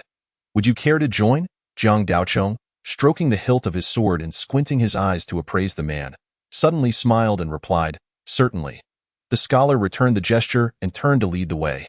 Oddly enough, as the man walked, no unusual phenomena were observed. The dense trees of the forest suddenly parted, and even the rugged path became more navigable. Fireflies began to flit about, illuminating the path for the two. Jiang Daochong patted Hong Ling, who sniffed the air, shook her head and said, Are there no malevolent spirits? Jiang Daochong looked puzzled. May I inquire your name, kind sir? He asked. You may call me Master Qingshan. The man replied with a slight smile. Master Qingshan, it is a pleasure to meet you. I am Jiang Daochong. May I ask who is hosting this grand event and for what purpose? Master Qingshan did not immediately respond but instead said, "It is the Centennial Mountain Feast. Young friend Jiang will know when we arrive." Jiang Daochong, bold and unyielding, decided not to press further, following closely behind Master Qingshan until they arrived at a clearing. In the center of the clearing lay a large azure stone, atop which was a naturally formed depression. Master Qingshan approached the wine pool, retrieving a small gourd. Upon uncorking it, an intoxicating aroma wafted into the air. Rich and inviting, enough to make one yearn for inebriation, Jiang Daochong, with senses heightened beyond the ordinary, savored the exquisite fragrance of the wine. Recognizing it as a rare delicacy, he glanced at the gourd at his waist. Knowing it contained the medicinal wine gifted to him by He Yinjin, said to be beneficial for his injuries. The wine was crisp and sweet, its medicinal essence potent. Even Jiang Daochong, who was not a connoisseur, understood that this elixir was extraordinary. Observing Master Qingshan's actions, he deduced, "No wonder he invited me here. It appears he has taken a liking to my medicinal wine. Very well, now that my injuries have healed, I shall see what this mountain feast entails." Jiang Daochong imitated Master Qingshan's actions, stepping forward to pour the remaining wine from his gourd into the pool, then standing aside to meditate. After a while, a strikingly handsome man dressed in white emerged from the woods, holding a jade jug. How flamboyant! Hong Ling pinched her nose and expressed her distaste. Jiang Daochong, noting her reaction, surmised the gentleman's background. Soon after, a vibrant red bird flitted into view, clutching a bamboo tube in its beak. It approached the pool and, upon opening the tube, poured a crimson liquid into the wine pool, releasing a sharp, heady aroma that could easily intoxicate anyone with a mere whiff. Subsequently, a multitude of various spirits and creatures arrived, and Jiang Daochong surmised that nearly every being of significance in the mountain had gathered. These entities poured their fine wines into the pool before finding their spots to sit. Even natural enemies like tigers and rabbits settled down together peacefully. After half an hour, the meditative Master Qingshan suddenly opened his eyes and called out, "The time has come. The mountain feast begins." Upon his proclamation, the mountain winds stilled, and the forest fell silent, followed by a series of faint crackling sounds that would have gone unnoticed had it not been for Jiang Daochong's heightened senses. Then, as if in response to the gathering, countless plants burst into bloom around the clearing, as if spring had arrived in an instant, with a plethora of flowers unfurling. Jiang Daochong observed as a bud on a branch visibly blossomed into delicate light green flowers. A refreshing, elegant fragrance wafted into his nostrils, and before he could express his admiration, the blossoms on the branch erupted into full bloom, filling the air with a heavenly scent. Jiang Daochong gazed around, witnessing the area transform into a sea of flowers, the moon overhead growing larger and rounder, as though within reach. Suddenly, droplets of thick golden liquid began to fall from the moon into the wine pool, releasing a tantalizing aroma that wafted upwards. The moonlight bathed the flowers in a silvery glow, creating a scene of ethereal beauty, a sight incomparable to the mortal realm. The fragrance of flowers mingled with that of wine, intoxicating to the senses. At this moment, Master Qingshan clapped his hands, and a flurry of small, winged sprites emerged from the woods, carrying wooden bowls. They gathered above the wine pool, and in a matter of moments, each bowl was filled with the exquisite liquid point. One sprite fluttered over to Jiang Daochong, struggling to present a bowl before him, while even Hong Ling received a cup. Hong Ling, her belly no longer able to contain itself, cupped the bowl with both hands, drooling as she buried her face in it, taking a deep inhalation of the intoxicating aroma, swaying unsteadily. "Friends, let us drink to our fortune." Master Qingshan raised his cup. "To our fortune?" echoed the chorus of spirits as the wine flowed down his throat. It felt as though the myriad flavors of the world danced upon his palate, a myriad of tastes coursing through him. Initially cool, it surged through his throat into his belly, then exploded like gunpowder. Rushing to the top of his head, a flush crept across Jiang Daochong's face, and he exhaled a breath of wine-laden air. Exclaiming, "What a fine wine!" Feeling an itch on his face, he scratched it, inadvertently peeling away a large patch of old skin. Meanwhile, it felt as though a sieve resided within his body, expelling impurities through his pores, while the vigorous essence of his vital energy harmonized in a moment of perfect balance, becoming increasingly profound. The control over this vital energy grew ever more refined, compressing within a furnace the size of his thumb, which contracted further, reducing in size by nearly half.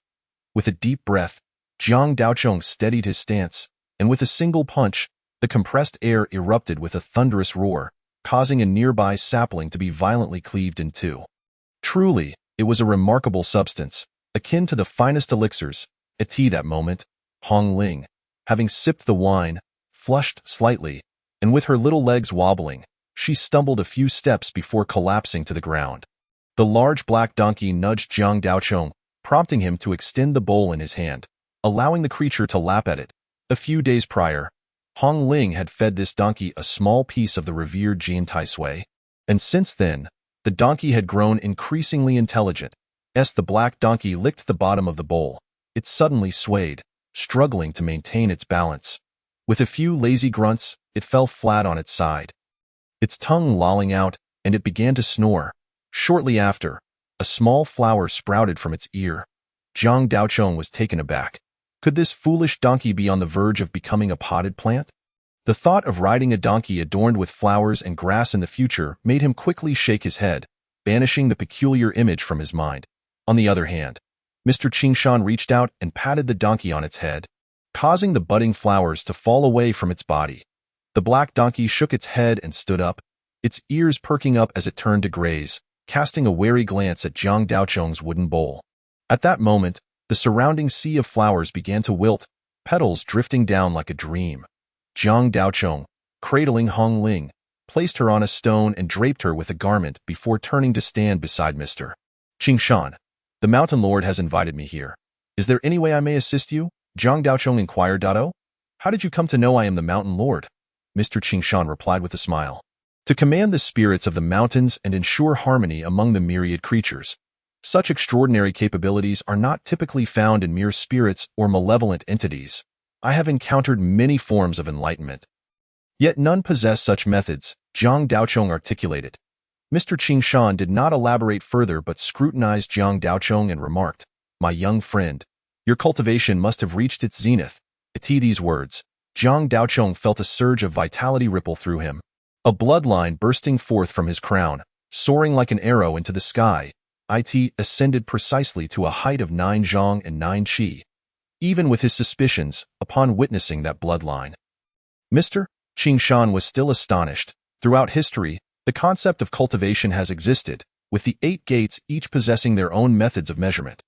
For the hanging gate, it is particularly straightforward, denoted by the term blood incense.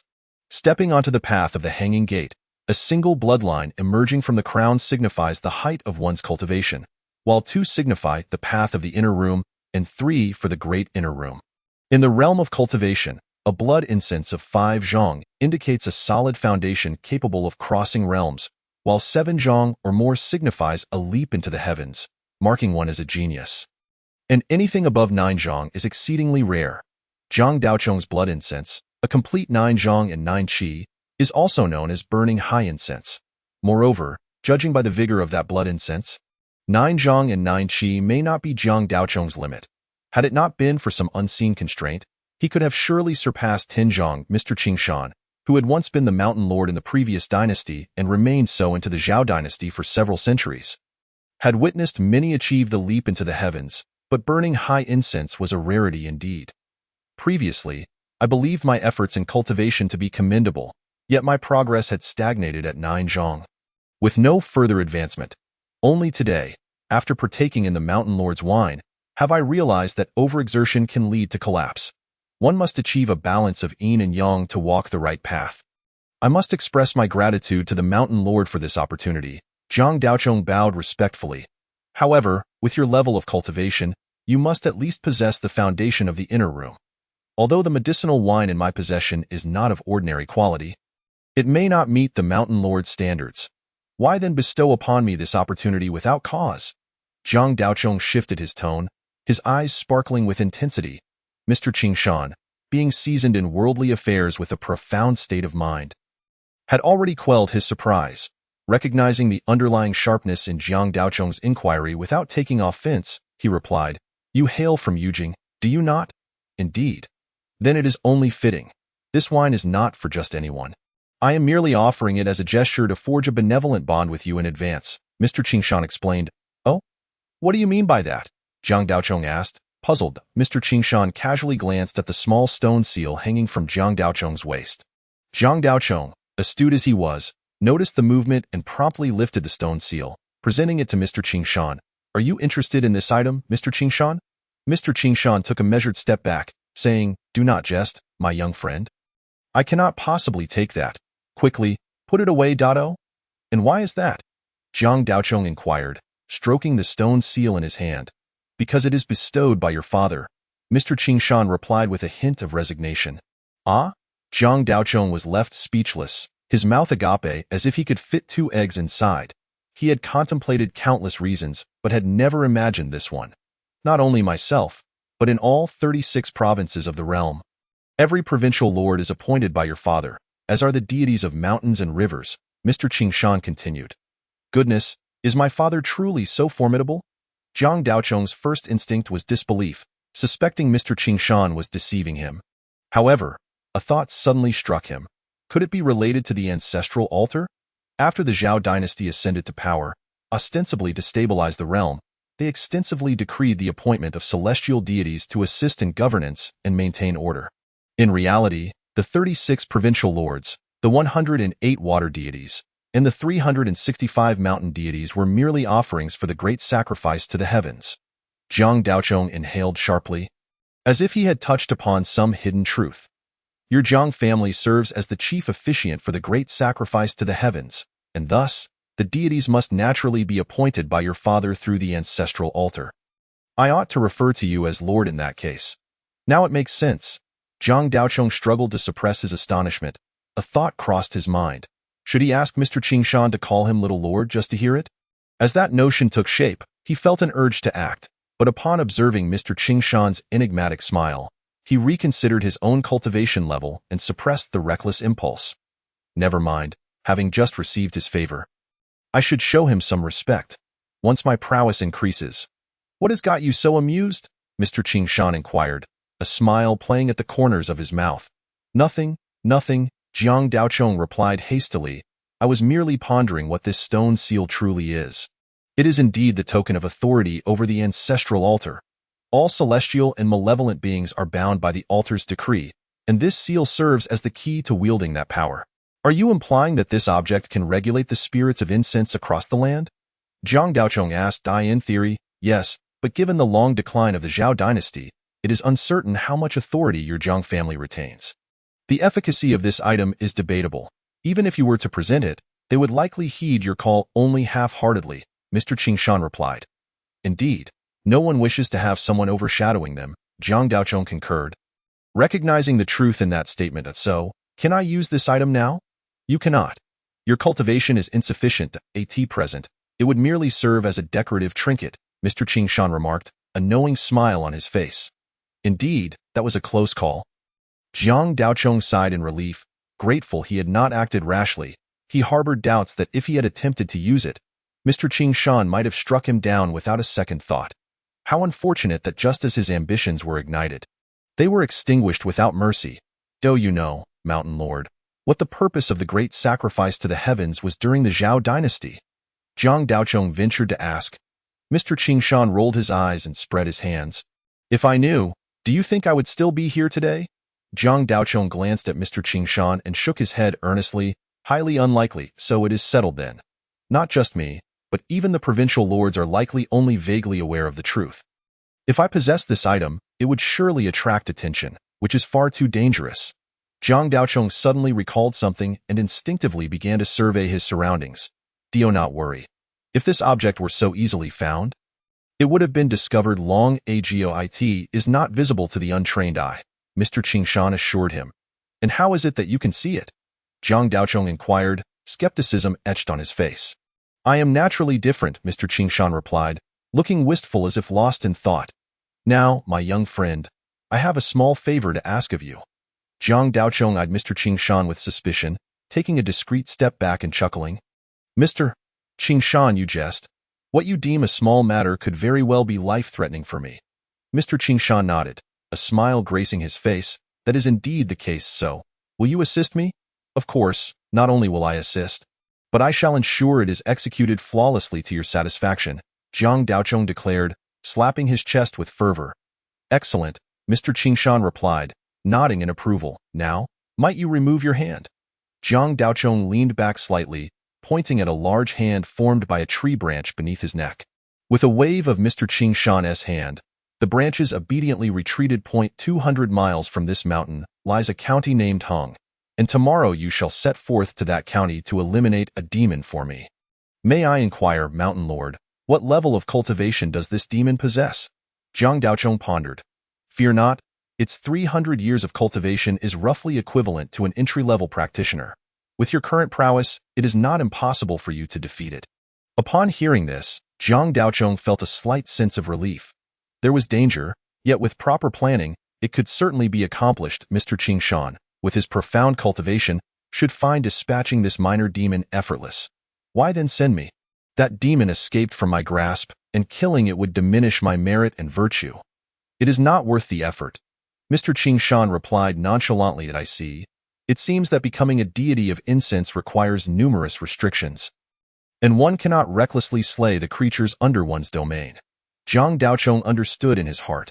You shall rest here tonight and set off on your journey tomorrow, Mr. Qingshan instructed briefly before vanishing without a trace.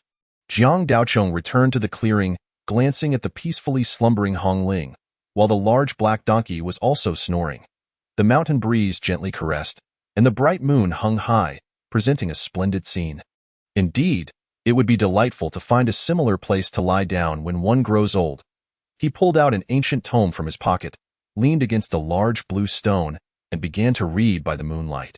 This ancient tome was what he had discovered in the ghostly pouch of the second master of the Yin family. It was not a manual of secret techniques, but rather a book of calligraphy. It is understandable. Who would carry their family's secret manual when venturing out?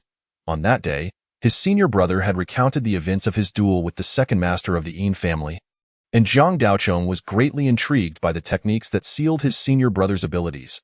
It was well known that this sect practiced a crude and brutish style, characterized by one word, rudeness.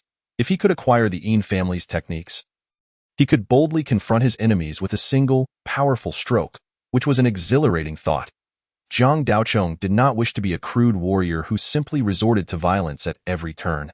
He aspired to improve himself. Thus, after discovering this calligraphy, he immersed himself in it, unable to part with the tome.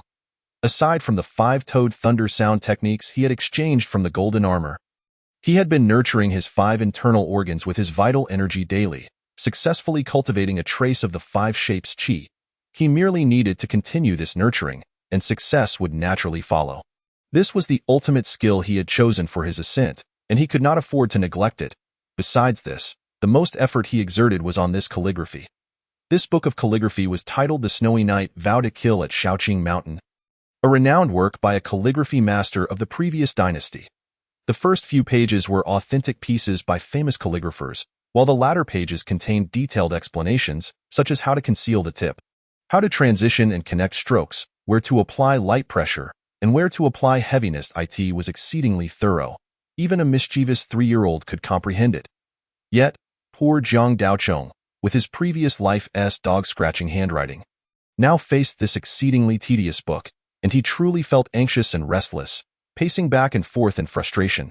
Now, he could only force himself to endure as he flipped through the pages, but how much he could absorb remained uncertain. Leaning against the blue stone, he compared the calligraphy with his own strokes on the ground.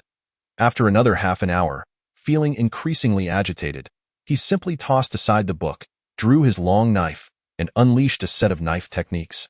Executing them with exhilarating vigor, the glint of the blade fierce and formidable. Sheathing his knife, he felt all his frustrations dissipate, unable to help but exclaim, "The crude and brutish style truly suits me. Young friend, your knife techniques are fierce and dominant. They are suited for military formations, only a step away from the fluidity of a master's technique." Mr. Qingshan unexpectedly appeared by the edge of the forest. Expressing admiration, Mountain Lord, I have heard that those proficient in calligraphy can derive sword techniques from their writing. Is this true? Jiang Daochong glanced at the book in his hands and inquired. What? Do you wish to derive knife techniques from that book? I indeed considered it, hoping to catch a glimpse of the Yin family's methods, but alas, it seems my talent is lacking, and I have gained nothing. However, I do observe that some of the techniques of penmanship and concealed strokes bear resemblance to knife techniques. So I thought to give it a try. Jiang Daochong nodded. What was the outcome? Mr. Qingshan asked. Utter nonsense. I couldn't even wield the knife properly. Jiang Daochong replied with a dot. Naturally, it is utter nonsense. Different fields are like mountains apart. While calligraphy appears to connect with knife and sword techniques, in reality, they are vastly different. To glean insight from calligraphy is generally impossible. Let alone someone like you, an outsider to the art. Not even the masters of calligraphy could achieve that. Mr. Qingshan had anticipated this outcome. Indeed, I was too ambitious. Jiang Daochong shook his head in disappointment. However, I am not an ordinary person, Mr. Qingshan added nonchalantly. Jiang Daochong gazed at Mr. Qingshan with admiration, inwardly pondering, wow, Mr. Qingshan is quite adept at putting on a fade. Legend has it that in ancient times, there were masters of calligraphy whose strokes could astonish even the spirits. Do you know why? Mr. Qingshan began. I do not know. However, I find it hard to believe that an ordinary person could write something so beautiful as to astonish spirits. Unless it were a decree from the emperor. But if it were a decree, I could do it too. Words indeed cannot startle spirits, but the essence might. Essence? That sounds somewhat mystical. Jiang Daochong stroked his chin. Deep in thought. In the myriad of trades, excellence can be found in every field. Do you truly believe that the 8 schools of thought can encompass all professions in the world? Any craft, when perfected, holds its merits. What is called skill approaching the Tao is, in fact, the essence approaching the Tao. I can agree with that. Jiang Daochong nodded, indicating his approval. If you wish to extract knife techniques from the book, you must cast aside the cleverness and seize only its essence. This is the true path. In battles, valiant and indomitable, in the martial world, seeking justice and revenge, is it only through killing that one can claim to possess spirit? That is a fallacy. Great scholars, their hands untainted by blood, and masters of calligraphy who have never wielded a sword. Yet their spirit is no less than yours. Mr. Qingshan, holding a bamboo staff, leaped into the clearing. Let us transform the knife into a sword. Utilize your knife technique to capture the killing intent from your calligraphy. Watch closely. With that said, he thrust the staff forward, his movements graceful, his expression serene, and amidst the dance, there were no shouts, only the subtle rustling of his garments. Yet, Jiang Daochong, standing in the clearing, felt his hair stand on end, a furnace of energy igniting within him. The Snowy Night Vow to Kill at Shaoqing Mountain, composed by the calligraphy master Wang Zicheng during the previous dynasty, was born amidst the turmoil of national ruin, as the imperial army massacred 12 cities. At that time, the resentment was palpable, the ground soaked in blood, and amidst the scorching heat, snow fell. Wang Zicheng, in anguish, coughed blood, unable to sleep through the night, and during a snowy night, he vowed to kill General Tuoba Chan of the Zhao family, pouring all his killing intent onto the page. This moment, as Jiang Daochong looked at the book in his hand, he felt an overwhelming killing intent and dared not gaze directly at it. Chapter 64. Utilizing the essence of the Tao. Mortal spirit can indeed astonish spirits. Jiang Daochong observed Mr. Qingshan dancing with the staff, then glanced at the book in his hand, letting out a soft sigh. The long knife in his hand was unsheathed unbeknownst to him, tainted by the essence of the book. And he felt a pent-up energy within him that demanded release. With righteous indignation, he struck out, his knife moving with intent, vanquishing foes and demons alike. Mr. Qingshan had already come to a halt, yet Jiang Daochong's blade glimmered in the clearing. The same knife technique, once more unleashed, yet it was different from before. Still fierce and bold, embodying the military's might, but no longer confined by the rules of knife techniques. Jiang Daochong's knife techniques became scattered. Each strike spontaneous. The knife was his soul, his body, his limbs. Where the intent flowed, the blade followed, and in that moment, there were no constraints, all craftiness vanished. The chief flowed with precision, perilously close to his life's gate. The intent of the knife became his own, the knife not drawn lightly, for when drawn, it must express his innermost feelings. This was the essence of the knife. Mr. Qingshan softly urged. Jiang Daochong's knife energy surged. His killing intent was at its peak. Logically, the next strike would claim the enemy's head, Yet at that moment, he suddenly sheathed his knife, akin to a beautiful verse left unfinished, leaving one feeling a sense of regret. "Why sheath the knife?" Mr. Qingshan inquired from the side. "Seeking the void for an enemy, the killing intent has diminished, hence I sheathe my knife." "Remarkable, a child worthy of instruction," Mr. Qingshan exclaimed, laughing heartily. "Mountain Lord, your insights extend beyond mere knife techniques. What you call knife techniques are also the nuances of energy flow," Zhang Daochong expressed with emotion, "a trivial matter, hardly worth mentioning. I, too, have been inspired. Alas, there is no wine," Mr. Qingshan lamented. "Mountain Lord, having grasped the true essence of the book? Does this mean my calligraphy has hope?" Zhang Daochong picked up the book from the ground, eager to give it a try. "Write a few characters for me to see," Mr. Qingshan's request. Zhang Daochong seized a branch and swiftly wrote a line of large characters. Flowing with ease, Mr. Qingshan gazed at it for a long time, speechless, before finally responding with a flat expression. "Wash up and sleep. In the future, do not mention my name, nor claim that I have taught you." With that, he vanished from sight. "Just mention it, just mention it," Zhang Daochong muttered to himself, glancing back at the large characters on the ground, quickly extending his foot to erase them. 2 hours later, Zhang Daochong opened his eyes as the dawn light began to emerge on the horizon. He stepped into the clearing, facing east, and took a deep breath. Hush, let the fist follow the sound, nurturing the liver. Ha, as the fist shifts, nurturing the heart. Hu, change the posture, nurturing the spleen. Shi, shift again, nurturing the lungs. Chue, in the fifth posture, nurturing the kidneys. Simultaneously, all his energy focused on the 5 internal organs. His vital energy surged like waves, washing back and forth, nurturing the 5 organs and their respective energies. After a short while, Zhang Daochong felt a slight sweat on his forehead, a warm sensation filling his chest. By this time, the sun was already high in the sky, illuminating the world. With the sun at its zenith, the excess yang energy made it unsuitable for cultivation, prompting him to cease his exercises of the 5 sounds, entering the 5 organs. In recent days, as he diligently practiced his skills without interruption, Zhang Daochong felt a remarkable enhancement in his internal organs, his breath flowing continuously. Following the guidance of Mr. Qingshan yesterday, he sensed a significant acceleration in his progress this morning. Originally estimating that it would take at least a month to achieve a preliminary understanding, it now appeared that within 10 days he could wield the methods he sought. Once he mastered these skills, with his foundational strength and swordplay, he would be qualified to confront those of higher cultivation. Regrettably, the training window for the 5-toed thunder sound was rather brief, limited to just this morning for a short while. The rest of the time could only be spent in nurturing. Zhang Daochong lamented at that moment. After a night's rest, Hong Ling rubbed her eyes awake, instinctively touching her belly. The discomfort she had experienced days prior had completely vanished, and her face brightened with joy. Her short eyebrows twitched animatedly, a sight most amusing. Zhang Daochong observed this and smirked, pondering how a child could squander her time so frivolously. He had learned the hard way about the importance of education and resolved to assign her some tasks. He then retrieved the Snowy Night Oath of Xiaqingshan from his pocket, along with ink, brushes, and rice paper. Hong Ling, who was playfully butting heads with the large black donkey, suddenly felt a chill creep up her back. "Ouch! My stomach hurts. I need to use the restroom first," she exclaimed, attempting to make a hasty exit. However, her short legs flailed in vain. Upon opening her eyes, she found herself still in place, staring wide-eyed at the donkey. Zhang Daochong grasped the back of Hong Ling's collar, saying, "How foolish you are.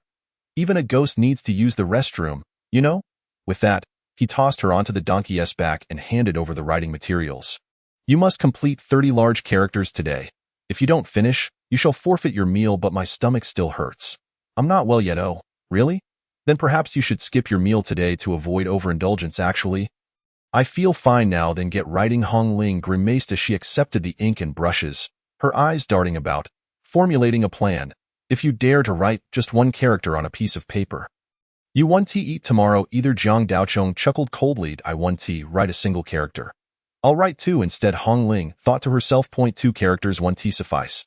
Have you seen the writing guide? You must follow it." Zhang Daochong seemed to anticipate her thoughts, thwarting her mischievous plans. "Oh, so you wish to compete with me? When I was your age, I thought exactly as you do. He he he, the large black donkey ambled along, with Jiang Daocheng trailing behind, holding a thick tome titled Essentials of the Celestial Mechanism. Though not be mistaken, this was a chess manual, a treasured heirloom of the Jiang family, left to him by his father. Last night, Jiang Daocheng had concluded that he was ill-suited for a career in calligraphy, yet he did not wish to be a crude warrior. Thus, he sought to improve himself. He unearthed this family chess manual from a hidden nook among the fragments of earthly treasures. Intending to venture into the realm of Go, he had even inquired with Mr. Qingshan, who mentioned a temple 20 miles away where the abbot was quite skilled in Go. Jiang Daocheng planned to take a detour to seek his counsel, as Mr. Qingshan's tasks were not time-sensitive, allowing him to travel at a leisurely pace. Regrettably, over an hour had passed, and the tome remained unopened on the first page, the characters familiar yet incomprehensible when strung together. Could it be that I lack talent in the art of Go? Jiang Daocheng pondered, his confidence wavering. Impossible. My father is a national champion, and according to Taoist Jinlian, my mother is even more formidable, a master in her own right. How could I possibly lack talent? Yet, I am merely their son, a mere imitation, hardly worthy to be counted among them. The black and white figures in his mind waged a relentless tug-of-war, rendering the chess manual even more inscrutable. Perhaps being a gatekeeper isn't so bad. One can be both strong and resilient. After all, Jiang Daocheng mused, discreetly stowing the manual back among the fragments of earthly treasures. Habits become second nature. Even in crossing realms, he instinctively sought to roll things up. Truly, how delightful! With this thought, he felt a sense of peace wash over him. His waist no longer ached, his legs felt steady, and he could walk properly again. Thus he ambled along, arriving at midday, when a village appeared before him, with wisps of smoke curling upwards and the aroma of food wafting through the air. Hong Ling's nose twitched, and she threw down her brush, exclaiming, "Time to eat!" Chapter 65. Strange happenings in the village. Jiang Daocheng led the large black donkey into the village and approached a seemingly prosperous household. Knocking on the door, a weathered face appeared. Belonging to a farmer in his 40s, whose skin was dark and coarse from years of toil in the fields. The farmer eyed Jiang Daocheng and his entourage with a hint of suspicion. "Greetings, I am Jiang Daocheng, passing through this area and hoping to beg for a meal. May I impose upon you?" Jiang Daocheng clasped his hands and smiled amicably. The farmer, upon seeing the young man's handsome visage and fair skin, found him unassuming. Jiang Daocheng, with his tall stature of at least 6 feet and clad in an elegantly flowing blue robe, had an air of a refined gentleman. Noticing the quality of his attire, which was not typical coarse linen, the farmer began to lower his guard, suspecting he might be the son of a traveling scholar. Cautiously, he inquired, "Where do you hail from?" "From Liangshan City. I miscalculated the journey and had to spend the night in the Great Qingshan. I've run out of provisions and thus humbly seek a meal. But rest assured, I want to take it for free," Jiang Daocheng explained, producing a handful of coins from his sleeve and offering them. "Liangshan City, you say? That is quite a distance. Just add a couple of extra pairs of chopsticks. The meal is ready at home. Please, come in and eat a bit, and rest your feet," the farmer replied. Opening the gate and stepping aside, in the courtyard, a large round table was set, with 2 young men in their 20s seated at it, while 2 women resembling young matrons were bringing dishes to the table. Further inside were 2 chubby children, 1 boy and 1 girl, nestled beside an elderly woman. "This is my eldest son, my second son, and their wives. This is my granddaughter and grandson, and the old lady here is my wife. Please, young sir, have a seat," the farmer introduced. "Old Zhang here. You may call me Old Four," he added with a wave. The family of Zhang Old Four regarded Jiang Daocheng with a mix of curiosity and awkwardness. Rising to greet him, "You are fortunate indeed, 3 generations under one roof, a thriving household. Envy to others," Jiang Daocheng complimented. Zhang Old Four, beaming with pride, chuckled heartily, "My 2 sons are skilled farmers, and their wives are virtuous. The grandchildren are enrolled in school. Perhaps one day, the Zhang family will produce a scholar. Many families in the village envy us." The family of Zhang Old Four felt somewhat constrained in Jiang Daocheng's presence, leading to a sparse conversation at the dinner table, and the meal concluded swiftly. After engaging in small talk with the farmer for a while, leaving Hong Ling lazily basking in the sun in the courtyard, Jiang Daocheng strolled out, treating it as a chance to digest. Approaching the village entrance, he soon heard the sound of a clattering rattle from afar. turning to see a traveling merchant with a burden on his shoulder making his way toward him. After a brief period, he entered the village, and with the rattle in hand, soon a throng of children gathered around his stall. These merchants traversed the streets, supplying essentials such as needles, thread, and condiments to the surrounding villages. The children fixated on the sweets and candies contained in the merchant's load, which could easily be likened to a general store. "Hey, Wesley the merchant, you look unfamiliar. Is this your first visit?" inquired a peasant woman selecting goods. "I couldn't say. We merchants are always on the move. No fixed schedule," the merchant replied with a friendly smile. Moments later, the adults completed their purchases and dispersed, leaving only a cluster of children, a noisy crowd that made the merchant's head spin. All right, no need to crowd here. Be good and listen. There's candy to be had," the merchant said, exasperated. He then pulled a piece of caramel from his load and handed it to a small boy with a round face. Instantly, the surrounding children quieted, obediently awaiting the merchant to distribute the sweets. Zhang Daochong noticed that the two children from Zhang Oldfour's family were also present. "You merchant, shouldn't you be worried about making a loss?" Zhang Daochong approached, smiling. "Business is good today. I have some leftover stock. It's not worth much, just entertaining the kids. I adore these little ones." "Haha," the merchant replied cheerfully. "Do you have any ink and paper? I need some for Hong Ling's writing practice. My supplies are running low," Zhang Daochong mentioned, intending to purchase some. "Indeed, I have some fine rice paper and ink. Come take a look." Upon hearing Zhang Daochong's request for such profitable items, the merchant's face lit up with delight.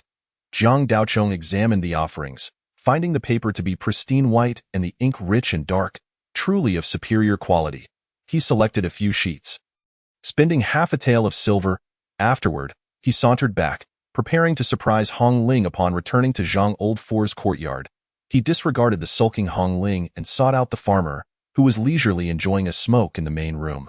"Brother, my little sister has eaten too much at noon and cannot travel this afternoon. I would like to discuss the possibility of staying with you for the night. Would that be convenient?"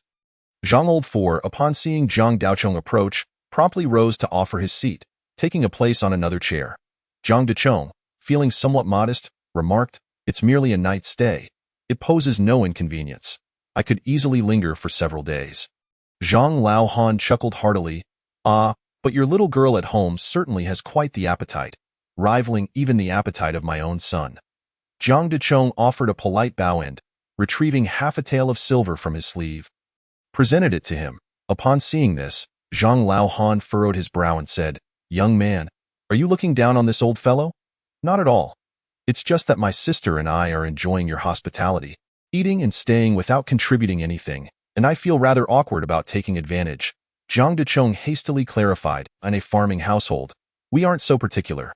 You help me, I help you. It's all in good faith. And who keeps track? As for that foolish donkey, my second son fed it while taking care of the cows. Young man, offering money is truly unnecessary." Zhang Laohan replied with a laugh. "Haha, indeed, I was being stingy." "Please do not take offense, my friend," Zhang Daochong said, momentarily taken aback, a self-deprecating smile gracing his lips as he retrieved the silver. Seeing this, Zhang Laohan's expression brightened, and he began to chat amiably with Zhang Daochong. After dinner, Hong Ling sat at the table practicing her calligraphy. Zhang Daochong observed for a while before noticing the night had deepened and said, "Continue your practice. I must step out for a moment." "Oh," Hong Ling replied absent-mindedly. In rural areas, the night was devoid of entertainment aside from procreation. Villagers would retire early after their evening meals. The moonlight cast a hazy glow, enveloping the surroundings in darkness, with only the occasional bark of a dog punctuating the silence, lending an air of solemnity to the village. Zhang Daochong, navigating the dimly lit country path, soon reached the village entrance, where even the sound of barking dogs had faded into indistinctness. The trees rustled softly in the wind, and Zhang Daochong entered the woods, finding a place to sit with his eyes slightly closed. After about 2 hours, as the clock struck midnight, the village's dogs and cats were fast asleep, and the night grew even darker. At this moment, a chilling wind swept through the village entrance, carrying with it the sound of rattling drums. Zhang Daochong opened his eyes and gazed outward, yet saw nothing amiss, only the persistent gusts of cold wind. The trees continued to rustle incessantly, echoing eerily, reminiscent of ghosts, sending a shiver down his spine. This sorcerer possesses some cunning. I must devise a way to eliminate the source of this trouble. Jiang Dechong contemplated. After a brief moment of reflection, he remained seated, quietly observing. Meanwhile, at the home of Zhang Lao Si, the door swung open, revealing the children of both families, a boy and a girl. They climbed down from the bed and ventured into the courtyard, pulling open the latch to step into the enveloping darkness. Hong Ling, seated at the table munching on snacks, perked up her ears, furrowed her brows, and glanced outside through the window before returning to her seat, retrieving a piece of Tai Sui blood meat to nibble on. Her short legs swung rhythmically as she hummed a tune. Appearing to be in good spirits, after some time, shadows began to appear at the village entrance, followed by several drowsy children wandering past. With their eyes closed, they seemed to be in a dreamlike state, akin to sleepwalking, stumbling toward an unknown destination. One by one, more children joined the procession, forming an ever-growing line. The entire village was shrouded in darkness, silent as if their mouths had been sealed, with adults deeply asleep. Unaware of their children's departure, Jiang Dechong took out a piece of Xian paper from his pocket, tore it into the shape of a paper figure, and with a flick of his finger, the paper figure sprang to life, stretching its arms and legs as it floated into the village. After completing this, he stood up and quietly followed the group at a distance, moving deeper into the wilderness. During the day, when he observed the peddler distributing candy, he sensed something was amiss with this individual. These itinerant vendors engaged in the smallest of trades, needles, threads, cooking oil, vinegar, barely earning a profit, relying solely on their hustle and keen budgeting. In his past life, he had never encountered a vendor who would give away cilantro for free, yet this peddler was generous. Furthermore, when distributing candy, the peddler playfully interacted with the children, tousling their hair and patting them, all the while discreetly collecting strands of their hair. He believed his actions to be subtle, yet such antics could not escape the watchful eyes of the hanging gate. The children continued their aimless wandering along the country path for a while longer until they halted in a clearing, where a large horse-drawn cart awaited. A black cloth covered a corner of the cart, and the peddler stood beside it, rhythmically shaking a rattle as he beamed at the approaching children, his smile growing wider. The rattle shaking with increasing enthusiasm. Soon, he leaped onto the cart, shaking the rattle and beckoning the children to jump aboard one by one.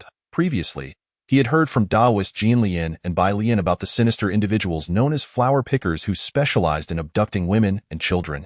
These are the sinister figure adeptly coordinated with the malevolent spirit, their combined powers transcending mere addition. The old woman, whose body was concealed within a porcelain vase with only her head protruding, chuckled gleefully. The essence of her flesh and blood, harvested from this naive youth, would undoubtedly enhance her abilities significantly. Alas, their elation was somewhat premature. Is this all the tricks you possess? How utterly mundane. Jiang Daochong's voice resonated through the chilling winds. Suddenly, a flash of blade light emerged from the shadows, transforming into a vortex that shattered the constricting dark winds, akin to a broken eggshell splitting apart. The severed shadows dissipated into the air after a couple of gusts. Settling into silence, at this juncture, Jiang Daochong appeared unscathed, his vitality robust and spirit invigorated, far removed from the image of one besieged by dark forces. What is this technique, so remarkably sharp? The peddler, clutching a doll, expressed genuine astonishment. Merely indulging in some amusement, Jiang Daochong replied, having cleverly concealed half of his vitality through a transformation technique. With a hiss, another wave of witchcraft surged forth from the doll's mouth, thicker than the previous projection. Yet, this time, Jiang Daochong did not evade. He bit his tongue, coldly snorting. Pure yang blood arrow. Whoosh! A vivid red arrow erupted from his mouth, swelling against the wind, infusing the air with a heavy metallic scent. As the two forces collided, a cloud of white smoke billowed, the dark essence disintegrating as if confronted by sulfuric acid, releasing a putrid stench. The blood arrow swiftly consumed the dark aura, dissipating half of its own energy but still hurtling towards the peddler. The peddler, now devoid of theatrics, discarded the doll and flung his hand, unleashing a whirl of multicolored powders. Jiang Daochong, pleased with the potency of the pure yang blood arrow as previously discussed with Hong San, paid little heed to the flustered peddler and swung his blade towards the old woman within the porcelain vase. That moment, she had already retreated within, and as Jiang Daochong's strike descended, poised to cleave the vessel in two, a tiny hand emerged from within. This small hand precisely grasped Jiang Daocheng's blade, the force of his strike causing blood to ooze from the palm. Yet it clung on tenaciously, employing some dark sorcery to withstand his assault. Jiang Daocheng's lips curled into a sinister smile, exclaiming, "How audacious to catch my blade bare-handed! Are you arrogant or merely confident?" The furnace within him contracted drastically, reducing to the size of an egg, and the power of his vitality erupted like a volcano. The cart's wheels sank several centimeters into the earth, and the captured blade severed the small hand as effortlessly as slicing tofu. A cry of anguish echoed from the vase as the tiny hand withdrew. Once more, the old woman unleashed a torrent of dark energy from the vessel, attempting to ensnare Jiang Daocheng. However, this time, he stood resolute against the bizarre shadows, inhaling deeply, his chest swelling. A piercing sound emanated from his lungs. A surge of golden flames expelled forth. Upon contact with the dark energy, it ignited as if dry tinder had met a raging fire. Roaring to life, the flames surged into the vase, eliciting a cacophony of screams within, until Jiang Daocheng exhaled completely, the porcelain vessel now marred with cracks. He chuckled darkly. This is the art of returning one's own methods against them. You wield dark energy, while I possess the true fire of Samadhi. Regrettably, your dark energy lacks purity, ha ha ha ha. At this moment, the peddler, having exhausted all his tricks and treasures, finally managed to counter the pure young blood arrow. Panting heavily, his complexion pale, a sense of retreat creeping into his heart. "I'll fight you to the end." The old woman within the vase let out a venomous cry, and a wave of blood oozed forth, reminiscent of the substance she had used to resurrect the peddler earlier. Jiang Daocheng frowned slightly. This filth was far too contaminating, and even though he was unafraid, he had no desire to be sullied by it. Stepping back to evade. "Come back to me." A small hand extended from the vase, elongating yet not reaching for Jiang Daocheng, instead pulling the fleeing peddler back. "Spare me, old woman, I beg for my life." The peddler pleaded, terror etched across his face. Yet, the old woman paid him no heed, simply dragging him back. Soon, his arm was pulled into the vessel, followed by the sound of chewing, and the peddler was instantly overwhelmed by pain. Tears streaming down his face. When he finally escaped the vase, one arm had vanished, the severed end ragged and jagged, as if chewed away. Strangely, the flesh surrounding the shoulder wound appeared pale and lifeless, lacking any vitality, starkly contrasting with the rest of his body. The blood that flowed was pale and slightly yellow, devoid of color. Notably, even when Jiang Daocheng had severed him, he had not reacted with such severity. Now, having merely lost an arm, he was reduced to a state of utter despair. As the peddler lost his arm, the aura emanating from the vase grew increasingly ominous, and for the first time, a sense of danger flickered in Jiang Daocheng's mind. Naturally, he would not remain idle. Taking a step forward, he lunged at the porcelain vessel, recognizing it as the key. Shattering it would likely deal a grievous blow to the malevolent entity, if not destroy it entirely. Just as his blade was about to pierce the vessel, he suddenly felt a chill prickling his right arm, followed by a sharp pain. Turning, he discovered a chunk of flesh had inexplicably vanished from his wrist. Blood gushing from the wound. Fortuitously, his foundation was solid, and his body tempered to a strength surpassing steel. Otherwise, that strike could have severed his entire hand. Scanning his surroundings, he found no trace of what had bitten him. Suddenly recalling the Fuas that Lai Fu had once commanded in Yujing City, he noted a resemblance between this invisible malevolence and those Fuas. However, the Fuas were far more formidable, being both intangible and insubstantial. Even the most skilled swordsmen feared them greatly. Yet, even though this entity was inferior to the Fuas, it was still a formidable foe, capable of breaching his physical form. Indeed, these rogue practitioners possessed some sinister techniques. Chapter 68. The True Face of the Old Woman. To the left, Jiang Daocheng's blade quivered as he slashed to the side. With a splatter, a drop of blood was released, and the looming threat on his left dissipated. Jiang Daocheng stood firm, occasionally striking out with his sword, forcing the invisible malevolence to keep its distance, resulting in a stalemate. This individual possesses keen perception, preventing the dark entity from approaching, with a rich vitality that can outlast mine. I must devise a plan. Meanwhile, the old woman within the porcelain vase found herself in a dire predicament. Each time she summoned a dark spirit, it required a soul offering.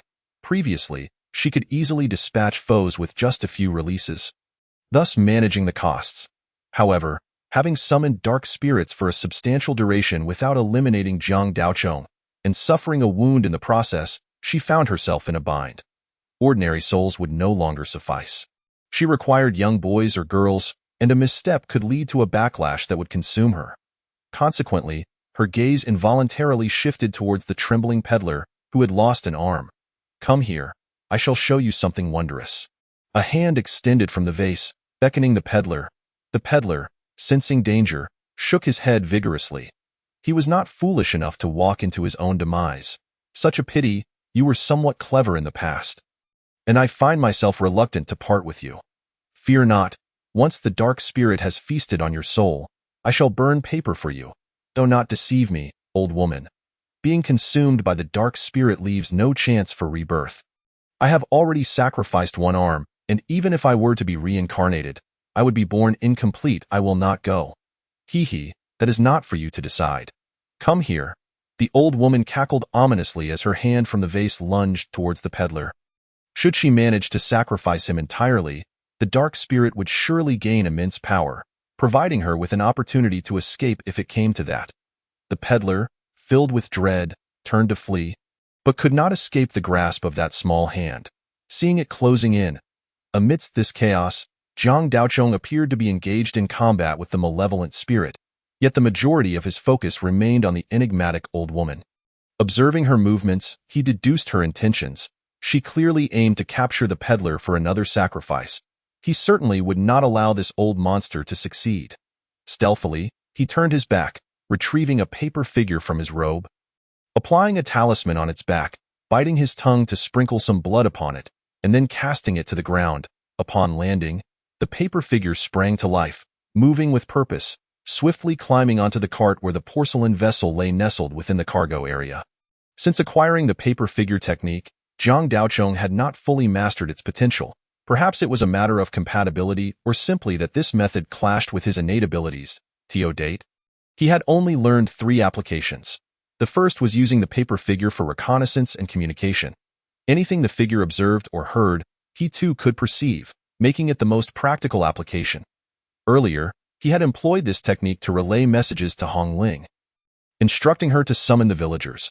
The second application, which he had initially utilized, was a simple distraction technique, though its effectiveness was limited during daylight.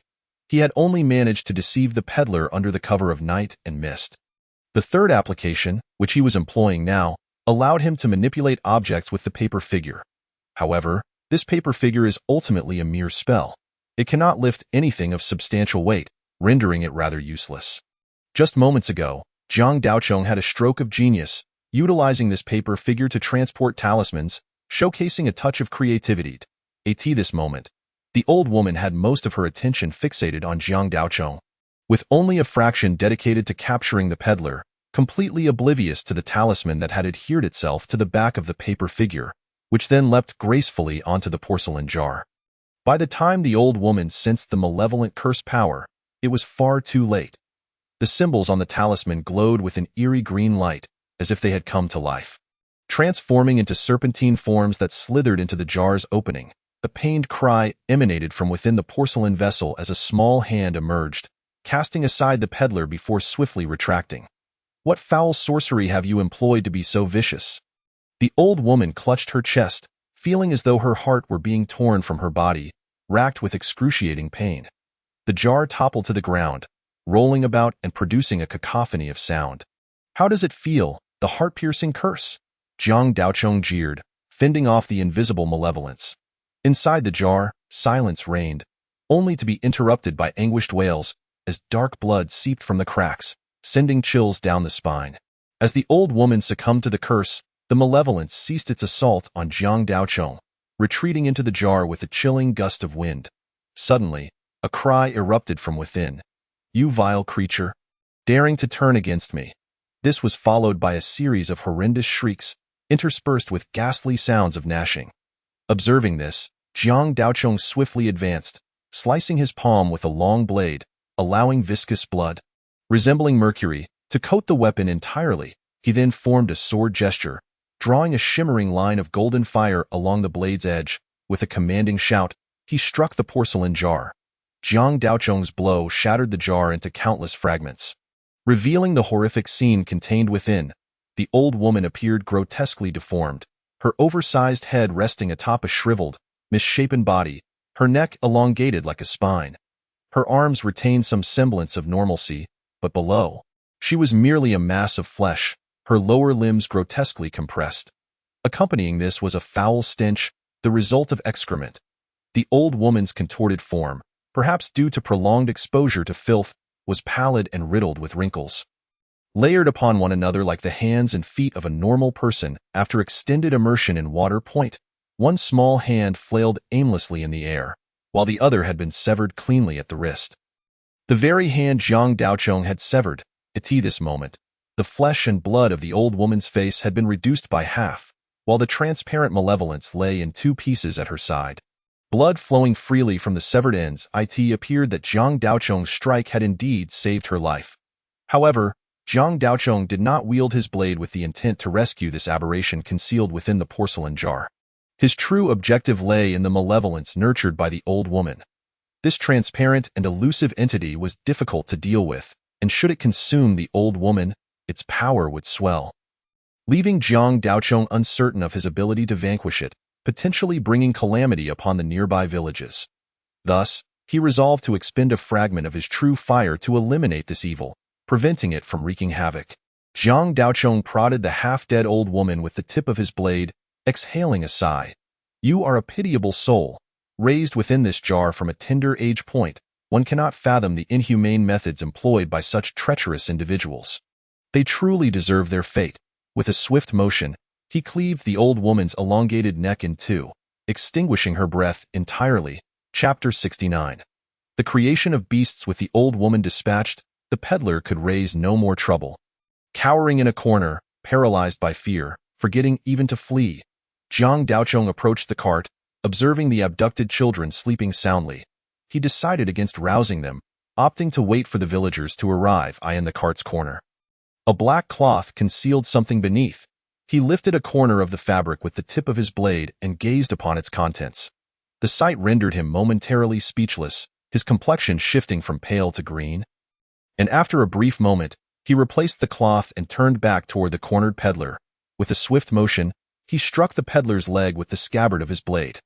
The peddler emitted a blood-curdling scream as his right leg's bone shattered, white fragments piercing through flesh and spilling forth. "Speak. How do you resolve this?"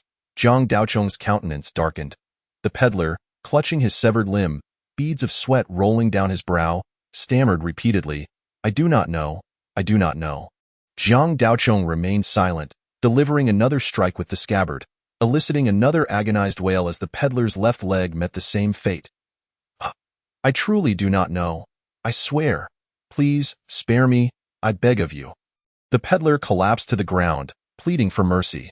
"Speak honestly, and you may suffer less. I possess certain methods. Should you remain silent, do not blame my cruelty." Jiang Daochong produced a talisman from his garments.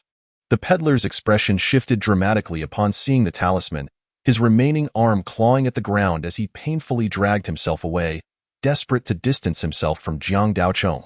"Please, spare me. I truly do not know. The art of beast creation is a closely guarded secret of my beggar sect. Only our master possesses the knowledge. I implore you, show mercy. Just kill me, but do not subject me to your soul torture technique." The peddler appeared genuinely terrified, preferring death to falling into Jiang Daochong's hands. Jiang Daochong's expression grew even more severe upon hearing this, deeply exhaling to suppress his rising fury. "To kill you would be too lenient. My heart would not find peace unless I flayed your skin and pulled out your tendons." In the distance, a bustling sound approached. The villagers were arriving. The wave of his hand sent the peddler into unconsciousness, causing him to vanish from sight. He then gathered the remnants of the old woman, concealing them. This moment, the villagers, faces ablaze with anger, approached wielding pitchforks and hoes. Upon seeing Jiang Daochong standing there with a long blade in hand, they hesitated momentarily. The crowd parted, revealing an elder supported by several youths, who approached Jiang Daochong, clasping his hands in respect. "Great benefactor, I am Sun Mango, the newly elected village chief. Please allow this old man to pay his respects." He then turned and scolded, "What are you all standing around for? Hurry and pay your respects to the benefactor." Only then did the villagers awaken from their stupor, hurriedly bowing in reverence. Zhang Daochong quickly stepped forward to assist the elder. "You honor me too greatly. Elder, I cannot accept such reverence. Please rise." He then addressed the villagers. "Everyone, please rise. The children are safe in the cart. There is no grave danger.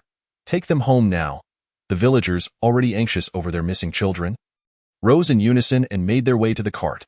After a brief moment, the villagers left, cradling their children and expressing their heartfelt gratitude.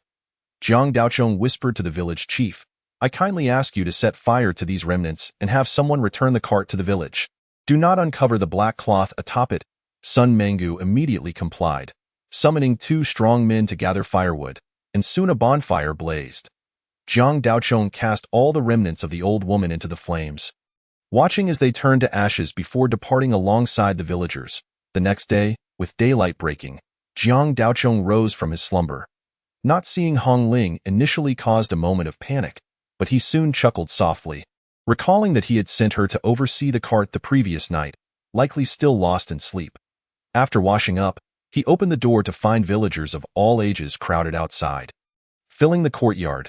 Despite the multitude, there was an eerie silence, and he wondered how long they had been waiting. Upon seeing Zhang Daochong emerge, the crowd erupted into chatter, those whose children had been rescued kneeling and expressing their gratitude. The village chief, with a grand gesture, beckoned a young man carrying a wooden tray, laden with a bounty of silver and copper coins, clearly a collective offering from the villagers. "Elder, this was merely a trivial matter. There is no need for such a grand display." Zhang Daochong remarked with a wry smile at Sun Mango in front of the crowd. "What may seem trivial to you, great benefactor, has saved countless families in our village. This gift is but a token of our gratitude. Do not decline it," Sun Mangu asserted solemnly. After much back and forth for over half an hour, the crowd finally dispersed in Zhang Laoxi's courtyard. The village chief grasped Zhang Daochong's hand and presented him with a bundle. "If you refuse the silver, so be it. But I heard from Laoxi that you are in need of provisions. Please take this food with you. Zhang Xiaoga, please accept this. If you do not, it will leave us all feeling unsettled. These provisions are of little value, so do not decline," Zhang Laoxi urged from the side. Hearing this, Zhang Daochong nodded and had Hong Ling, who was perched atop a large black donkey, accept the bundle. "Village chief, brother Zhang, time is of the essence. I must be on my way in the future. Do not allow unfamiliar faces to enter the village carelessly." Zhang Daochong clasped his hands and led the cart away. The village chief and Zhang Laoxi accompanied him to the village's edge, only turning back once Zhang Daochong had disappeared from sight. Among the younger villagers following behind, someone remarked, "I wonder what treasures are hidden in that cart. The benefactor even arranged for that young girl to keep watch over it last night." "Indeed. When I returned last night, I brought food, and it was the girl in red who received it." Not permitting anyone near, suddenly, 2 of the young men speaking were struck across the face, looking bewildered at the village chief, unsure of what had just transpired. "You fools, do you possess no discretion? Has our village ever allowed outsiders in? Where did this cart come from?" Sun Mangu reprimanded, retracting his hand. "It clearly exists, that." The youth, feeling indignant, muttered under his breath, all right, you young ones, remember this. The whereabouts of our benefactor and the events of yesterday concerning that peddler must remain etched in your hearts from today onwards. Should anyone inquire, let it be known that nothing has transpired. One must understand. Calamity often arises from loose lips." Zhang Laoxi took a puff from his pipe and cautioned, "Return and knock on every door, instructing each household to keep their tongues in check. If I catch wind of any gossip from any family, do not blame me for invoking village regulations." The old village head grunted coldly. The other youths nodded in agreement, not daring to retort. "Alas, this world grows ever more chaotic," Laoxi sighed. "Let us live peacefully. It is thanks to you, Laoxi, that our village has not descended into mourning this time."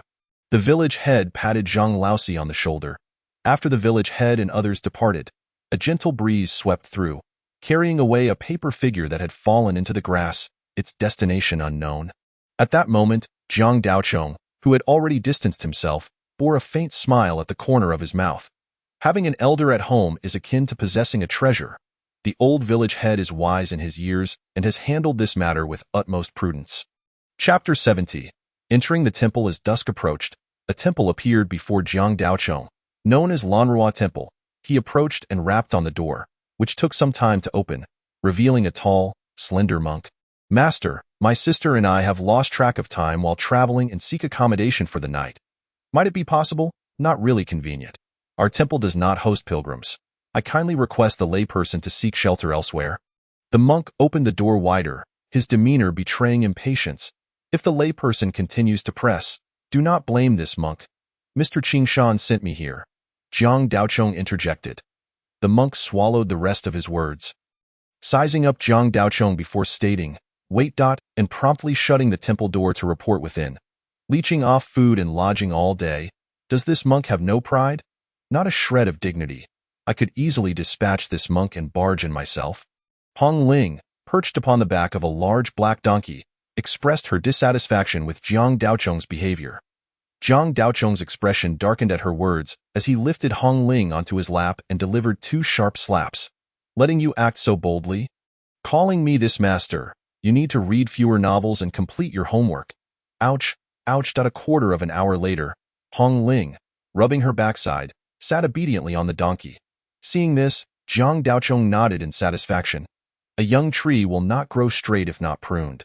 One must discipline children. At that moment, the temple door opened once more, revealing the same monk, but this time he wore a friendly smile as he ushered Jiang Daochong and his carriage inside. He arranged for a guest room, which Jiang Daochong surveyed, finding it clean and tidy, nodding in approval. "The layperson may rest here. However, do be aware that our temple has many rules. Not venture outside at night. Regardless of any noises you may hear, meals will be brought to you shortly. Please make yourself comfortable." After delivering these instructions, the monk withdrew. Within a short span, 2 young acolytes entered the courtyard, carrying a meal. Jiang Daochong's eyes widened. To his delight, the spread included chicken, duck, fish, and meat, along with a pot of fine wine. This temple did not seem particularly austere. Chuckling to himself, he refrained from inquiring further. The young acolytes hurriedly set the food down and scurried away, as if some demon lurked in the courtyard. After tearing off half of a roasted chicken for Hong Ling and sampling a few bites himself, he took the other half to the side of the carriage.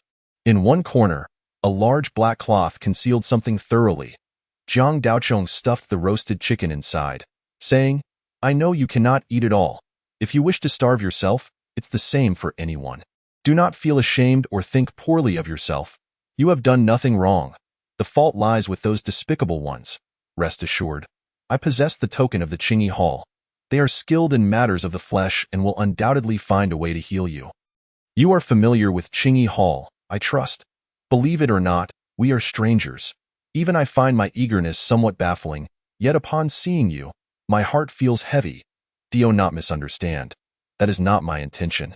Half an hour later, Jiang Daochong returned to the room only to find Hong Ling sprawled on the beam, her belly round and full, groaning contentedly. "Big brother, shall we rescue that sister? Do you wish to save her?" Jiang Daochong lay on the bed, staring blankly at the ceiling. "I do not know, but why must we save her? I am unsure. It just feels wrong to do nothing, as though I ought to take some action. Perhaps it is a touch of misplaced compassion. It is not misplaced. This is called wherein lies righteousness. I shall go forth despite 1,000 foes." Did you read that in a novel? Yes, from now on. You are forbidden from reading novels. Focus on practicing your writing. Once things settle down, I will find you a tutored thud. As night deepened, Hong Ling passed through walls and excitedly approached Jiang Daochong's bedside, shaking him vigorously. "What is it? Why are you running about at this late hour?" "Big brother, it is quite lively outside. There is a martial arts contest underway. A lad in white is exceptionally skilled. He knocked over 3 burly men with a single move. You must be out of your mind." Jiang Daochong, half awake, turned over to continue sleeping, uninterested in her chatter. Hong Ling's cheeks flushed, and she ignored him, vanishing through the wall once more. After another half an hour, Hong Ling returned, bubbling with excitement. "That young man in white has defeated 10 opponents, and there are still 3 bald monks left." Bald monks, a term Hong Ling had learned from Jiang Daochong. relished saying it.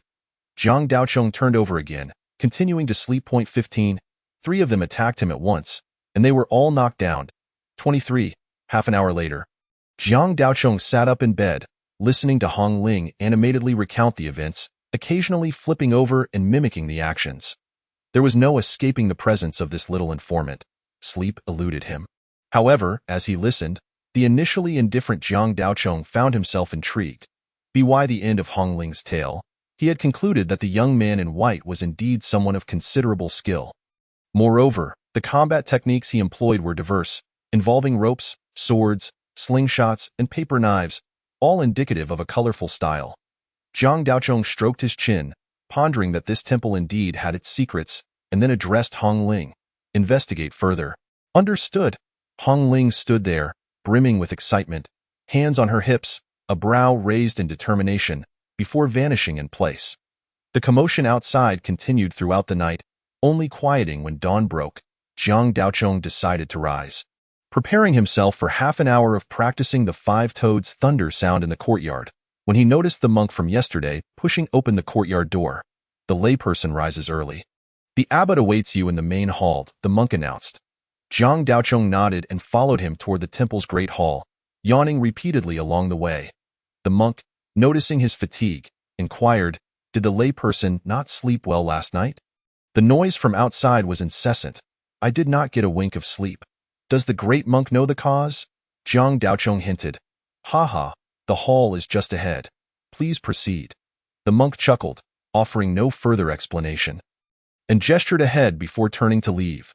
Jiang Daochong shook his head, not pursuing the matter, and continued along the stone path until he arrived at the grand hall. In the center, seated upon a round mat, was a stout old monk, broad-shouldered with a square face, a well-groomed white beard, and dressed in a gray robe. A string of prayer beads hung from his neck, beside which rested a crescent-shaped staff. The back of his hands revealed sinewy strength. He bore a fierce countenance, resembling more a bandit than a monk, let alone a master of profound Buddhist teachings. Jiang Daochong mused. Chapter 71. Martial Arts Contest. Are you acquainted with Mr. Qingshan? The abbot inquired, opening his eyes and gesturing to the mat beside him. Indeed, a few days ago, I passed through Dakingshan, where Mr. Qingshan invited me to a banquet. Later, I heard from him that the abbot possesses exceptional skill in chess. Hence my visit for guidance. I see. The banquet on the mountain is not for just anyone. It seems you share a close relationship with Mr. Qingshan. Are you also well-versed in Go? Not particularly. There are some aspects I fail to grasp, which is why I sought your wisdom. The abbot scrutinized Jiang Daochong, noting his tall and robust frame, the excessively long sword at his waist, and his calm, measured mannerisms, and he nodded inwardly. He reached for the chess set before him. Let us see your skills. Half a stick of incense later, Jiang Daochong placed a white stone on the board, which was already filled with pieces. The abbot observed, stroking his beard thoughtfully for some time before looking up. Are you perhaps here to amuse this old monk? Jiang Daochong, startled by the remark, quickly replied, What? Is there an issue with this game? There is no issue with the game itself, but it is not necessary to seek me out for such matters. Any teacher could suffice. This is a board filled with illogical moves. Even a beginner should not produce such a game. Upon hearing this, Jiang Daochong swept the pieces away and reset the board. Another half-stick of incense passed, and a new endgame was set up. The abbot shook his head once more after examining the game. It was still the same as before, lacking in sophistication. Upon hearing this, Jiang Daochong felt a surge of joy rather than surprise, secretly pondering that this celestial strategy must indeed possess deeper intricacies, not merely an ordinary chess manual. Given his father's prowess in chess, even the most intricate formations would not elicit astonishment. Conversely, it was this seemingly novice approach that defied common sense.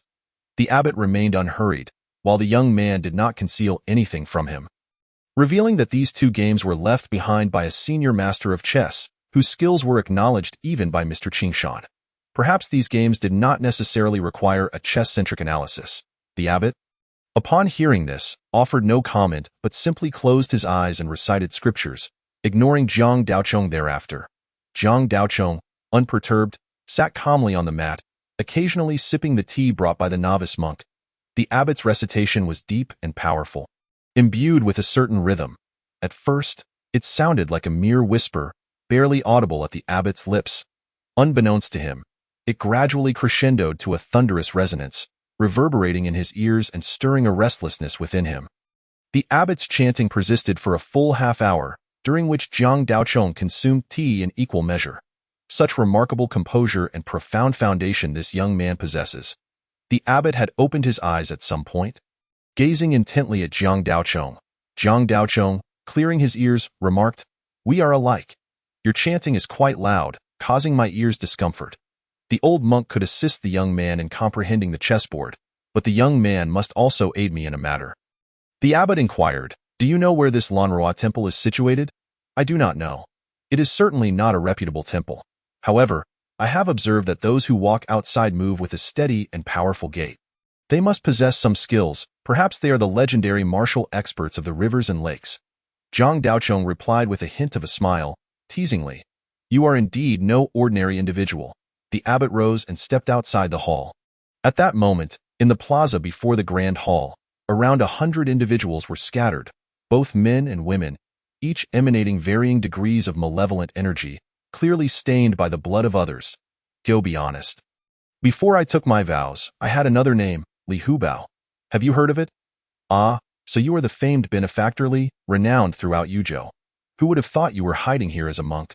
Jiang Daochong responded, surprised. This name had reached his ears upon arriving in Yuzhou. The common folk spoke highly of this man, known for his benevolence, repairing bridges, aiding the needy, and countless acts of charity, in times of floods. He provided funds and supplies. During droughts, he organized food relief. When bandits wreaked havoc, he financed their suppression. This man held immense prestige among the people of Yuzhou, and Jiang Daochong had seen many households honoring his spirit tablet. Yet, observing the scene in the plaza, it was clear that Li Hubao was not as simple as he appeared. While you may know one side of me, you are unaware of the other. Besides the name Li Hubao, I am also known in the martial world as Yuban Tian. Jiang Daochong was genuinely astonished. Who would have thought that the notorious thief Yuban Tian was none other than the great benefactor Li Hubao? Such an audacious nickname, and yet you have survived until now. Have no formidable figures or malevolent beings come to seek you out? He queried in disbelief. Over the years, many skilled individuals have sought me out. But thanks to the protection of my friends in the martial world, I have not encountered any major troubles. Li Hubao lamented. As for the malevolent beings you mentioned, I have yet to cross paths with them. Indeed, this person was steeped in malevolence, keeping ordinary malevolent entities at bay, and with a connection to Mr. Qing Shan, even the greater malevolent forces would hesitate to target him. With his fame, wealth, loyal subordinates, what issue could he not resolve on his own? Over these years, I have robbed the rich to aid the poor, accumulating considerable wealth, yet this line of work is perilous. Now that I have grown older, I wish to retire from the martial world and devote myself to doing good deeds to atone for my past sins. Jiang Daochong feigned indifference, treating it as mere noise. However, I have a son, gifted beyond measure, who has received teachings from a great master and possesses astounding skills. Yet he refuses to join me in retirement. Insisting on continuing his life of robbing the rich to aid the poor, I have made a wager with him. Should he be able to surpass my old comrades in their challenges, I shall allow him to act as he wishes. Alas, this troublesome lad, despite his youth, possesses considerable talent. Just last night, he bested 36 skilled opponents, none of whom could match him. My old comrades have fought tooth and nail for half their lives, and I cannot bear to see them burdened by my son. I implore you to intervene and temper his arrogance, so he may learn that there are greater heights beyond his own. If it comes to it, please take decisive action to cripple his abilities, so that my brothers may not suffer." The abbot bowed deeply. "Brother, do not doubt this." Many in the crowd felt their eyes redden. Crying out in protest, Jiang Daochong feigned neutrality, yet inwardly thought, "This person harbors deep schemes, effortlessly winning hearts with just a few words. If not necessary, it would be wise to limit dealings with such individuals." He glanced at those in the crowd, their eyes red, seemingly ready to die for Li Hubao, shaking his head. "Li Taidan, come forth and greet Zhang Gongzi." As the words fell, a white-clad youth of around 16 or 17 stepped forth from the crowd. Clad in white, with a slightly pale complexion, a sword hung at his waist. His features could not be described as handsome, Yet he exuded an air of calmness and refinement, reminiscent of a scholar. Jiang Daochong observed the abbot beside him, pondering. This does not resemble him at all. Are you sure he is your flesh and blood? Li Taidan approached Jiang Daochong, performing a proper fist salute. Displaying exceptional upbringing, the abbot stroked his beard, smiling, with a glimmer of pride in his eyes, clearly pleased with his child. What do you think of my son? Not particularly reminiscent of your lineage, Jiang Daochong thought to himself, but outwardly remarked. Indeed, your son possesses an extraordinary demeanor. He is quite remarkable, big brother. This is the white-clad youth from last night. Those bald monks were no match for him. Hong Ling suddenly emerged from nowhere, pointing at Li Taidan and exclaiming loudly. Upon hearing this, the abbot's expression tightened, and many monks around them looked somewhat displeased. Jiang Daochong chuckled awkwardly, whispering, Foolish! How can you call someone a bald monk to their face? That is quite impolite. Seeing that Li Hubao and the surrounding monks regarded Hong Ling as a mere child, and that Jiang Daochong had publicly reprimanded her, they chose to feign ignorance. In the future, you can only refer to them privately. Do not let anyone hear you, or you may find yourself on the receiving end of a beating. Do you understand? Hong Ling nodded, tilting her head. Li Taidan looked up at the sky, pretending to be indifferent. The abbot's expression darkened considerably, internally reciting several Buddhist chants, barely restraining himself from striking Jiang Daochong on the spot. A quarter of an hour later, in front of the training arena, the bandits surrounded the area, which was spacious and unobstructed, with 4 fierce guardians glaring fiercely, poised to combat demons. Li Taidan had drawn his long sword. Standing at the center of the platform, his expression cold and fierce, devoid of the calm demeanor he had previously exhibited. Chapter 72. The matter of a single blade. Jiang Daochong was no fool. He certainly would not take Li Hubao's words to heart. Listening closely, he understood the implications of crippling this troublesome lad's abilities. If he truly did so, would the abbot not seek revenge upon him? Moreover, he still needed to rely on this individual. Thus, the force with which he struck had to be carefully measured, ensuring not to offend the abbot. Have you ever killed? Jiang Daochong inquired, looking at Li Taidan. I killed a few bandits during my travels with my master a few years ago. Li Taidan raised his chin, a hint of pride in his voice. The path of the knife is not one of brute force. It relies on cunning. I will strike once, and if you can withstand it, you shall be deemed the victor. What do you say? Jiang Daochong unsheathed his long knife from his waist. A flicker of anger crossed Li Taidan's face. Evidently, Jiang Daochong's words had provoked him. Yet Jiang Daochong paid him no mind, calling out lightly, Here it comes. He thrust the long knife forward, the blade still in its sheath. Though Li Taidan was angered, he was fully alert, bracing himself for the encounter. He had expected Jiang Daochong to unleash some exquisite technique, but to his surprise, it was merely a straightforward thrust. He let out a sneer, underestimating Jiang Daochong. Very well. If I defeat this man, the old man will have nothing to say, he thought, shaking his sword, causing 2 shimmering sword flowers to appear in the air, rendering it difficult to discern the real from the illusion. This technique, known as the Twin Lotus, was so formidable that even the top experts in the martial world would struggle to match it. The bandits surrounding the platform gasped in amazement at the sight of the 2 sword flowers. Exclaiming their superiority, Li Taidan held his sword defensively, aiming the tip toward the spine of Jiang Daochong's knife. He was somewhat knowledgeable, aware that Jiang Daochong's knife technique was forceful and aimed to use his strength against him. A method of turning 4 ounces into 1,000 pounds. The tip of the sword accurately struck the spine of Jiang Daochong's knife. Li Taidan had previously encountered many skilled knife wielders who employed a similar forceful approach. But the outcome had always been predictable. However, this time, he miscalculated. He felt as though he had struck an iron ingot, unable to budge the trajectory of the long knife, and even his own long sword was deflected. The blade resembled a surging river, thrusting forward with an unmatched force and momentum, capable of piercing through any obstacle in its path. Li Taidan, however, displayed remarkable adaptability. As he tilted his sword style, he propelled himself backward with his right foot, gracefully dissipating the force of the strike, akin to a nimble serpent weaving through the air, executing the entwining technique. The clashing of weapons echoed. Ding, ding, ding.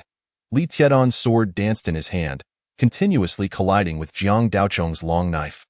Until, at one moment, the sound of their clash abruptly ceased. In that instant, the scene revealed Li Taidan standing motionless, as a sheathed long knife halted mere inches from the tip of his nose.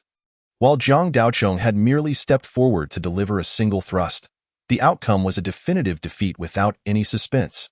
Zhang Daocheng found the encounter profoundly tedious, although Li Taidan wielded his sword competently, evidently having put in considerable effort. His scant experience in combat paled in comparison to Zhang Daocheng's prowess. Zhang Daocheng had charged through the ranks of the elite cavalry of the Yin family, where the life-or-death struggles were no less intense than those on a true battlefield, rendering Li Tiedan's skirmishes with mere bandits utterly trivial. This was even before Zhang Daocheng's knife technique had significantly advanced. After a night of training on Mount Daqing, he had already entered the realm of masterful swordsmanship. I see you have also entered the realm of the Color Gate. Did your master, who introduced you to this path, not mention that the Hanging Gate specializes in close combat? Zhang Daocheng sheathed his long knife and fastened it back to his waist. Li Taidan, having lost his spirit with that strike, stood there like a statue, and instinctively replied to Zhang Daocheng's words. He did mention it, but I find it hard to believe. Zhang Daocheng rolled his eyes. This was nothing but sheer naivety, or perhaps the rebelliousness of a youth in their prime. Master, are you satisfied? After a stick of incense had burned, Zhang Daocheng returned to the grand hall and, glancing at the abbot beside him, spoke, satisfied indeed, but this lad is bound to pester you for instruction. The abbot replied with a wry smile, I need 2 days to study the game. Young sir, avoid him for now, lest you be entangled by this boy. Zhang Daocheng, upon hearing this, discreetly remarked, Abbot, this young lady of yours dons male attire daily to become a bandit. You ought to find her a suitable husband soon, or it will inevitably lead to trouble. What do you intend? I warn you not to harbor any inappropriate thoughts, the abbot responded with notable caution. Master above, please accept me as your disciple. Early the next morning, Li Taidan stood outside Zhang Daocheng's courtyard, sword raised high above her head. What business does a Color Gate disciple have in seeking me as a master? If word got out, it would be a source of ridicule in the sect. Zhang Daocheng opened the courtyard door, exasperated. Since her defeat, Li Taidan had indeed adhered to the abbot's words, persistently seeking to learn from him. Standing outside with her sword raised, arriving like clockwork every hour to plead for instruction, more punctual than any alarm. Moreover, her manners were impeccable, leaving no room for criticism, and Zhang Daocheng noticed that his meals had become quite exquisite these past few days. According to the little novice delivering the meals, Li Taidan had been personally preparing them, leaving Zhang Daocheng with no grounds for anger, as one cannot bite the hand that feeds. Besides, Li Tiedan's culinary skills were genuinely commendable, making it difficult to harbor any resentment. Can you truly not accept me? I possess considerable talent. Even my master praises me as a promising pupil. Li Taidan followed Zhang Daocheng into the courtyard. Martial arts in the Jianghu are hardly recognized in the sect. You, a disciple of the Color Gate, should focus your efforts there instead of fixating on swords and blades. Zhang Daocheng sat down at the table. Li Taidan, perceptive as ever, lifted the teapot to refill the cups. I have loved swords and blades since childhood. To wield a sword and roam the Jianghu as a chivalrous woman is my dream. Much like the famed heroine Frost Hongya of Yanjian and Yunzhou, I feel I have entered the wrong sect. I should have joined the Hanging Gate, but alas, my master is from the Color Gate, leaving me with no choice. You ought to be content. Others would break their heads to apprentice under a recognized master of the Color Gate, and yet you are being picky. Zhang Daocheng took a sip of tea to soothe his throat. Ah, how I long to visit Yunzhou and meet the heroine of Yanjian. By the way, do you know of her? Let me tell you. Li Taidan rested her chin on her hands, chattering away. Zhang Daocheng glanced at the girl, her face brimming with admiration, and felt a twinge of envy. He had not anticipated that Honglian was quite famous in the Jianghu, with admirers congregating everywhere. I've made a decision. Li Taidan suddenly slammed her hand on the table, eyes gleaming with determination. What?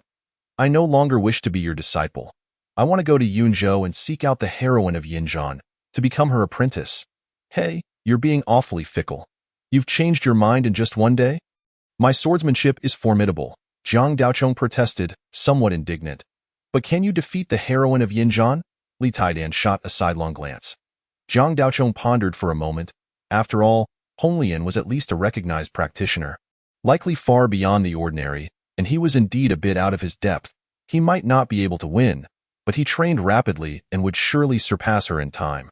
Jiang Daochong insisted, refusing to concede. Li Taidan scoffed, her pale face contorting with disdain. Chapter 73. The Law of Restraint. What kind of look is that? Bring your head closer, and I'll whisper you a secret. Jiang Daochong said softly.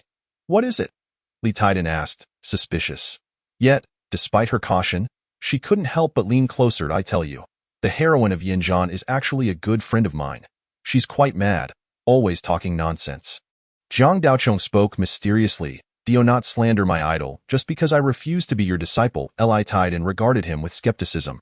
Truly, I have even enlisted her help before. Then tell me, what does the heroine of Yinzhan look like? Jiang Daochong hesitated, realizing that he had only communicated with Honglian through fragments of earth treasures, and had never actually seen her face. Humph, you're just bragging. Just as the two were laughing and bantering, the voice of the guest monk came from outside. Scholar, the abbot requests your presence. Ah? So soon? Jiang Daochong exclaimed, feeling a surge of excitement, and hurriedly stepped outside, disregarding Li Taidan beside him. After a stick of incense had burned, he found himself once again in the grand hall, staring in astonishment at the abbot before him.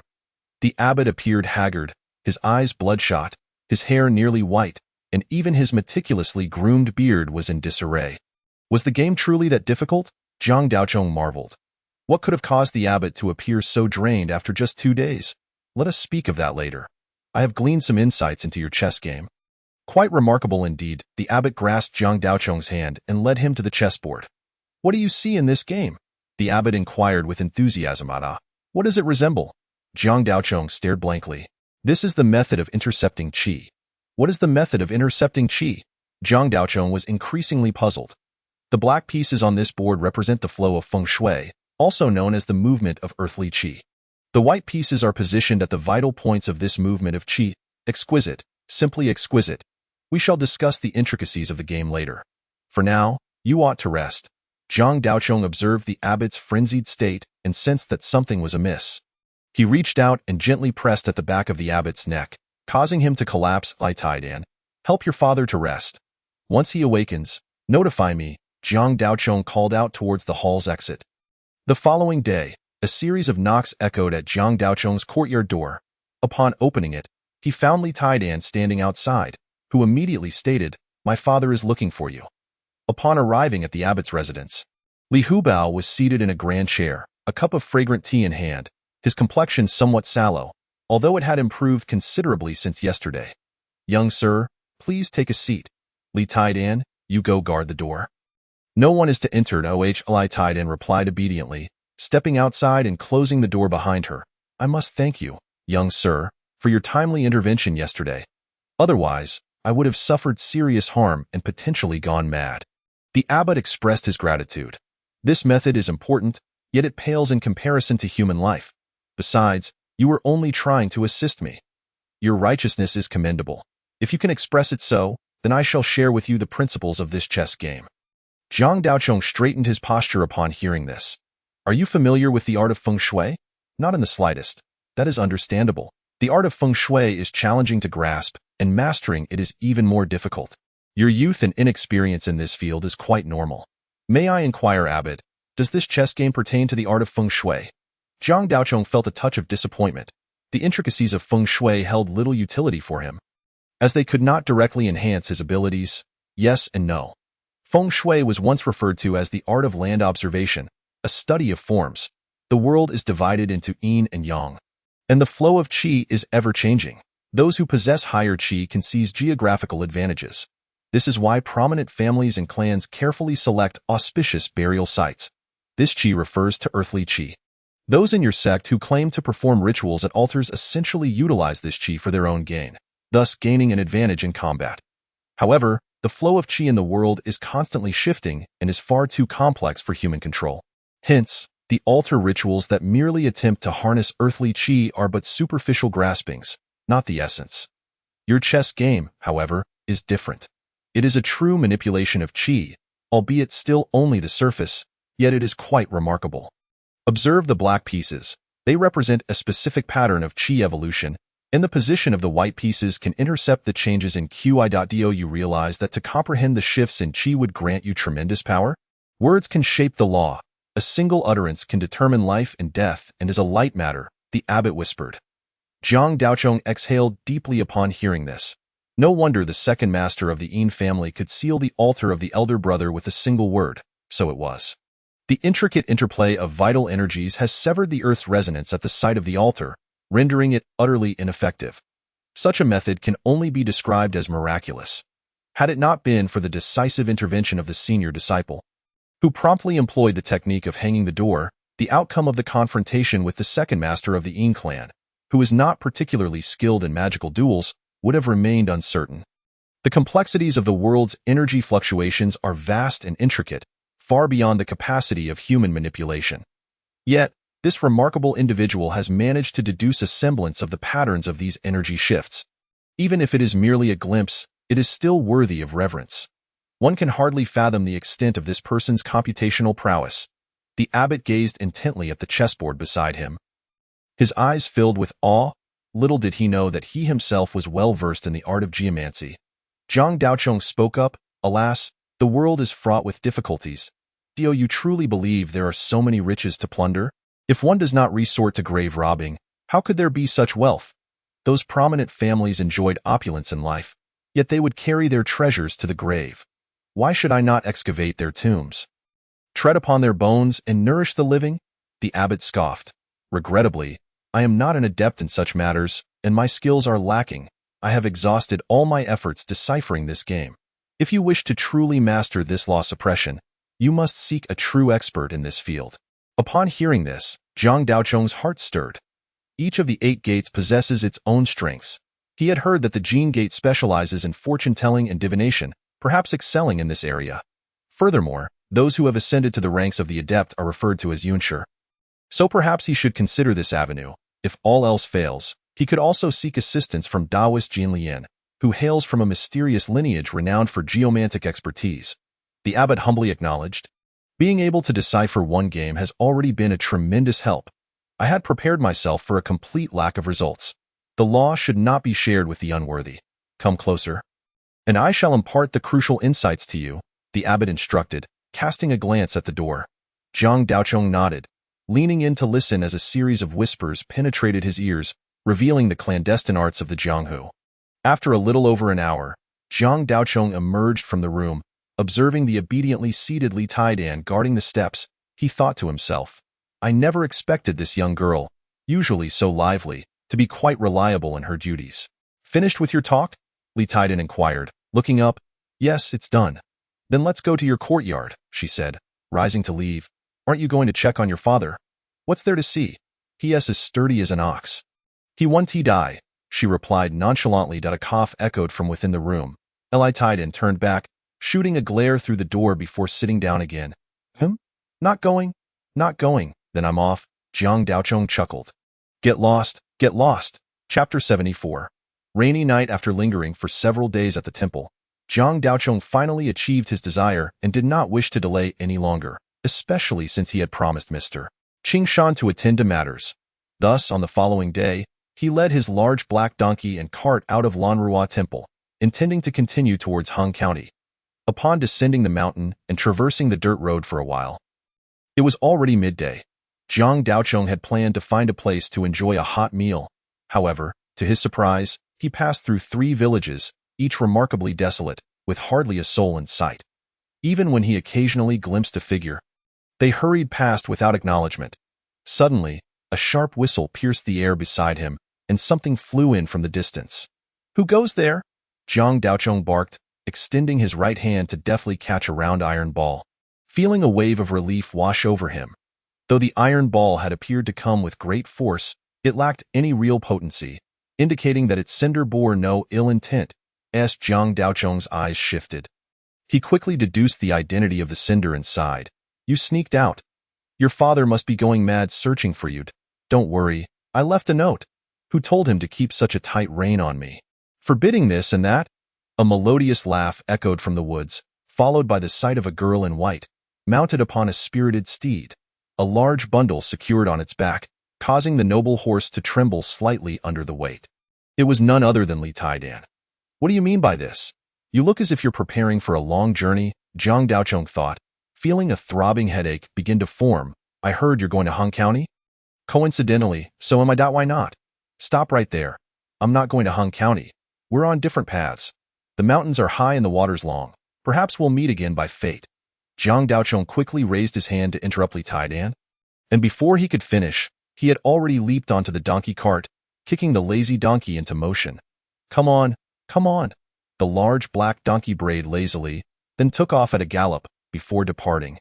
Zhang Daochong, finding it troublesome, had simply allowed the donkey to pull the cart, transforming it into a donkey cart. Red Ling was dozing atop the cart, but the jolting motion roused her from her slumber. In less than a quarter of an hour, the spirited steed caught up, racing alongside the large black donkey.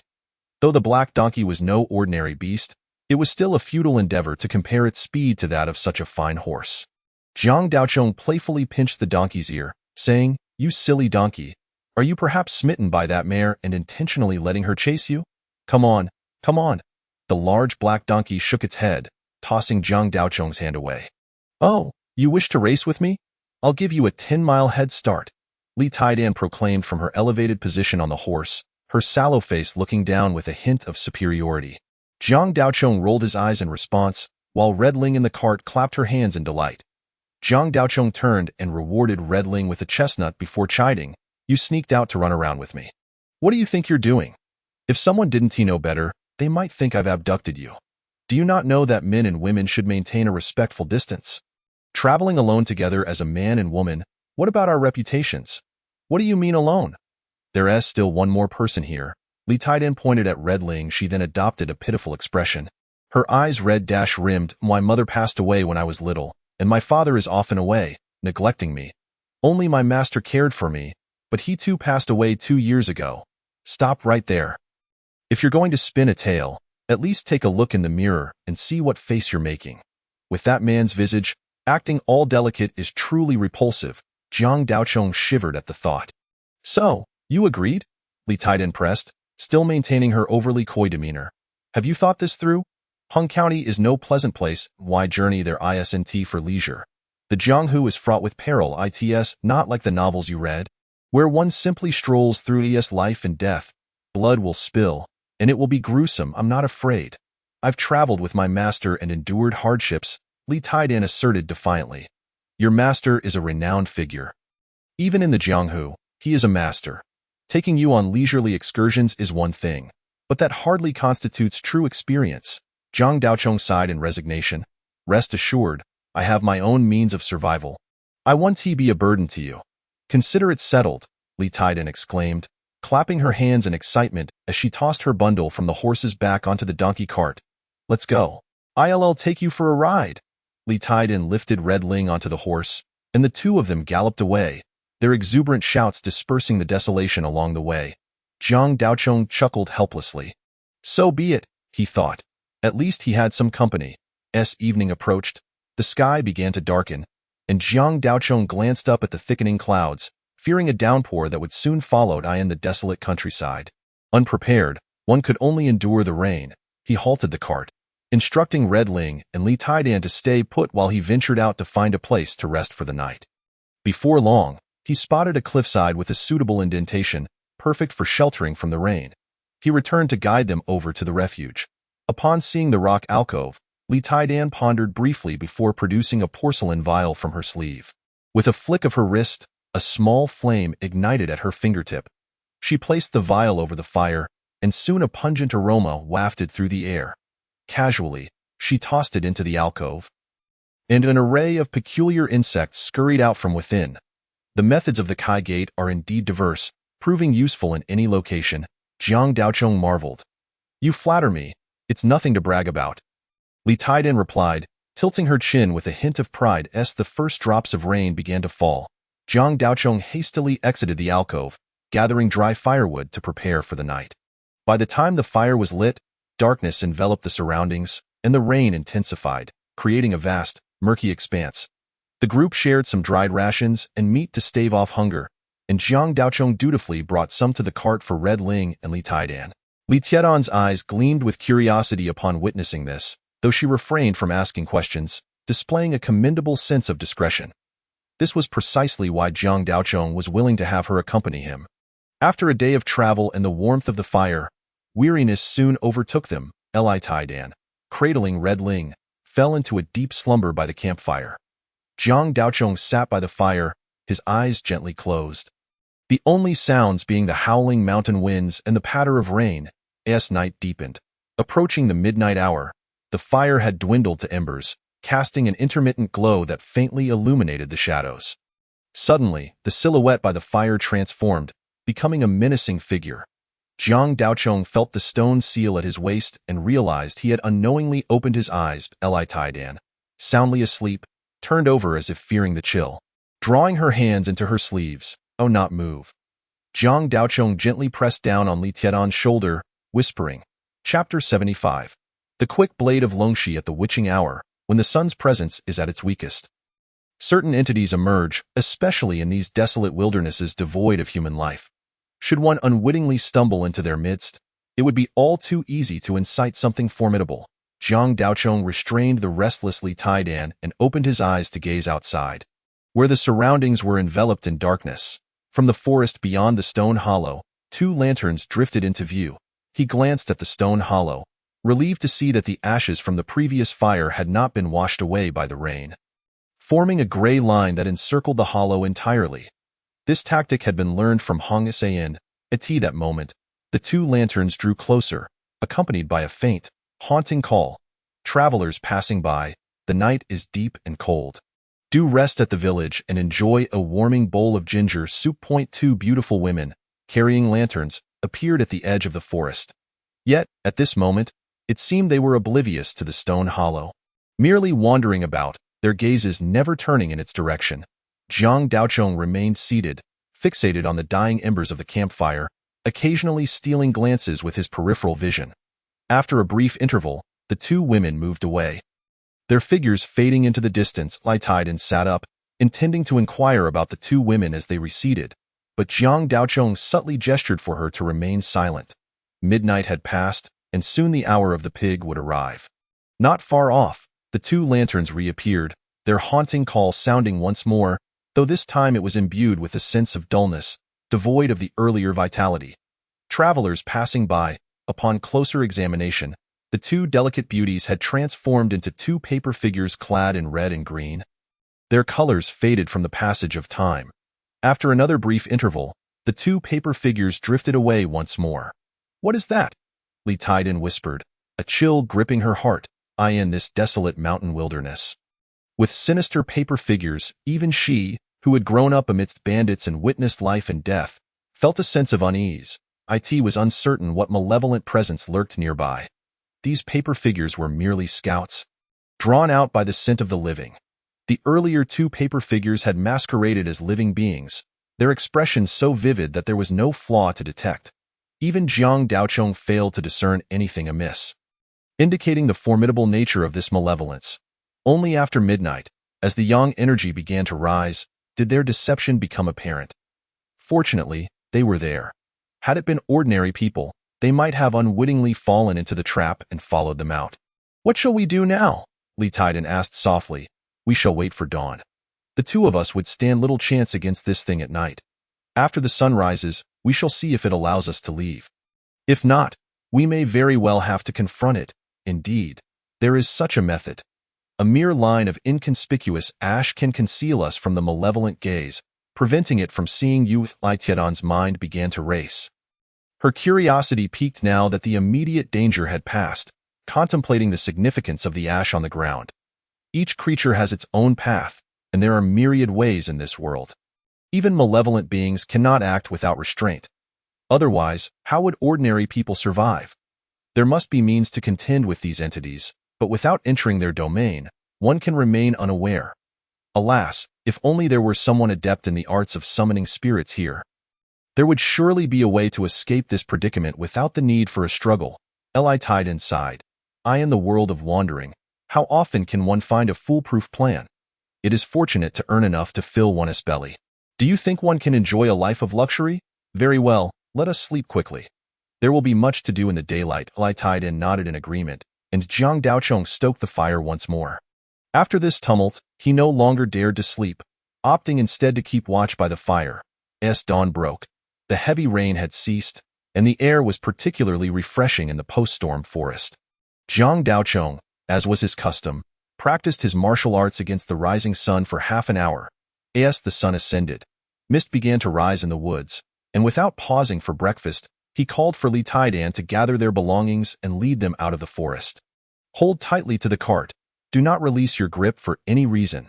Do not respond to any calls. No matter what sounds come from behind, never look back. A single glance could bind you to a malevolent entity, and you may no longer be yourself. Jiang Daochong cautioned, then led the way with the black donkey. A short while later, the mist thickened, making the atmosphere clammy and uncomfortable. Visibility dropped to mere meters. Li Taidan secured the horse to the cart and climbed aboard, clutching a red silk cloth. After half an hour, the cart came to a halt as Jiang Daochong scrutinized a large tree ahead.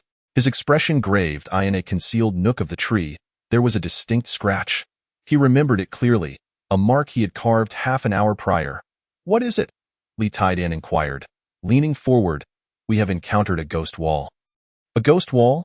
What ghost wall could possibly exist in broad daylight?" Li Taidan asked, perplexed. The surroundings were shrouded in a white mist. Even in daylight, the sun could not be seen. The malevolent entity would not dare strike in the light, instead aiming to trap them until nightfall, intending to leave no survivors. "Let us confront it.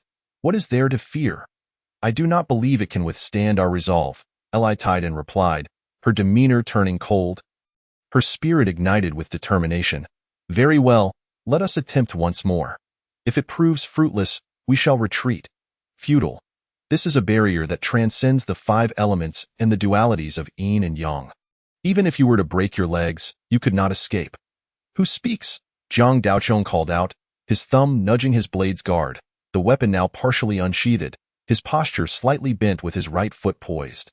Here, there were nuances. The distinction between ordinary brawls and battles in formation was significant. In a battle formation, allies flanked both sides, alleviating concerns of ambush from the rear, allowing for a straightforward advance, where valor and the aim for a decisive strike reigned supreme. Conversely, a one-on-one confrontation demanded a different approach, one that melded illusion and reality, with an emphasis on swiftness. What is swiftness? It is the element of surprise that leads to victory. It is striking first that guarantees success. Here, swiftness does not pertain to the absolute speed of one strike, but rather a relative speed, the advantage of being one step ahead. In typical duels, a swordsman must be firmly grounded when striking, channeling strength through their arm to unleash maximum force and velocity, such is the unwritten rule of swordsmanship. Should one disregard this principle, they would fail to harness their true power. At this moment, Jiang Daochong's right foot was poised but not firmly planted. When the time came to engage, he would step forth, yet this was a feint. Should an adversary gauge his timing based on his footwork, they would fall into a trap, for his blade would strike faster than his foot could land, and as his foot descended, the long knife would pierce forth, claiming victory before his foot touched the ground. This unconventional method of combat relied on the overwhelming force of his stance and the sharpness of his blade. This was the quick blade of Longxi, swift as lightning, striking preemptively among the 36 provinces. Longzhou was renowned for its swordsmen, infamous for their recklessness, instilling fear in others. The inhospitable environment of the northwestern desert of Longzhou, coupled with a history of conflict, forged the ruthless and venomous techniques of Longxi. Their combat style was as relentless as the scorching midday sun, both fierce and unforgiving. Therefore, even in a land teeming with swordsmen, Longxi swordsmen were universally acknowledged as the elite. Years ago, when the Golden Armored Brigade entered the royal court, there was a master swordsman from Longxi amongst the instructors. Chapter 76. The fortune teller in the depths of the forest, thick with miasma. The sudden sound that pierced the air was startling. Li Taidan, seated in the cart, released a few transparent threads from her hands, concealing them within her sleeves. "Oh, not be alarmed. I am not a villain, nor am I an enemy," that a frail youth emerged from the misty woods. Clad in a gray robe, his left sleeve bore a taiji symbol, while the right displayed constellations. A pouch of treasures hung from his waist, and he wore mismatched shoes in his right hand. He held a long banner inscribed with an oracle, claiming to determine the affairs of the universe. In his left, a feng shui disc. Despite his attempts to exude an ethereal demeanor, the mud caked on him betrayed his circumstances. Upon seeing Jiang Daochong and Li Taidan, the youth's anxious expression faded, replaced by a flicker of delight. Halt! Do not move recklessly. If you take another step, it will cost you your head, Li Taidan cautioned sharply. The youth complied, freezing in place, his demeanor tense as if facing a dire threat. It was no wonder he was on edge. A transparent thread, sharp as a blade, was taut around his neck, ready to slice through his throat with the slightest movement. A quarter of an hour later. Name, Lu Ziao. Gender, I. Hardly resemble a female, Lu Ziao muttered to himself. Be still. Hands on your head, crouch down, and answer only what I ask you. Jiang Daochong commanded as he sat on a stone and lightly tapped Lu Ziao's head with the sheath of his sword. How absurd! A mere lackey, crude in demeanor, Lu Ziao fumed internally, then touched the bruise on his lip, acquiescing and crouching obediently. Gender, male. Age, 22. Occupation, divining fortunes, predicting blessings and disasters, understanding yin and yang, mastering the 5 elements. Speaking with unerring accuracy, no fee without precision, a fortune teller is just that. What nonsense is this, crude? I am a distinguished practitioner of the art of divination. Bang, bang. Enough of your defiance, Jiang Daochong chastised, delivering a few firm strikes. Occupation, fortune teller. Gazing into Lu Ziao's clear eyes, Jiang Daochong nodded in satisfaction. What brings you here? He inquired. I do not know, Lu Ziao replied, his lips twitching slightly as he hurried to explain. Last night's torrential rain led me astray, and I found myself trapped in this place. Jiang Daochong let out a scoff. You claim to discern fortune from misfortune, yet you insist you are no charlatan? I truly am not. Before I set out, I clearly calculated that this journey held no peril. Who could have anticipated the presence of a vine miasma old woman lurking here? Lu Ziao protested, feeling wronged. Jiang Daochong exchanged glances with Li Taidan. Vine miasma old woman? What is that? Please elaborate. Is it permissible for me to rise? Lu Ziao asked cautiously. Humph, you may stand, but consider carefully. Should you attempt any tricks, I shall be forced to sever your head, Jiang Daochong replied coldly. Upon hearing this, Lu Ziao sighed in relief and promptly got to his feet. Is there any food? I fled in such haste last night that I lost my provisions. I am quite famished. You, man, have lost your rations, yet you cherish this tattered banner as a treasure, Li Taidan remarked, observing Lu Ziao as he meticulously arranged the banner. One must never discard one's eating utensils. Lu Ziao neatly folded the removed banner and tucked it into his clothing. His gaze fixated on Jiang Daochong, who was preparing to cook. Why now? They had returned to the stone hollow from the previous night. Can we speak now? What exactly is the malevolent entity in the forest? Li Taidan urged. Mistress of the fog, adorned in crimson, waits for her beloved until the leaves turn yellow. Crying thrice, laughing thrice, she grants you a bed of white bones. This vine miasma old woman is, in truth, a manifestation of malevolent karma. She is the vengeful spirit of a bride consumed by the strangling fig in the mountains. Over the years, she has devoured passing travelers and woodcutters, giving rise to human-faced galls on the trees, allowing her to flourish. Once fully formed, she can spawn 3 toxic tumors. The first is the resentment of the departed, the second is the agony of skinning, and the third is the sorrow of severed heirs. The miasma envelopes a 30-mile radius, with the bones of birds and beasts hanging from her roots like a forest. She is indeed formidable, but wait, if such a creature exists, how have the nearby villages not perished? This place should have become a desolate land by now, so how can there be any passage? Li Taidan questioned, perplexed. That is a mystery I cannot fathom either. However, I believe this entity has long resided here, merely subdued by a powerful being, preventing her from wreaking havoc. For some unknown reason, she has now escaped, and we have encountered her, Lu Ziao pondered. What leads you to this conclusion? Jiang Daochong asked. Lu Ziao produced a red cloth strip from his pocket. I found this while fleeing last night. It should have been tied outside the forest as a warning. This is a customary practice of the spirit-invoking sect.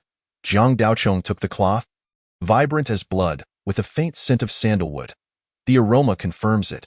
It indeed bears the hallmark of the spirit-invoking sect. They are adept at dealing with such malevolence. Though this cloth is bright, it is the result of a spell, and it must have been in place for some time. A master from the spirit-invoking sect likely set this trap to subdue the vine miasma old woman and issued a warning. Fortunately, this entity still requires bait, indicating she has not fully matured. Otherwise, we would not merely be ensnared by miasma. Now that she has emerged, we cannot stand idly by and allow her to harm others. Should she fully develop, only the adept can contend with her, which would spell trouble. Do you have a strategy to counter her? Zhang Daochong inquired. I possess some knowledge. However, assistance is required, which is why I sought you out. If it were merely a matter of fleeing, I would not be ensnared by the miasma, Lu Ziao replied. Zhang Daochong glanced at Lu Ziao, who bore panda-like eyes yet radiated righteousness. He thought to himself that he had indeed struck a bit too hard, lacking the finesse to balance his strength. The meal is ready. Let us eat while we converse, Li tied and called out I in the blink of an eye. Lu Ziao dashed to the campfire, retrieved bowls and chopsticks, and eagerly awaited his portion, his eyes glued to the roast chicken on the fire, saliva pooling as he nearly lunged for it. Hong Ling squatted nearby, her eyes filled with vigilance as she regarded this fortune-teller. Sensing a lifelong adversary, particularly when it came to food, where her instincts were sharp. Our skills are insufficient to vanquish the vine miasma old woman. We need only restore the seal placed by the spirit-invoking predecessor. I already took the opportunity to scout last night. We will break ground at the hour of the monkey, disrupting the earth's energy. At that time, there will surely be tree demons to obstruct us, requiring both of you to intervene and assist me in driving the dragon-locking nail into her foundation. At the hour of the boar, we shall quell the malevolent spirits with the 7-star lantern, diminishing her powers, and then we shall Lu Ziao continue detailing the plan, explaining that once her powers were diminished, he would use a copper mirror to reflect the moonlight, guiding them to the sealing artifact. Zhang brother, you will need to reposition that sealing artifact. The vine miasma old woman will undoubtedly retaliate fiercely, but fear not. After such a commotion, she will hardly be able to create any waves. We need only endure through the hour of the rat to achieve success. Lu Ziao, clutching a chicken leg, squatted to the side, gesturing animatedly while stuffing his mouth, grease dripping from his lips. Chapter 77. Initial victory. The miasma in the forest thickened increasingly, and by the hour of the monkey, one could no longer see one another even at close range. The miasma surged like tidal waves, viscous as oil. Lu Ziao held a feng shui compass in one hand, forming seals with the other, murmuring incantations, occasionally extracting a 3 to 4-inch long peachwood nail from his treasure pouch and driving it into the ground. When he reached a rocky area beneath a tree, he declared, the moment has arrived. I shall drive the dragon-locking nail. The earth's energy will surely be sensed by the vine miasma old woman. This creature is born to manipulate miasma and vegetation. The tree demons cannot be cut or burned, and can only be vanquished with vital essence. Are you both prepared? Seeing both nod, he took the wooden nail and plunged it down with force. Unlike before, as this dragon-locking nail pierced the earth, foul blood began to ooze from the hole. Zhang Daochong and Li Taidan could distinctly feel a strong wind rising from the ground, forming a small whirlwind that blew in all directions, mingled with a rich earthy scent. The ground ruptured, and massive roots emerged from the cracks, entangling numerous corpses. Some of these corpses were mere skeletons. Others recently decomposed, infested with maggots, their garments suggesting they spanned different eras. Countless tendrils intertwined, enveloping the human remains as if clad in armor, forming humanoid monstrosities. Each of these monsters was connected to a thick root extending deep into the earth. At the sight of the final dragon-locking nail, the foul blood had transformed from a mere seep to a gushing stream, and as this foul blood poured forth, the dragon-locking nail once more began to emerge from the ground. Protect me, Lu Ziao commanded. Disregarding everything else, he hurled the feng shui compass to the ground, stepping into a celestial formation, causing the compass to tremble and invert. The 28 constellations etched on its surface sparked with fire. Heavenly circle and earthly square, with the 9 edicts, I now drive the nail. All malevolence shall be concealed. The first nail severs the dragon's head, the second trembles the dragon's sinews, the third drains the dragon's blood, and the fourth disrupts the earth's veins. Hold firm. Lu Ziao extended his right hand like a sword, pointing at the dragon-locking nail, halting the peachwood nail in its tracks. Surrounding them, the tree demons surged towards Lu Ziao, aiming to disrupt his incantation. Jiang Daochong bit through his tongue, spraying a mist of blood, filling the air with a heavy scent of rust. "Come back!" He flicked his long knife, drawing back one of the leaping tree demons. Yet with the sheer number of tree demons, even 3 heads and 6 arms would be insufficient to manage them all. Moreover, the tough fine armor on these tree demons proved remarkably resilient. Even with vital essence bolstering his strikes, the blades merely glanced off as if striking old leather, presenting quite a challenge. On Li Tiedan's end, he did not draw his long sword, but instead summoned a transparent silk thread from his sleeve. Deftly plucking a blade of grass and transforming it into a butterfly, he then tied the thread to the butterfly and flicked his wrist, sending the leaf butterfly fluttering away. The silk thread followed the butterfly as it flew about, eventually landing on the trunk of a large tree after a quarter of an hour.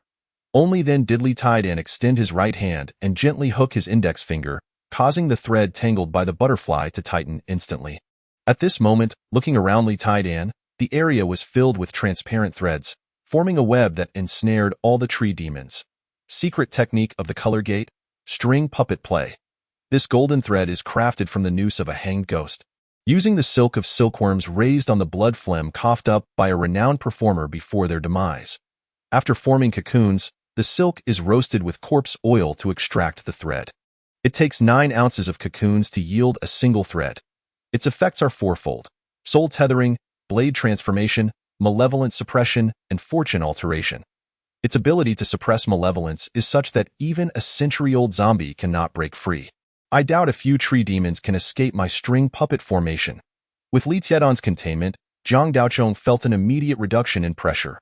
The threads, indeed, as Li Taidan had claimed, were exceptionally sturdy and razor-sharp.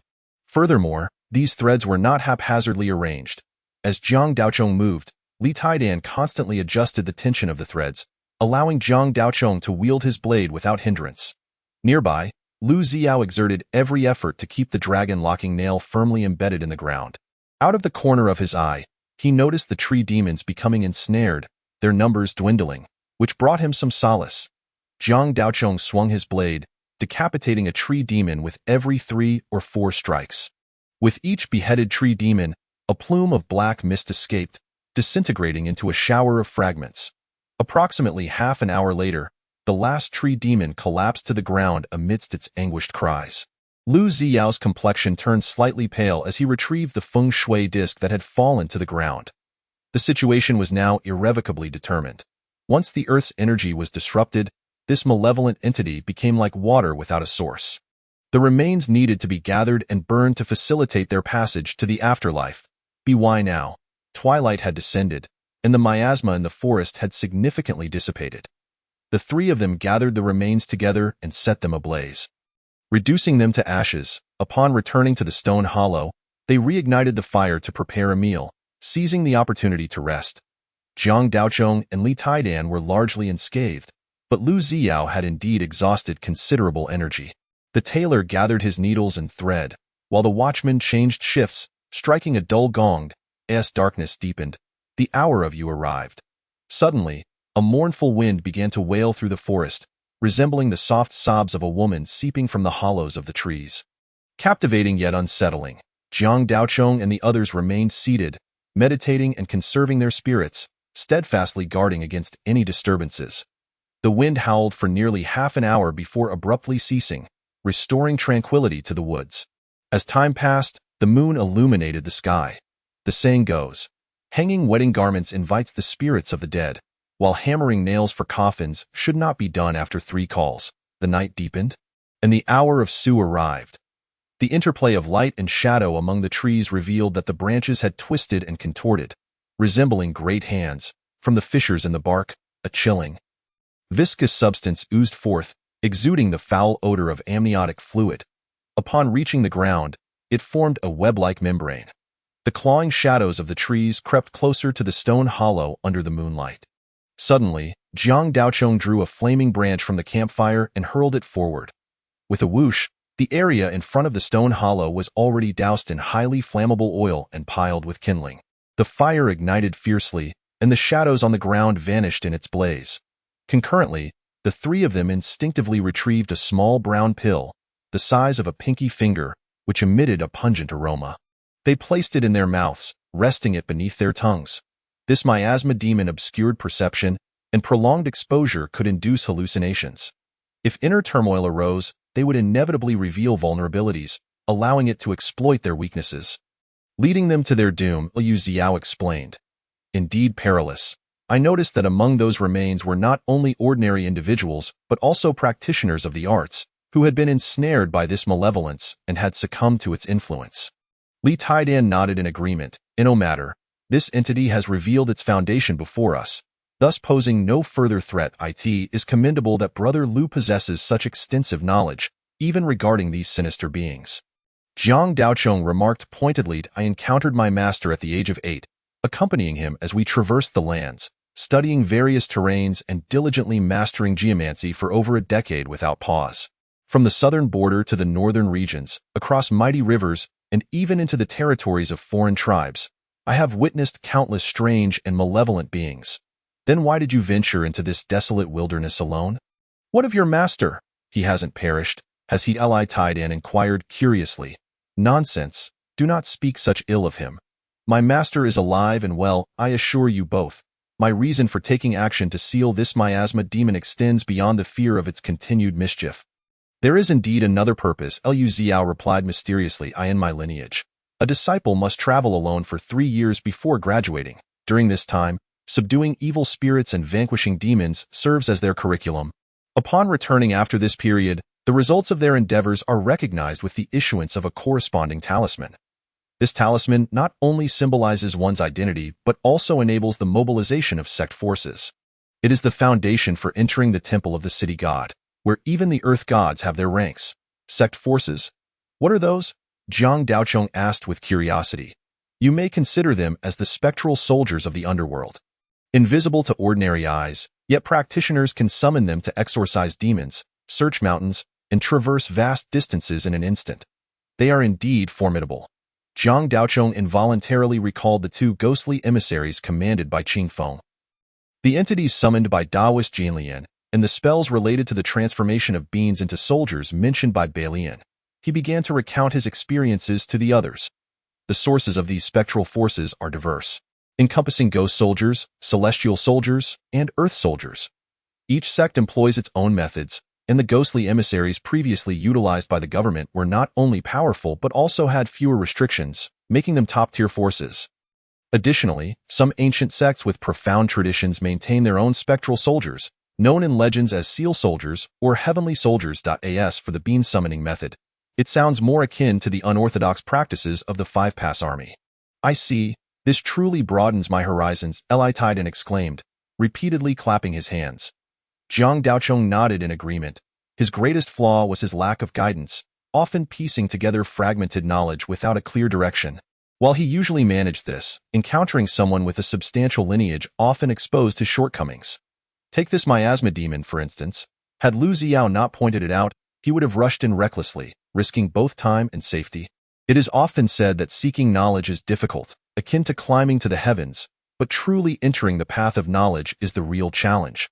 This monopoly on knowledge can be utterly crippling, leaving one without recourse. Liu Xiao, with his extensive experience and legitimate lineage, shared many insights and experiences regarding the taboos of the craft, including tales of ghostly burdens, treasure-laden corpse transporters, geomantic traps, resurrected elderly women, and millennia-old corpses in ancient tombs. Continuing for nearly an hour, as the hour of high approached, he finally ceased his narrative.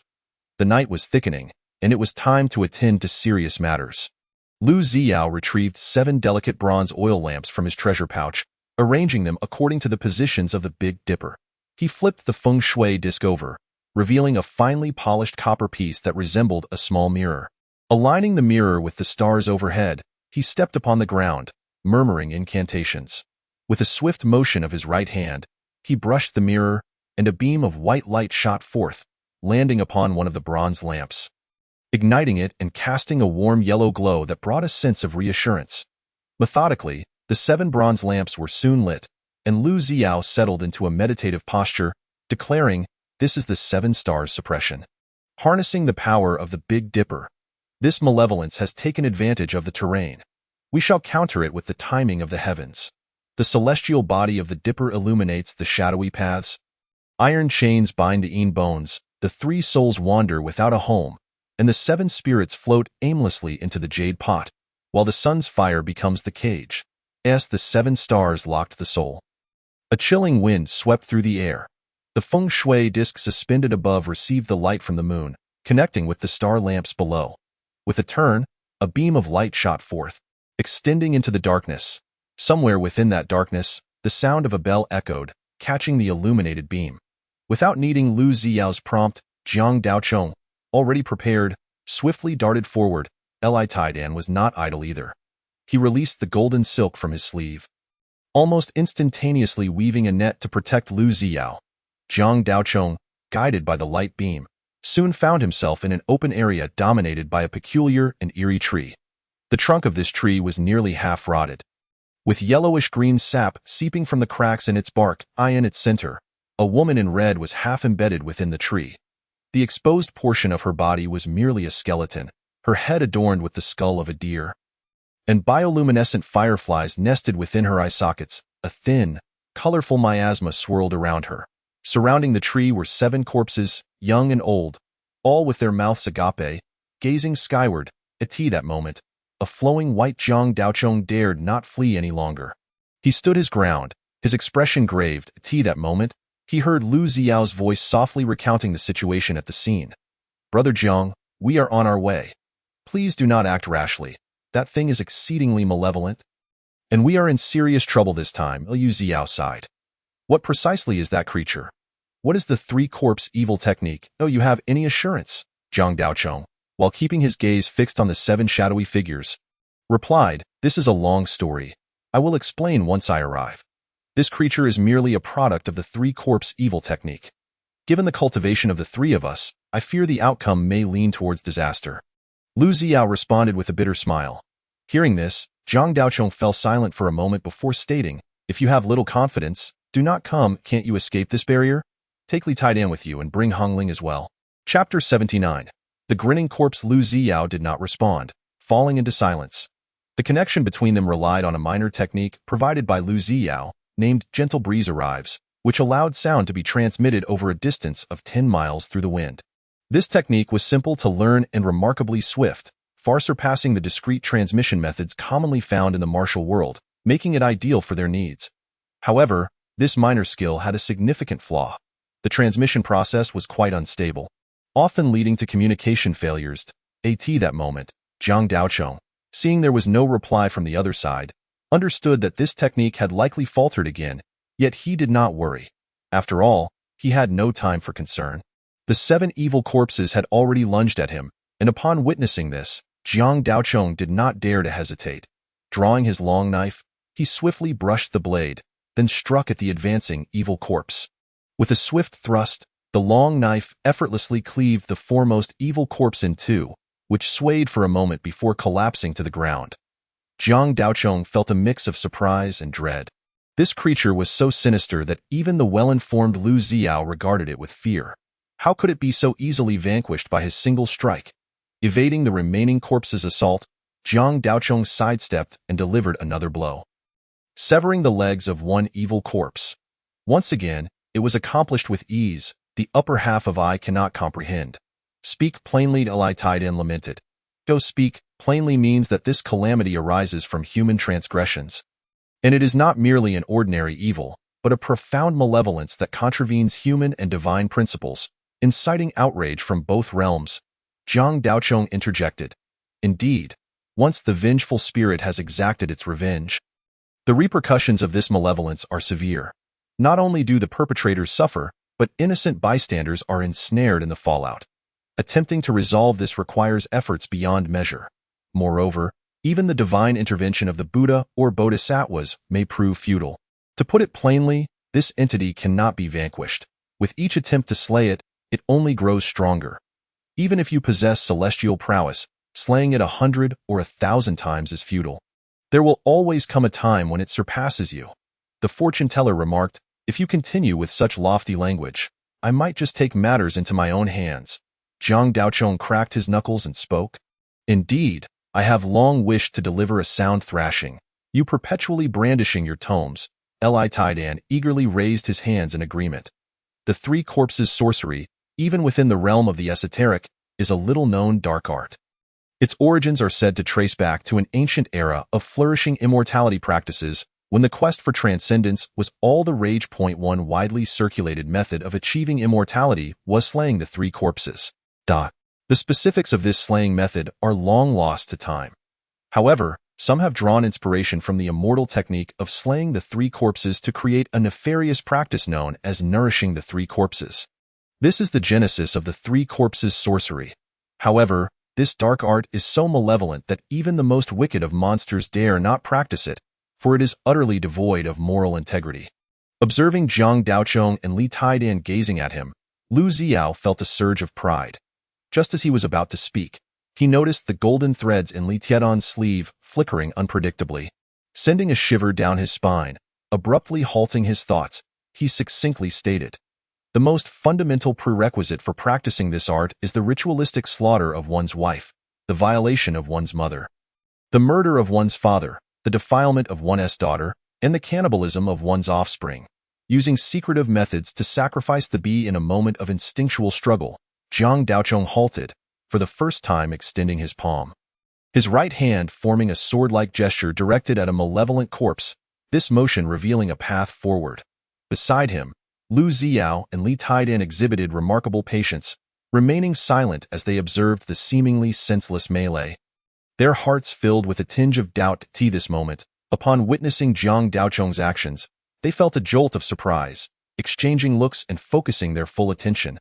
Jiang Daochong's fingertip struck precisely at the malevolent corpse lunging towards him. Though it appeared light and insubstantial, it caused the swift-moving creature to falter momentarily. However, the corpse soon resumed its assault, gnashing its teeth at Jiang Daochong as if the attack had no effect whatsoever. Yet, Lu Ziao seemed to discern something, widening his eyes in realization. No, that strike was perhaps a moment too early, failing to seize that fleeting opportunity. The connection between the corpse and the external energies was too swift, almost ephemeral. Merely sensing them was insufficient. One must also account for the changes in the external environment. Jiang Daochong was wholly absorbed in this endeavor, his brow furrowing and relaxing, his expression oscillating between joy and anger, at times revealing a hint of distress. Alas, the fortune teller, I do hope Brother Jiang is unharmed. He appears almost possessed, Li Taidan inquired in a hushed tone. Lu Ziao furrowed his brow slightly, his gaze fixed intently on Jiang Daochong, and softly gestured for silence, stating, "Do not speak further. Brother Jiang has entered a state of enlightenment. We shall protect him, and must not interfere with anything else." Li Taidan nodded in agreement, as golden threads emerged from his sleeves, entwining themselves around the surrounding trees. After a brief interlude, Jiang Daochong once again extended his finger, successfully immobilizing a malevolent corpse for a noticeably longer duration than before. This time, a distinct change was palpable. Even Li Taidan felt it. Curious, is it merely an illusion? Why do I sense that the corpse's power has diminished slightly? Li Taidan scratched his head in confusion. Indeed, as Lu Ziao had mentioned, these malevolent corpses were continuously gaining strength, having become threefold more formidable in their struggle with Jiang Daochong. Their force and speed now rivaled that of second-rate masters in the martial world. It is no illusion. It has indeed diminished somewhat. It appears Brother Jiang is not far from achieving mastery, Lu Ziao murmured. Hiss, what kind of path is this? With a mere flick of the finger, one can diminish another's power. Does such a technique exist within the realm of the Hanging Gate? Li Taidan exclaimed in astonishment. There are indeed numerous methods within various paths that can sap the power of others, some even capable of draining one's fortune, blessings, and lifespan. However, these methods are either extraordinarily complex, requiring extensive preparations and rituals, or they are exceedingly sinister, demanding great sacrifices. Yet, I have never encountered a technique so effortlessly executed. Li Taidan is no novice without lineage. The golden threads she wields are indeed treasures, coveted even by Lu Ziao. One cannot employ such techniques without a solid foundation. Her father, Li Hubao, is just an ordinary man. Yet in these chaotic times rife with malevolent spirits and monsters, he has somehow managed to avoid major troubles while robbing graves and redistributing wealth. It would be hard to believe that no one has been safeguarding him. The truth lies within Li Taidan herself, or rather, in her lineage. Her master may not possess extraordinary skills but belongs to a remarkable heritage. The Thousand Mechanisms sect of Jiangnan, the foremost among the 8 absolute doors, is one of the most powerful factions within the realm of the colorful gates. Even the 8 families that lurk behind the scenes must show a degree of respect towards the Thousand Mechanisms sect. As a legitimate disciple of the Thousand Mechanisms sect, Li Tiedan's knowledge is certainly far beyond that of ordinary practitioners. Even she had never witnessed such an unusual technique. The hanging gate could not possibly possess such methods. Though I do recall a certain technique that bears resemblance to Brother Zhang's. Lu Xiao remarked with a peculiar expression. Which technique? The Yin family's sealing technique. I have heard from my master that the Yin family's sealing arts constitute a unique school. It is said to have the power to seal ghosts and quell malevolent entities, a truly formidable method, though it often relies on geographical advantages, and I have never seen it applied to a living being. Li Taidan expressed her confusion. Thus, I merely suggested a semblance. At that moment, the scene shifted once more, prompting Li Taidan and Lu Xiao to cease their discussion and turn their attention back. Just a quarter of an hour after his previous action, Jiang Daochong moved again. However, this time, it was not merely a single finger. He encircled a malevolent corpse, the tips of his fingers radiating a faint golden bloodlight. His strikes, whether punches or palms, were balanced with precision. Reminiscent of the sleeve needles wielded by He Yujin from Yujing City, as Jiang Daochong unleashed his attacks, the power of the malevolent corpse swiftly receded. With a commanding shout, Jiang Daochong delivered a final blow, striking the corpse's brow, causing it to stagger back 3 steps, its power reverting to the level it had been when he first engaged. What a remarkable technique, Li Taidan exclaimed, her eyes sparkling with admiration. Jiang Daochong grinned, his movements unrelenting as he encircled another malevolent corpse, executing both finger and palm strikes with a seamless grace, significantly more adept than before, as the number of observing corpses dwindled. Jiang Daochong's speed increased, ultimately unleashing simultaneous attacks on 2 malevolent corpses, reverting them to their original forms. Li Taidan and Lu Xiao did not remain idle, stepping in to subdue the corpses that had been weakened. Lu Xiao wielded a feng shui plate, stepping in a formation as he circled the corpse, leaving behind a ring of earth marked by his footprints, effectively trapping the corpses within. Contrarily, Li Taidan employed her threads, extending numerous strands to bind the malevolent corpses, rendering them immobile. Jiang Daochong observed, likening the scene to puppetry, a technique likely from the colorful gates. Congratulations, Brother Jiang, on the successful mastery of your technique. Lu Xiao clasped his hands in salute. A mere small achievement, hardly worthy of such grand praise. Jiang Daochong replied with a wry smile. Every endeavor begins with difficulty. Now that progress has been made, solutions will naturally follow. Jiang Daochong nodded in agreement, acknowledging the truth of the matter. The malevolent corpses had been subdued. What remained was to see if the other party was willing. Li Taidan spoke. Jiang Daochong and Lu Xiao turned their attention to the Vine Miasma matron, or more precisely, the red-clad female corpse. Jiang Daochong, holding the contract, approached the female corpse with a solemn expression, stating, I accept your karmic ties and shall assist you in locating the practitioner responsible. Should you require it, I can also aid you in seeking vengeance. This matter is known to heaven and earth, to you and me, and even to the gods and spirits. What say you? The half-embedded female corpse remained silent. Showing no reaction, her body surrounded by swirling multicolored miasma, as if she had not heard at all. Seeing this, Jiang Daochong retracted the contract into his sleeve, his expression unchanged. It seems you are insistent on claiming our lives. Very well, a forced situation cannot yield sweetness. I am not one to impose. However, if you wish to take our lives, you must prove your capability to do so. Humph, merely 3 stepping into the threshold dare to make threats? You overestimate yourselves. A low, disdainful female voice echoed through the woods. Ah, so you can speak. I had thought you mute. Do you truly believe that by embodying your karmic fruits, you are beyond control? Allow me to show you a treasure. Jiang Daochong sneered, abruptly producing a dark talisman. The Xianin talisman? How could you possess such an item? The female voice shifted to one of urgency and gravity as the insect-like creatures in her eye sockets began to stir. And the swirling miasma contracted around her. Ha! Jiang Daochong chuckled coldly, choosing not to respond. Since you dare to negotiate, one must have some leverage. Otherwise, it is no negotiation, but merely a delivery of offerings. This talisman is indeed treacherous. But do not underestimate us. We are embodiments of vengeance, scorched by the flames of karma, driven solely by retribution. The torment we have endured is beyond your imagination. They have long since been stripped of their instincts.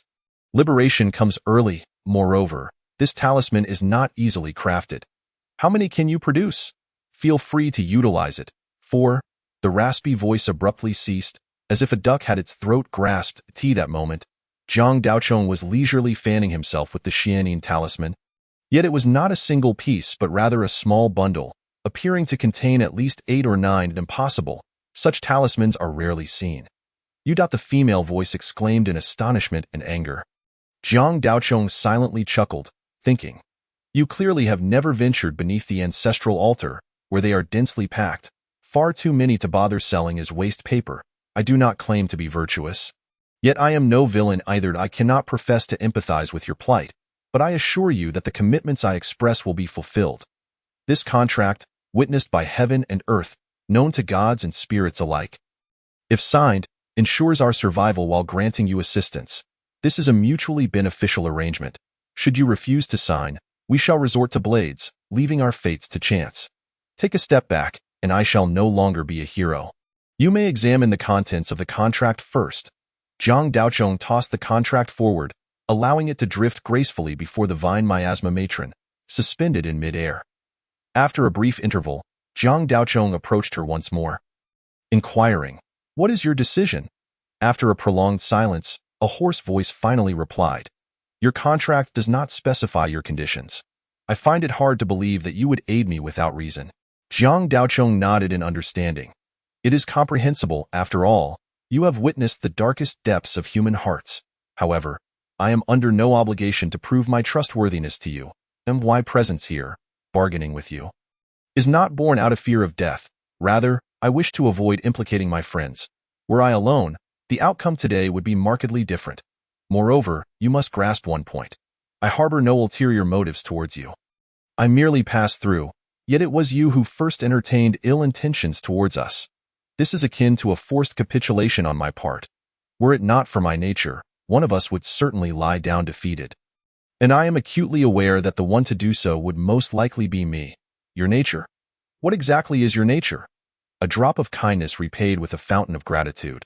Yet a mere severing of my finger could lead to the annihilation of your entire family. You have been acquainted for merely 3 or 4 days, and I for less than half a day. Your friendship, it seems, is rather cheap.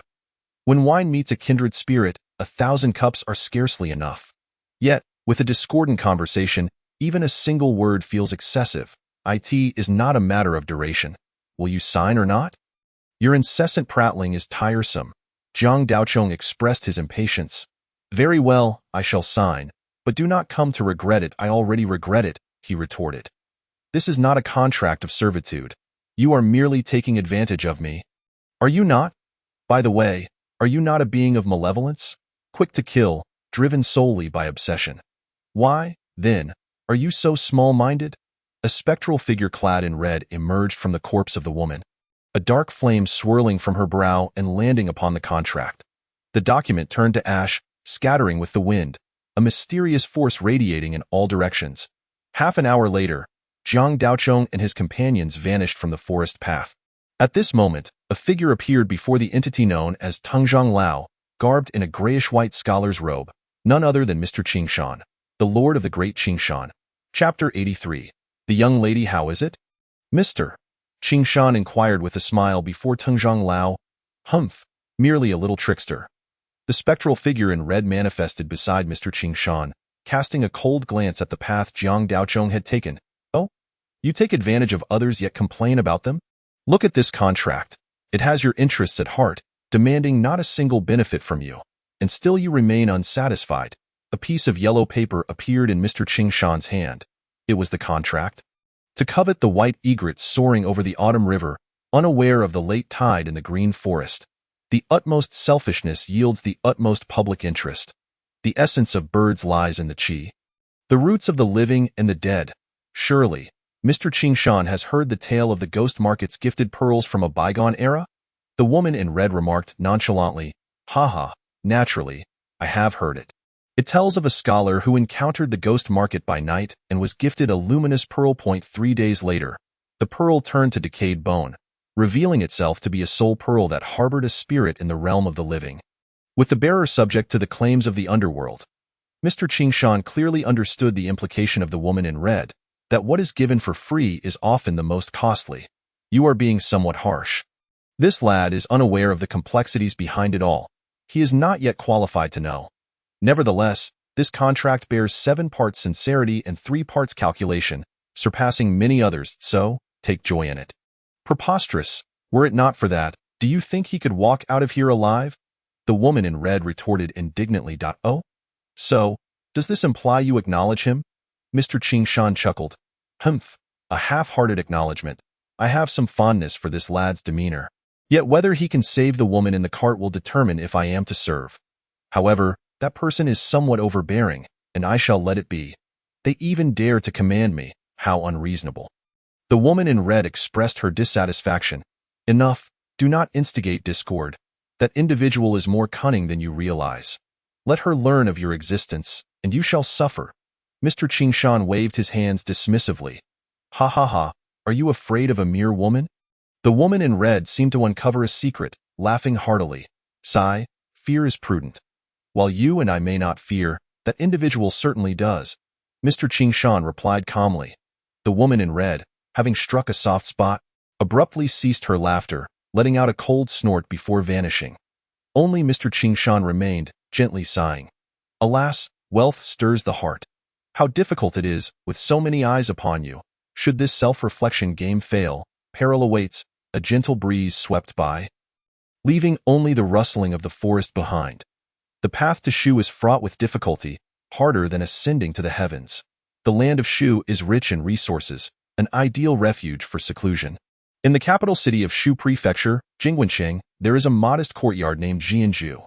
This courtyard, unlike the other opulent quarters of the estate, is simply enclosed by a fence, containing a few main rooms and a couple of chickens. Its appearance resembles that of an ordinary rural household rather than a grand estate. At tea this moment, a young woman clad in simple garments, her hair wrapped in a blue scarf, was scattering grains and vegetable leaves from a winnowing basket while clucking softly to the chickens. "Miss, you cannot feed the chickens like that. They will surely overeat." An elderly woman, sleeves rolled up, emerged from the house, wiping her hands and chuckling. Clad in plain black and blue silks, she appeared even more unassuming than the young woman. Though upon closer inspection, her attire was made of exquisite satin. "Why, dear miss, such labor is beneath you. Why not devote yourself to your studies instead of pretending to be a commoner?"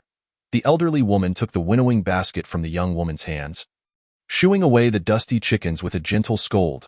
The young woman, resigned, stretched and removed her scarf, revealing a graceful figure, a slender waist, and shoulders delicately sculpted, embodying the elegance of a mature woman.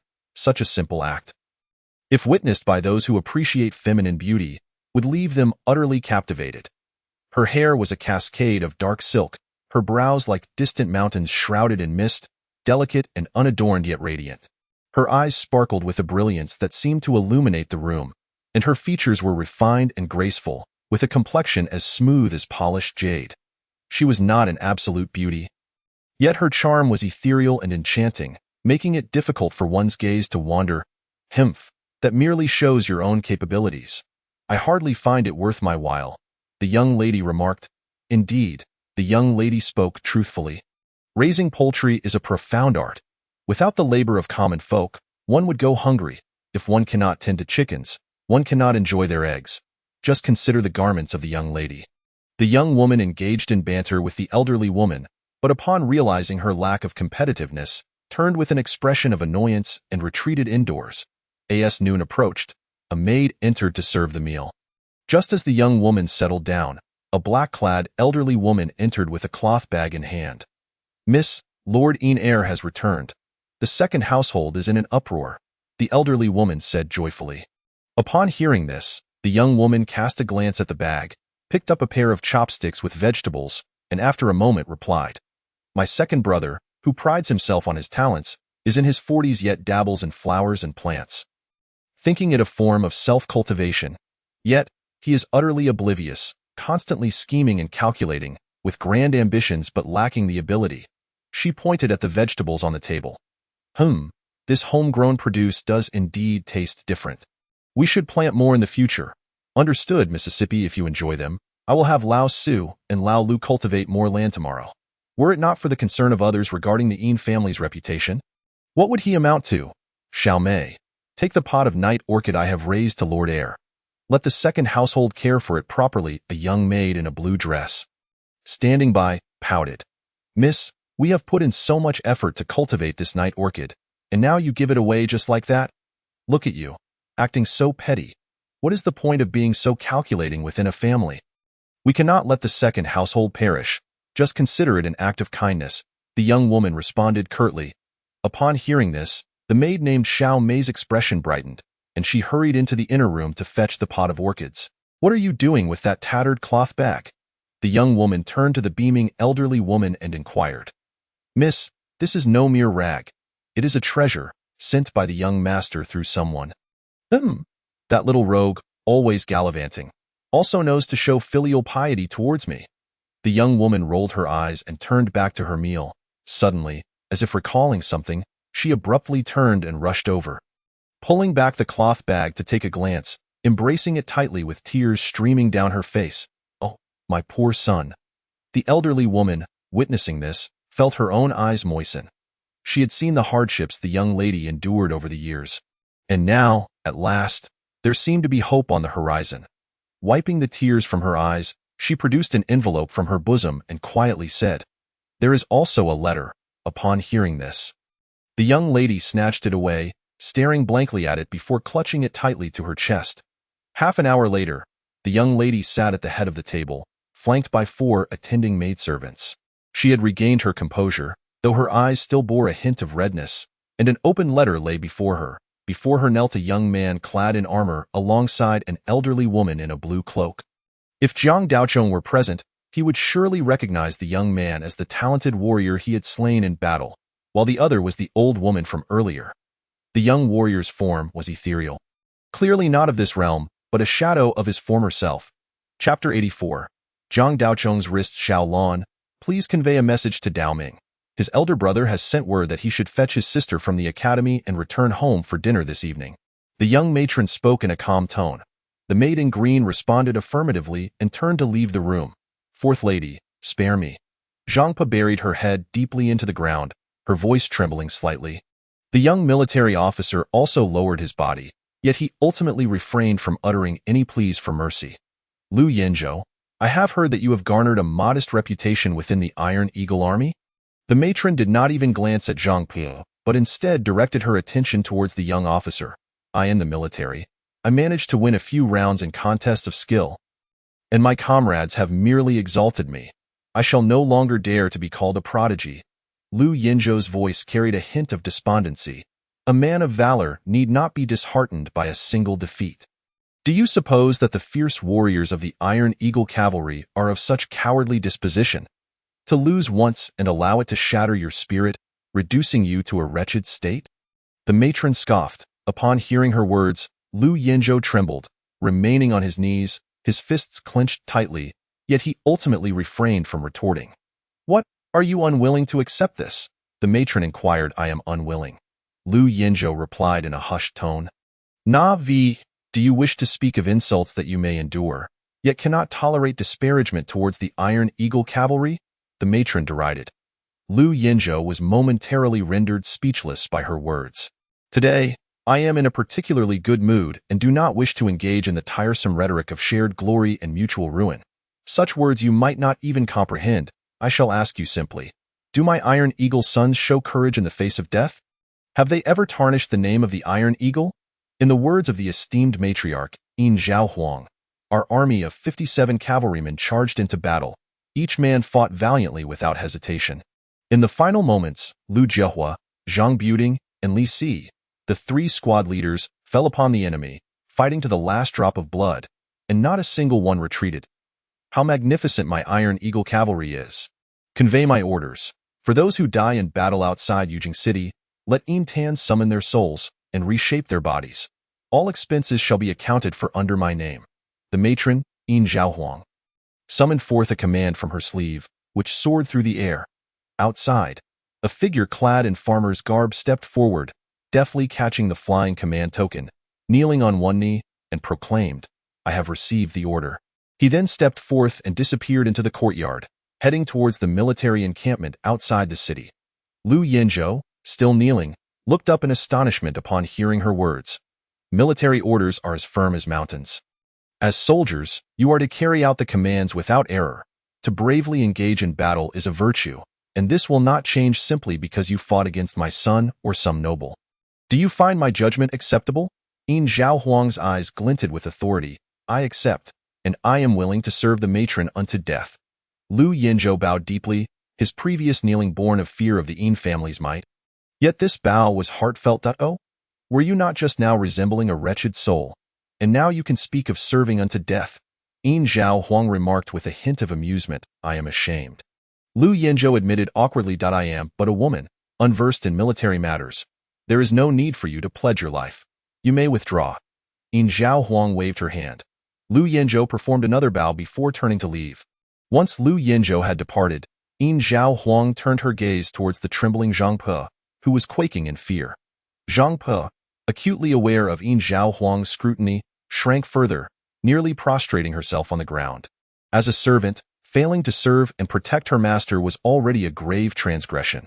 Now, having sold off the assets of the second household, even a dog would know to bark a few times. Yet you, an old servant, have returned unscathed. How could I not punish you? Fourth lady, spare me. Fourth lady, spare me. Zhang Pa seemed to have lost her faculties, repeating this plea over and over. Hearing this, she let out a wail and lunged forward to grasp Yin Zhaohuang's feet in desperation. You wretched thing! How dare you lay hands upon my lady? An elderly woman beside her waved her sleeve, and although nothing had been done, Zhang Pa shrieked and rolled on the ground, beating her chest in utmost despair. Such a dignified matron reduced to mere plaything.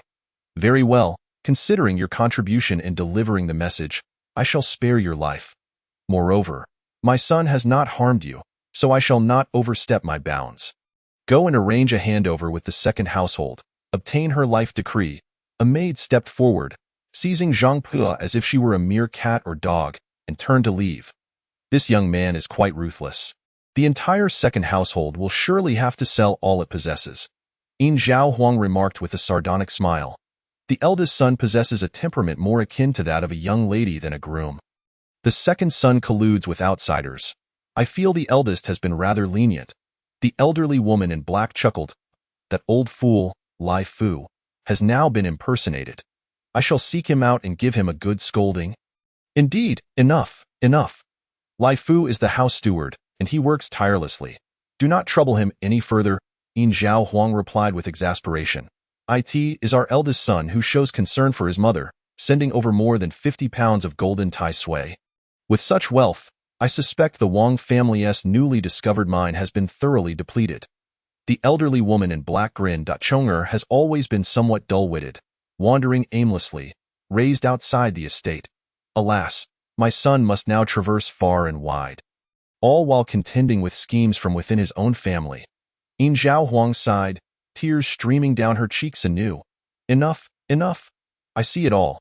There is no need to wail and lament your misfortunes. A deep voice resonated from outside the room. Then, a tall, silver-haired elder strode in, exuding an imposing aura. Greetings, head of the family. The servants within the room, save for the elderly woman in black, bowed respectfully. Everyone, leave us. I have matters to discuss with your lady. The head of the Yin family waved his hand. The crowd looked towards Yin Zhaohuang, who nodded, prompting them to exit one by one. Old woman, go check on the chickens in the yard. Select a plump one to slaughter. Yin Zhaohuang instructed. Understood. The elderly woman in black turned and departed. Why, dear Chieliner, with a mere gesture, you can win the hearts of men. Yet you claim ignorance of military affairs. It is a pity you are a woman, unable to inherit the family legacy. Otherwise, I would not have to toil so. The head of the Yin family sighed, sipping tea from a cup on the table. Who desires such a thing?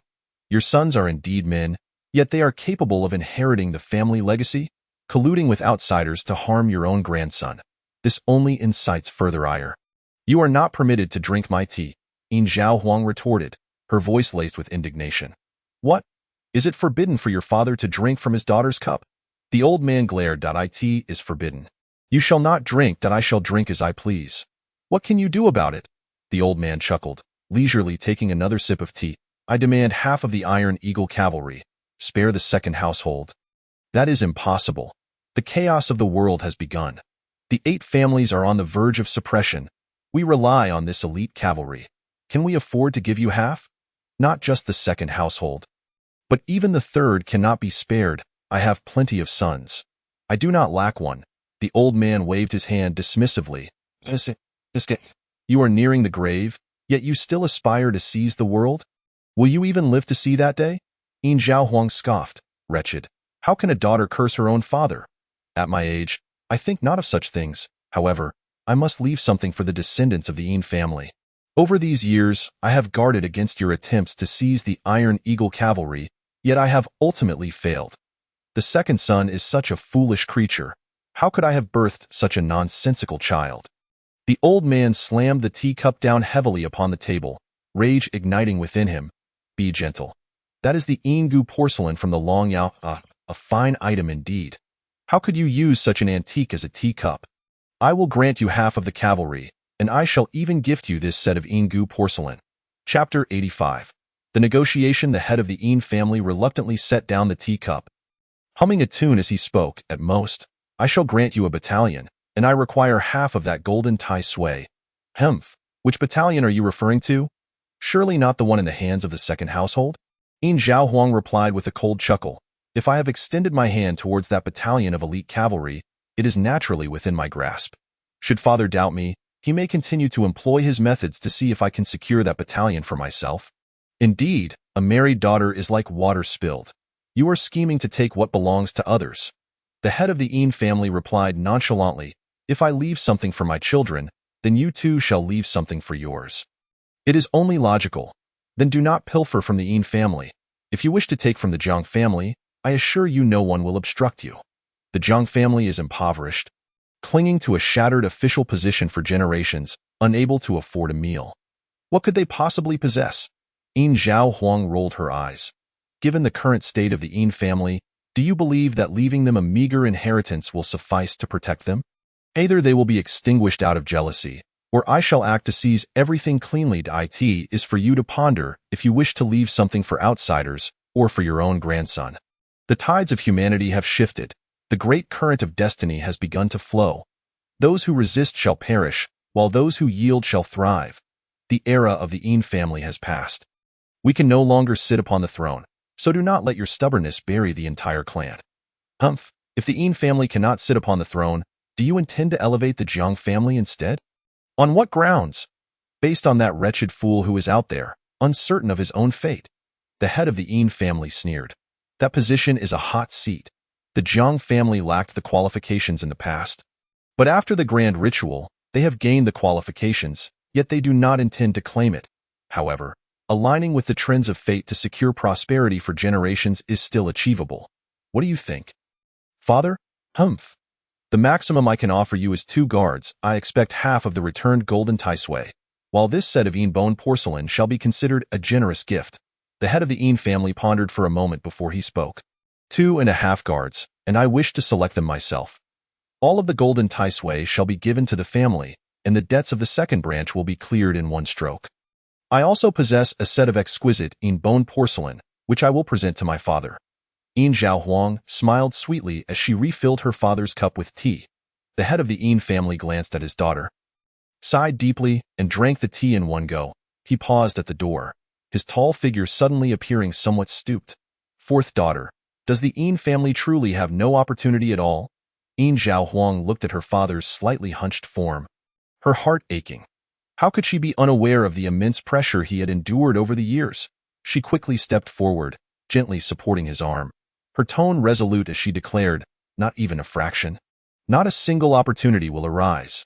Countless gazes were clandestinely fixated on the Yin family. The moment the Yin family made a move, it would be as if smoke dissipated into the air, leaving no trace behind. Besides, did her father not realize that the Taoists, Confucians, Mahists, and legalists had long since vanished into obscurity? The head of the Yin family staggered slightly, a glimmer of sharp insight flashing in his eyes. It took him a moment to regain his composure, clearly shaken by her words, before turning to his daughter. Yin Zhaohuang remained silent, merely nodding gently in response to her father's gaze. The head of the Yin family returned to his chambers with a grim expression. Dismissing all the servants, and quietly seated himself behind the writing desk. After a long while, he picked up a brush and wrote several lines on the rice paper. Taoism, legalism, Confucianism, Moism. Yes, how could he have forgotten about these colossal entities? The head of the Yin family stared at the rice paper, murmuring to himself. Knock, knock, knock. The sound of knocking at the door startled the distracted head of the Yin family, who looked up and inquired. What is it? Reporting to the master, the eldest lady's messenger has come to request the military token and is waiting outside. Understood. I shall go at once, the head of the Yin family replied, only to realize he had been lost in thought in the study, wondering how the table had become covered in rice paper. As he stood up, he suddenly caught sight of the pristine rice paper on the table and paused. After rubbing his temples, he rolled up the rice paper and left the study. The thought of his daughter seizing a portion of his elite cavalry pained him deeply, leaving no room for thoughts of practicing his calligraphy. Brother Jiang, you are on a narrow mountain path. A donkey cart was slowly making its way forward, carrying none other than the recently freed Li Tiandan, Lu Ziao, and Jiang Daochong. Lu Ziao turned to glance behind him at the forest, relieved to see no unusual movements, and gave Jiang Daochong a thumbs up. Jiang Daochong puffed out his chest, his voice booming, "Ha ha, you flatter me. Who in the martial world does not know that I, Jiang Daochong, am the epitome of righteousness, unmatched wit, and unparalleled combat prowess? This matter is but a trifling task." Just as he was about to continue boasting, he felt a chill beside his waist, forcing a dry laugh as he discreetly changed the subject to discuss local customs and delicacies. This was indeed Lu Ziao's forte, who launched into an uninterrupted stream of talk. Jiang Daochong wiped his brow in secret, reaching for his waist to discover the presence of an octagonal bell beside the small stone seal. The very artifact that had previously subdued the Tengzhang mother. Now that the contract had been signed, the Tengzhang mother would not emerge to cause trouble, leaving the artifact as a temporary residence for someone, no? Rather, for a certain malevolent entity. The woman in red who had appeared last night was a manifestation of this malevolence, known in life as Li Shuming. Beyond that, he knew nothing else at this moment. A fragment of her essence lay hidden within that octagonal bell. With such a ticking time bomb at his waist, Jiang Daochong dared not act recklessly, for he certainly did not wish to have his kidney extracted. Ah, ah, ah! The large black donkey brayed, pulling the cart with a burst of speed that nearly threw the occupants off. Jiang Daochong raised his hand and smacked it, but before he could scold, he noticed ahead that the view was gradually opening up, indicating they were nearing the outskirts of the mountains and soon to reach the official road. By the time they saw the official road, it was already noon, and signs of life began to appear. With the return of human presence, the group collectively breathed a sigh of relief. Li Tiandan whistled, and the fine steed Qingzong galloped up from behind. "I will scout ahead," he announced to Jiang Daochong before mounting the horse, catching the leaping red silk and galloping away. Having wealth is truly wonderful, Jiang Daochong and Lu Ziao exclaimed in unison, admiring the magnificent steed. Chapter 86, Bandit Calamity. Thus, after 2 more days of travel, Jiang Daochong reclined on the donkey cart. Flipping through a book. It was a text on geomancy borrowed from Lu Ziao. After several days of Lu Ziao's guidance, he could finally comprehend it to some extent. However, such texts were often obscure and filled with rare vocabulary. Unless one had someone to explain it or had been exposed to it from a young age, reading it in a short time could be quite laborious. Fortunately, since Jiang Daochong had unlocked the 3 mystical true fire, he found his mind increasingly agile, and combined with Lu Ziao's expertise, the two together yielded remarkable results. He was now able to understand some simple geomantic patterns. "We have been traveling for half a day, yet we have not encountered a single person," Lu Ziao remarked suddenly. "Now that you mention it, I had not noticed. Did you find something? Li Tiandan, riding beside them, inquired. Lu Ziao produced a geomantic compass and looked around, shaking his head. There is nothing unusual, but it does strike me as odd. There should not be such desolation along the official road. Shall I go take a look ahead? Li Tiandan suggested. Not advisable. It is better to remain cautious. The day is getting late, and it is unwise to divide our forces in these wilds, Zhang Daochong replied, putting away the book. After a moment's contemplation, he felt his blood stir slightly, and a paper figure, roughly the size of a palm, emerged from his bosom, stretching its limbs before soaring off into the wind, drifting forward. You are quite adept at the paper figure technique, and your skills with spirit summoning are quite impressive. Li Tiandan remarked with surprise. Ultimately, it is not the proper way of spirit summoning, so it cannot exert its full power, but it suffices for gathering information. It is better than nothing, Zhang Daochong replied. Somewhat regretfully, different fields are like different mountains. Being useful is already commendable. However, the method of summoning spirits using one's life force is indeed not the correct path. This paper figure technique appears to be extraordinary. Brother Jiang should seek a method for invoking yin energy in the future, as utilizing yin energy could yield at least 60% of its efficacy, Lu Ziao suggested. Do you have any similar methods? If so, that would be excellent. I would be willing to exchange it for Tai Sui's blood and flesh, Zhang Daochong responded eagerly. There are indeed some methods, and quite a few at that. However, all of my techniques for invoking yin energy are minor arts. Your cultivation may not be high, but your life force is astonishingly pure, with a hint of golden light permeating through. Thus, these minor arts cannot yield yin energy effectively, Lu Ziao explained, spreading his hands. Proper methods? Those are secrets passed down through various lineages. How could they possibly be taught to me? I have no intention of turning to the path of spirit summoning, Zhang Daochong lamented. Not necessarily. You are no ordinary person, and perhaps you shall have your opportunities in the future, Lu Ziao remarked casually as he leaned back against the cart.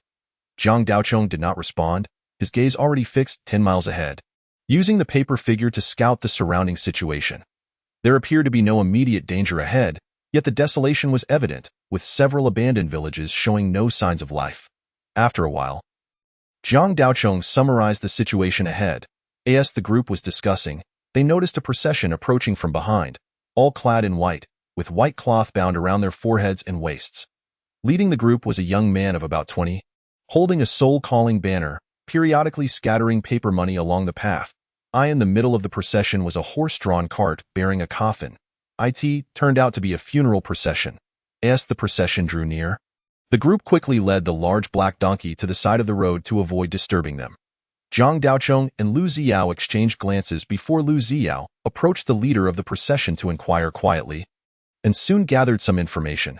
They learned that bandits had been causing trouble up ahead. Bandits, unlike ordinary robbers, who not only sought wealth but also lives. The surrounding villages had seen deaths and fleeing, and merchants dared not travel. In just half a month, the area had descended into desolation. It was said that several villages had been completely slaughtered, leaving no survivors, truly inhumane. The leader of the procession was a man in his 50s, who still trembled at the recollection of the events. Young ones, do not venture forward. That place is exceedingly sinister, T-Night. It is so dark that you cannot see a figure within 10 miles, making it easy to attract malevolent spirits. The funeral procession could not linger, and Lu Ziao did not wish to burden them. The procession turned at the intersection and quickly disappeared down a dirt road. The world has become increasingly chaotic. Even the official road is no longer safe, and bandit troubles arise. What shall we do? Shall we continue? Lu Ziao inquired, sharing the situation. We are newcomers and unfamiliar with the terrain.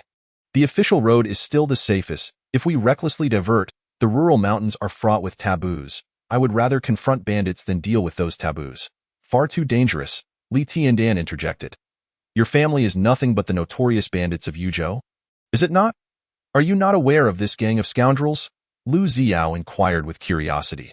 They are righteous bandits indeed.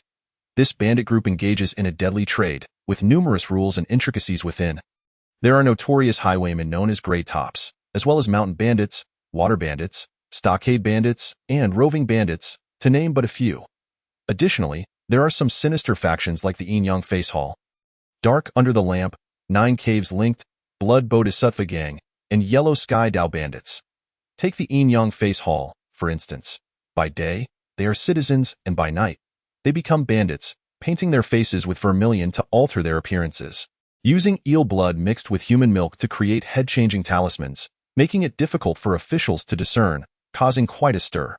Then there are the blood bodhisattvas, who craft blood bodhisattva statues after slaying 100 people, embedding the teeth of their enemies into the eyes, while the bandits tattoo themselves with images of guanyin treading on a sea of blood, rumored to be impervious to blades and bullets.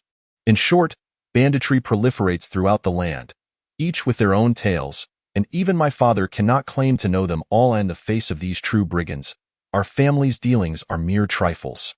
Moreover, banditry is not our family's primary business. We only engage in it occasionally, as our main focus lies in grave robbing and tomb raiding.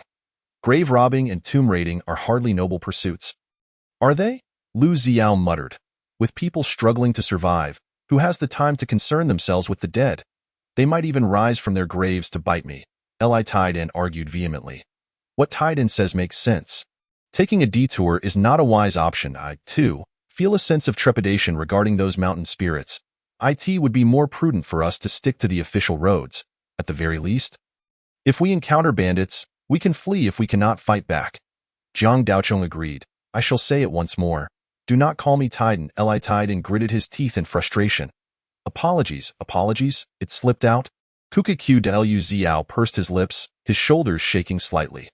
These two have spent the journey bickering, leaving little room for anything else aside from eating, drinking, and sleeping. Due to his expertise, Li Taidan often referred to Lu Xiao as a fortune teller. Naturally, Lu Xiao would not sit idly by. He took the phonetic pun from Li Taidan's name and called him Taidan with every breath. Jiang Daochong would also join in, enthusiastically echoing the name. Even more so than Lu Xiao, Li Taidan, seething with resentment, envisioned a future where he would uphold justice, only to hear the crowd cheer for Taidan the Gallant. The thought made his vision blur. So it is settled then, we shall take the main road. If we encounter bandits, we shall strike first, ridding the world of their menace. I refuse to believe that a pack of lowly bandits could possess a master of the highest order. At most, they may have someone of a middling level, and with the strength of the three of us, dealing with a mere middling bandit should pose no difficulty. Jiang Daochong declared decisively it is impossible for there to be a master of the highest order among them. If there were, they would not be here. This place cannot sustain such a master, and the likelihood of even a middling master being present is slim. At best, they might know a few minor tricks. Do you think that masters of the middling level are as common as cabbages? Li Taidan scoffed. Chapter 87. The Corpse-Eating Hounds. Continuing onward, the path indeed grew increasingly desolate. Scattered along the roadside were several grim skeletons, their hollow eye sockets fixed on the passing travelers. Clearly, the banditry in this area had not recently emerged. These bones suggested that they had lain here for at least half a year. Jiang Daochong walked ahead, leading the large black donkey. This is peculiar. One would expect that a band of marauding horse bandits would not slaughter villages without reason, but rather would raid periodically, much like a shepherd must refrain from slaughtering all his sheep lest he starve. Why, then, is the situation so dire? Li Taidan remarked, equally perplexed. Having heeded the earlier warning from the spirit-reviving caravan, the group grew increasingly cautious, making no stops as they aimed to traverse this desolate region in one go. After an hour's journey, their expressions grew heavier as they passed several abandoned villages, devoid of life and enveloped in silence. The faint stench of decay lingering in the AI art. Lu Xiao, holding a feng shui compass, surveyed the surroundings. The resentment was palpable, the yin energy dense.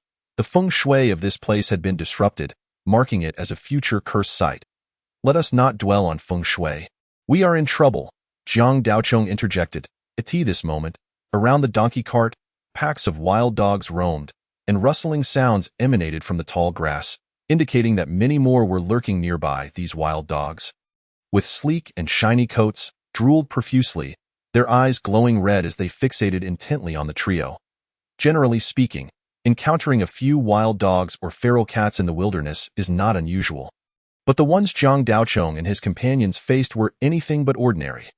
The villagers of this region had been annihilated, yet these wild dogs appeared well fed, indicating what they had been consuming. Li Taidan flicked his wrist, sending a stone flying. Ordinarily, such wild dogs would have been startled away, yet these remained silent, merely watching with sinister intent, trailing them from a distance. As crows took flight, the hounds' teeth dug into their coffins. With eyes as red as beans splitting the night, the stench of corpse oil suffusing the air, we have encountered the corpse-eating hounds, Liu Xiao spoke gravely. What do you mean? They are dogs that feast upon the dead. Humans are treasures. These vile hounds, having dined on corpses for an extended time, become tainted by the Yin energy, becoming vessels of vengeance, their bodies infused with corpse poison. Do you see anything unusual about their fur? Lu Xiao inquired. Zhang Daochong focused his gaze and spotted a yellow-furred dog squatting on the ground, a common countryside breed. However, upon closer inspection, he noticed a ring of black fur on its back. This cluster of black fur, when viewed hastily, resembled a wrinkled human face. If one were to squint, they might even mistake it for an actual human visage. Indeed, it is rather eerie. These wild hounds trailing us are merely the vanguard. The true corpse-eating hounds lie further behind. Having developed a taste for human flesh, they have set their sights on us. A mere pack of wild dogs. What is there to fear? Even if they are a bit sinister, we shall dispatch them easily, for they have picked the wrong day to provoke you, Li Taidan scoffed coldly. Let us not rush. It would be futile to slay these scouts. We must devise a plan to eliminate the true corpse-eating hounds lurking behind. Lu Xiao whispered, in such a vast area, it will not be easy to locate them with just the three of us.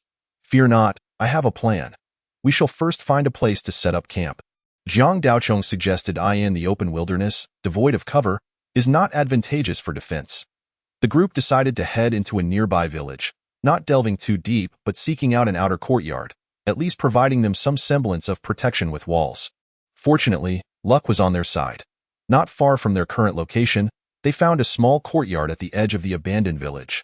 Liu Xiao surveyed the surroundings with his feng shui compass and found no signs of malevolence. Allowing them to settle down after a brief tidying, as dusk approached, the wild grass grew dense, and it was uncertain how many wild dogs lurked in the shadows, with some appearing to converse among themselves. Casting watchful glances toward the courtyard with their glowing red eyes, Zhang Daochong had already sent out his paper effigy, which attached itself to a wild dog, burrowing into the woods, soon arriving at a graveyard. This graveyard, with its numerous stone tablets, bore a respectable appearance, likely belonging to a prominent family. However, the graves had been thoroughly desecrated by wild dogs, bones and tattered clothing strewn about. These wild dogs, having developed a taste for human flesh, not only feasted on the village dead but had also disturbed the ancestors' graves to gnaw on their bones. At that moment, a massive dog lay in the graveyard, its size nearly that of a calf. Its eyes blazing red as if they could drip blood. On its back was a large abscess, unmistakably resembling a human face, as several robust dogs licked the abscess. Zhang Daochong recounted the scene he witnessed. And upon hearing it, Lu Xiao spoke. Indeed, that corpse-eating hound has set its sights on us. If we cannot eliminate it, we shall have no peace on our journey, as the surrounding evil spirits will come knocking. When shall we take action? Li Taidan inquired. Time is of the essence. I shall make some preparations, and we will strike at the heart of the matter, aiming to eliminate this threat before nightfall. For I fear that prolonged delays may bring unforeseen troubles. Liu Xiao, holding the feng shui compass, led the way, with Zhang Daochong and Li Taidan following closely as they exited the courtyard. The vile hounds emitted a chorus of whimpers, baring their teeth, yet ultimately dared not charge forward. Liu Xiao intermittently produced peculiar items, tying a red string to a branch, scattering a handful of dark powder, and fashioning a scarecrow from dried grass, which he tossed into a tree fork. With swift yet seemingly leisurely steps, he completed a circuit in less than the time it takes to burn half a stick of incense. It is done. Let us begin the hunt. Zhang Daochong refrained from striking. It was Li Taidan who made the first move. With a swift motion, Li Taidan produced a large slingshot, flipping his palm to reveal a handful of steel balls. With a flick of his wrist, he sent the steel balls flying. This slingshot, made from an unknown material, appeared unremarkable yet wielded tremendous power. One wild dog attempted to hide behind a tree, only for a hole to appear in the trunk, collapsing to the ground with a bloodied forehead. The other wild dogs fared no better, their heads exploding like tofu, causing Jiang Daochong to wince, realizing that the slingshot's power rivaled that of a large-caliber handgun. Though the wild dogs were taken off guard by the sudden barrage of steel balls, their innate ferocity was undeniable, and they charged at Jiang Daochong and his companions, undeterred by the danger. The sight was such that even an ordinary wolf pack would hesitate to engage. Some of the hounds turned to flee, seeking to return and relay the message, yet as they ran, they found themselves spinning in place, as if they had encountered an invisible barrier, unable to escape. This, indeed, is the cunning of Lu Ziyao. Jiang Daochong watched in awe as the art of feng shui was skillfully wielded by the diviner, effortlessly ensnaring the enemy. The fierce hounds that charged forward did not act blindly. Rather, they coordinated their attacks from all directions, some leaping into the air while others lunged close to the ground, creating a disorienting dilemma for their opponents. An ordinary person caught in such a scene would surely be flustered. Yet Li Taidan, with his slingshot, did not even need to aim, simply raising his hand to unleash his projectiles. At times, 2 or 3 steel balls would fly out simultaneously, dispersing in midair and accurately striking the scattered hounds. There were even hounds hiding behind trees, which were struck by 2 steel balls colliding mid-flight, altering their trajectory to precisely eliminate the threat lurking behind the trunk. Such mastery of the slingshot is truly astounding. Lu Ziyao marveled in less than the time it takes to burn a stick of incense. Li Taidan had dispatched all the vicious hounds, leaving a pungent stench hanging in the air of the small grove. Observing this, Jiang Daochong took the lead, guiding the group toward the corpse-like hound, and they soon arrived at a graveyard after winding their way through the area. Upon sighting the corpse hound, Jiang Daochong wasted no time. Leaping forth with his blade drawn, Lu Ziyao remarked, "Goodness, how many lives must this human-faced soar have consumed to grow so grotesque? If left unchecked, it could indeed become a formidable force." Canines possess an acute sense of smell, and as Jiang Daochong and the others approached against the wind, they were undetected from a distance. But soon they were close enough for the corpse hound to sense their presence. As Jiang Daochong swung his blade, the hound on the ground reacted with a start, shaking off the hounds atop it. From the human-faced soar on its back, a plume of black mist billowed forth, thin yet suffused with illusory wails. Before they could draw near, Jiang Daochong felt an unusual itch on his body, quickly realizing it was the doing of the vile beast. Yet he merely scoffed. A thunderous sound erupted, akin to the booming of a great bell, causing Li Taidan and Lu Ziyao on the periphery to stagger, almost losing their balance. If the onlookers were affected so, one could only imagine the pressure faced by the corpse hound directly confronting Jiang Daochong. This malevolent creature, having feasted on the dead for ages, harbored sinister qualities. That black mist was no ordinary malevolence, but rather a plague, which, if released among the populace, could breed a deadly epidemic. Should it be mishandled, the entire city could fall to ruin. The hound intended to unleash the plague to drive back its foes before plotting further, yet it found its mind clouded and lost its senses, a testament to the power of the 5-toed thunder sound. Jiang Daochong, having diligently practiced since leaving Yujing, could not afford to slacken even for a day. With the essence of the 3 mystical fire at his side, his vitality was at its purest, greatly enhancing his mastery of this extraordinary skill. Recently, he had also received instruction from Master Qingshan, grasping the nuances of energy flow, further accelerating his cultivation. The so-called nostrils capture the soul with a white rainbow. Mouth exhales yellow light severing the dead soul. Blue-faced fangs stand at the threshold of darkness. With a hum and a huff, the gates of heaven are rent asunder. This hum and huff, one yin and one yang, represent the transformation of the 5 elements. The nasal hum, a white mist of yang energy, can bind the soul and disturb the spirit. The mouth huff, a yellow smoke of yin energy, when mastered, can encircle an enemy and sever their spectral essence with ease. A most formidable technique. Although Jiang Daochong had not yet cultivated these dual energies, at this moment, the sound alone was sufficient to repel foes. Seeing the hound immobilized, Jiang Daochong wasted no time, bringing his blade down to sever its head. Instantly, a plume of black mist surged from the severed neck, entering the human-faced soar. What a remarkable technique! Lu Ziyao and Li Taidan, having just come to their senses, wore expressions of lingering trepidation upon witnessing the hound's decapitation. Lu Ziyao cautioned, "Brother Jiang, be wary. that human face sore must not be ruptured. Having struck a decisive blow, the concept of incense offerings traces its origins back to ancient times, initially rooted in the belief of land deities. The Book of Rites, Spring Officials records that the soil and earth were worshipped as part of the 5 soil sacrifices, marking the embryonic form of the land god. The earth deity, personified as the guardian of territory, agriculture, and the cycle of life and death, received offerings of blood and grain from the populace, thus establishing the earliest semblance of incense offerings. By the time of the Great Zhou, the worship of the land and the state became intertwined, with the rituals of land deities being incorporated into the national ceremonial system. Incense offerings transitioned from spontaneous acts of the people to officially sanctioned rituals. The so-called decree of establishing altars for every 100 households mandated the division of sacrificial units, thereby elevating incense offerings to an essential cultural tool for grassroots governance within the imperial court. After the Qin and Han dynasties, the land deity gradually evolved into the deity of fortune and virtue, overseeing the stability of local waters and lands, while incense offerings shifted from collective sacrifices to individual prayers for blessings. Consequently, temple structures became simplified, allowing shrines to be erected at village corners, symbolizing a covenant between the divine and the people, wherein the populace provided incense offerings in exchange for the land's protection. This eventually gave rise to folk customs such as temple fairs and incense taxes. For example, during the wheat festival in Guangzhou, incense money was utilized for bridge repairs, and thriving temples often served as venues for village deliberations. Thus, the intertwining of divine authority and secular power deeply bound faith and livelihood, rendering them inseparable. However, this practice birthed numerous issues, with a multitude of lesser deities and spirits emerging, leading to a chaotic mixture of good and bad, and incessant conflicts among different regions vying for spiritual allegiance.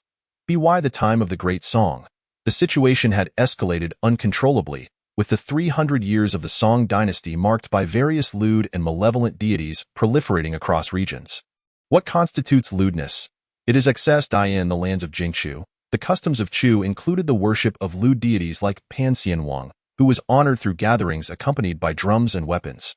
In the northern and southern regions of Hubei, the worship of lewd spirits was prevalent, especially in Huzhou, where the customs were particularly fervent, often involving human sacrifices, whether villagers pooled resources to purchase victims or captured passersby for offerings.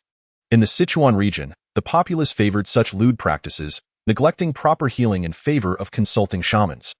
These instances escalated to the point of human sacrifice, illustrating the dangers of lewd worship. It is said that during the Song period, a villager sent his wife back to her family, only to have her vanish after just a few steps. Upon pursuing her, he found bloodstains along the path, leading to a headless female corpse. Continuing his search, he encountered a woman dressed in his wife's attire, holding her severed head. Upon reporting to the authorities, the woman confessed her intention to obtain the victim's liver, discarding the head in a desolate area to erase her traces. After the fall of the Song, the new dynasty vigorously suppressed and eradicated lewd worship within the populace, dismantling heretical sects. It took a century to achieve success, and a regulatory system was established to prevent recurrence. Thus, the court re-established its authority over incense offerings, integrating them into the bureaucratic framework, bestowing plaques and designating ranks, labeling any unrecognized deities as lewd spirits, over the course of more than 1,000 years. This system has solidified, with governmental endorsement ensuring that the populace continuously engages in offerings, resulting in an inexhaustible accumulation of goodwill. Henceforth, incense offerings acquired a divine significance, leading to a flourishing human society. The saying goes, 3 sticks of high incense honor the land. Fear not the Dragon King's wrath, for the power of incense offerings can both enshrine and vanquish deities. This explains why, despite the rampant emergence of malevolent entities, they cannot overturn the order of the world. Should the incense offerings at this land deity's shrine be stolen, it would surely spell disaster. Without the suppression of offerings, malevolent spirits would proliferate, and restoring order would require an arduous tenfold effort. Lu Ziao spoke solemnly. Zhang Daochong, upon hearing this, recalled how the second master of the Yin family had once utilized the power of incense to forge golden skin, impervious even to the strongest of practitioners, and how his own entanglement with karma was also dependent on the power of incense for liberation. The manifold applications of this incense power, combined with the current absence of a central authority relying solely on local governments, present an opportune moment for those seeking to seize this power, thus inviting covetous eyes. However, it does not seem plausible. Those attempting to steal incense would likely prefer to remain unseen. If that is the case, then driving away the nearby villages would suffice. There would be no need for such a grand and violent scheme. Li Taidan expressed his doubts. Oh, you think that the land deity is easily trifled with? If the villagers are not driven away, severing the incense offerings, the divine force will take form, and even a seasoned practitioner may find it impossible to enter, Lu Xiao explained. If that is the case, then we shall not allow them to succeed. This group must be eliminated. I will handle the seasoned practitioner. Do you two have confidence in dealing with the remaining three? Zhang Daochong asked, narrowing his eyes. Now that he had reached a pivotal level in his knife techniques, he was eager to test his skills against a seasoned practitioner, especially with a 300-year-old demon awaiting him in Han County. This was a fitting opportunity to gauge his abilities and gain clarity about himself. Thus he felt no fear, only a burning desire for battle. I will perform a ritual to sever the three practitioners. When the time comes, Taidan will enter and take them down one by one with my assistance. There should be no issues, Lu Xiao stated. Once we eliminate the three practitioners, we will regroup to jointly vanquish the seasoned practitioner. Very well, that shall be the plan, Zhang Daochong affirmed. Lu Xiao and Li Taidan went to prepare the offerings for the altar, while Zhang Daochong settled down to meditate. Young man, you dare to challenge a seasoned practitioner? Those individuals have strong backgrounds.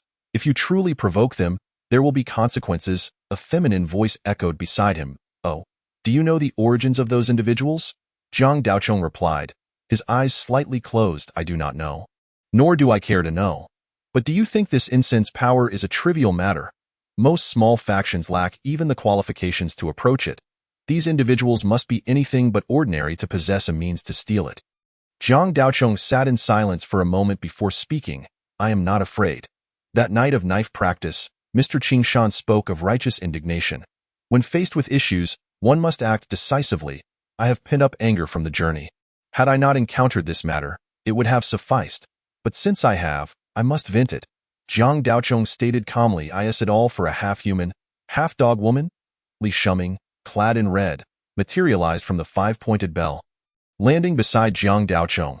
Senior, be cautious with your words. She is a person, not a dog, nor a half-human, half-dog. How absurd, Li Shuming retorted coldly. I find it equally absurd. I have yet to find a reason to convince myself otherwise. From the moment I awoke in Yujing City, I resolved to live, not just to live, but to thrive, to be ruthless and unyielding. Many perished in Yujing City, deaths that need not have occurred, yet I sought to survive. Luring them to their doom, those who die do not occupy my thoughts, such as the world, survival of the fittest. However, I cannot let this go. The fade of benevolence, the long-standing art of deception. There are many worse off than her. What does it matter to save one? Can she truly be saved? Zhang Daochong fell silent. Li Shuming fixed her cold gaze upon him for a long moment before sweeping her sleeve and vanishing from sight. Chapter 90. Night battle. The night was deep, and the bandits had long taken residence in the land deity's temple, their snores filling the air. The bonfire had died down, and no new firewood had been added, leaving only the embers flickering in the wind. It was uncertain when the mist had begun to rise. It came swiftly, initially a light veil, but soon enveloping the entire temple in less than half an hour. In the rear hall of the temple, an elderly man clad in black sat cross-legged. One moment, his eyes flickered open as if sensing something. He rose and peered outside, only to be met with dense fog that obscured visibility beyond 2 or 3 meters. His 3 disciples on night watch had vanished. Just as he was about to call out, he suppressed his voice, his right hand already reaching for his chest. Master, the fog has thickened. It is too dense. I will take a look ahead. We must not alarm those people, or it will be difficult to find them if they scatter.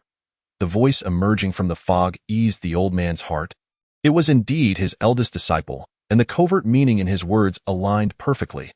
The 4 of them had been sent here under a secret order to seize the incense offerings. So they were naturally cautious.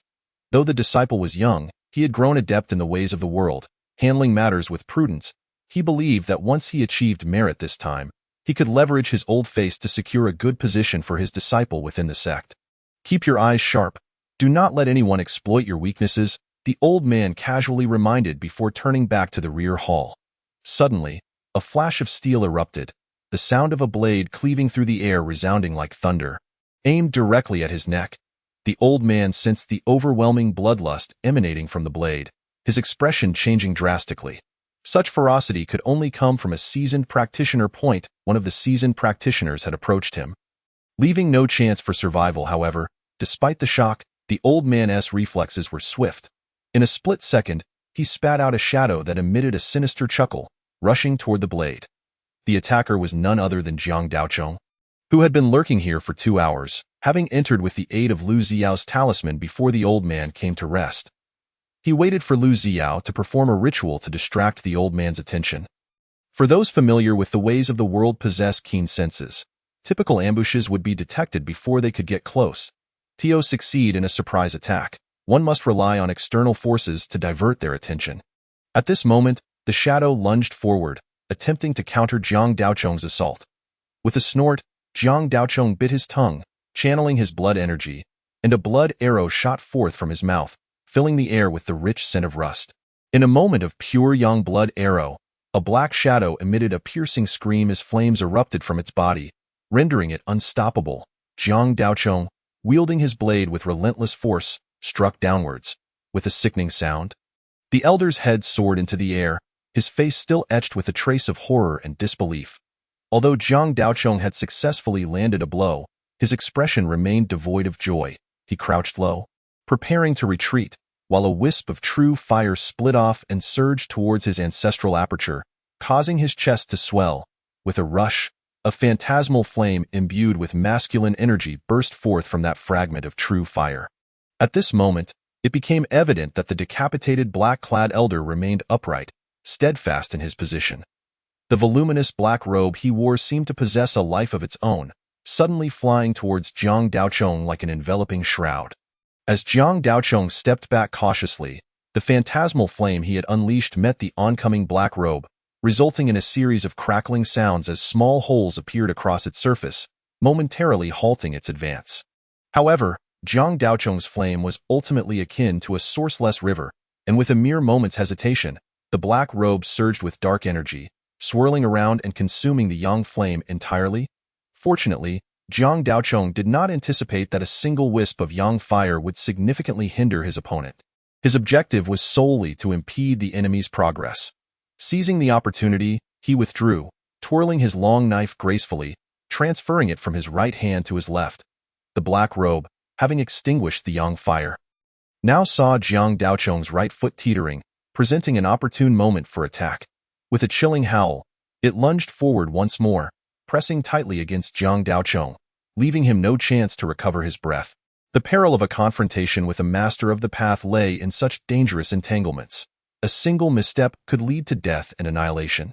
Yet, Jiang Daochong, despite being at a disadvantage, maintained a calm demeanor. As the black robe charged at him, a glimmer of brilliance flashed in his eyes. With a soft utterance, he thrust his long knife forward with an unorthodox speed, employing the renowned Longshi quick blade stab technique. This unexpected maneuver caught the black robe off guard, piercing it directly. Upon contact, a muffled groan emanated from within the seemingly empty black robe, followed by the distinct scent of charred flesh. Utilizing the essence of yang blood to empower his blade, Jiang Daochong knew that a single strike would suffice to dispel any malevolent force. The Longshi quick blade defied conventional knife techniques, its speed akin to lightning, aiming to outpace any adversary. The black robe, unacquainted with this intricate methodology, suffered an unexpected setback, retreating swiftly. However, Jiang Daochong did not rush to pursue. Instead, he retrieved his long knife, glancing at its tip, which had already been stained crimson with blood. Realizing that Jiang Daochong was not easily fooled, the black robe came to a halt. Within the void of the robe, a shadow emerged, followed by limbs, and in the blink of an eye, the elder revealed his true form. Upon closer inspection, the headless body that had stood motionless had transformed into a mere scarecrow. Straw scattered about like remnants of a battle long past. Such is the intricate nature of the path, often likened to the tales of male thieves and female courtesans. It was rumored that the Lu sect possessed 2 branches. 1. The slender horse, adept in illusion, and the other, known for its cunning theft, had earned the title of craftsman within the ranks. Your technique of substitution surpasses even that of the divine summoning path, the elder sneered, dismissing Jiang Daochong with a disdainful tone. Yet, Jiang Daochong chose not to engage. Aware of the elder's cunning, he understood that the elder sought to provoke him, mistaking him for an inexperienced youth. You old man, how commendably composed you are. Alas, what a pity for your disciples. I wonder how long they can endure. Jiang Daochong smirked. Master, save me. And no sooner had the words left his mouth than a mournful wail echoed through the mist. Quickly fading into silence, the black-clad elder's lips twitched, feigning ignorance, yet he could distinctly sense a force locking onto him, emanating from the very youth before him. Despite his youthful appearance, Jiang Daochong's mastery of blade techniques was exceptional. His pure blood essence rivaling that of any seasoned practitioner.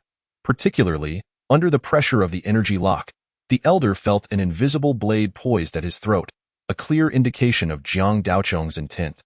In the realm of martial arts, the path of the hanging gate was often regarded as brutish, attributed to its lack of finesse, where confrontations were resolved by sheer force. While this notion bore some truth, the elder understood that there existed a significant distinction between the various practitioners of the hanging gate. Mastering the essence of will gave rise to a path that was worlds apart from the ordinary hanging gate. This distinction lay in the manipulation of energy, i.e. in the depths of the mist. Agonizing screams occasionally punctured the air, revealing that Lu Ziao shared Jiang Daochong's intentions, employing psychological tactics to gain the upper hand. When another wail echoed, this time from the elder's first disciple, the elder could no longer maintain his composure. This disciple, not only a bearer of his legacy but also a future caretaker, was irreplaceable. With his heart wavering, the elder exposed a flaw, and in an instant, a flash of silver light surged towards him. Yet, knowing the intricacies of energy manipulation, the elder was not without countermeasures. He understood that the flow of energy had its openings. And to dismantle Jiang Daochong's energy lock, one must possess keen perception and swift action. As the elder revealed his weakness, it coincidentally fell within the ebb of Jiang Daochong's energy flow. Such a coincidence could hardly be deemed accidental. It was a calculated ploy on the elder's part. Indeed, the elder was aware that the disparity between a practitioner of the stage and one of the summit was vast. Young man, had you been of the summit, I would have turned and fled without a word. Alas, you are but a stepping stone. Today, let me enlighten you on the differences between our realms, the elder remarked with a cold chuckle, his form becoming ethereal as he unleashed a punch towards Jiang Daochong. As the elder's fist was thrown, Jiang Daochong felt an electric charge race through his body, igniting alarm within him as he attempted to evade. Unfortunately, he was a moment too late.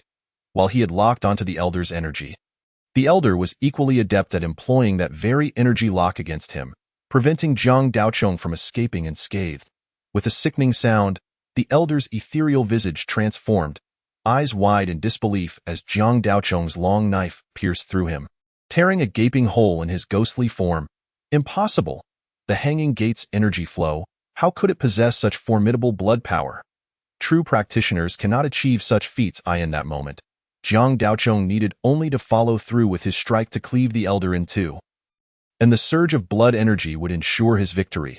However, at that instant, Jiang Daochong found himself immobilized, having been struck by the elder's punch, an onslaught of dark thunder coursing through him, rendering him motionless. What a remarkable skill! A mere craftsman from the Lu sect has mastered the art of thunder. Jiang Daochong muttered darkly. The elder retreated, distancing himself from the edge of Jiang Daochong's blade, reconstituting his form, though a significant wound marred his body, nearly penetrating him entirely. His complexion pale, with a glimmer of green in his eyes, he regarded Jiang Daochong and spoke, "Not bad yourself. You have grasped the method of channeling energy.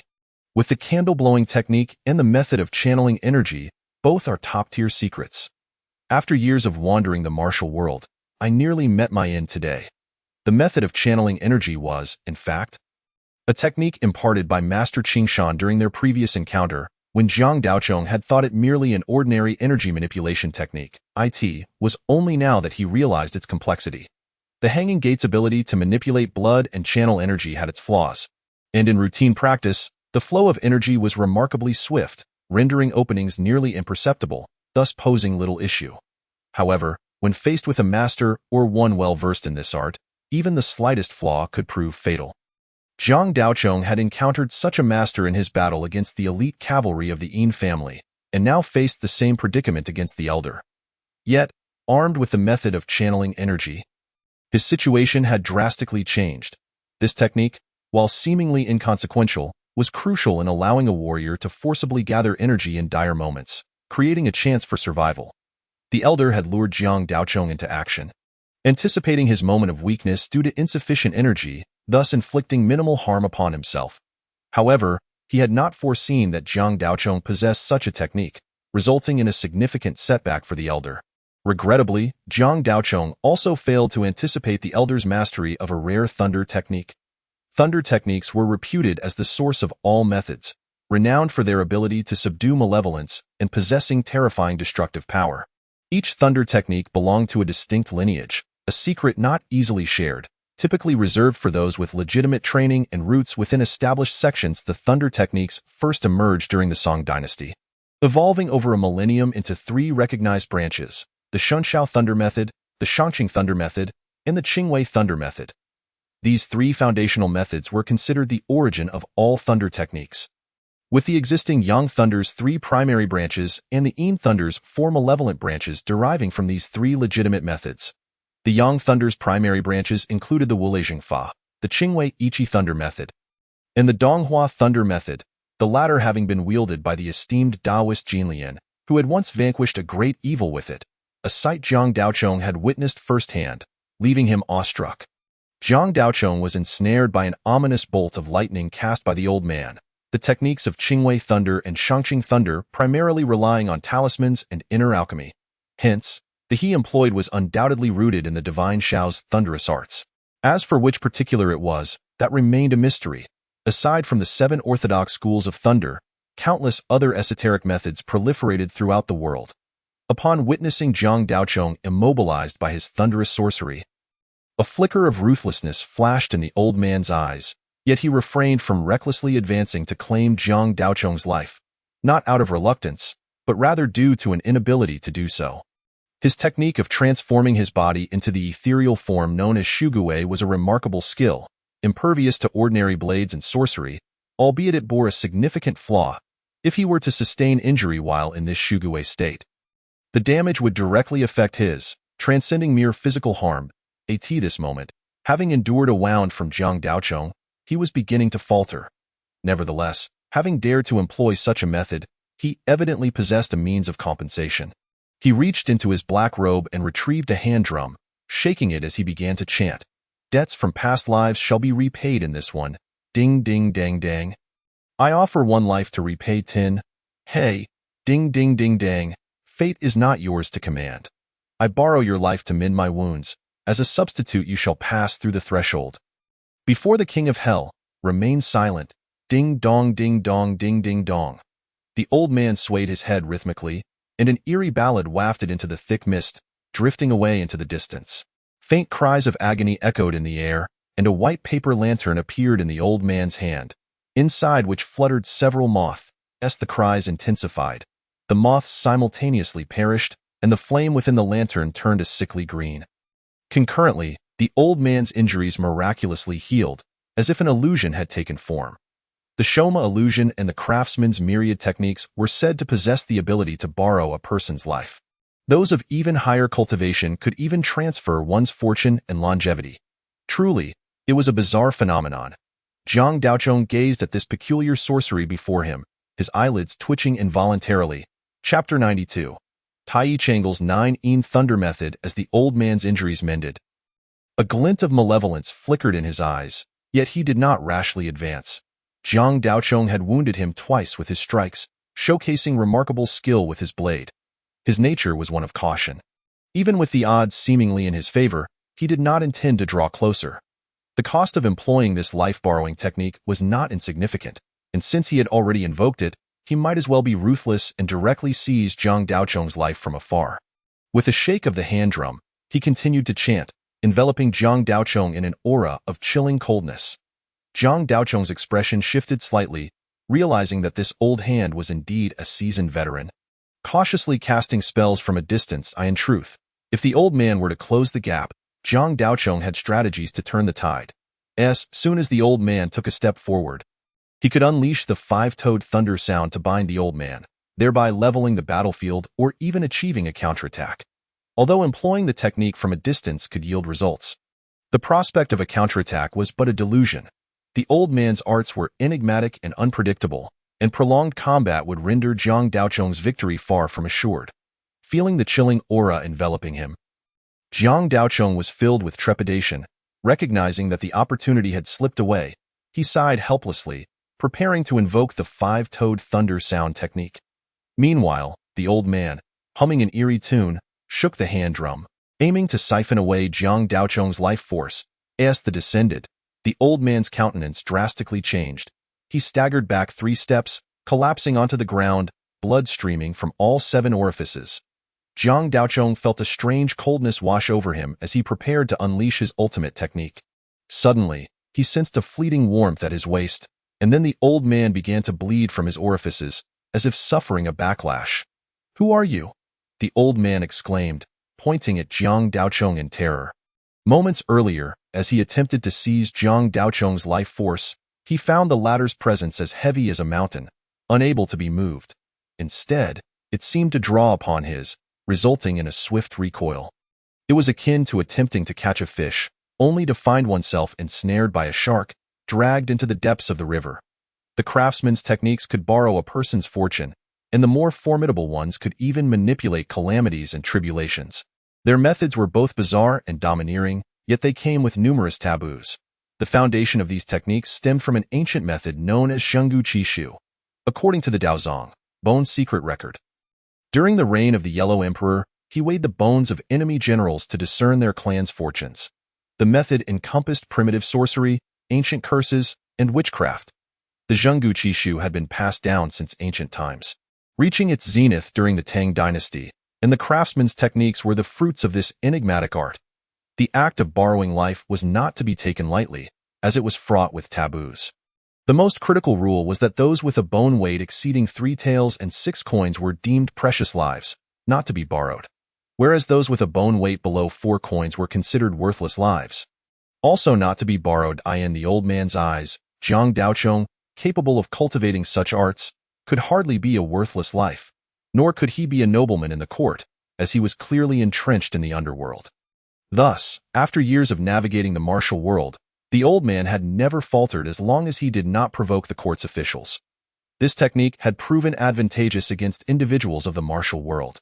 However, he never anticipated that his years of cultivation would falter at the hands of a mere junior. Jiang Daochong, taken aback by this sudden turn of events, noted how the once imposing old man had now crumbled into a pitiful state. He forcefully stifled the 5-toed thunder sound that had been on the tip of his tongue, feeling a wave of frustration wash over him, evidently sustaining minor injuries. Recalling the earlier surge of heat, he glanced down at the small stone seal at his waist, observing it with a peculiar expression. This object had behaved like a mere trinket since he first acquired it. He had exhausted every method to test its potential, even resorting to the humiliating act of bloodletting to establish a bond. Jiang Daochong had made 2 or 3 cuts on his wrist, losing a significant amount of blood, nearly submerging the stone seal in his own essence. Yet it remained unresponsive. Eventually, he had ceased this foolish endeavor, reluctant to lose more blood, realizing the absurdity of it all. Yet today, it seemed to have reacted. No, this little fellow's fate was certainly not within the realm of taboos. The old man's keen eyes would not deceive him. You possess a significant treasure that suppresses your fate. But what of that stone seal? The old man, experienced as he was, quickly came to this realization. Noticing Jiang Daochong's expression, he followed his gaze to the small stone seal hanging at his waist, and a sense of understanding dawned upon him. He could not help but voice his inquiry, though the tone of his question betrayed a certainty. However, as soon as the words left his mouth, he regretted them. Once spoken, there was no room for retreat. Naturally, Jiang Daochong had no intention of answering him. Maintaining a non-committal demeanor while his internal blood energy surged, dispelling the numbness that enveloped him, the old man, witnessing Jiang Daochong's silence, felt increasingly convinced. His gaze grew erratic as he realized he had unraveled the secret of the younger man. Zhang Daocheng would never allow him to leave alive. It was a stark reality. One of them would die. Either he would kill Zhang Daocheng and seize his treasure, or Zhang Daocheng would pursue him to the ends of the earth. There would be no second chance. This was a true battle to the death. Hence, he ceased all conversation and focused on mending his wounds. Zhang Daocheng, indeed, harbored the same thoughts as the old man. News of his possession of a significant treasure could not be allowed to escape. This stone seal held the power of ancestral authority, coveted by the 8 clans. Previously, while its presence remained concealed, a fragile balance among the various factions could be maintained. However, should the news leak, chaos would ensue, and even if he yielded and relinquished the treasure, he would not escape unscathed. Thus, the old man not only had to die, but he must die thoroughly. With his scattered it was well known that many methods of soul summoning existed in this world. Both parties harbored lethal intentions, eager to recover, and an eerie silence descended upon the rear hall. After a brief interval, the blood aura above Zhang Daocheng's head pulsed, and his body fully restored to normalcy. Almost simultaneously, a flash of his blade surged forth, as a practitioner of the Hanging Gate. His physical prowess and recuperative abilities were naturally superior. However, the black-robed old man, having attained a higher level of mastery, was not slow to react. Nearly at the moment Zhang Daocheng drew his blade, a glint of green light flickered in the old man's eyes, and he began to retreat at an accelerated pace. While retreating, he formed a series of ancient seals with his hands, and as he cast these seals, his complexion visibly paled.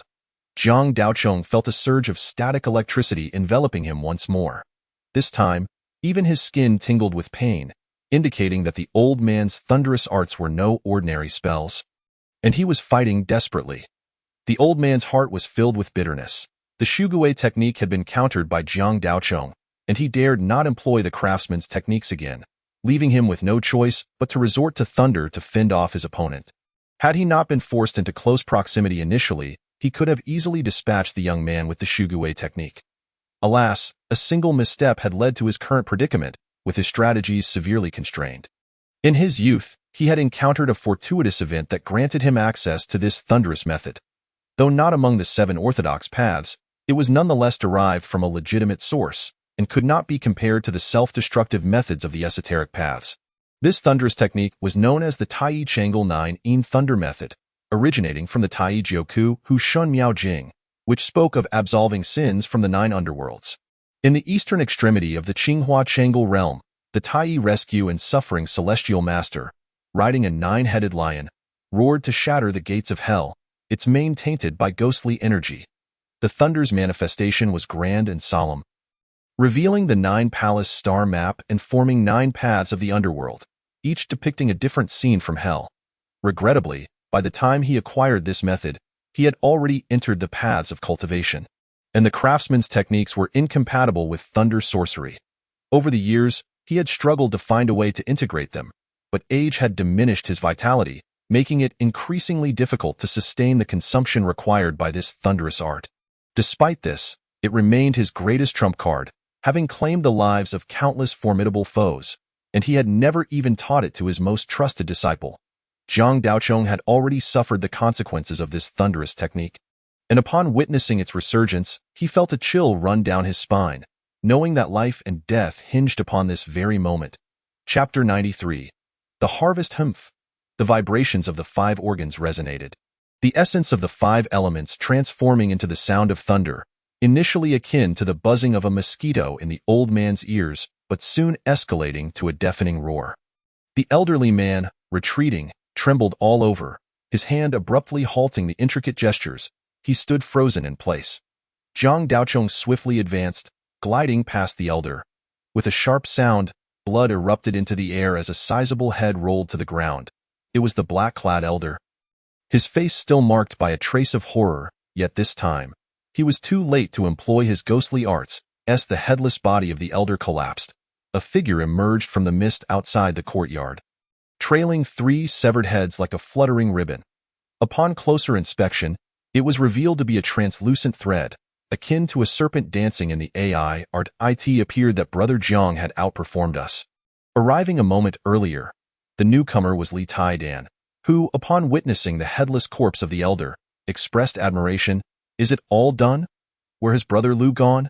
Jiang Daochong flicked the blood from his long knife and sheathed it. There were still bandits to deal with. Several had just perished, and the rest, startled, were not good men. Scattering, they posed a threat to the region. Jiang Daochong nodded and retrieved a dark talisman from his bosom. Tossing it onto the elder's remains, instantly, a whirlwind erupted around the talisman, and a somewhat ethereal specter was drawn from the corpse, resembling the elder. The specter bore an expression of terror, but before it could plead for mercy, the whirlwind enveloped it, reducing it to fragments. The whirlwind acted like a grinding stone, obliterating those remnants into a wisp of azure smoke, which then spiraled and dissipated into nothingness.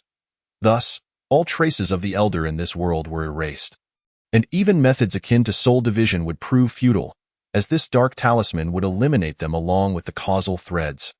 After a stick of incense had burned, the thick mist dispersed, and the three men arrived at the front hall of the Earth God Temple. Here, they finally comprehended how these individuals had pilfered the offerings meant for the deity. The statue of the Earth God, its eyes obscured by two tattered, blood-stained cloths, stood before an altar adorned with an incense burner, a small, colorful serpent coiled atop the altar, its mouth agape as it intermittently inhaled from the burner, with sparks of flame being drawn into its belly. The air around was saturated with the rich aroma of incense, and the once vibrant statue now appeared mottled and worn, as if it had endured decades of neglect. At this moment, the small serpent, startled by the presence of the three men, ceased its actions, a glint of cunning flashing in its eyes. With a swift motion, it darted from the altar towards the main hall's entrance, evidently attempting to flee. "Be cautious. That creature has consumed the temple's offerings. We must not let it escape," Lu Ziao cautioned. Unfortunately, the serpent's speed was astounding, and it seemed on the verge of evading capture. Just then, a familiar sensation of heat surged forth once more. Jiang Daochong glanced around, yet saw no unusual phenomena. Only the small stone seal remained suspended in place, but the heat was undeniably real. Simultaneously, a mysterious force appeared behind the fleeing serpent, suddenly immobilizing it in midair, causing it to wither away. Only when the serpent had been reduced to a desiccated husk did the heat from the little stone seal dissipate. Had Jiang Daochong not experienced it firsthand, he might have thought it an illusion. Initially believing that the serpent would escape, Lu Ziao was astonished to witness this peculiar creature being drained by an unseen power. The statue of the Earth God, once faded, now seemed to regain some of its former vitality, as if time itself had reversed. The two men assumed that the Earth God had manifested its might and reclaimed the offerings. Lu Ziao removed the cloths covering the statue's eyes and distributed the offerings among the group. Jiang Daochong, with a peculiar expression, accepted the incense candles, bowing 3 times in reverence. Fortunately, the statue appeared to be nothing more than a clay effigy, showing no signs of the supernatural, allowing him to breathe a sigh of relief. Unbeknownst to the others, he was acutely aware that his small seal had absorbed at least 70% of the temple's offerings, leaving him feeling guilty and uneasy. As the fragrant aroma of incense began to restore itself, the three men felt a potent energy envelop the Earth Temple. This was the divine aura generated by the offerings. While ineffective against ordinary individuals, those versed in the ways of the world could sense it distinctly. Jiang Daochong felt a subtle pressure upon him, the mystical arts he practiced subtly suppressed. This was merely a temple that had suffered considerable depletion of its vital energy. In more significant mountains, rivers, or sacred sites, the divine aura would be even more oppressive, potentially rendering practitioners powerless. It seems we can proceed with certainty. Let's visit the nearby county town and have the local officials issue a notice for the villagers to return and resume their offerings. In 2 or 3 years, all will be well, Lu Ziao suggested. Exhausted from their night of fierce struggle, the three men returned to their small courtyard, with Jiang Daochong taking the first watch and soon drifting into deep slumber. Sitting beside the campfire, Jiang Daochong pulled out a tome, flipping through its pages, the joy on his face evident, his lips stretching into a broad grin. This harrowing battle, fraught with peril, had yielded extraordinary rewards. Foremost among them was the book titled Tai Chong Lu Juin Lei Fa. This ancient thunder technique was a legitimate practice that not only enhanced the physical body but also allowed for the cultivation of thunder seals. The five-toed thunder sound was the pinnacle of lethal arts, even among the most adept practitioners. However, despite its formidable power, Zhang Daochong realized that his current cultivation level made it unrealistic to quickly manifest such might. He could only rely on sound to penetrate the enemy's defenses, leaving his tactics somewhat lacking. His knife techniques were sufficient, but he still found them lacking in sharpness for engaging foes. Acquiring this thunder technique meant that with a bit of practice, he would gain a powerful means of combat, allowing him to imbue his blade with this dark thunder, instantly doubling its potency against adversaries. Moreover, with the thunder technique's enhancement, his training in the five-toed thunder sound would become swifter and more powerful, truly embodying the might of thunder. Though the craftsman lacked prowess and body refinement and could not fully harness the thunder technique's potential, Zhang Daochong's situation was entirely different in his hands. This technique promised not only tremendous destructive power, but also the opportunity to cultivate his physique through the thunder seals. Many disciples faced bottlenecks in their physical training and often needed to expend great resources to seek external aid for body refinement, employing various methods. The thunder refining method stood as the most superior among them. With the acquisition of this thunder technique, Zhang Daochong found himself no longer reliant on others. The emergence of this thunder technique signified not only a comprehensive advancement in his cultivation framework, but also an enhancement of his combat strategies. Once he mastered it, combining the five-toed thunder sound, the thunder technique, and his knife skills, he would be able to construct a unique combat system, instilling in him the confidence to face even the most formidable foes.